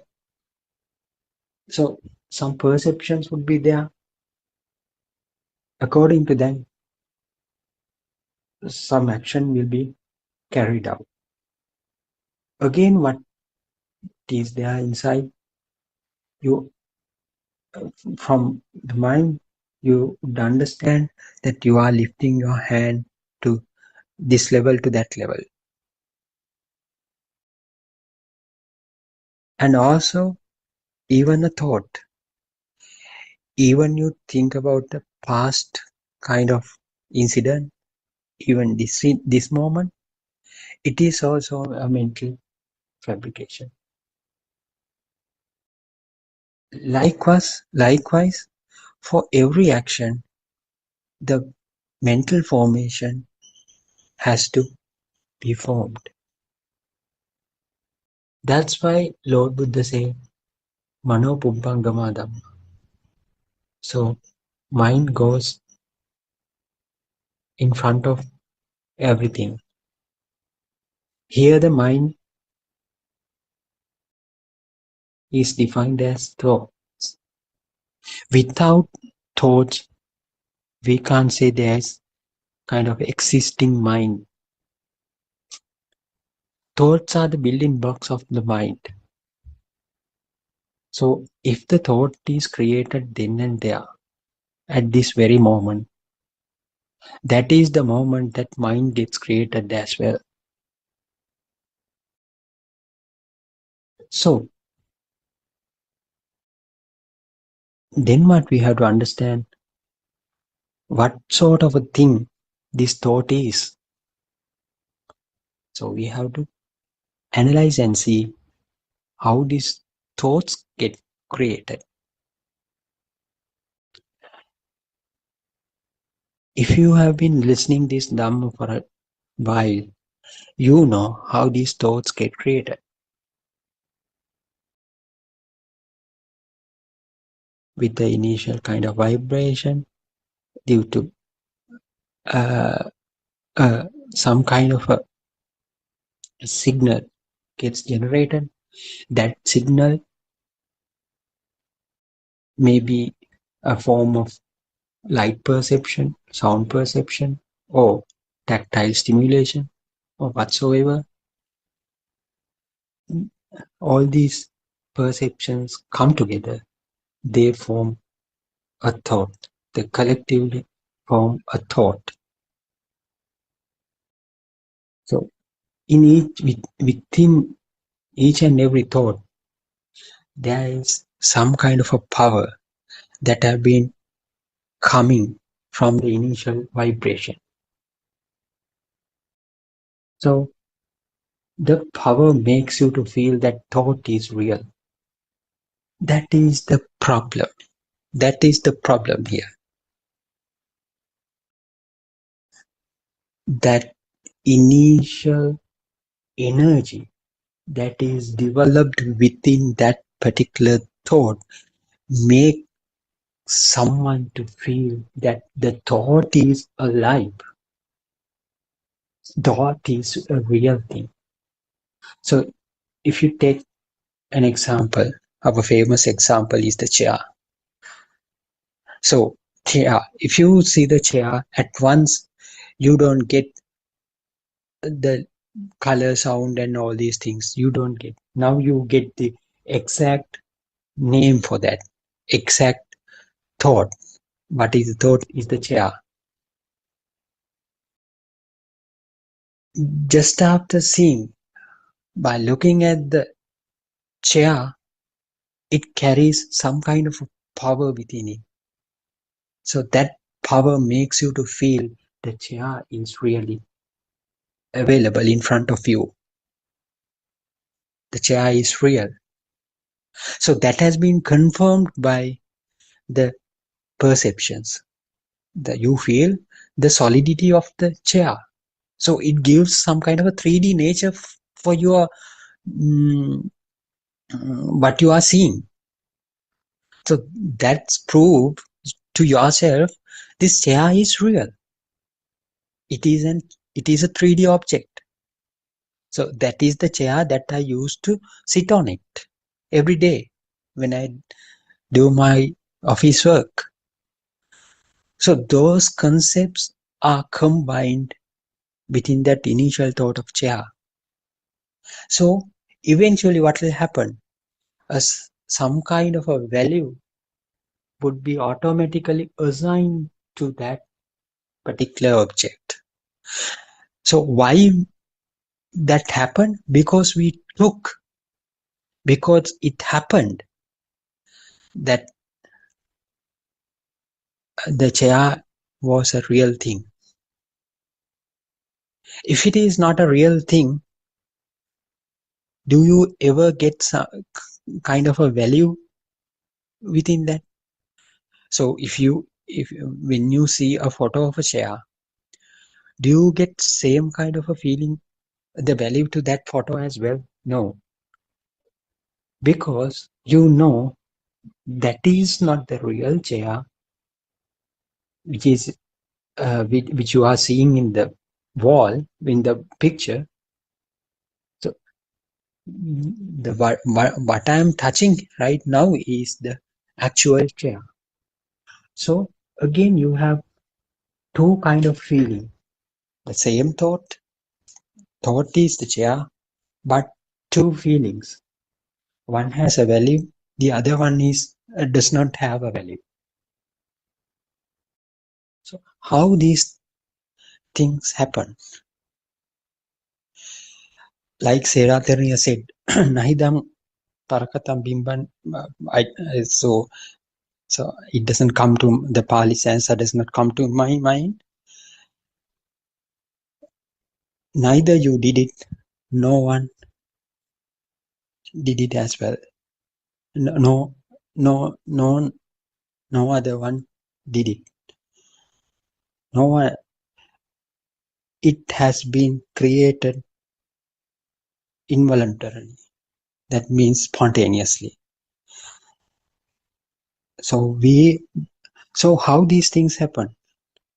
So if you take the picture, if you go and touch the picture, do you feel the same firmness, same hardness of the chair? No. So you might feel the consistency of the sheet of paper. So that doesn't bring the same kind of a value as you touch the chair physically. So that would be the difference.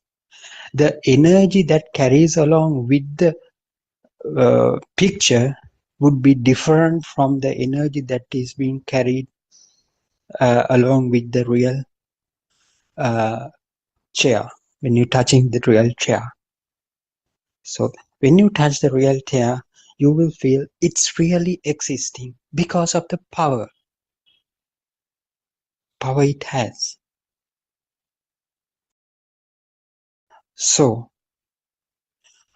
you have to identify. So again, it's a thought. So what you have to do from the penetrative mind, what you have to see is how this power comes to that thought, how the power comes to that particular thought. In order to do so, we have to understand how these vibrations generate its own power, like the spinner, like the whirlpool. So when one signal comes, it gets subjected to repetitive action. So again and again. So if you see the red light, so vibration happens again and again, then the energy within it tends to build up within it. So it generates its own power. So likewise, when chair you see, so it generates again and again by itself. So once you start to take the chair is at real, so it can energize the subsequent thoughts as well. So then what happens? As I said, the formation earlier, I begin the discussion with everything is mental formation, volitional formation. So it tends to build energy within it. So that energy makes you feel that the chair is alive thing. So what happens next? If at any instant, if something is felt is real, then a creation of a person who perceives it will not be preventable. The person who is really feeling the feels that the existing field will be created. So that is the point where the self gets created. But now you can understand everything happens into a certain system. No one did it. Neither It is done by you as well. No, you didn't do it. No one also did it. It automatically happened. So creation of the self is also a result of the same automatical process. So that has to be identified. So that is well explained in the Paticcasamuppada, cause and effect Dhamma. That is the message. That is the Dhamma. So that is the Buddha's message. How these thoughts get created, how these thoughts get certain power to feel like it's really existing. So that will contribute to create the self. So if you know the mechanism, how yourself gets created, so you know, even though I feel that I'm really a human being, if I look from that angle, will it be there a person like me? No, there is no way of being a person like me here, because it is a creation. It gets created once the objects or once the external things have been taken as real. So the feeling of I, the notion of I, also a similar kind of thought that has been taken as real. That is the magic here. As long as you don't know this truth, the mechanism how the I or self get created, you are in such an illusion. You are in such, your ignorance is there because you don't know this truth. You tend to be thinking like there's a person who have been born 40 years back, who have gone to that particular school, who has educated in this kind of university, and who is currently engaged in this kind of a job. So all of them are your thoughts, because you took it as you are a real human being. But if you see this real scenario, real thing, you will understand that there is no so-called me. There is no so-called a self here. That is the message that Lord Buddha wanted to convey to the entire world. Even though that's why he called all the people in the world are crazy, because they are in such an illusion that they think that they are living beings. But in reality, it is not. How pathetic the situation is.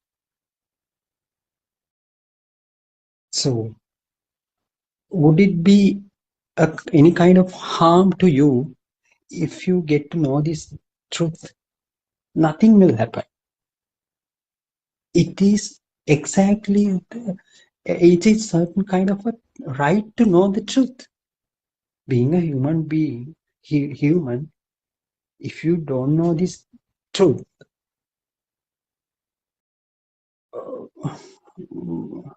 what kind of a situation that is? So you have a certain right to know this truth. So truth has been revealed by Lord Buddha about 2500 years back. The truth is same. It won't change time to time.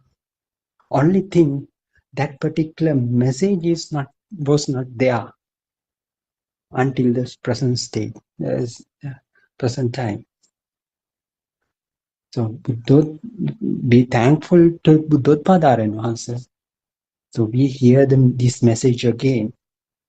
So why are you so much reluctant to take it?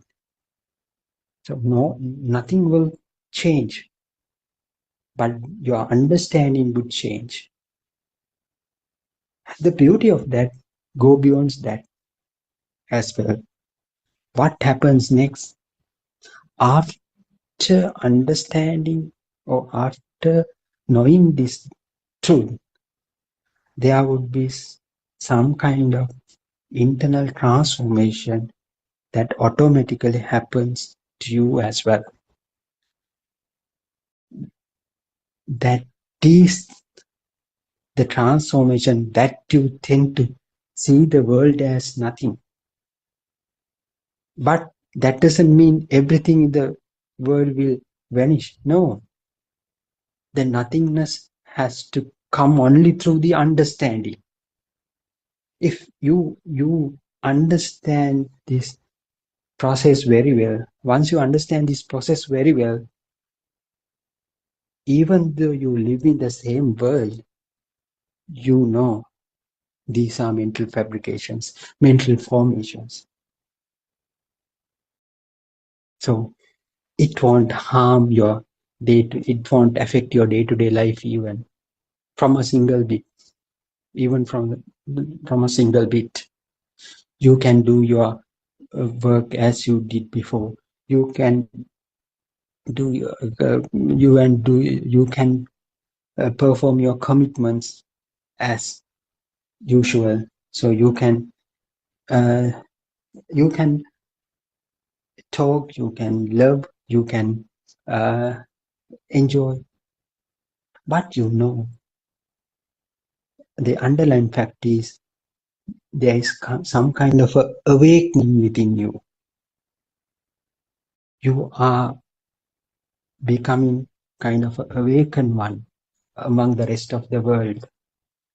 What made you to be awakened is the understanding. Because you know, even though I enjoy, even though I carry out my day-to-day activities as usual, there is no person here within me. That can be felt. That makes you to feel like there's nobody here. No one had been there also. And in future, there will be no such a person as call me as well. So if you get that understanding, you will definitely know that you had not a certain kind of a birth, and you will not die as you thought earlier. There's no person to get a certain birth or to have a death even. So the worries, what about the worries? No worries will be there at all. The suffering will be gone because there's no person to suffer here. You will get to know, you will understand, you will realize it should be felt for you. Otherwise, you don't feel that feeling. You won't be able to convey this message to the other person in full strength. So that's why realizing this Dhamma is very important before we communicate this message to the world. That's why people who are listening, you are joining these things,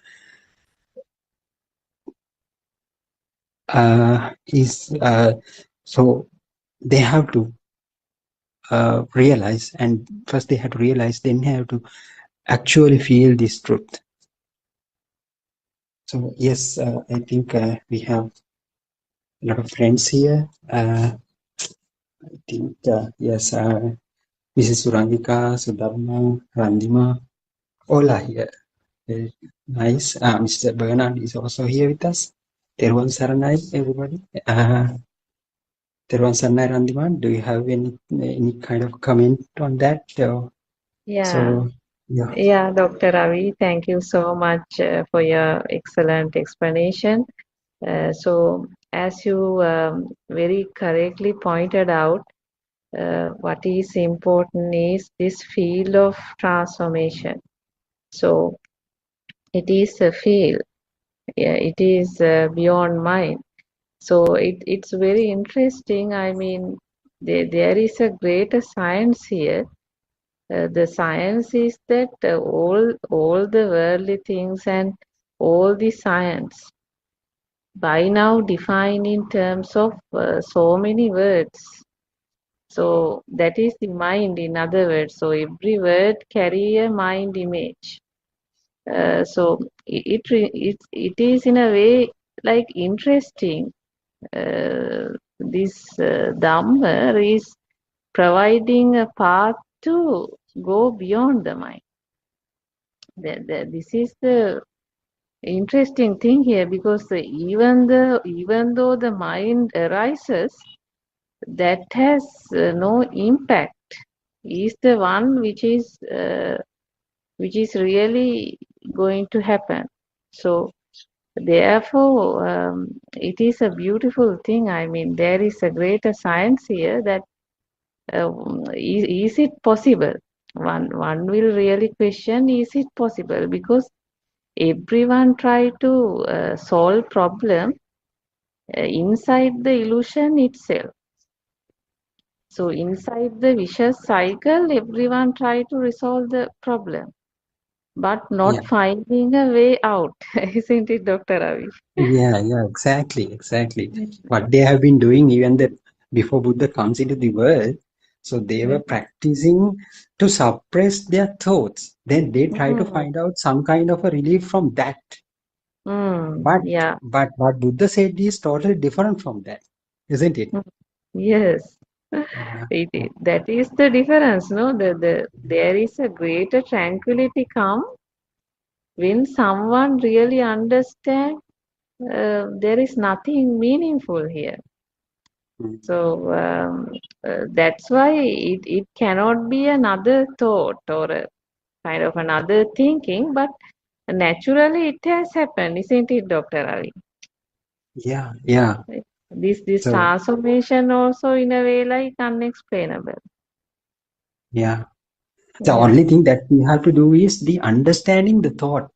Yeah, Yes. isn't it? Yeah. So Yeah. they didn't try to understand the thought. So they didn't figure out how this thought get created. But Lord Buddha showed, uh, come have a look. Just see how these thoughts get created. So people tend to do what people was doing at that period. They try to suppress the thoughts. So they thought the thoughts are the problematic things.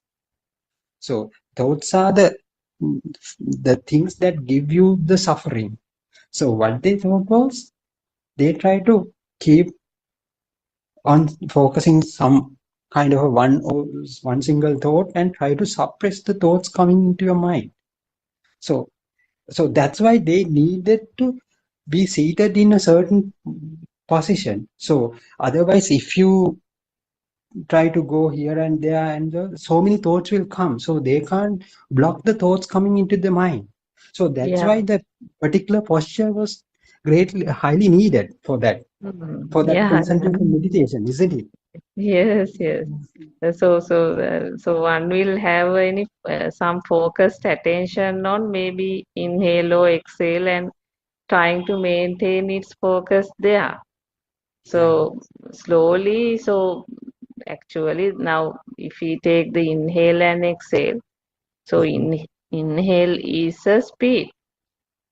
So exhale is also another form of a speed, another form of a vibration. So So what happens exactly when someone concentrate on the inhale, then that inhale, that level of speed is the level of speed of the soul as well. So because that moment there is no two things, it is the same thing. So that is Yeah. the existence. But the people sit for this you see meditation without having any understanding of the soul. So Yes. it really sit expecting some nibbana, no, Dr. Ravi. Yes. Exactly. That- Mm. Yeah, you sat for the meditation with expectation of something. So, but Mm. in this Dhamma, it is very beautiful. When we understand the thought, we find there is nothing to seek further, even, isn't it? Yes. Yes. Exactly. Yes. So yeah. So as you said, yeah. So they had the initial kind of thought to getting liberated from these thoughts. So that will push you towards some kind of a relief. So that will happen for them, but it is for a transient period only. So until they keep on sitting that particular position or what the activity they are doing, so that will remain to that certain period. But once you change that thing, or once you uh, try to deal with the rest of the world, so that kind of that peaceful nature will be gone, because Yeah, they are, yeah, because yeah, they can't maintain that suppression at that when they engage in day-to-day activities. So it yeah, will once they practice, it will coming in a fraction of second. That is all right, but it is not a constant thing. But Lord Buddha said is, if you going in this particular way, this calmness and this tranquil nature will remain forever. So irrespective of your posture, that is not related to the work you are doing, the activities you are carrying out, the the the, the how whatever you think. So it won't affect the peaceful nature. That stillness won't be affected, isn't it, Rani? yeah. And also, Dr. Ravi, Mhm. this nothingness, you see now. Now this breath, someone get focused on the breath, and then the breath gets smooth, and then and almost the speed of the breath get lower and lower, and after that the breath is not felt. Mhm. Nothing will felt. So then you see it is the nothingness that is Yeah. discussed in the concentration meditation.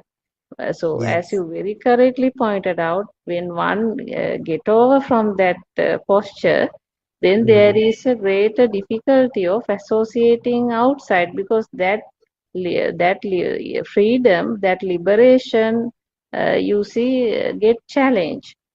Yeah. So Yeah. uh, yeah, Yeah, one day I heard some spoke to this Zoom discussion, not in Sinhala English discussion. I heard in Sinhala discussion. So he used to go to concentration meditation on weekends, especially on Sundays. Then has done certain meditation, and that made him to push him towards some kind of a relief, but it will last. So it will remain for certain period, but it is going to last in next Saturday. So he has to practice again on next Sunday as well. So it won't. So it clearly says that it it will not a constant thing, isn't it? yeah. Actually, Dr. Ravi, we also did this concentration meditation. So Mm-hmm. what really happened was we wanted to have another birth in Brahma state. right?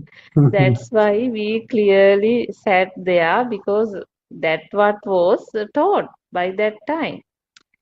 Yeah. At your last breath, if that level of you see is maintained, then you will be born in Brahma, some Brahma place, and then you see there won't be a body like, but something would be there like. Mhm. But you see, there will the lifespan would be very high.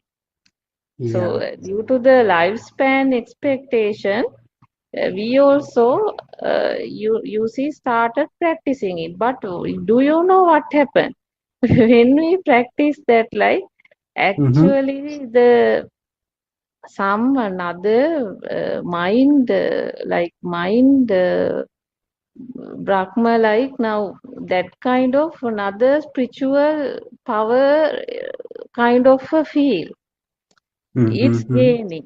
That's why many people do this because then there is some form of inside happiness also here, and actually I would say the level of the pride would go up Mhm. because there Mm. is some sense of comparison also, like other people Yeah. are not doing and now others doesn't know, but we are sort of this like. So Yeah. there is a great sense of you see some that fell to the body also. I mean, Yeah. your whole mind, body is some spiritually some powerfulness. That's what it is happening. So people like it. People are like gods then. But Mhm. that is not a permanent thing. You see, it's not permanent, and you leave out for just for another 1 year and see what will happen. Back again, you are in the same muddy land. I mean, Mm. it's not permanent. So actually, I think the starting point of this Dhamma should be you see really doing this. Otherwise what will happen if you straight away go to this concentration meditation? Yeah, I mean, if you take any focused attention, even a banana, even a skeleton, even some piece of hair, anything, I mean, you just concentrate on it and that will appear as the Mm. mind image. So these are not a very big thing. But what happens is like when you walk, even you feel like you have iridi like you know Mm. this kind of some nonsense thing come because Mhm. of that you see practice. So it is not worth. That's why the real solution for liberation is not there. So instead, the greater liberation, the real path is here. Because in this concentration meditation, this inhale and exhale thing, you Mhm. see, once I was really continuing this, and one Mhm. time I could not breathe. So I was completely shocked, you see. And after that, I did not had courage to sit in the same position. And because in the Rerukana Chandavimala's Theros book, it was clearly mentioned, Mhm. you will see the path like. Then Ah. in some Buddha text, I found if the path is not clear, you better not do it. I think there is a Buddha's advice. I'm not sure about that, but somewhere that has I have heard that if you are not sure of about the path, you better not do it. So Yeah. actually, I stopped that point, and after that. So after that, so many time passes and some life issues came. You see, some life huge struggles came, and so I really got into some panic condition. So in that Mhm. condition, I was thinking like, what happened to that meditation experiences. So nothing could help me. So even though that any meditations, any of the Katina Pinkang we have done, any of the Yeah. Dhamma book read, nothing could help me. Nothing could you see taken out the pain. And when the Mm. thoughts change, the pain change. So I try to listen, you see, Dhamma daily, like sometimes not 24 hours was not enough. So listening, and even could not, you see, relieve from the pain. So I was listening entire, I mean, almost all famous Buddhist monks' Dhamma explanation. I was Mm-hmm. writing them in the book, and you see, but nothing could change. But after discussing with the Aryan Mahanse only, when he showed up, this is just a feel here, just a feel, Mm. it's a moment thing. There's nothing more than that here. So it is not so many Rupa, Vedana, Sanya, Sankara, it is not so many words. It is one thing here. What is this one thing? Every moment there is a formation. That's a feel. It's not permanent. There is nobody here. So this mind is not me, body is not me. Yeah. So that is the important message, I think, for anybody is, you see, suffering. So so that's why I actually that's the message we want to communicate. Don't waste your time more. Don't wait until you become another Patachara or Kisagotami. Now the Dhamma is available. One can start exploring and investigating within what's really happening here. Yeah, Dr. Ravi, thank Mm, you. exactly, exactly. As you said, yes, I personally don't have these kind of experiences, but I can see uh, the with the after talking with you all. So what through this concentration meditation, what really happens is, other than dissolving the self, it's tend to solidify yourself more and more. So it will be very difficult to get away from the self feeling if you practice it into a certain level, to do some irdis and so all the things. So I think so it is a, as you said clearly, it would be a utter waste of time, because you have limited period of time, because you listen, you will hear this through them at your 40s. So you will be dying at about 60, 65, or 70, 75. So you have a limited period of time. So if you waste this time doing these kind of concentration meditations and all these things, it won't help. So as you clearly said, don't wait until you become a state of patachara. So you can hear, you can listen this Dhamma very now it's available. So please feel free to come and have a look. Yes, you will realize by yourself this is true. So otherwise, just leave it alone. So if you don't feel this is a real thing, just leave it aside for a little while. Then definitely we'll come back and have a look. So uh, just do not keep on hanging the certain notions that you were practicing during your lifetime. So might be wrong. So just uh, keep your eyes open and have a look.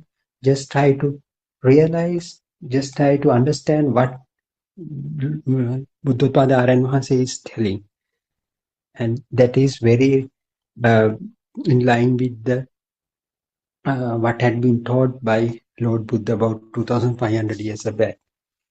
Teruvan Saranai Randima, thank you very much. And I think I can see Mrs. Udharma is also here. Yeah, she must have a lot of experiences also. Teruvan Saranai Sudharma, do you have anything to add?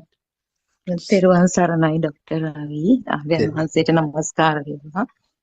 Yes, in addition to what you all said, Dr. Ravi, actually the beautiful message given to the world by Miss Randima, come and see, unless and until you hear this wisdom of truth, you may not know what it is, because there are a lot of distorted versions of Buddha's teachings everywhere.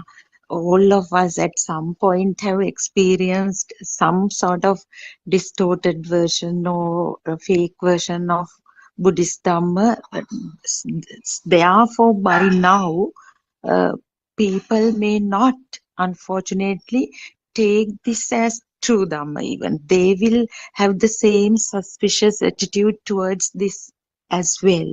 But unless and until you, isn't it, Dr. Ravi? So unless Exactly. and until you come and see what it is. So that open invitation given by her as an experienced person on this path is very important.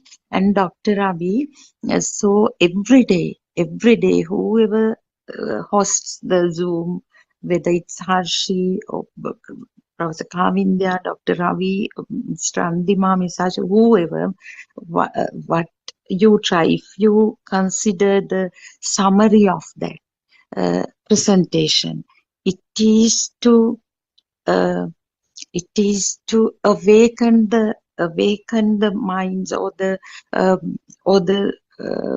thinking wisdom of the listeners to see this momentary stimulus, how you get caught, how the person unknowingly, ignorantly get caught in this world, mundane world, which we also used to be in very strongly, and trying to liberate. So, Yeah. is listening to this wisdom of truth. Doctor, you asked, so how does it matter? What happens when you know the truth? You asked that question when you were ending your Yeah. presentation. So that made me look at the experiences I have gone through, Doctor. So what Mhm. happened was, by listening to this, nothing would happen. If I try to translate Aryan Hanse's words, you will live in the same world, but you will not be touched or moved by anything. You will be joyful, which goes beyond that joy itself, will go beyond the joy that you earlier experienced. The Mm. suffering will be there, but you will be untouched too. No, that is not the definition we gave to those concepts before, or the experiences before. That doesn't mean we are not going to face death, we are not going to experience separation from loved ones, we are not going to experience achievements in life, love, laughter, friendship, everything will be there, but our attitude towards them, as that very popular example, seeing the rainbow on the through the dewdrop on the blade of grass, the angle will change, but it is also effortless, spontaneous, isn't it, Dr. Ravi? So Yeah. by hearing this, if somebody tries to, okay, what is this angle from today? Because we also have such experience when you say, oh, what is this? Everything becomes a thing at the very beginning.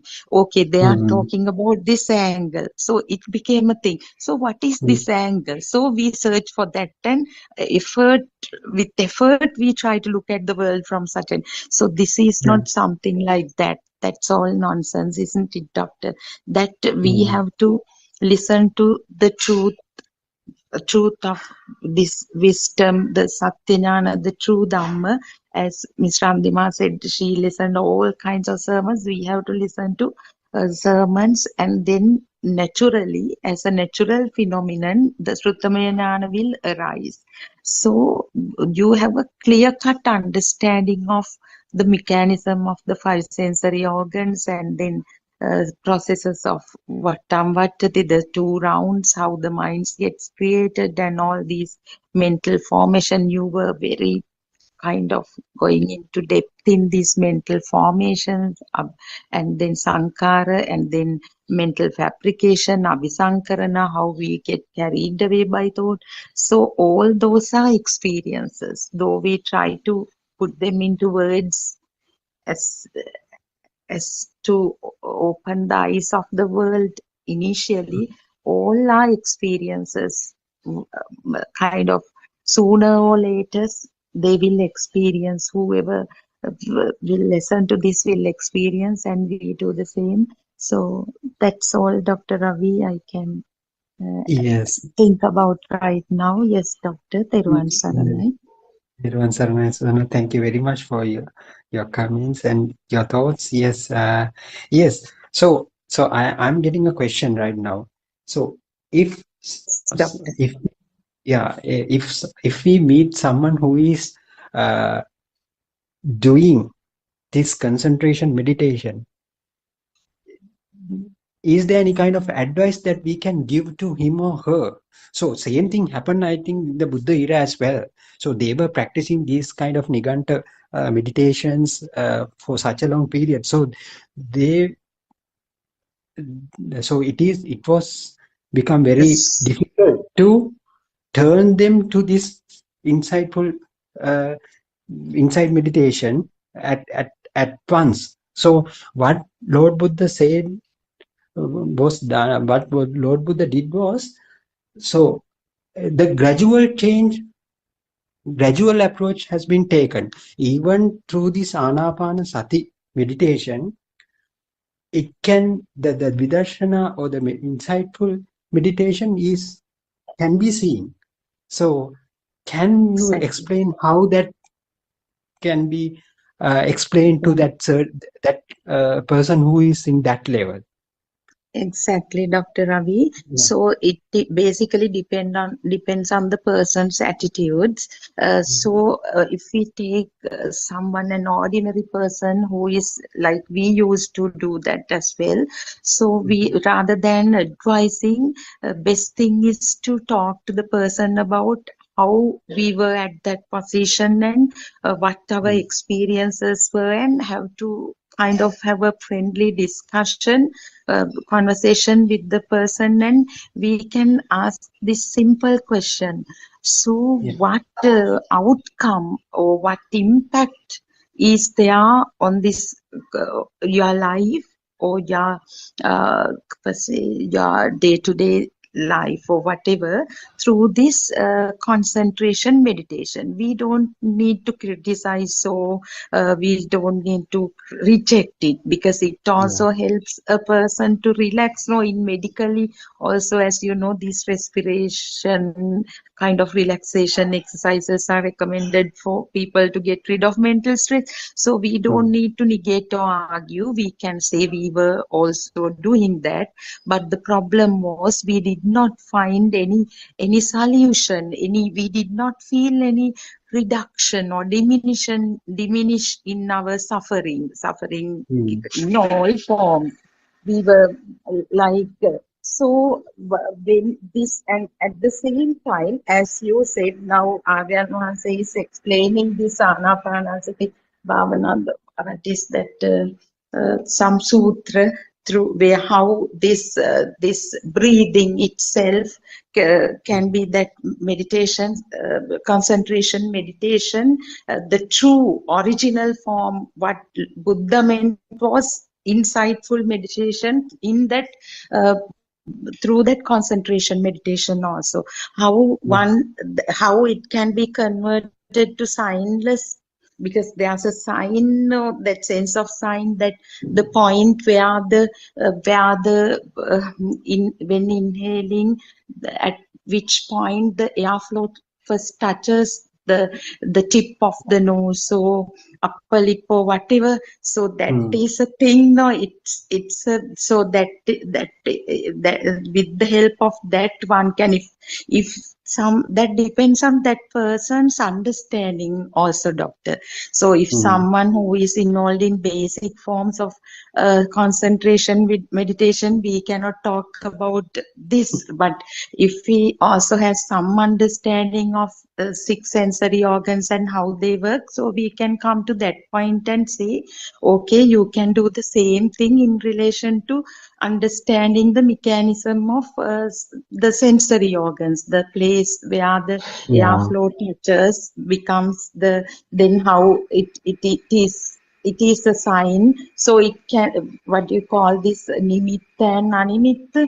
So Exactly. and Oh, yes. then we can get the person to listen to more sermons related to that, and get the person talk to Aryan Hanse, and kind of we can give that guidance. But Yeah. everything depends on the way we approach that person, basically the person's mindset. Mm-hmm. So how how kind of flexible the person is. Yes. So one thing is there, when he or she hears this true Dhamma, the wisdom of truth, the true message, nobody would deny. It is the truth. Nobody would move away Yeah. from this, isn't it, Doctor? Yes. So but the bottom line is we cannot reject or criticize concentration meditation. We can just tell the next level is this, and let's try it. That Yeah. imitation. Yeah, Yes, there was. exactly. The way you, yeah. So that is the way we should introduce this Dhamma into into people who is in that kind of a certain level. So so anyway, I think Surangika can explain this little bit further. So how we can explain these things in step-by-step manner to a person who is already doing this concentration meditation. So keeping his focus to the tip of the nose, and is it the actually the tip of the nose, or does this uh, tip of the nose is also a mental fabrication, a mental construct. So likewise, can't we explain him or her in that way? So do you have anything to tell about that, Mrs. Surangika? Theruvan Saranai? Nirvan Sarnai, Dr. Ravi, and I think it was a very interesting discussion. I think maybe Randima might be able to explain a little bit more on Anapanasati and how that can be used. But something that I can say, which Aaron Vansi has explained in the last couple of weeks, I think particularly also through the Sutra Deshana, is that what he did was, back in the day, there were a lot of people, different kind of clans, groups, caste system during the Siddhartha Gautama's days. And all those people were in search of truth. They all wanted to know what the truth was. So they used to find the truth, they used to experiment. And we all know about the Nigantanatha Putta and all these different types of people who believed in doing various things. Some people worshipped various script fixtures. Some people, just went around naked. Some people worshipped fire, and all kinds of things were experimented in search of the truth. And we also know about, how somebody went and used to be in the soak themselves or almost nearly drown themselves in the Ganges River. And the Buddha had asked that person, saying in that case, all the fish in the water would have, gained enlightenment. And then that person didn't even have any words to say. So, I use the word enlightenment there in their context rather than in our context, but that's what he asked, a very simple question, and that completely put that person, at a loss of words. So at that time, now even even through the Mahamaya Devi and, the Siddhartha Gautama's mother's time and the Vapmagula when in his childhood days, we know that there was the Anapanasati Bhavana, the Bhavana Yes. where there was this inhalation, exhalation kind of thing happening. And what the Buddha did with it is he used that because that is very familiar to all these groups. And he was also very, he was never hostile to all these people. He used to engage in very friendly discourses with these groups and the leaders of these groups. He used to go and visit those, whether you call them monasteries or whatever, and have these good long conversations and engage in these and then, question them and challenge them, not in a, a really bad way, but in a gentle way. He used to challenge. So he used that same Anapanasati, the inhalation, exhalation way of meditation, to show them that this so-called duality that has been constricting human beings and falsely making humans believe that there is this so-called world and there is a person here is also a non-existent thing. So to do that, he used the external world as a simile for the external, for the breath, as Sudharma quite rightly pointed out, where the breath strikes, or you feel the breath at the top of your tip of your nose or the upper lip of at the upper lip of your face. That was considered to be the external world. And then when you inhale, the feeling that, or the sensation that it is something inside the body was considered to be the, the mind side of it, the ajjata. Earlier one was the bahidha, the external, and the ajjata was the inhalation of that breath, and your experience of that inhalation of breath within you was then considered ajjata. So he used those, and then if you have engaged, or anyone who has engaged in concentration meditation will understand that once you start with an exhalation and an inhalation, gradually, as you progress, the breath becomes finer and finer. Earlier, it is a very coarse breath. You can feel yourself exhaling, you can feel yourself inhaling, and it is done with a little bit of effort. But gradually, as you settle down into that posture and that, inhalation, exhalation, the breath becomes finer and finer. And then at a certain point, one doesn't even feel the breath. So that point where one doesn't feel the breath was the point, Randima, you can correct me if I'm wrong, but that was the point, Dr. Ravi, where, if you use that for the practical program, the first part of it is like, you're going through the reflection of there is no external world, so the exhalation, and the inhalation is the internal, there is no external world, you are only thinking, and then you turn to the mind. And then the mind also, when you think about it, there's nothing in the mind either, no objects. So what's in the mind? Nothing there as well. And then what happens with that? Then you find that there is just the functioning of the senses, but there is nothing. And when that breath becomes finer and finer, there is almost kind of a stage where you don't even feel that you're breathing. It's so fine, it's so soft that you don't know you're breathing at all. You don't feel yourself. You feel extremely lightweight. You can even almost feel as if you're elevating. If depending on what type of jhana you are in, to that extent, the experience, you may not be actually physically elevating, but the experience is that yes, if you are, you're so light, you're so you don't feel the body. So to that extent, it's not that is the experience, but the Buddha used that to go through the same process that Aryan Mahanse is now teaching us, to provide the actual Lokottara non-soul kind of experience, and try to give those groups the ability to kind of touch this actual Dharma through the practice that they have been so familiar with. Yeah. So I think that is what was tried by the Buddha very, very cleverly. And I'm sure some of the people, I think we've heard through the stories that some of them actually understood it.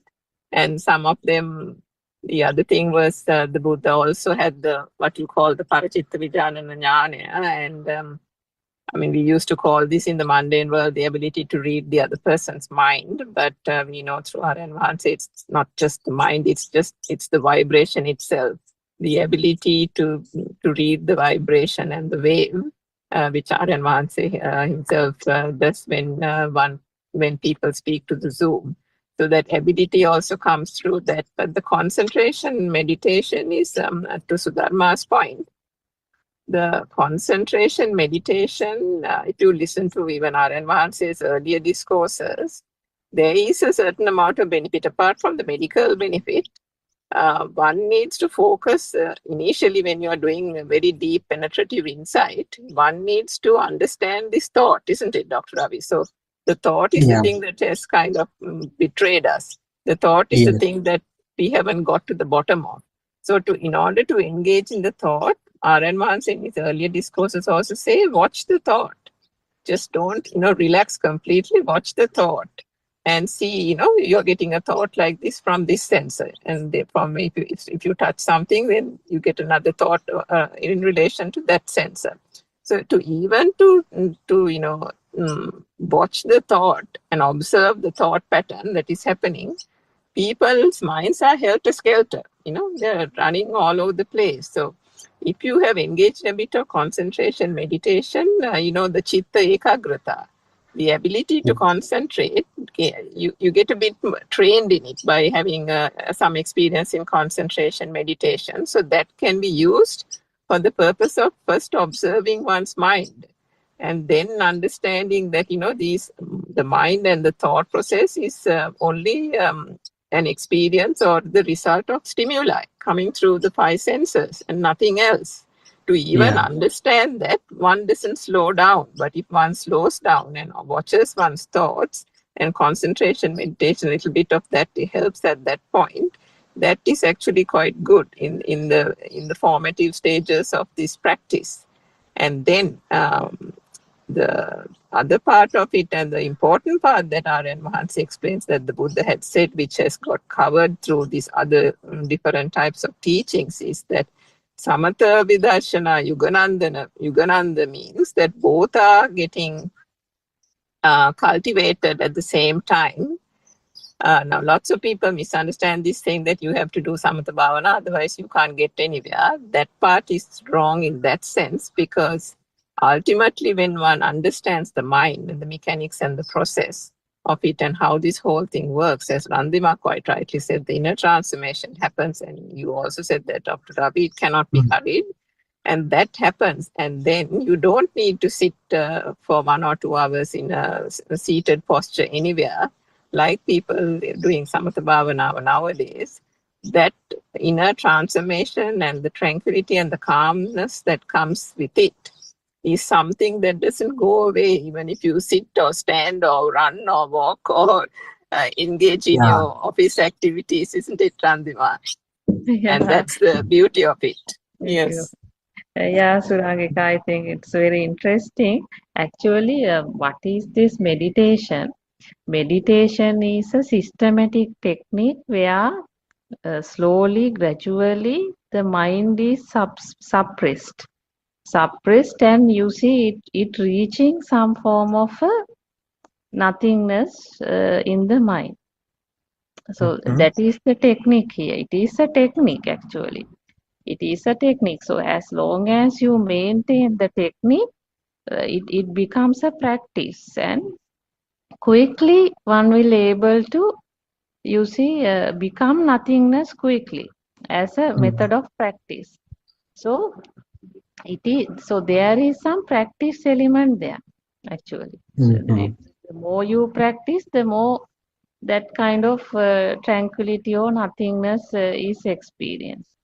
But only thing is this in that position also there is a disconnection. So as Surangika mentioned clearly, that nothingness no one will feel sight, sound, any of the body sensor. Nothing will felt. Only the mind experience only. So then mind also, you see, that also nothing, you will start to feel. So there is some sense of disconnection. But what we need to highlight to the world is the same thing. You see, same nothingness, the sense of disconnection, and also this samadhi, the tranquility. So all that can be experienced in this true Dhamma path as well. That is the difference. It's more I think Buddha used the same approach what was used previously to explain this as well, because then it's quite easy for anyone to understand what's happening here in the path. So as Surangika mentioned, with the insight transformation, it is the kind of samadhi where the world not become real. So it is another form of samadhi, and it is the slowly the nothingness is the one which gets. So as Buddha told to Bahir, the sight is the sight is only a sight. So the whatever the feel is only a feel, hearing is only a hearing, and nothing more. So that is that insight transformation is the starting point of disconnection. And slowly there is some form of insight disconnection, like so the same thing, but what is the correct one? Correct one is one should understand the true Dhamma first. That is, nobody here, the world is not real. With that only, this path is happening. But that part, that meditation technique part, straight away sitting on the meditation, it is a form of a practice. It is really in the mind, and mind becomes so powerful. And your question, Dr. Ravi, if you ask such a guy, if you try to explain, you try your level best to explain such a guy, it won't get. Because even we have tried that with one of my uncle who is very, very strongly, you see, there. They can't, because you see, first anybody want to happy themselves, no? So when someone practice this meditation technique, and it is completely, you see, reaching some another form of freedom, liberation, and body and the mind relaxation, and it is some another mind is getting some another form of a powerful field transformation. So they do not want to bring that down by listening to you. That come, you try your level best, that will happen until maybe particular day, if they you see face a very serious problem, and you see, and if they get to chance to you see find that tranquility damage, if they are lucky enough, on that day maybe they realize the path is not correct.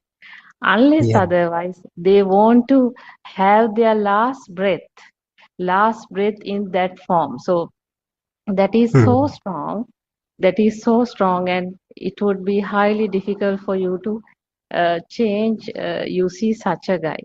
So I just want to add that. That is the But we can try. we can try. So yes, someone who is listening this Dhamma, if he or she has some kind of a curious mind, she or he will grab it. So otherwise, again, as Nandima said, they will ignore this message, and they practice the way they used to do. Anyway, it up to them. That up to them. So so what we can do is we can express this message. We can disseminate this message throughout the world in this form. So I think we have come to the today's program. So anyway, so thank you very much, Randima, Surangika, Rasodharma, and all who have contributed to this discussion, to make this discussion a fruitful discussion anyway. So we can meet up tomorrow and we can discuss further. So I would like to conclude this discussion for today. So Teruvan Saranai Arinwasa, thank you very much for everybody who gathered here, and thank you very much, and Teruvan Saranai to all. We'll wrap up for the day. Everyone, Dr. Thank you, Ram. Dr. Everyone, Ali. Sarah, Sir. and all.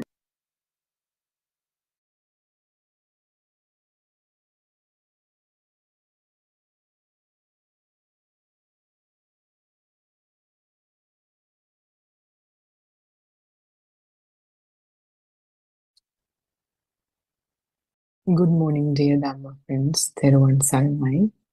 Before we begin, let us respectfully pay homage to Buddothpado Aryan Maharse, our noble friend and teacher. Theruvan Saranai Aryan Maharse.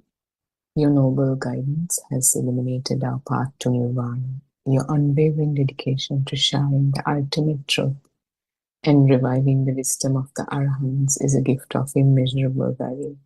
We are truly fortunate to witness the unfolding of this profound truth under your compassionate care.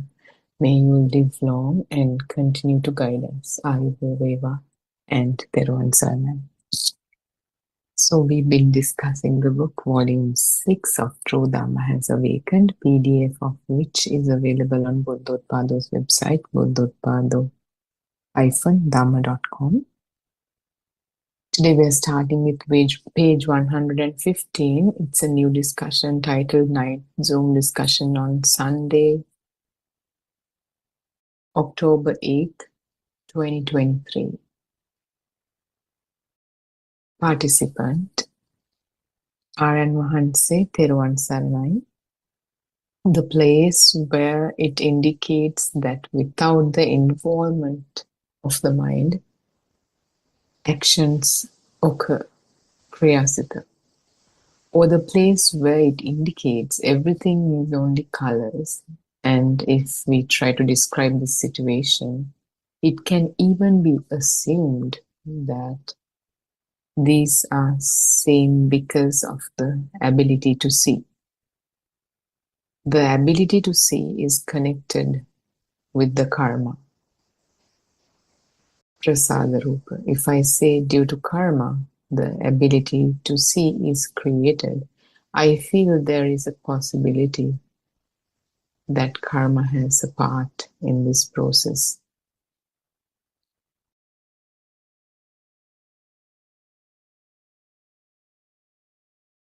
Aryan Mahanse, in Abhinya Desana, or in the Buddothpado discourses presented with super awareness, it is clearly explained that Buddha Dharma is based on cause and effect.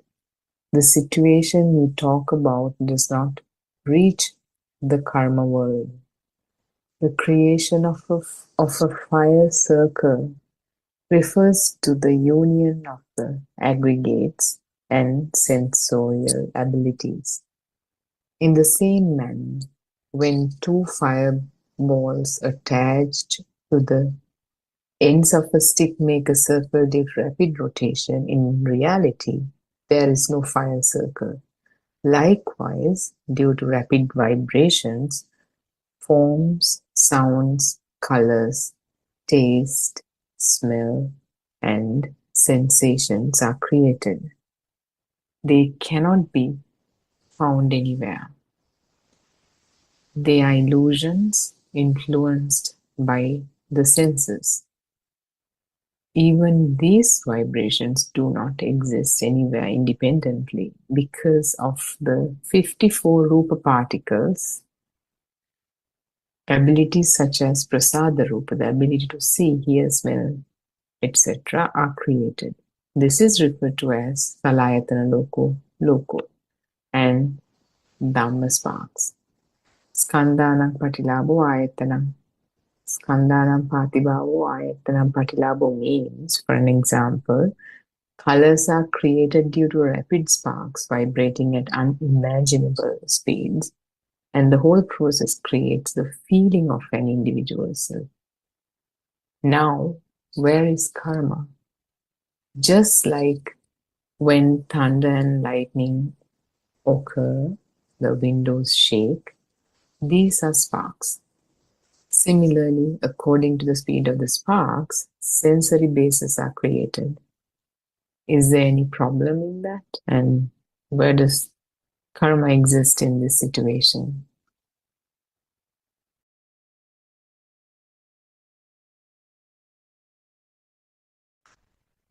So this participant questions about the functional mind,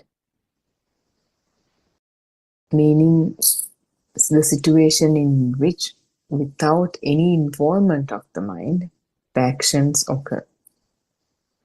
We also call it in Sinhala Kriyasita. Or in other words, he also explains it in, when the situation where the seeing becomes just seeing. And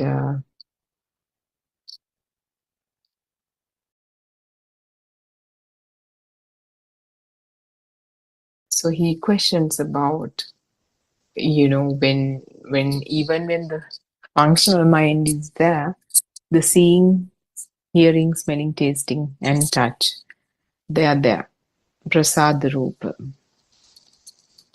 Because you're born, it's connected to karma. And he asks, if seeing is created due to karma, it feels like that there's a role played by karma. And R.N. Mahansi explains that that is not the case. Buddhism is based on theory of cause and effect, law of cause and effect, not karma.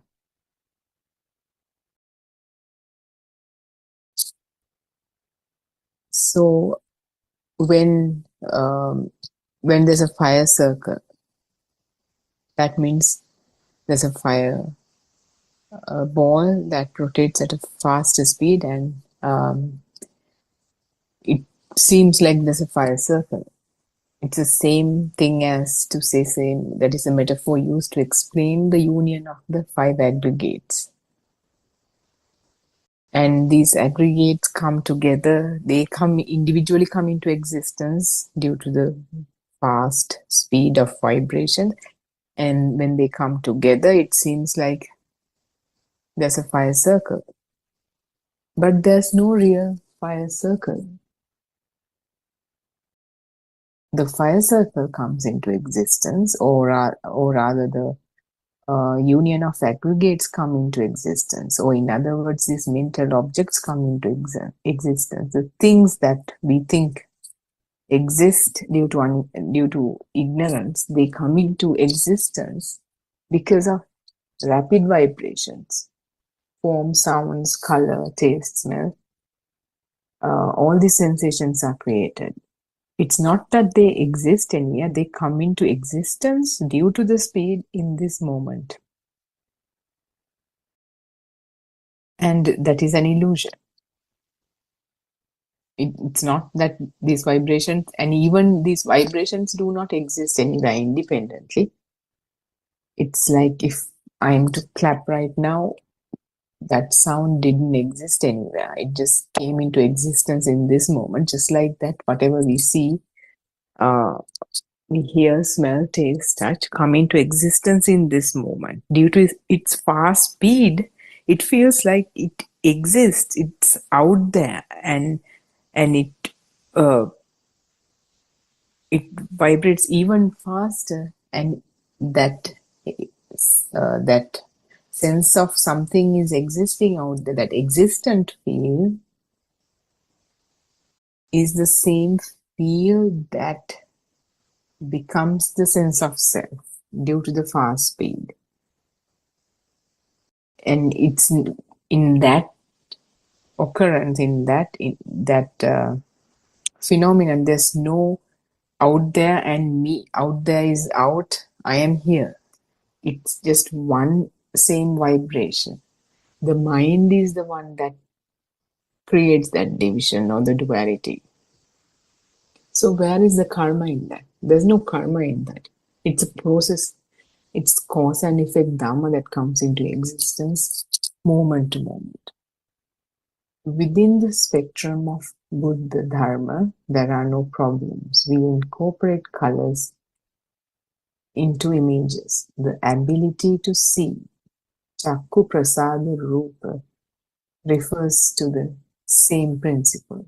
All of these creations occur due to vibrations and cannot be located anywhere.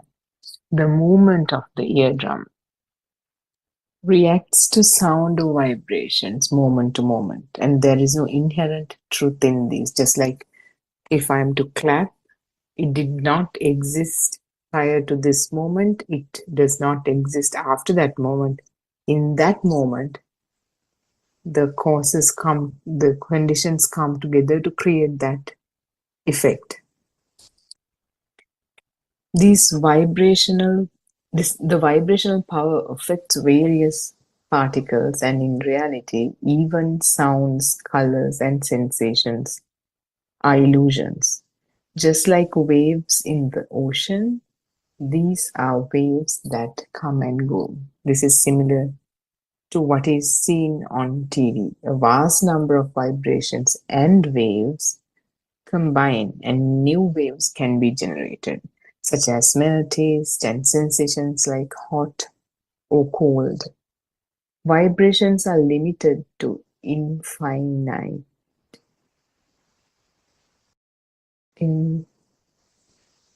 I don't know how to pronounce that word. Infinitesimal moments. Sounds, colors, taste, and smell combine and turn into one appearance.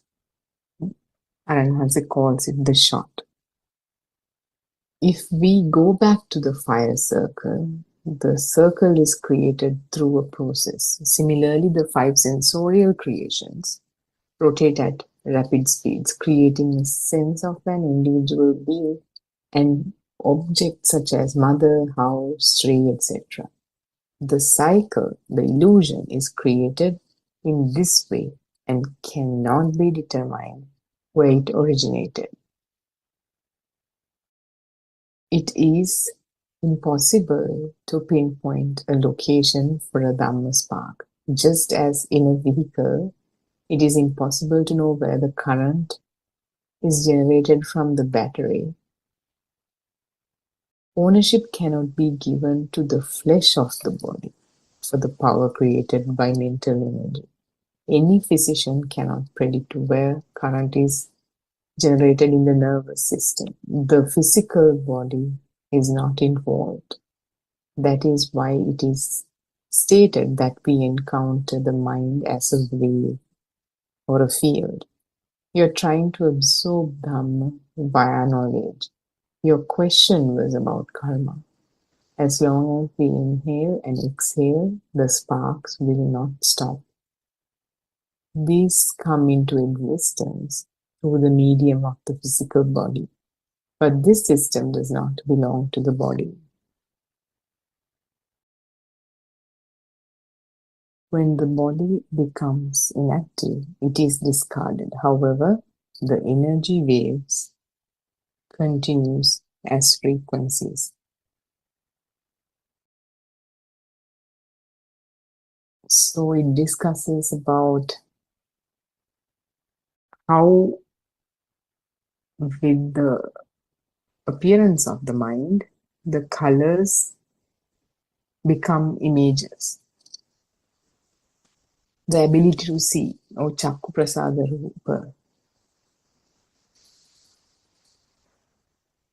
It's a same thing. There are no, if whatever we try to describe about those images or concepts, ideas, things about those images, that becomes, now it's no longer just in the ability to see or the function of seeing, it becomes a function of the mind.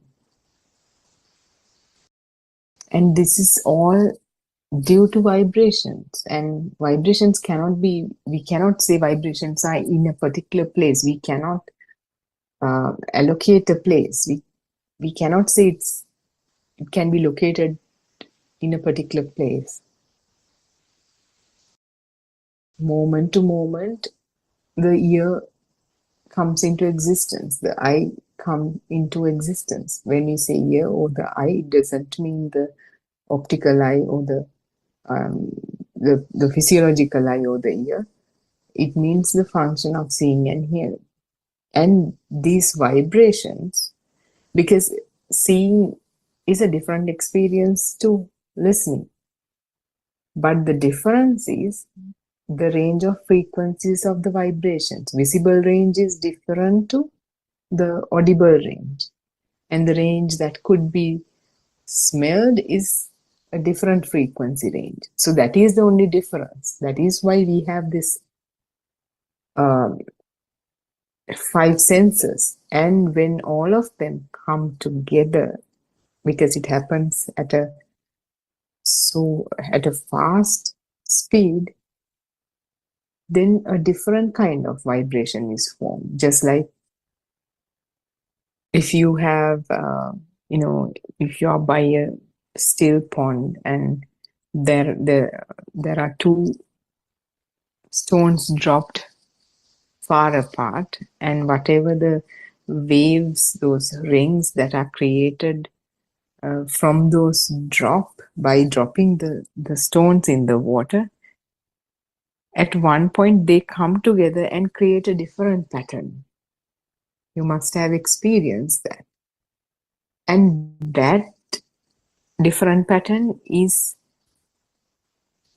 it is not the same vibration as any of the 2 vibrations created by dropping the 2 stones into the water. That is a third different vibration. We call it interference.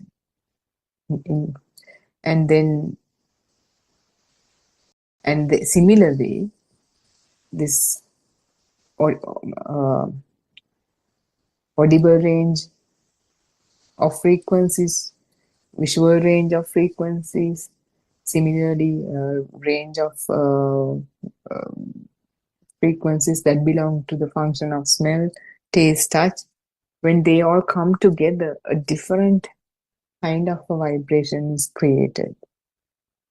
So that is the mind. And that is now that whenever that is created, because as a child you're introduced to the language, you're introduced to labels, to these, whatever you see, hear, smell, taste, touch. And even now, when you see something, or rather when the system sees something, it can give rise to that entire new vibration that was created. That is, we call it telepathy. So the whole world that we experience, the feeling that there's something out there, the feeling that I'm here experiencing this world that is made up of my mother, father, my loved ones, and all the things that I earned and created, it's a bunch of vibrations with different values being attributed. That too has been done by the system. That is the fire circle created through the process, through the sensorial, that's a sensorial creation due to rapid speeds of these vibrations.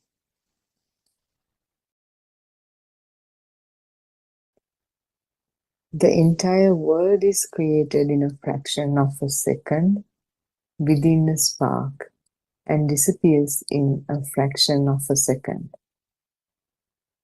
Within the vibrations, how other changes take place was exposed to the world only by the Buddha.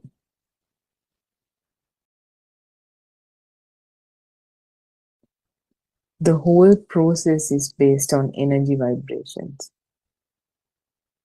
In that case, there is no possibility of a self or soul, which is only created by delusion due to not knowing the truth. This also refers to the illusional mind appearing due to vibrations. When vibrations stop, the unshaken mind, akampita state occurs. This is equivalent to super awareness or superior wisdom and arises only through supreme awareness. In every thought, awareness is present. The unshaken mind is equivalent to super awareness. So, like we've been discussing, the entire world is created in a fraction of a second due to these sparks, due to these vibrations. And vibrations and power, there's nothing more. But even the power, we can't even kind of distinguish between the two. If there's a power, vibration will come into existence. They just go hand in hand. There's nothing to distinguish about it.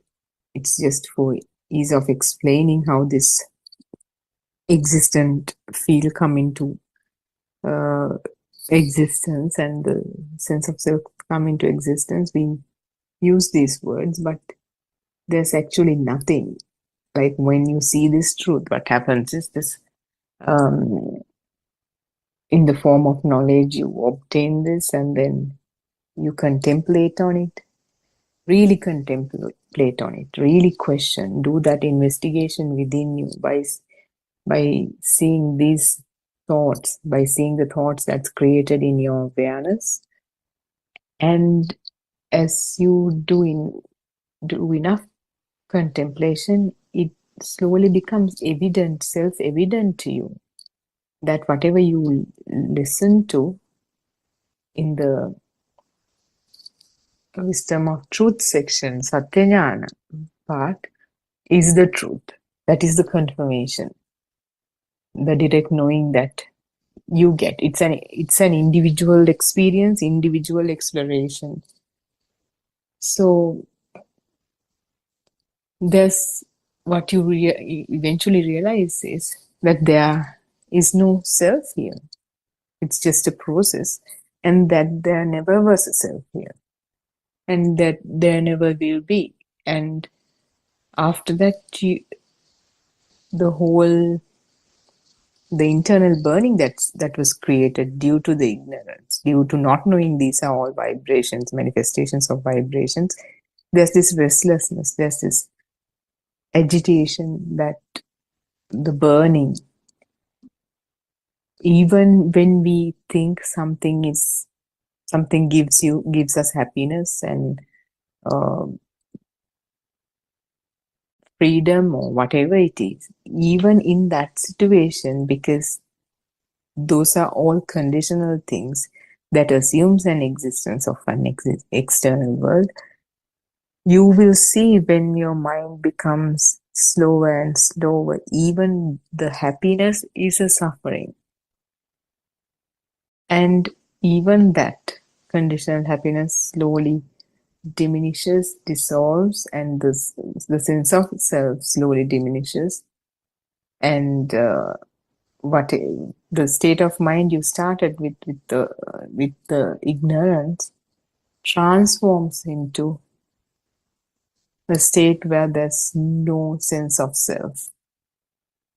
And that is different to whatever meditative absorptions you would achieve by doing concentration meditation. That is a temporary shift that can be arrived at through practice. And when you lose practice with any kind of skill, when you lose practice, you can't do it properly anymore. So that's why they talk about the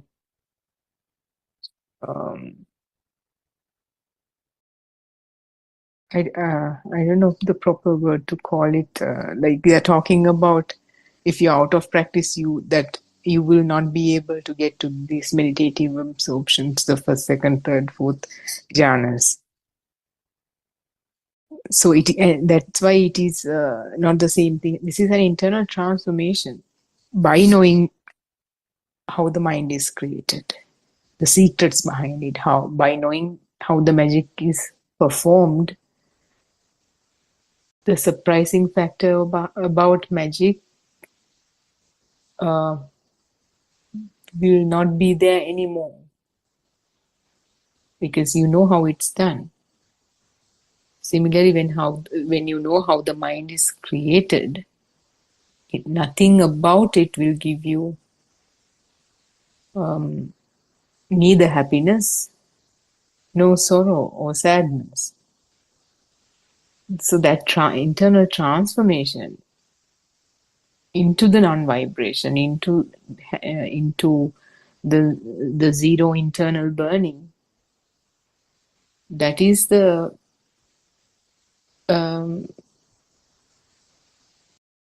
super awareness.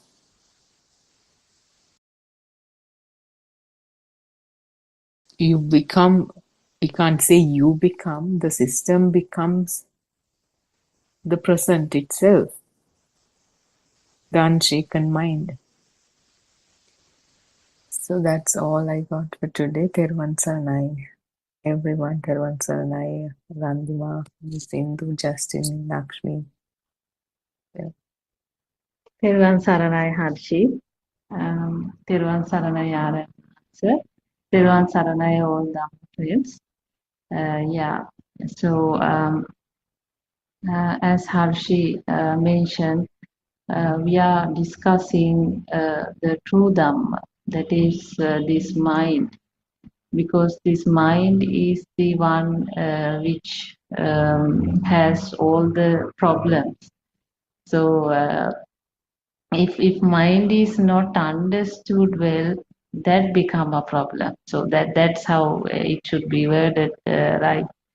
So because there is some processes happening here. So if this process is not understood by someone, then there is a greater chance that one becomes slave to its own mind. Basically, it becomes slave to this process and trapped almost in this process. And it will feel like it is in the mind cage. So there is no clear liberation or freedom inside a cage, because in the cage it is the same film running. In the cage it is the same film running, and if the film is not understood, then there is a greater chance of suffering. So actually, what is the mind? Mind is some power. So every moment some power is felt. But very little people in this world knows that this is just a moment thing. Many people believes that this is a permanent thing. It believes on a permanent mind. It believes on a permanent world. There is no enough text or any disclosure as to what is the reality, exactly what is really happening here. So this mind is highly, you see, impermanent thing.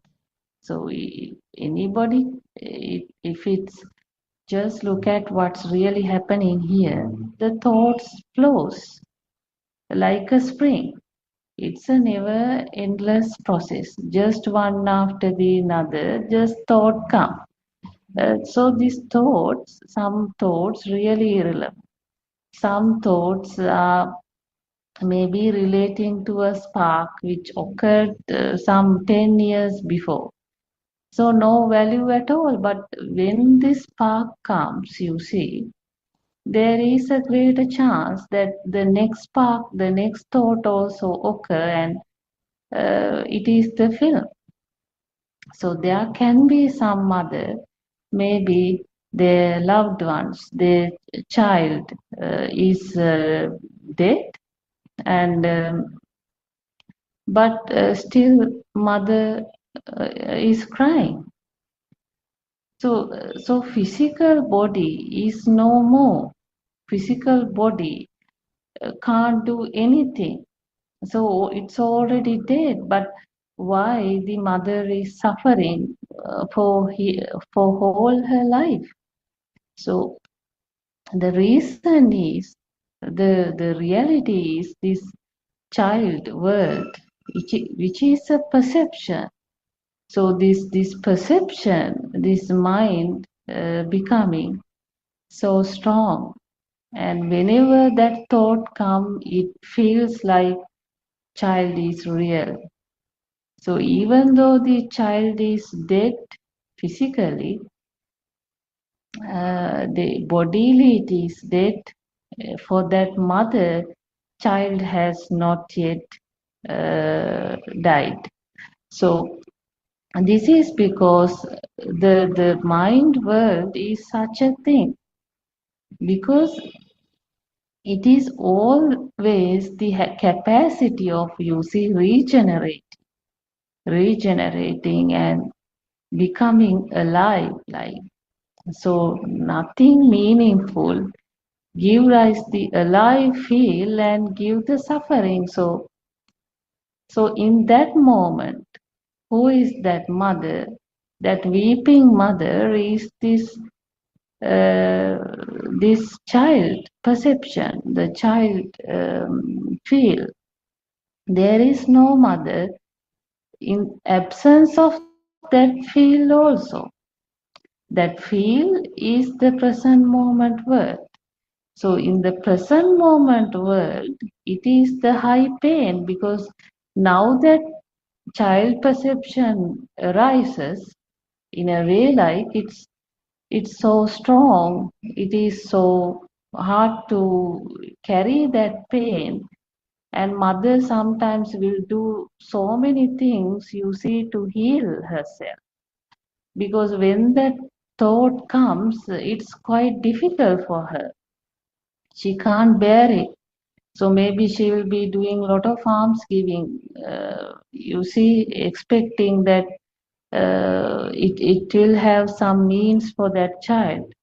Or sometimes mother will be spending all the properties that she may have given to her child, but now in the absence of the child, she might sell everything and donate. Like, so this is, you see, still the mother is in that perception.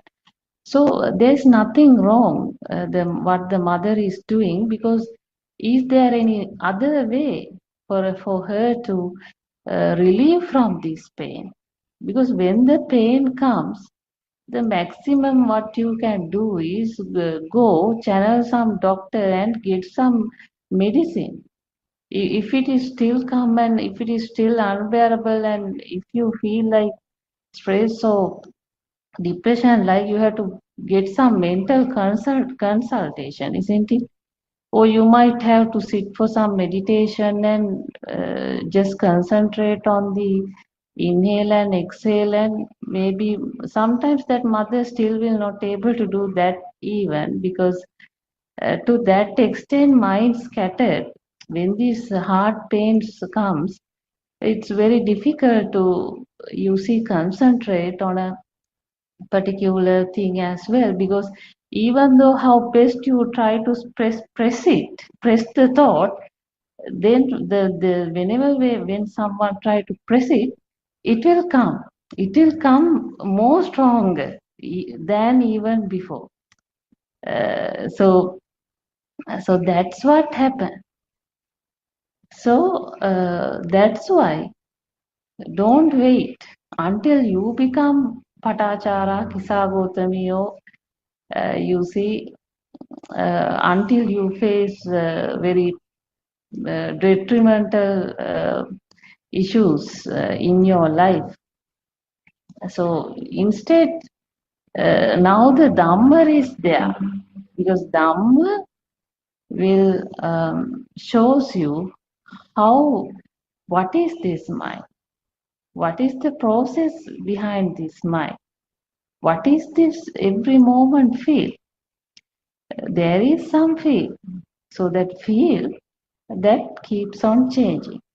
So there is a secret behind this feel, because even though one feel like the feel keeps on changing, this feel is the power.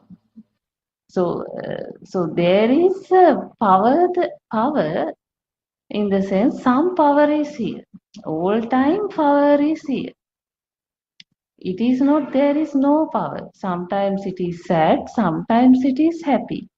Sometimes it is lust, sometimes it is ill will, sometimes it is hate. So every moment, some in the sense, actually the level of power is here. As long as the world becomes real, for it, one occurrence in this system is more than enough. As and when some senses, this system generates some sense experience, the whole world becomes real. That is the problem. So everything becoming real at a one shot, you see, is the thing happening here. Because that is what got telepathized. You see, this is a program, this is a system. So how this system got programmed? So initially that Ukkanti Gabbanti, that is this, in the last breath, due to the resonance, due to the telepathy, the power is, you see, comes. So endless samsara. Everyone has traveled, you see, with the program that everything is real. Everything is real. World is real. Me is real. That's how it was programmed. So this program is running with that underlying assumption. So that assumption is the one which is running, that the whole world is real. Now you don't have to think it. No point of think about it either, because that is how the system is driving everything. Whenever things arise, that becoming real is also happening in the same moment.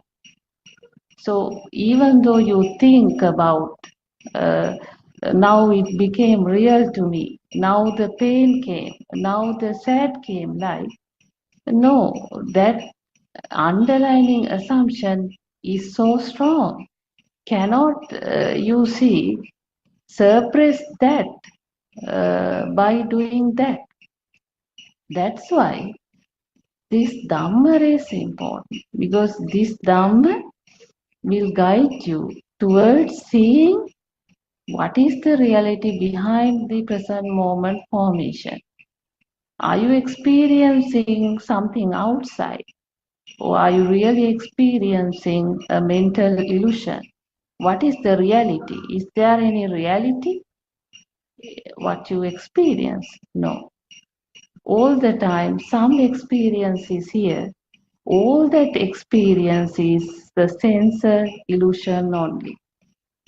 So that's why, even under the practice, we guide the participants to see how these sensor organs work. Look at the I, because I is the critical one. You see, I needs to be investigated in and out very, very clearly, because if the I is, if one senses, especially the I, if this one is done properly, this you see that system itself can experience the reality.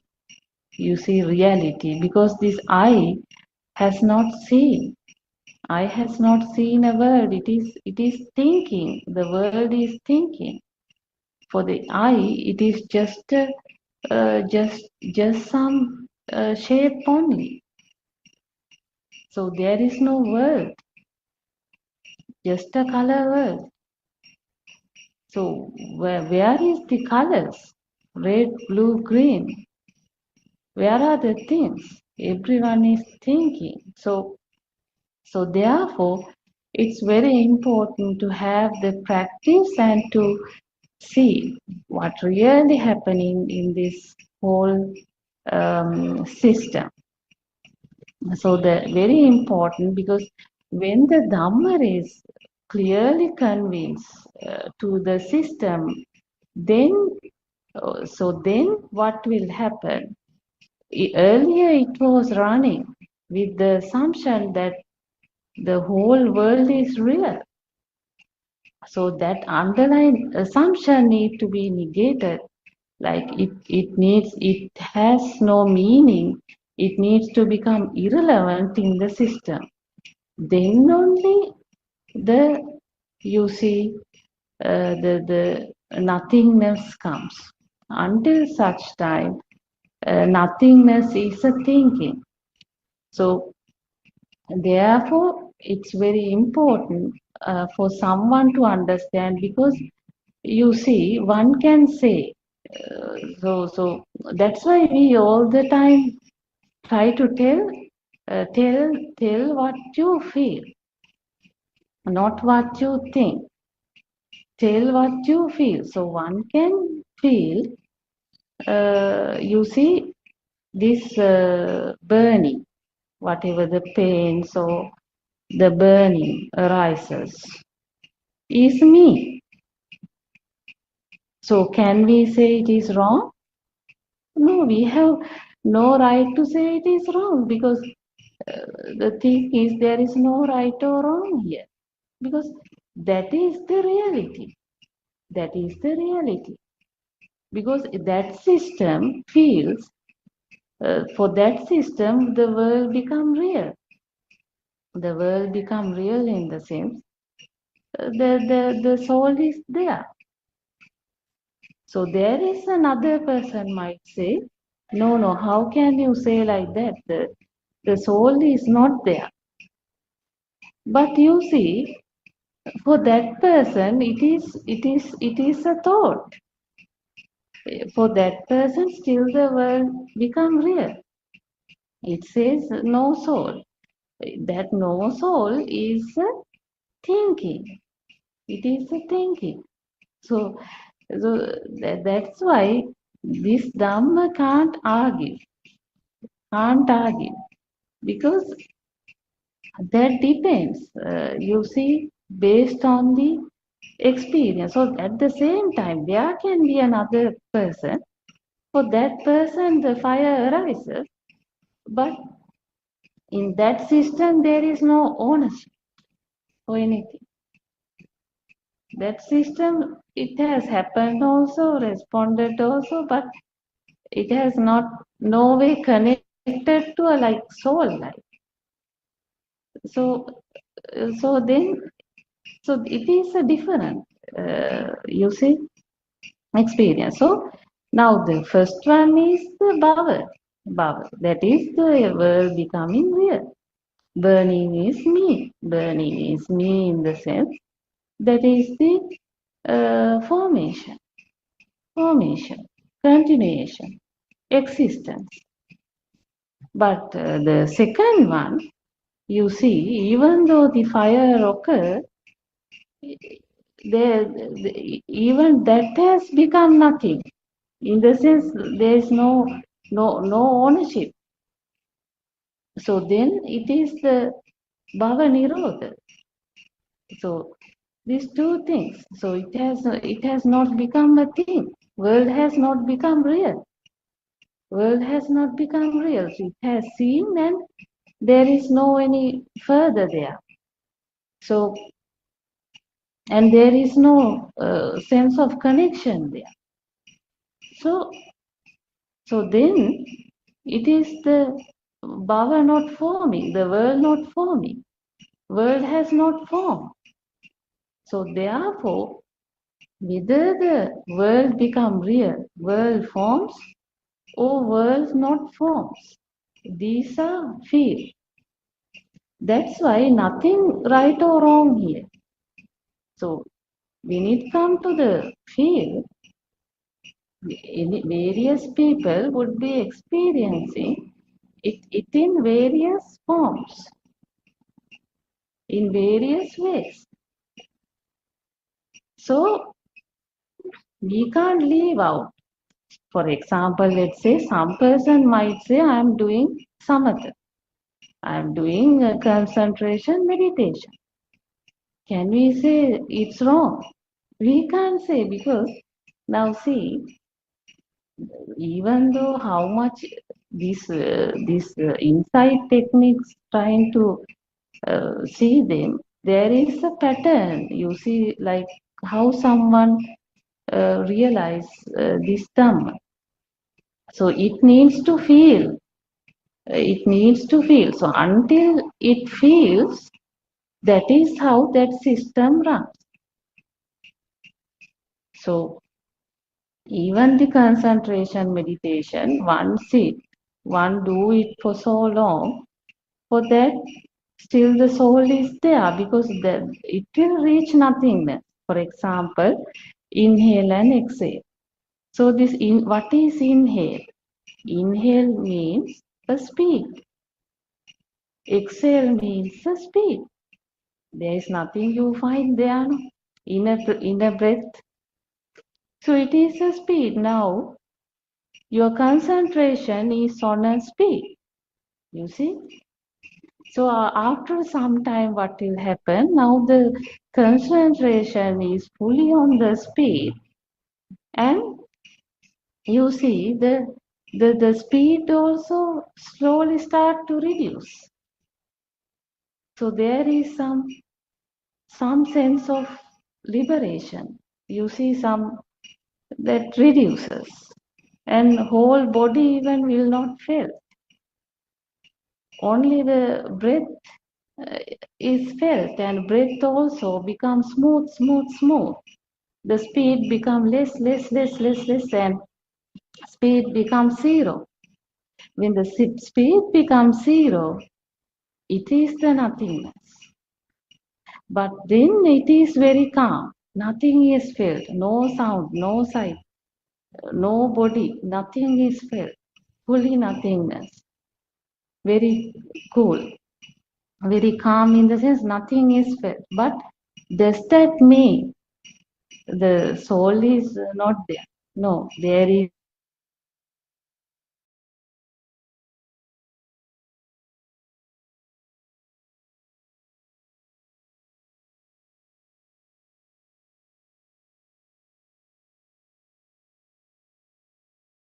Soul, and it is doing this with the expectation of some dhyana or some nothingness.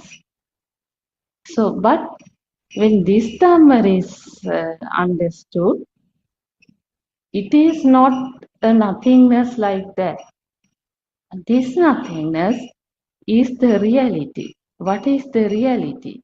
Is this world is real? Are you finding a world? If you find a world means still you are there. In the sense that the power is there, continuation is there, existence is there. So reality is no world. There is no real world. So that needs to be felt. So that's why at any given point,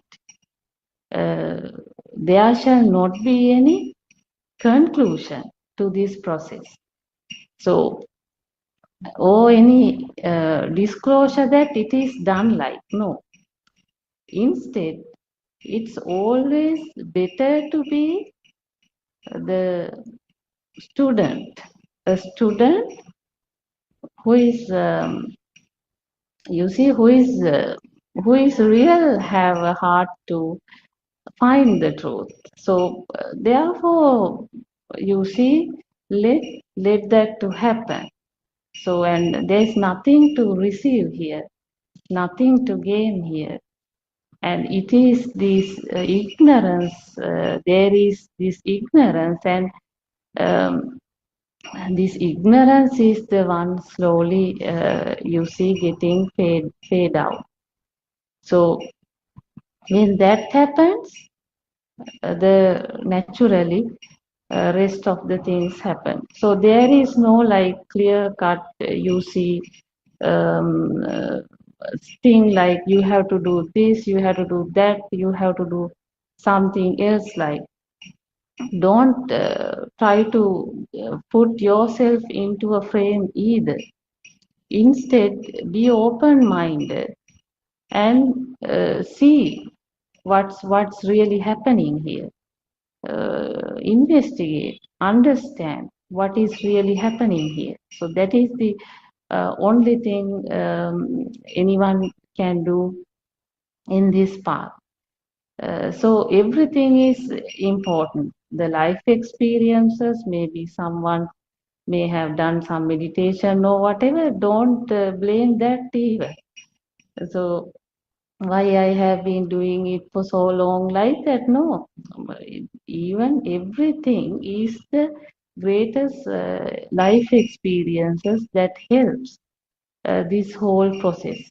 So therefore, be open-minded and in the present moment, try to understand the reality behind your formation. Yeah, so I think Harshi will leave early. I think Harshi has left. She has some works. So we have Mr. Bernard. I think we could not hear you for some time, Mr. Bernard. Can you please add your comments? So we are happy to hear your voice. Teruvan Saranai.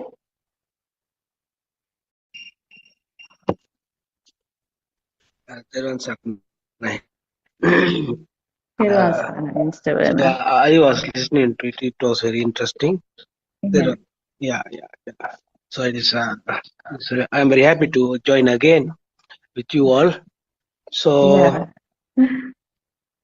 this is basically on concentration meditation and insight meditation. So that is, I think at the beginning the listener asked about action and cause effect, I think. And what Aryan has explained, the insight meditation. Yeah. I think that is what the main difference, cause and effect and action and effect. Effect, yeah. Whatever it is, whoever comes Mr. and asks the Bernard, question. Can you hear me? You can explain. It is between the. It is between the here. I am in Kurnagala. Right. Okay. So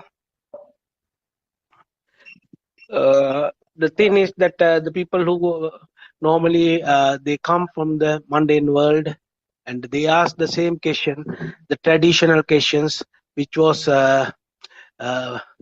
forcefully injected to the mind of the people by the different types of people for centuries. I think so many eras. So they are trapped here because they want to get rid of this suffering which they bitterly experience for in their lives.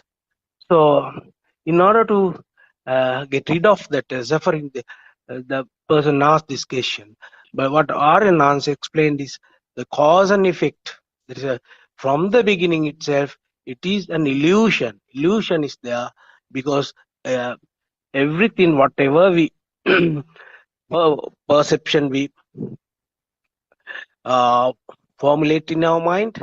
That is due to our faculties, 5 faculties. So we have got this eye, ear, nose, body and mind. From these faculties, we form this sensation.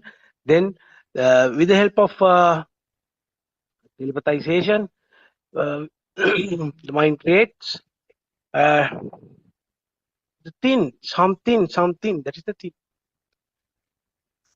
Something is there.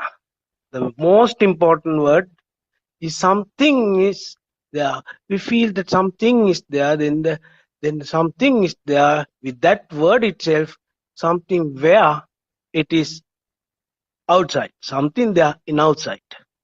So when something is there in outside, who experiences it? Who experiences it? Then the other side, the permanent self, soul is there.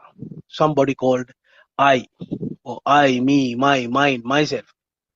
These things, this experience comes to the mind of the particular person. So this is how the faculties work. Faculties generate or produce thoughts. This is the nature of the thoughts. So when with this rapid unimaginable vibration, manifestation of vibration, so we are not in a position to identify them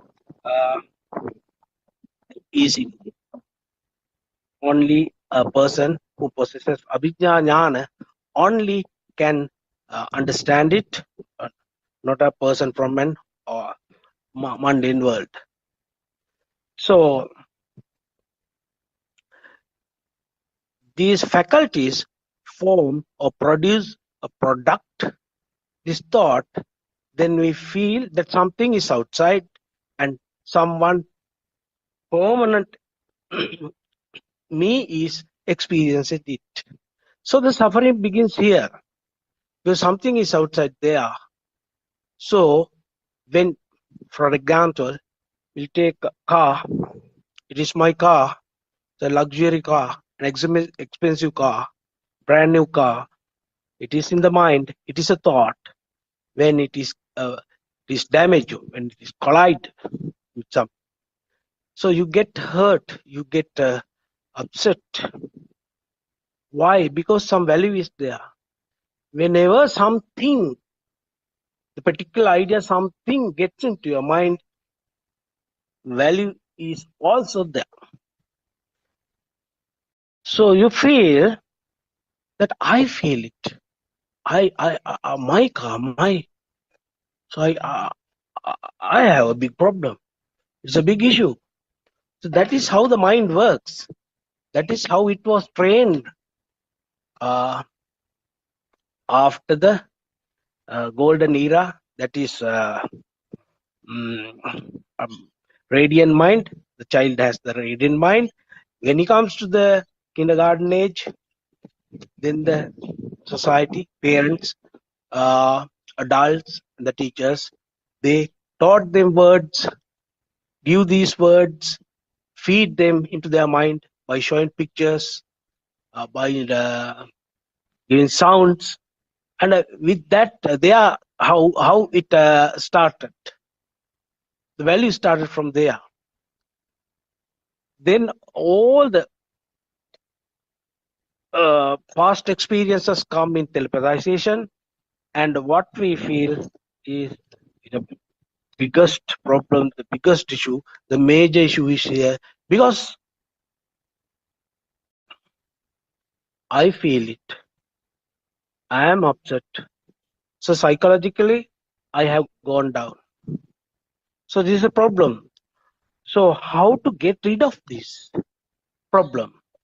So this is how we solve it, by step. First we have to understand the true Dhamma. This is how these faculties work, and how something outside is created, and how I is created. and how value is created. So after then only we can, after having that knowledge, then we can come to the next part. That is the practical part, most interesting part. That is where you get the clear understanding. That is where you get how the mind works, what these thoughts are, and how long I can go like this. Where I am living, what I have been doing. I have been fantasizing these things. Is it real or not? Is it delusion or not? Is it a film, as you always say? Is it a film or not? What is it? So then only you experience. So far for centuries, what we have been doing, generation, what we have been doing, only listening, only searching, accumulating knowledge.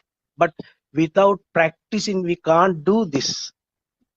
The magic is actually in the practical part, that is introduced by, in this modern era, by Aryan Nuance. That is really a gem, the very precious gem. So whoever listens to them, then he has to follow the instruction in this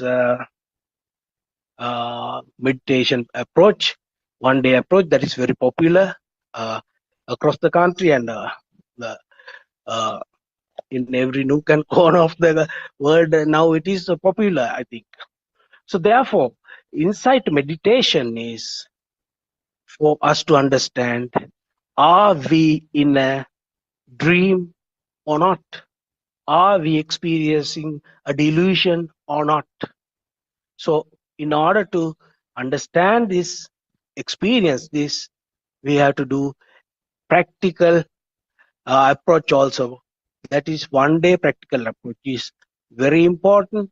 It is skillfully, it is very sophisticated, in a sophisticated way, in a modern way, in a very methodical way. It is being done throughout the country. So everybody who listens to this, please join practical part also, because it is very important. Theron Sarnai. Servan Saranai, Mr. Bernard. Now, Mr. Bernard, this action and effect was the one which was really the Buddhist monks and the society and everyone was discussing about this action and effect, that is this Kamma Bhumi. So many people, you see, trapped here, but this action and effect is just the continuation. I mean, no one can control this, so it is a happening thing. So as you very correctly pointed out, the cause and effect is the only way to get out of this cycle. The action and effect is the cycle, ongoing cycle which is happening. The cause and effect is the only way to out from this cycle. Can you please explain that, Mr. Bernard? Yeah. If you are really interested in the doing, keep on doing, experimenting this action and cause, you can keep on doing it.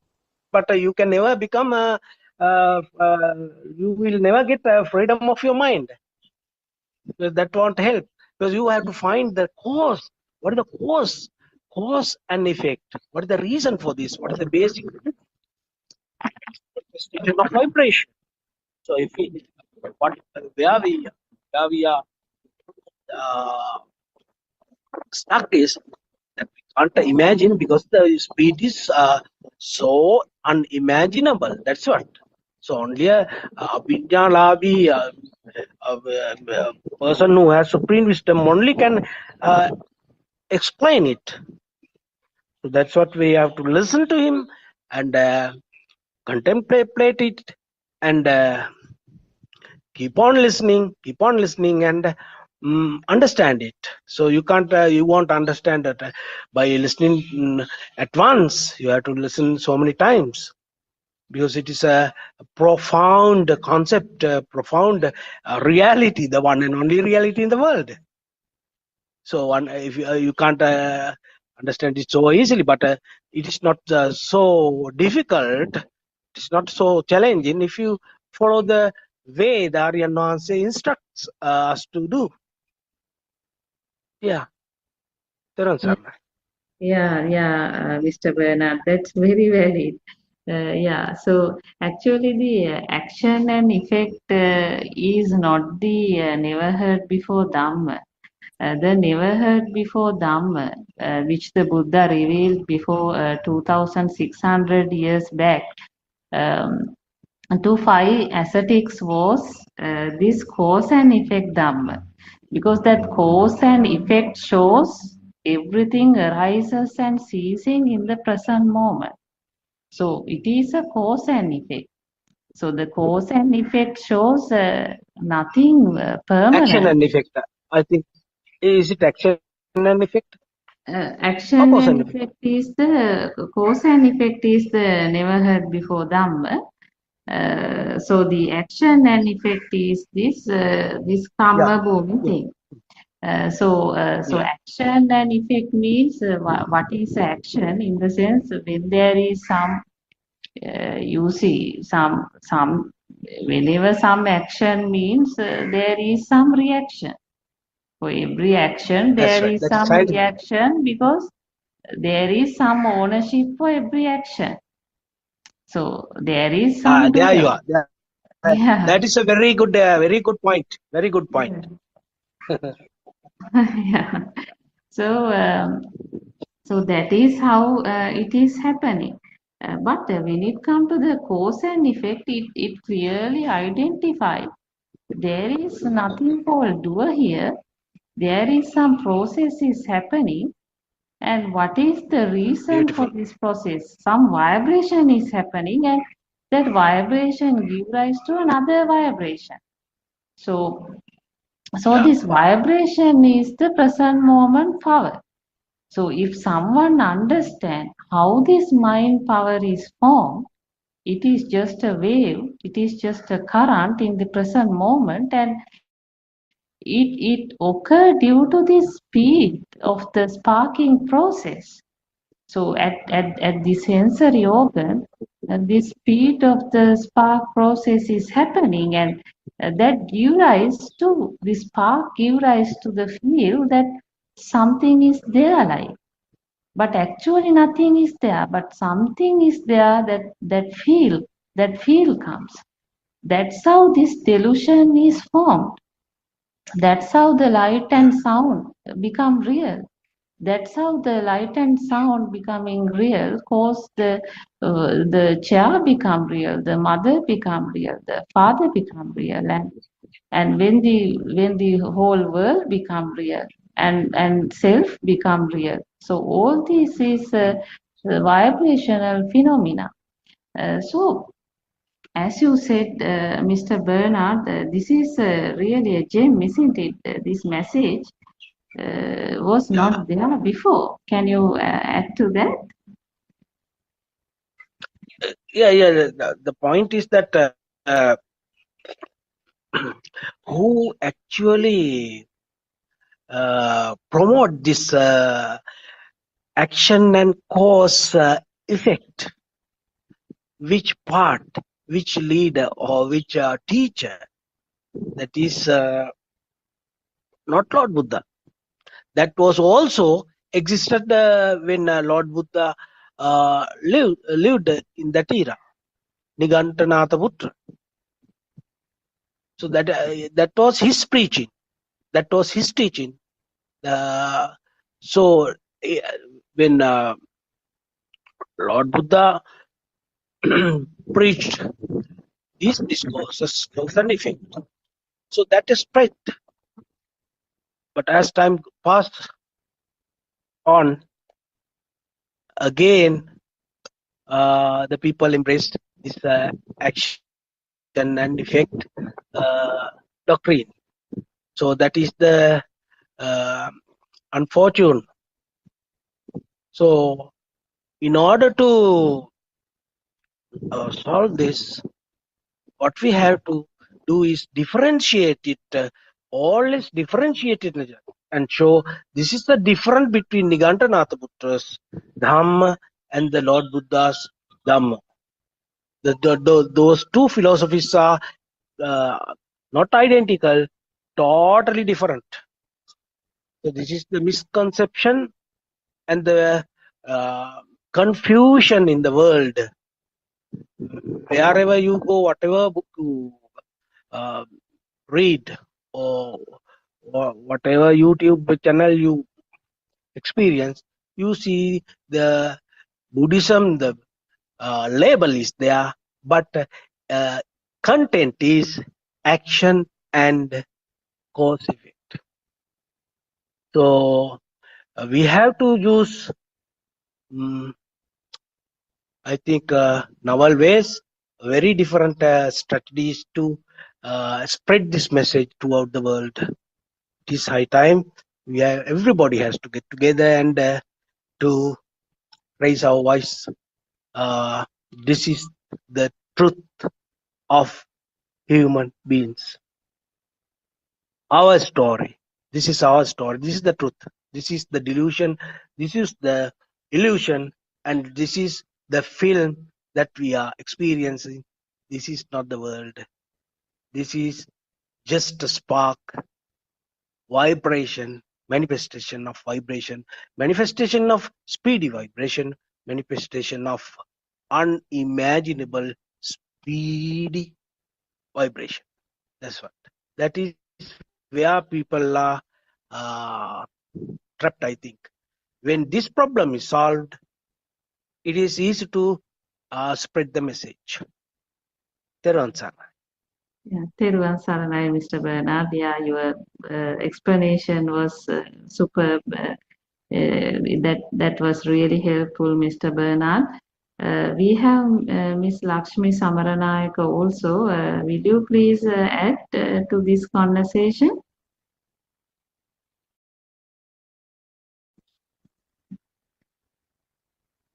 Okay. Okay, yeah, please. Yeah. Miss Andima, no answer, no question. Hearing. Would you like to add something? I mean, I'm sure, yeah, Mrs. Samaranayaka? Just no, clearly English. No, clearly English. It's okay. That's fine. That's fine. Okay. I think Mike got mute. Anyway, so as Mr. Bernard very correctly mentioned, I think this is a manifestation of vibration. So that is the thing one need to see within.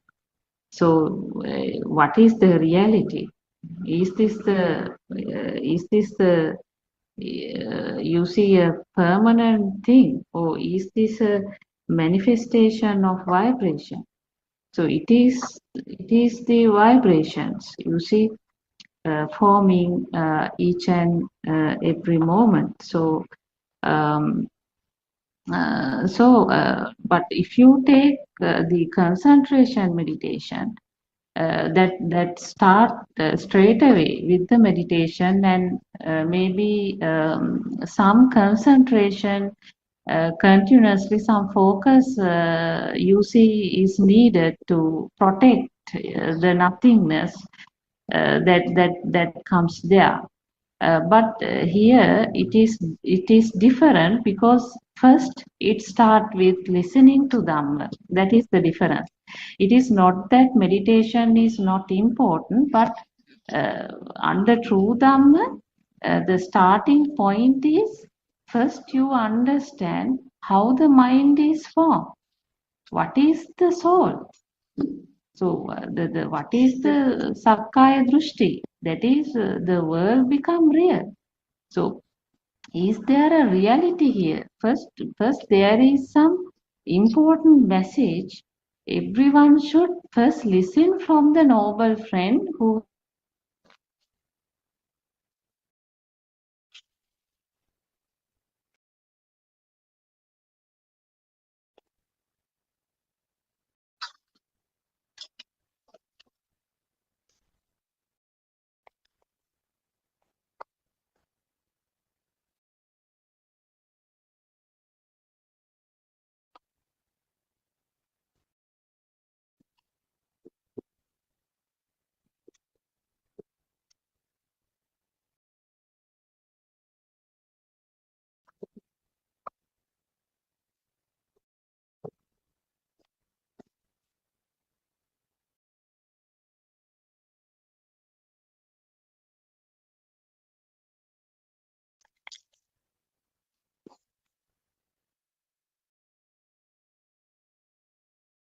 I think my line got cut off. I'm sorry about it. So, yeah, so the starting point here is the listening the true Dhamma.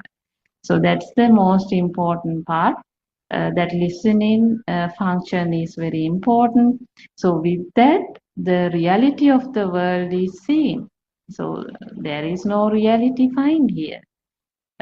So this is just a sensor world. So once that start to felt in the sense, it is the inside transformation.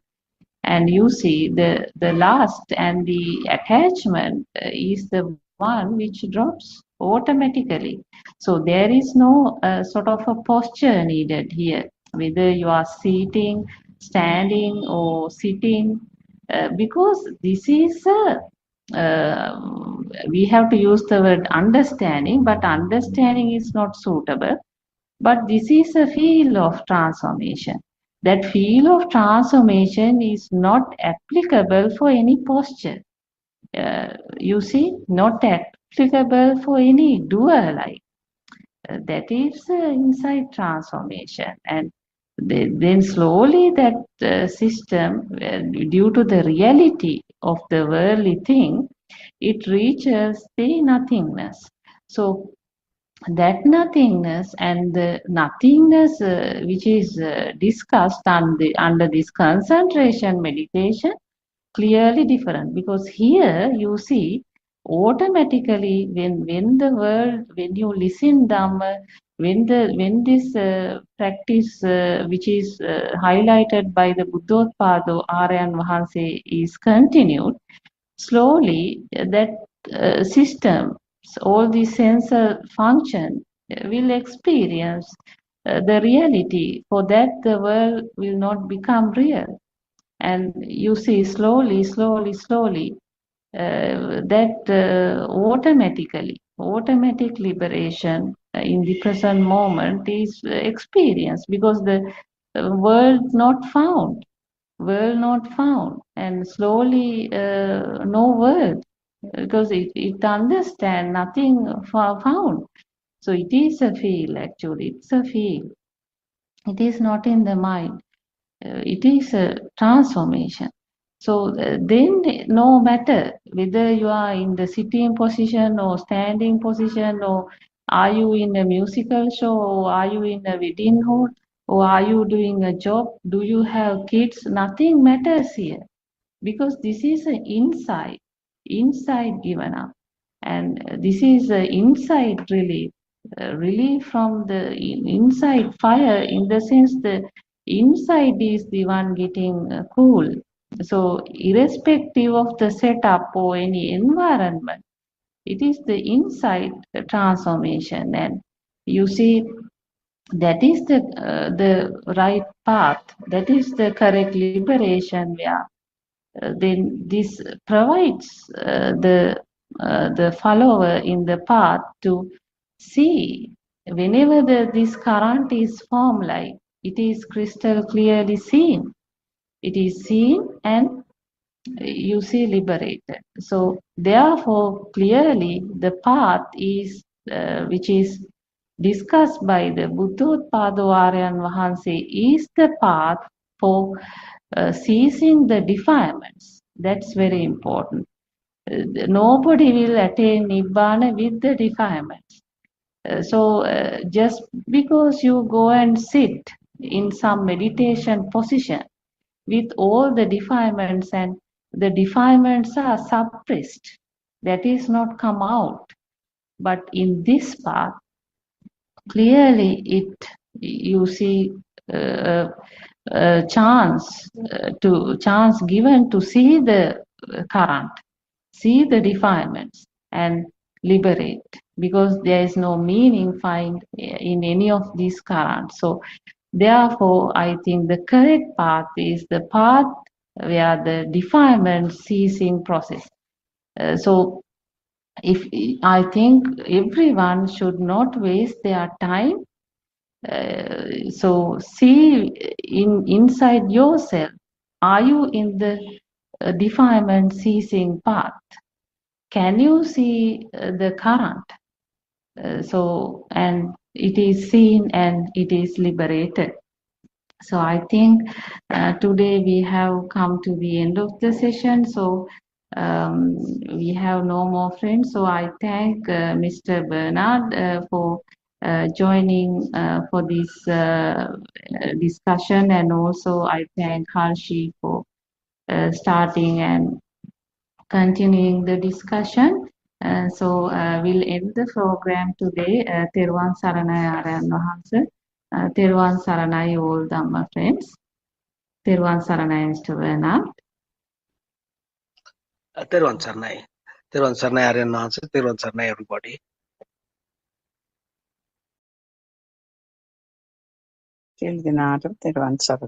Yeah, starting our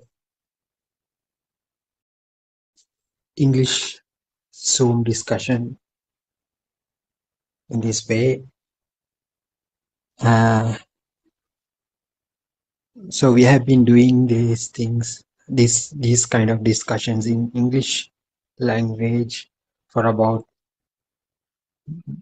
1 year. So at very first outset, I'd like to pay my humble homage to our noble friend Buddothpado Arayan Wahanse, and I'd like to extend my sincere blessings to those who have joined this discussion. Every day at 7:45 a.m. in Sri Lankan time, we gather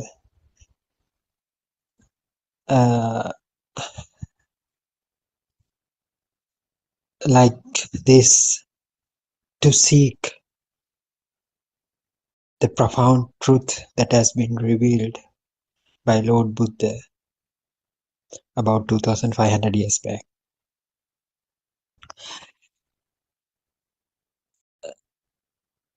Though we know until now, we knew this doctrine of Buddha is as somewhat that belongs to a person who knows Pali well. But we are very fortunate to hear this Dhamma in our own native language, that is Sinhala. So now what we are doing is what we have understood in Sinhala, we are trying to communicate through the English language. So that will, the entire world will be benefited from that, through that. So otherwise, if the Buddha teachings were only in Pali language, so very, very limited people would be able to understand that. But now the opportunity has become more open So there is an open kind of opportunity to all of us, to the entire world actually. So anyone who can understand English even a little bit. So what we are trying to communicate here is not very difficult to understand. So, and also the Zoom discussion link is also available in our main websites.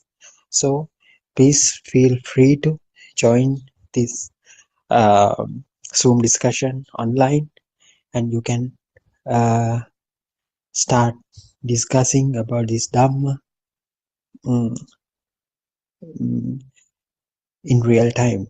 So this is the opportunity that all the people in the world have. So I invite everyone to join this forum, and let's discuss together. So that's why this has become a very rare kind of opportunity to all of us, because I think this is the only forum that talks about the absolute truth, and that is preached by Lord Buddha about 2500 years back. This may be the one and only forum. So that's much this forum has become important and precious and very rare. Anyway, if you happen to listen this, that means you have fulfilled your eligibility criteria to know this absolute truth. So other than these kind of discussions, you have texts that can be read through the internet. So they have been published in our main website. The main website is www.buddothpado-dhamma.com website. So in English there are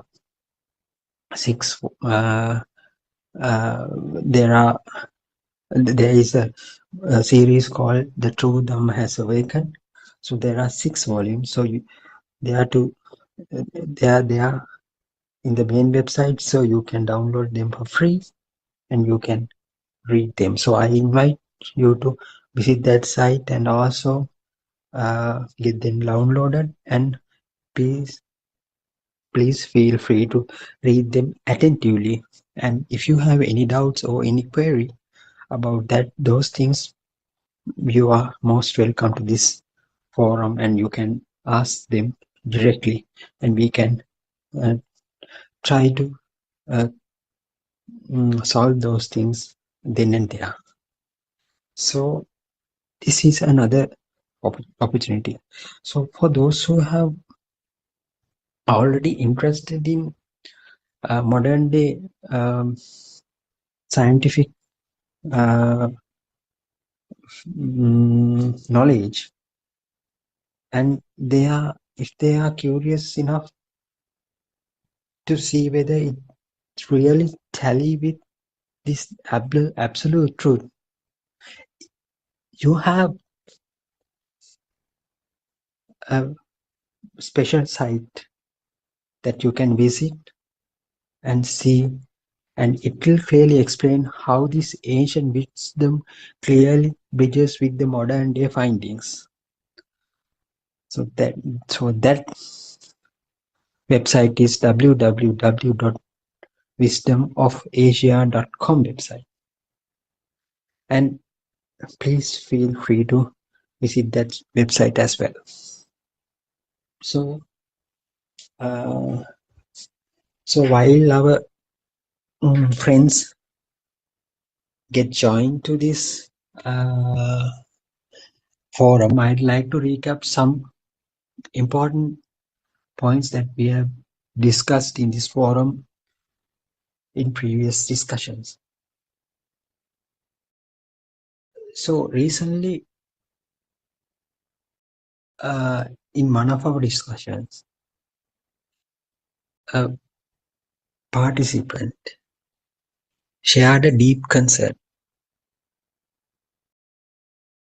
So if I try to bring up his concern, so I can tell it like this. If one does not clearly distinguish between ordinary thoughts and the arising and of the notion of self, the path can become complicated.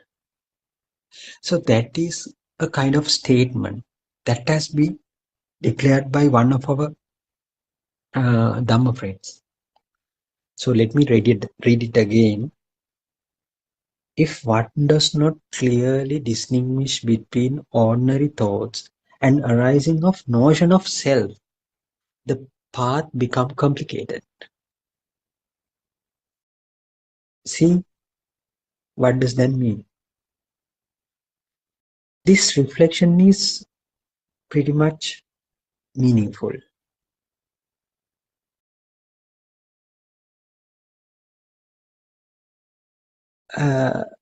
When someone is able to identify clearly what the thought is, that understanding would make him or her to comprehend about the mind. And if he or she realize that the self is also another thought, that means he clearly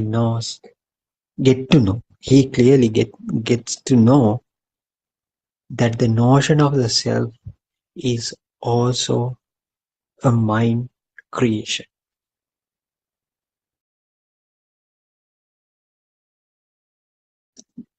But unfortunately, what most of our listeners think, thought is a different thing. The notion of the self or the me, mine concept is another thing. No, this is very wrong. Again, if you think the notion of the self is another thing, it is again becomes a thought in you. And if you think the rest of the thoughts are thoughts, that thought itself become a thought for you. So this won't help you anymore for clear understanding of the mind. Thought cannot be understood from another thought. Then comes a question, how we can understand this thought otherwise using the thought? Yes, there is a way. First, you have to learn, you have to know how the thoughts get created.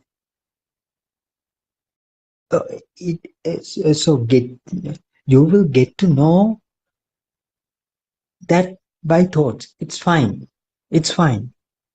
So here you need use your mind to understand the mind at the early stages. That is perfectly normal. That is all right. But Once you understood what the thought is, that will no longer become a knowledge for you. It becomes some kind of a understanding. So it automatically comes. So after you understood what the mechanism, how this thought gets created, then you don't want to contemplate it each and every time how this creation happens. And also you don't want to think, no, this is another thought like this. So you don't want to do it because you understood the mechanism how this thought get created. It comes from the clear understanding only. It is not just another thought saying that the rest of the things are thoughts. So then comes the question how we can understand the way it has been formed. So I'm talking about the thought. In order to do so, we have to go back to the Majja Sutra. Majja Sutra in the sense, the heart of the Dhamma is there. That has been revealed to the world by Lord Buddha. The Majja Sutra, in Majja Sutra, it will clearly explain how these two different, how the incidence of creating how probability of creating the two extremes in the sense, one, so we can say north pole and the south pole, or the positive or negative, plus or minus, anode or cathode. Likewise, if at any instance, if there are two ends get created, two different ends, different end gets created, that power in between, the development of some kind of a power in between will not be prevented. It is the mechanism of creating a power, some kind of a power, where a place where there was nothing before. That is the ground, that is the ground reality. Usually nothing was there. So we think like this: if you throw away to the space, outer space, as soon as you are born, so what would be the state of you? So nothing will come. Even a light, even a sound, even a taste, or nothing will come to you. It's just a bare, empty, deserted area. So nothing would trigger you to make you to feel some kind of a feeling there. Nothing. But if somehow two polarities get created, that is the point where some kind of energy is being built. There's probability, not the probability, always, of creating energy in between. that energy so that energy is the energy that tend to give some kind of a feeling of a sense of aliveness. But if you move a little bit further, that energy is capable of creating subsequent polarities as well, subsequent vibrations. So for initial thing, we can call it a vibration, but so it that particular energy that has been created in between within two different polarities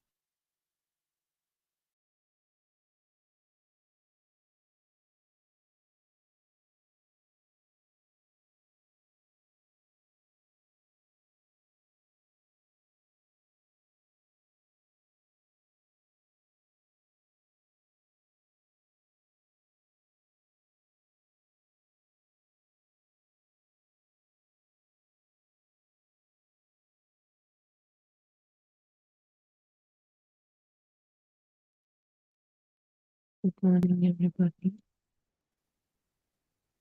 Sunlight again. Sunlight. Welcome up, friends. Let's start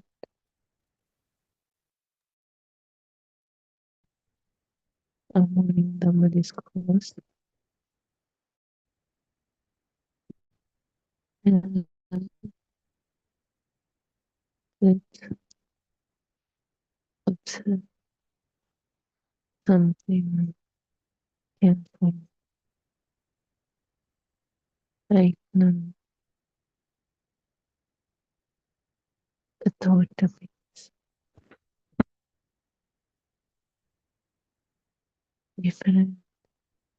Different thoughts appear. It feels clear, true, real.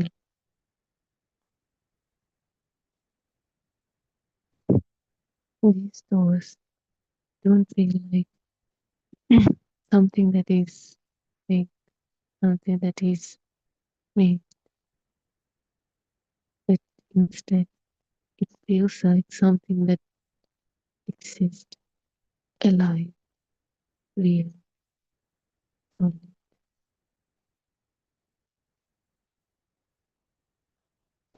But today we'll look deeper into this. Is it really what it seems like, what it feels like?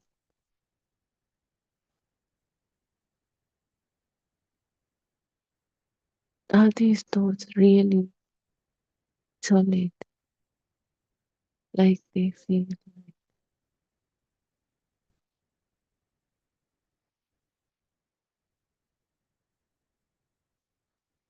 So for that, we'll see how these thoughts are made of. We'll take a simple example. The very first of few of the words we learned first. An apple.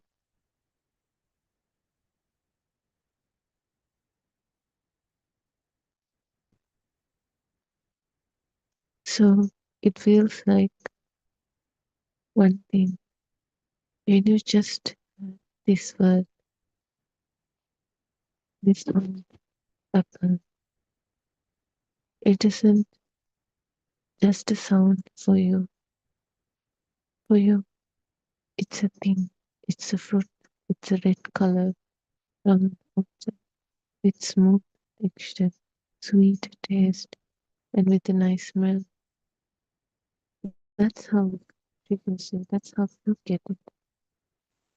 Not a sound, but a thing, an object. But is it this thing, this round red thing? Was it really in that sound?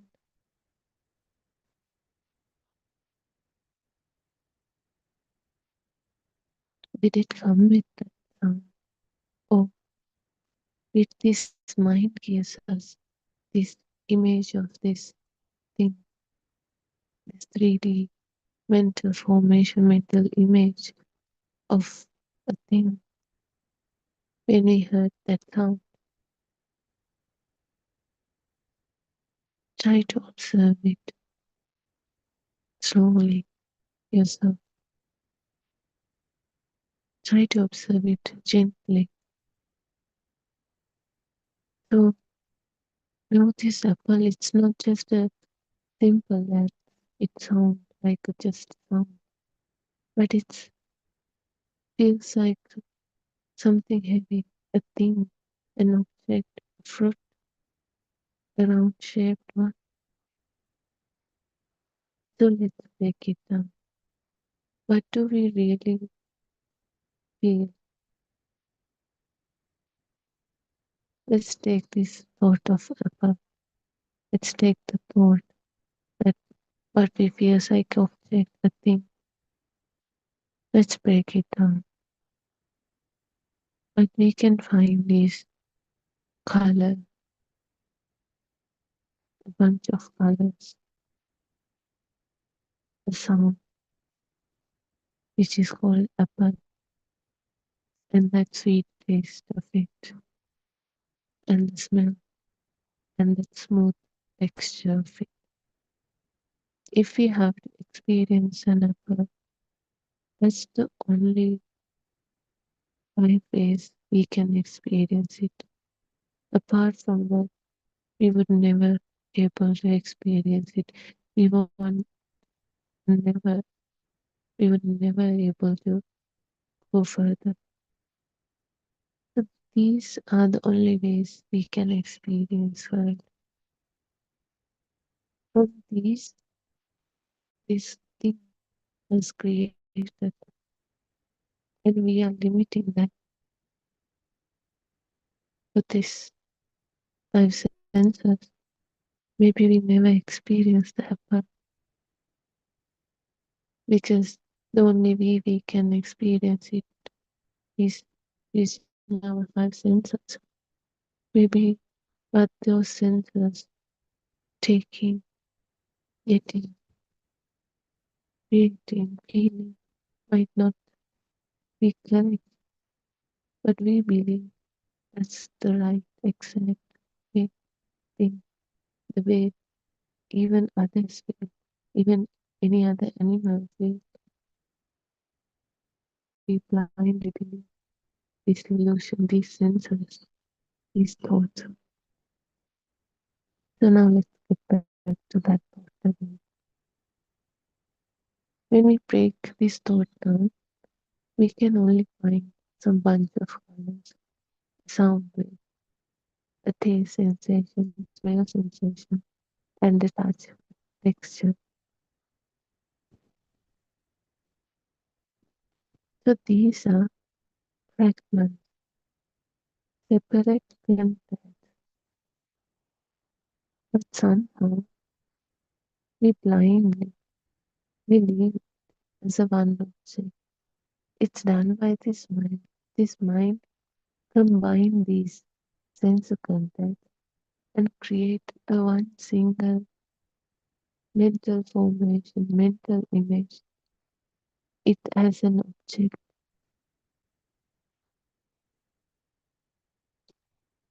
That's how it becomes a thought.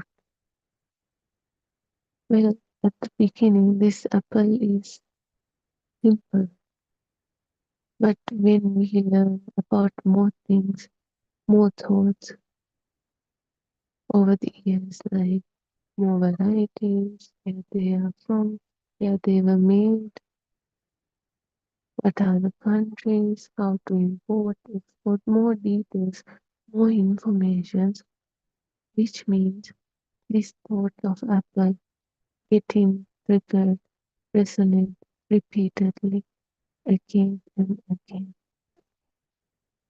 And not that only, With that repeated thought, more information was added to the more powerful this thought gets. So when we keep using it, that thought even solidify that feeling of its own, even though it's not. It's all done by the mind. This mind gives the weight for this thought, the power for that thought. When we keep using it again and again, when we keep seeing, hearing it, feeling it solidify more and more in our mind. That's why we feel it strong as an object right at this moment after the years. Because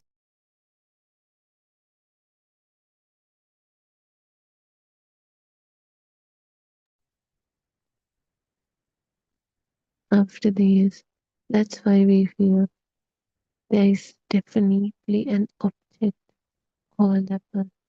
Because we used to it, we keep saw it, we keep heard it. So we are now sure, we are confirmed there is a thing. Because when we keep using it, it becomes natural. Because we are used to it. If it's an unknown object, we doubt it.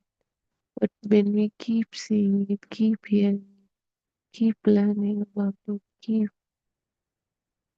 getting these thoughts, it gets stronger. We get used to it. It becomes natural. It becomes the reality itself. That's how that simple thought of apple got stronger and got more solidified from our mind, in our mind. So now imagine not just apple, but each and every object that we call real. Our thoughts and all of those thoughts are solidified like that, like this process of apple. That's why this everything feels real, not from sense contact, but from our mind. There is a weight, there is value, there is power to these thoughts. That's why everything feels real, solid, like a thing, like objects.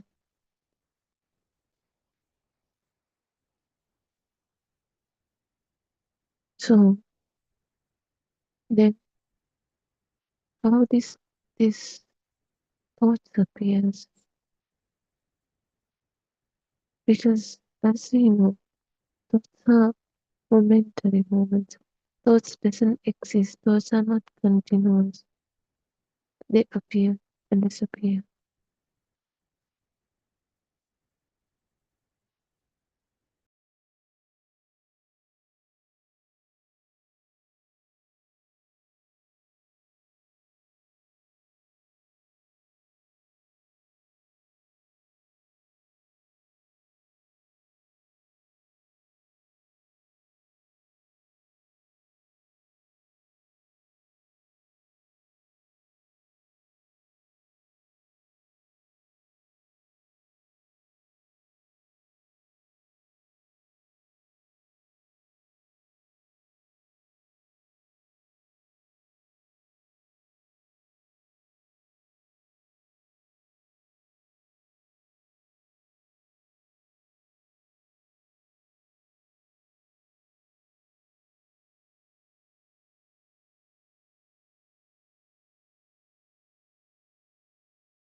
As you know, everything, everything is a frequency, a vibration. So the best example is that when one was hit, that the other ones with the same frequency automatically starts to vibrate because of the resonance, because of the same frequency. That's how it works. That's how these thoughts works. Time doesn't matter. Time is also a thought. There is no time. It's just a space.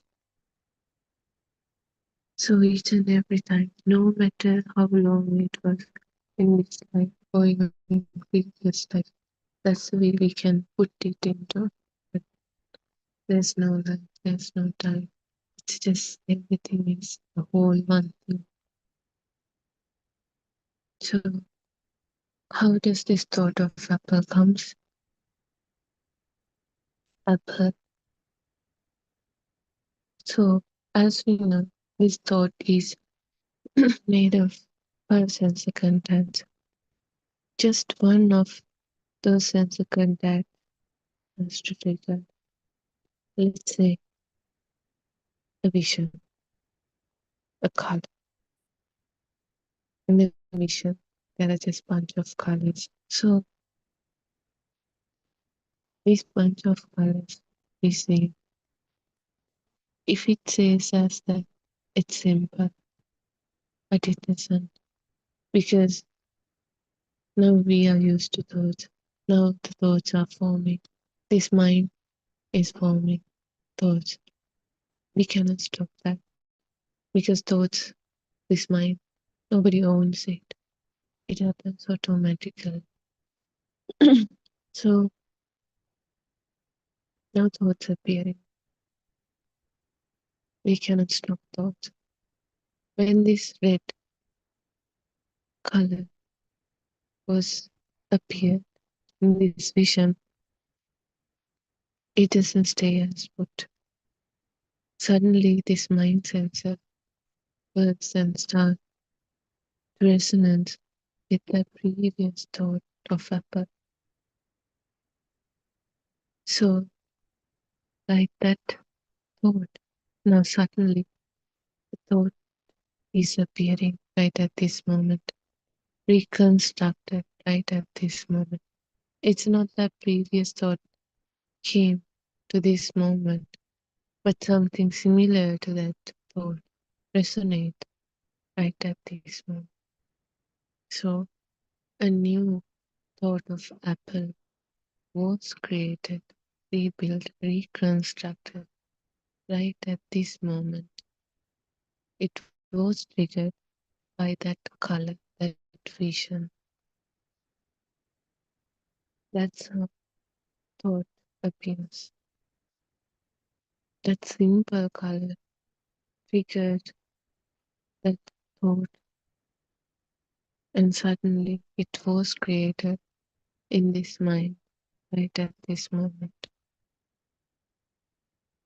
It didn't come out of nowhere. It was resonating with the thought that was created before. That's why it becomes stronger. It feels known. It feels already existing solid thing. So this thought is built right at this moment. It's not found. It didn't came from past. It was recreated right at this moment with the aid of the thought that was made, that was occurred before the first thought, the thought of that. So even though it was reconstructed right at this moment, why does it feel real? It's not comes as a simple reconstruction. simple concept. It comes as a real thing, an object, heavy thing, with weight. So now comes this key illusion.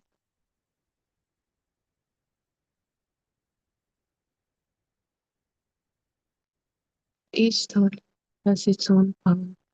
So when this power is higher, it feels real.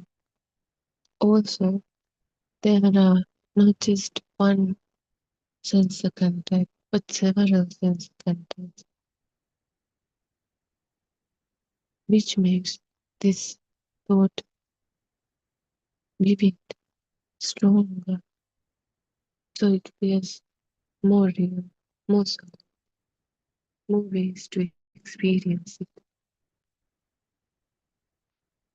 And the thing is, our mind, it hides the path because of it happens so fast. It hides this process, how this thought was created, how this thought appears, but instead it shows the final object, final thought. So we are unable to see it as a process, but see it as a thing, a real object there. These are the reasons why these thoughts feels real.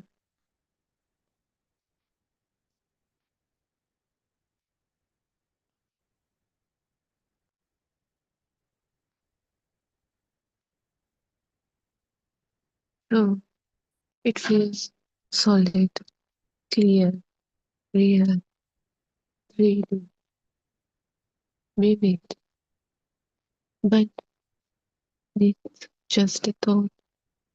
It's not real. A thought made of sensor contains those fragments. Even right now, let's say you're looking at an apple, what you see is a bunch of colors. That's it.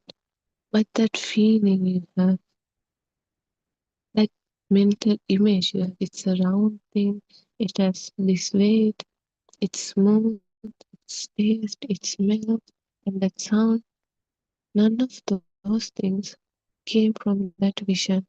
What you see right at this moment, they were created in your own mind, and they all comes together as a one thought. It resonates with previous thoughts that made and immediately reconstructing right at this moment in your mind. And the thing is, it's not simple reconstruction.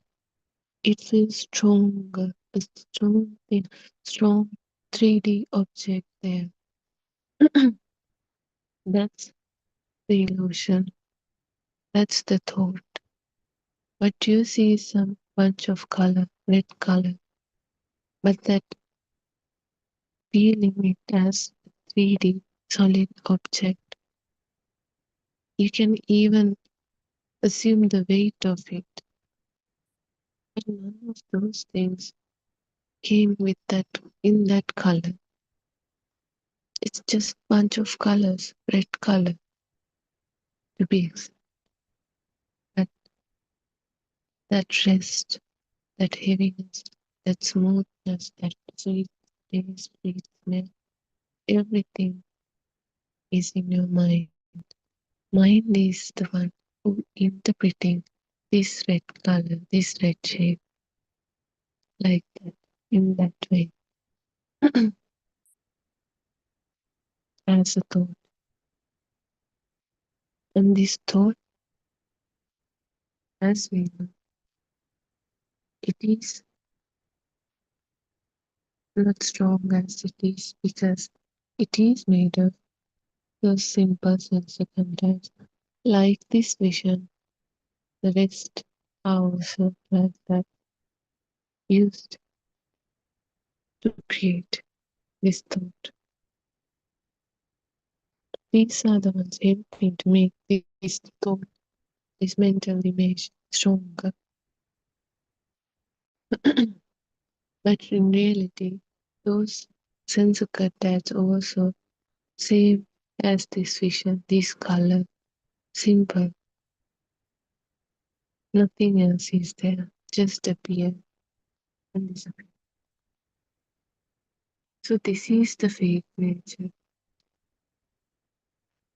not fake as in nothing, but fake as in appearing as something solid in our mind when it is constructed, when it is real, when it is.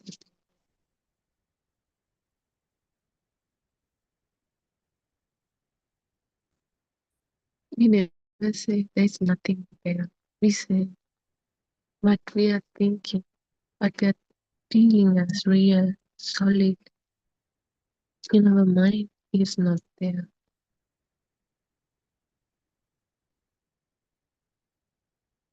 So this thought feels more real when those thoughts gets more higher.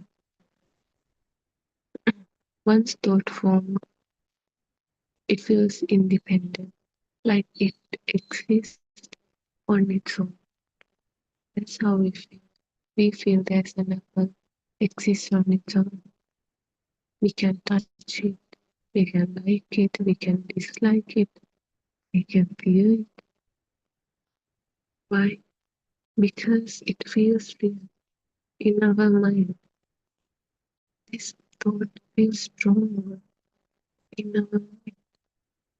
That's why we can like it, dislike it, feel it.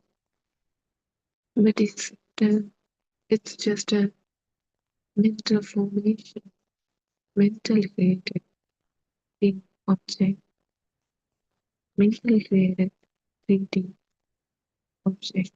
Actually, nothing is in the colors, nothing in that sound. This interpretation, this weight, this story, this solid object like feeling was given none other than our own mind. We give the life to this sense of contact, those simple sense of contacts. We make them things, objects. We feel them as real things, real objects. We interpret simple sense of contacts.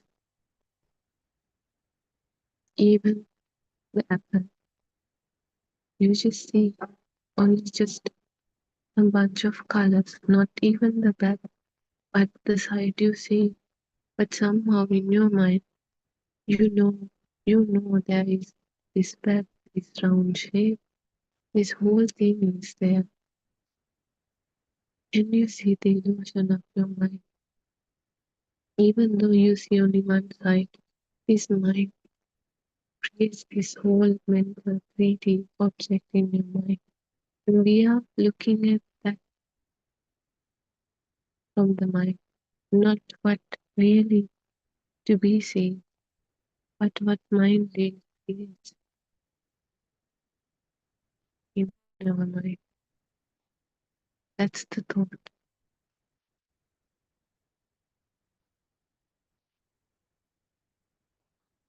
And not only just that creation, the mental image, it feels real also.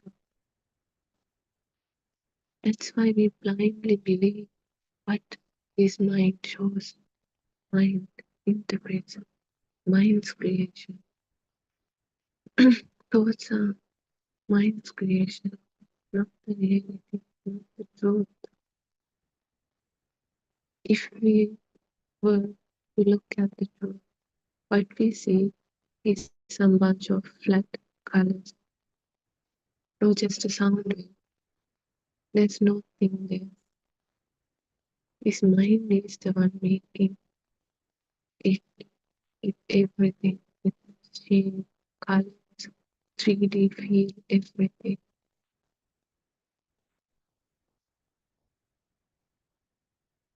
So when this thought, this mental formations, mentally created object thing activates, restored, activates again and again. Each time, similar combination, similar feeling. So it feels for me. So it feels now. That's why we know that. We know the thing. Because of these patterns repeat, keep repeating again, again. It feels dead, like a fixed truth. Repeated thought, repeated upper thought, feels like this is how things are. This is really, even though it is only mind. But we take, we assign it to the outside and take it as the reality. Look how illogical we are. Look how we are trapped in this illusion. This mind created thing. We believe it's existing outside as how we feel in this mind, as a width, as a depth, as a height, as with that weight. We think it's outside. We assign it to that color, to that sound we hear. Even though the color is just simple, we somehow make it complicated with assigning this thought to this thing to this mental emotion. And we are blindly believing that mental image is in that sound, in that color. We ignore the fact we mentally assign it to that color, to that sound. Instead, we are actually blindly believing this mental image is out there. We just saw a color, but we blindly believe that whole thing is there with that smell, with that taste, with that everything, every other sense of content.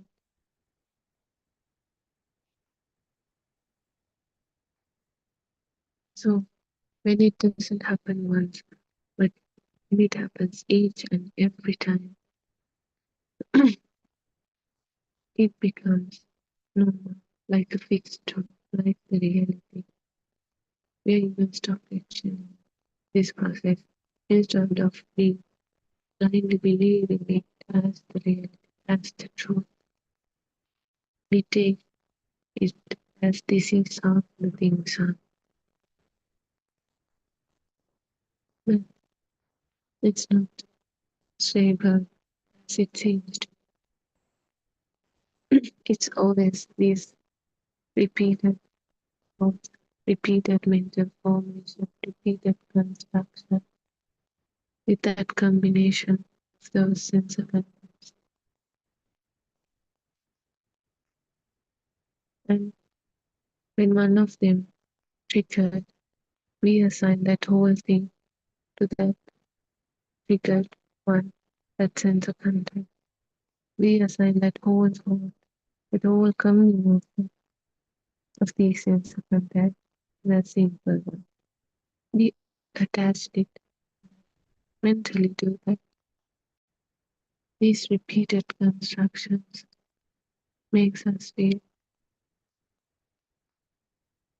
as it's really existing.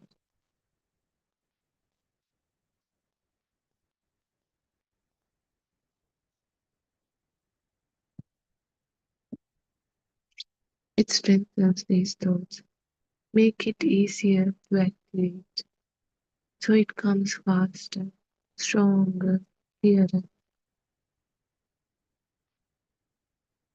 Because of that, we are unable to see it as a process, but we see it as the absolute truth. When immediately we see and color, the thought comes faster because we are used to it in that way. So now we hardly notice this thought came later We think this thought is that sensor contact, that color itself. So it feels more true, even though it's the same process. Now it happens so fast because we are so used to it. And now it's hard to see the process, hard to see this as a formation, but instead we believe it's this illusion as the reality, as the truth. We believe there is an object outside there, even though it's mentally mind created or thought.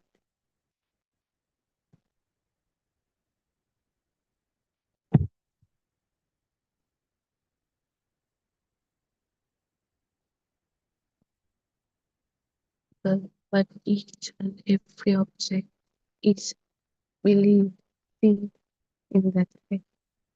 Now there's a whole world like that, not just one thought, many thoughts, each and everything that feels like a thing real is a thought mentally created but believed as existing outside. Many thoughts, many things, many objects now all combined together creates a strong illusion which feels like a stable world, consistent experience. It feels like this is the reality. But when you penetrate through thoughts, you notice these are built in our own mind through repetition,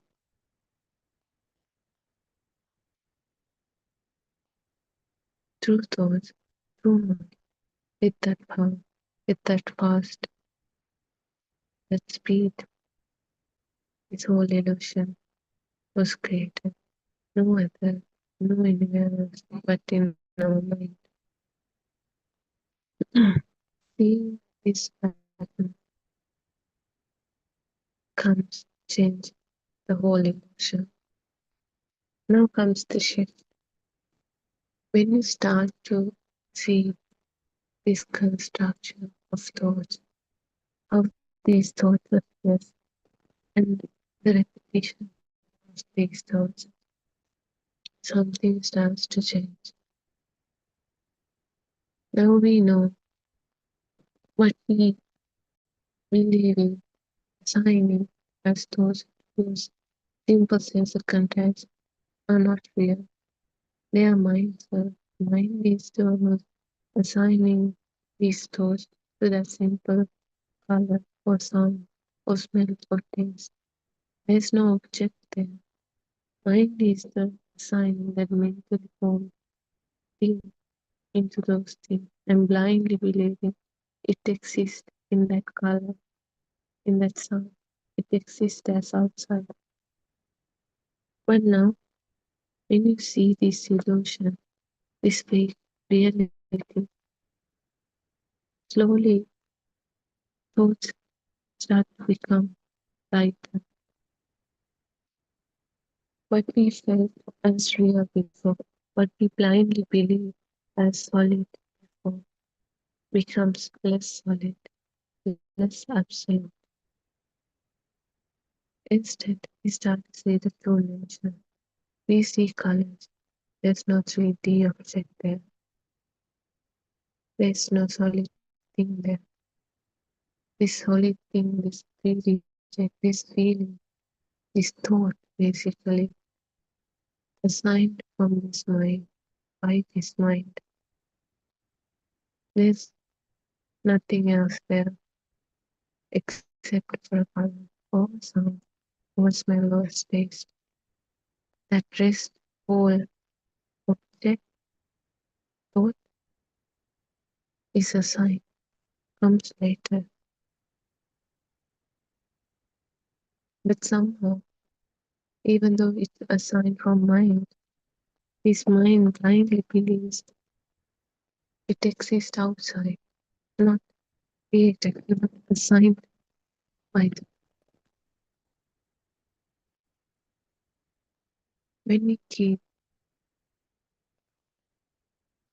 experimenting with these thoughts, try to see it ourselves and get this confirmation these thoughts are not real, these are something we mentally created and assigned to sense of contact, to colors, to sounds, what we see, what really exists. That grip start awakens, not by force, but by just seeing the truth yourself. When you see this truth, your mind automatically gets the confirmation about this illusion and start to lose its power. These thoughts start to lose its power because before we took these thoughts as the reality, as the truth, even though they are exist in our mind, created by our mind. Still, we believe them as the truth, as the reality. We were unable to see these as something that is not outside, but something that is in our mind, created by mind, each and every time also. Not even existing in our mind, but recreated each and every time. We were unable to see those.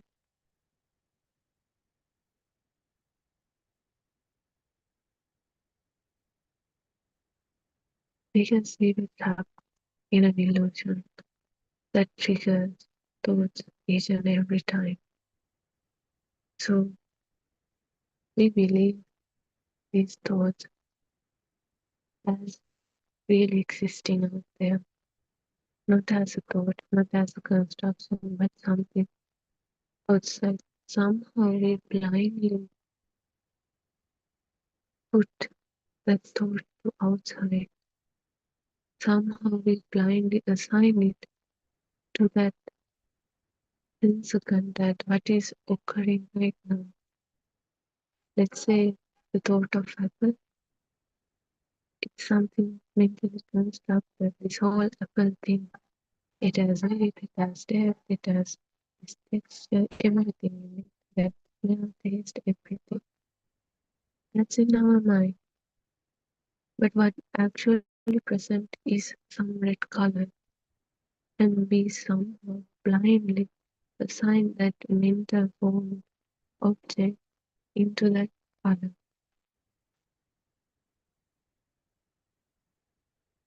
And we think that mental image is now there, not the color, but that mental image. Look how blindly we stuck in this illusion. We have assigned something mentally created into a sense of contact what is present right now. And you blindly believe now it's not just a sense of contact, now it's a thing. The mentally created thing is there now. You blindly believe it like that. That's how this feeling comes up. But not just only for herself, for each and everything, every object. We see it like that. We feel it like that. Not just it's seen as like a thought also. We are sure, we are definitely sure there is definitely an object there now. Even though it's mentally constructed and assigned to that sense of contact, we are so sure there is a definite object there. There's definitely a thing. Because that's the way we used to interpret, see this one. That's the way we used to interpret simple sense of contact with those, with these mental formations, with these constructions. When we keep using it, we got used to it. Now we don't even question this process. It feels as the reality. This illusion feels as the reality.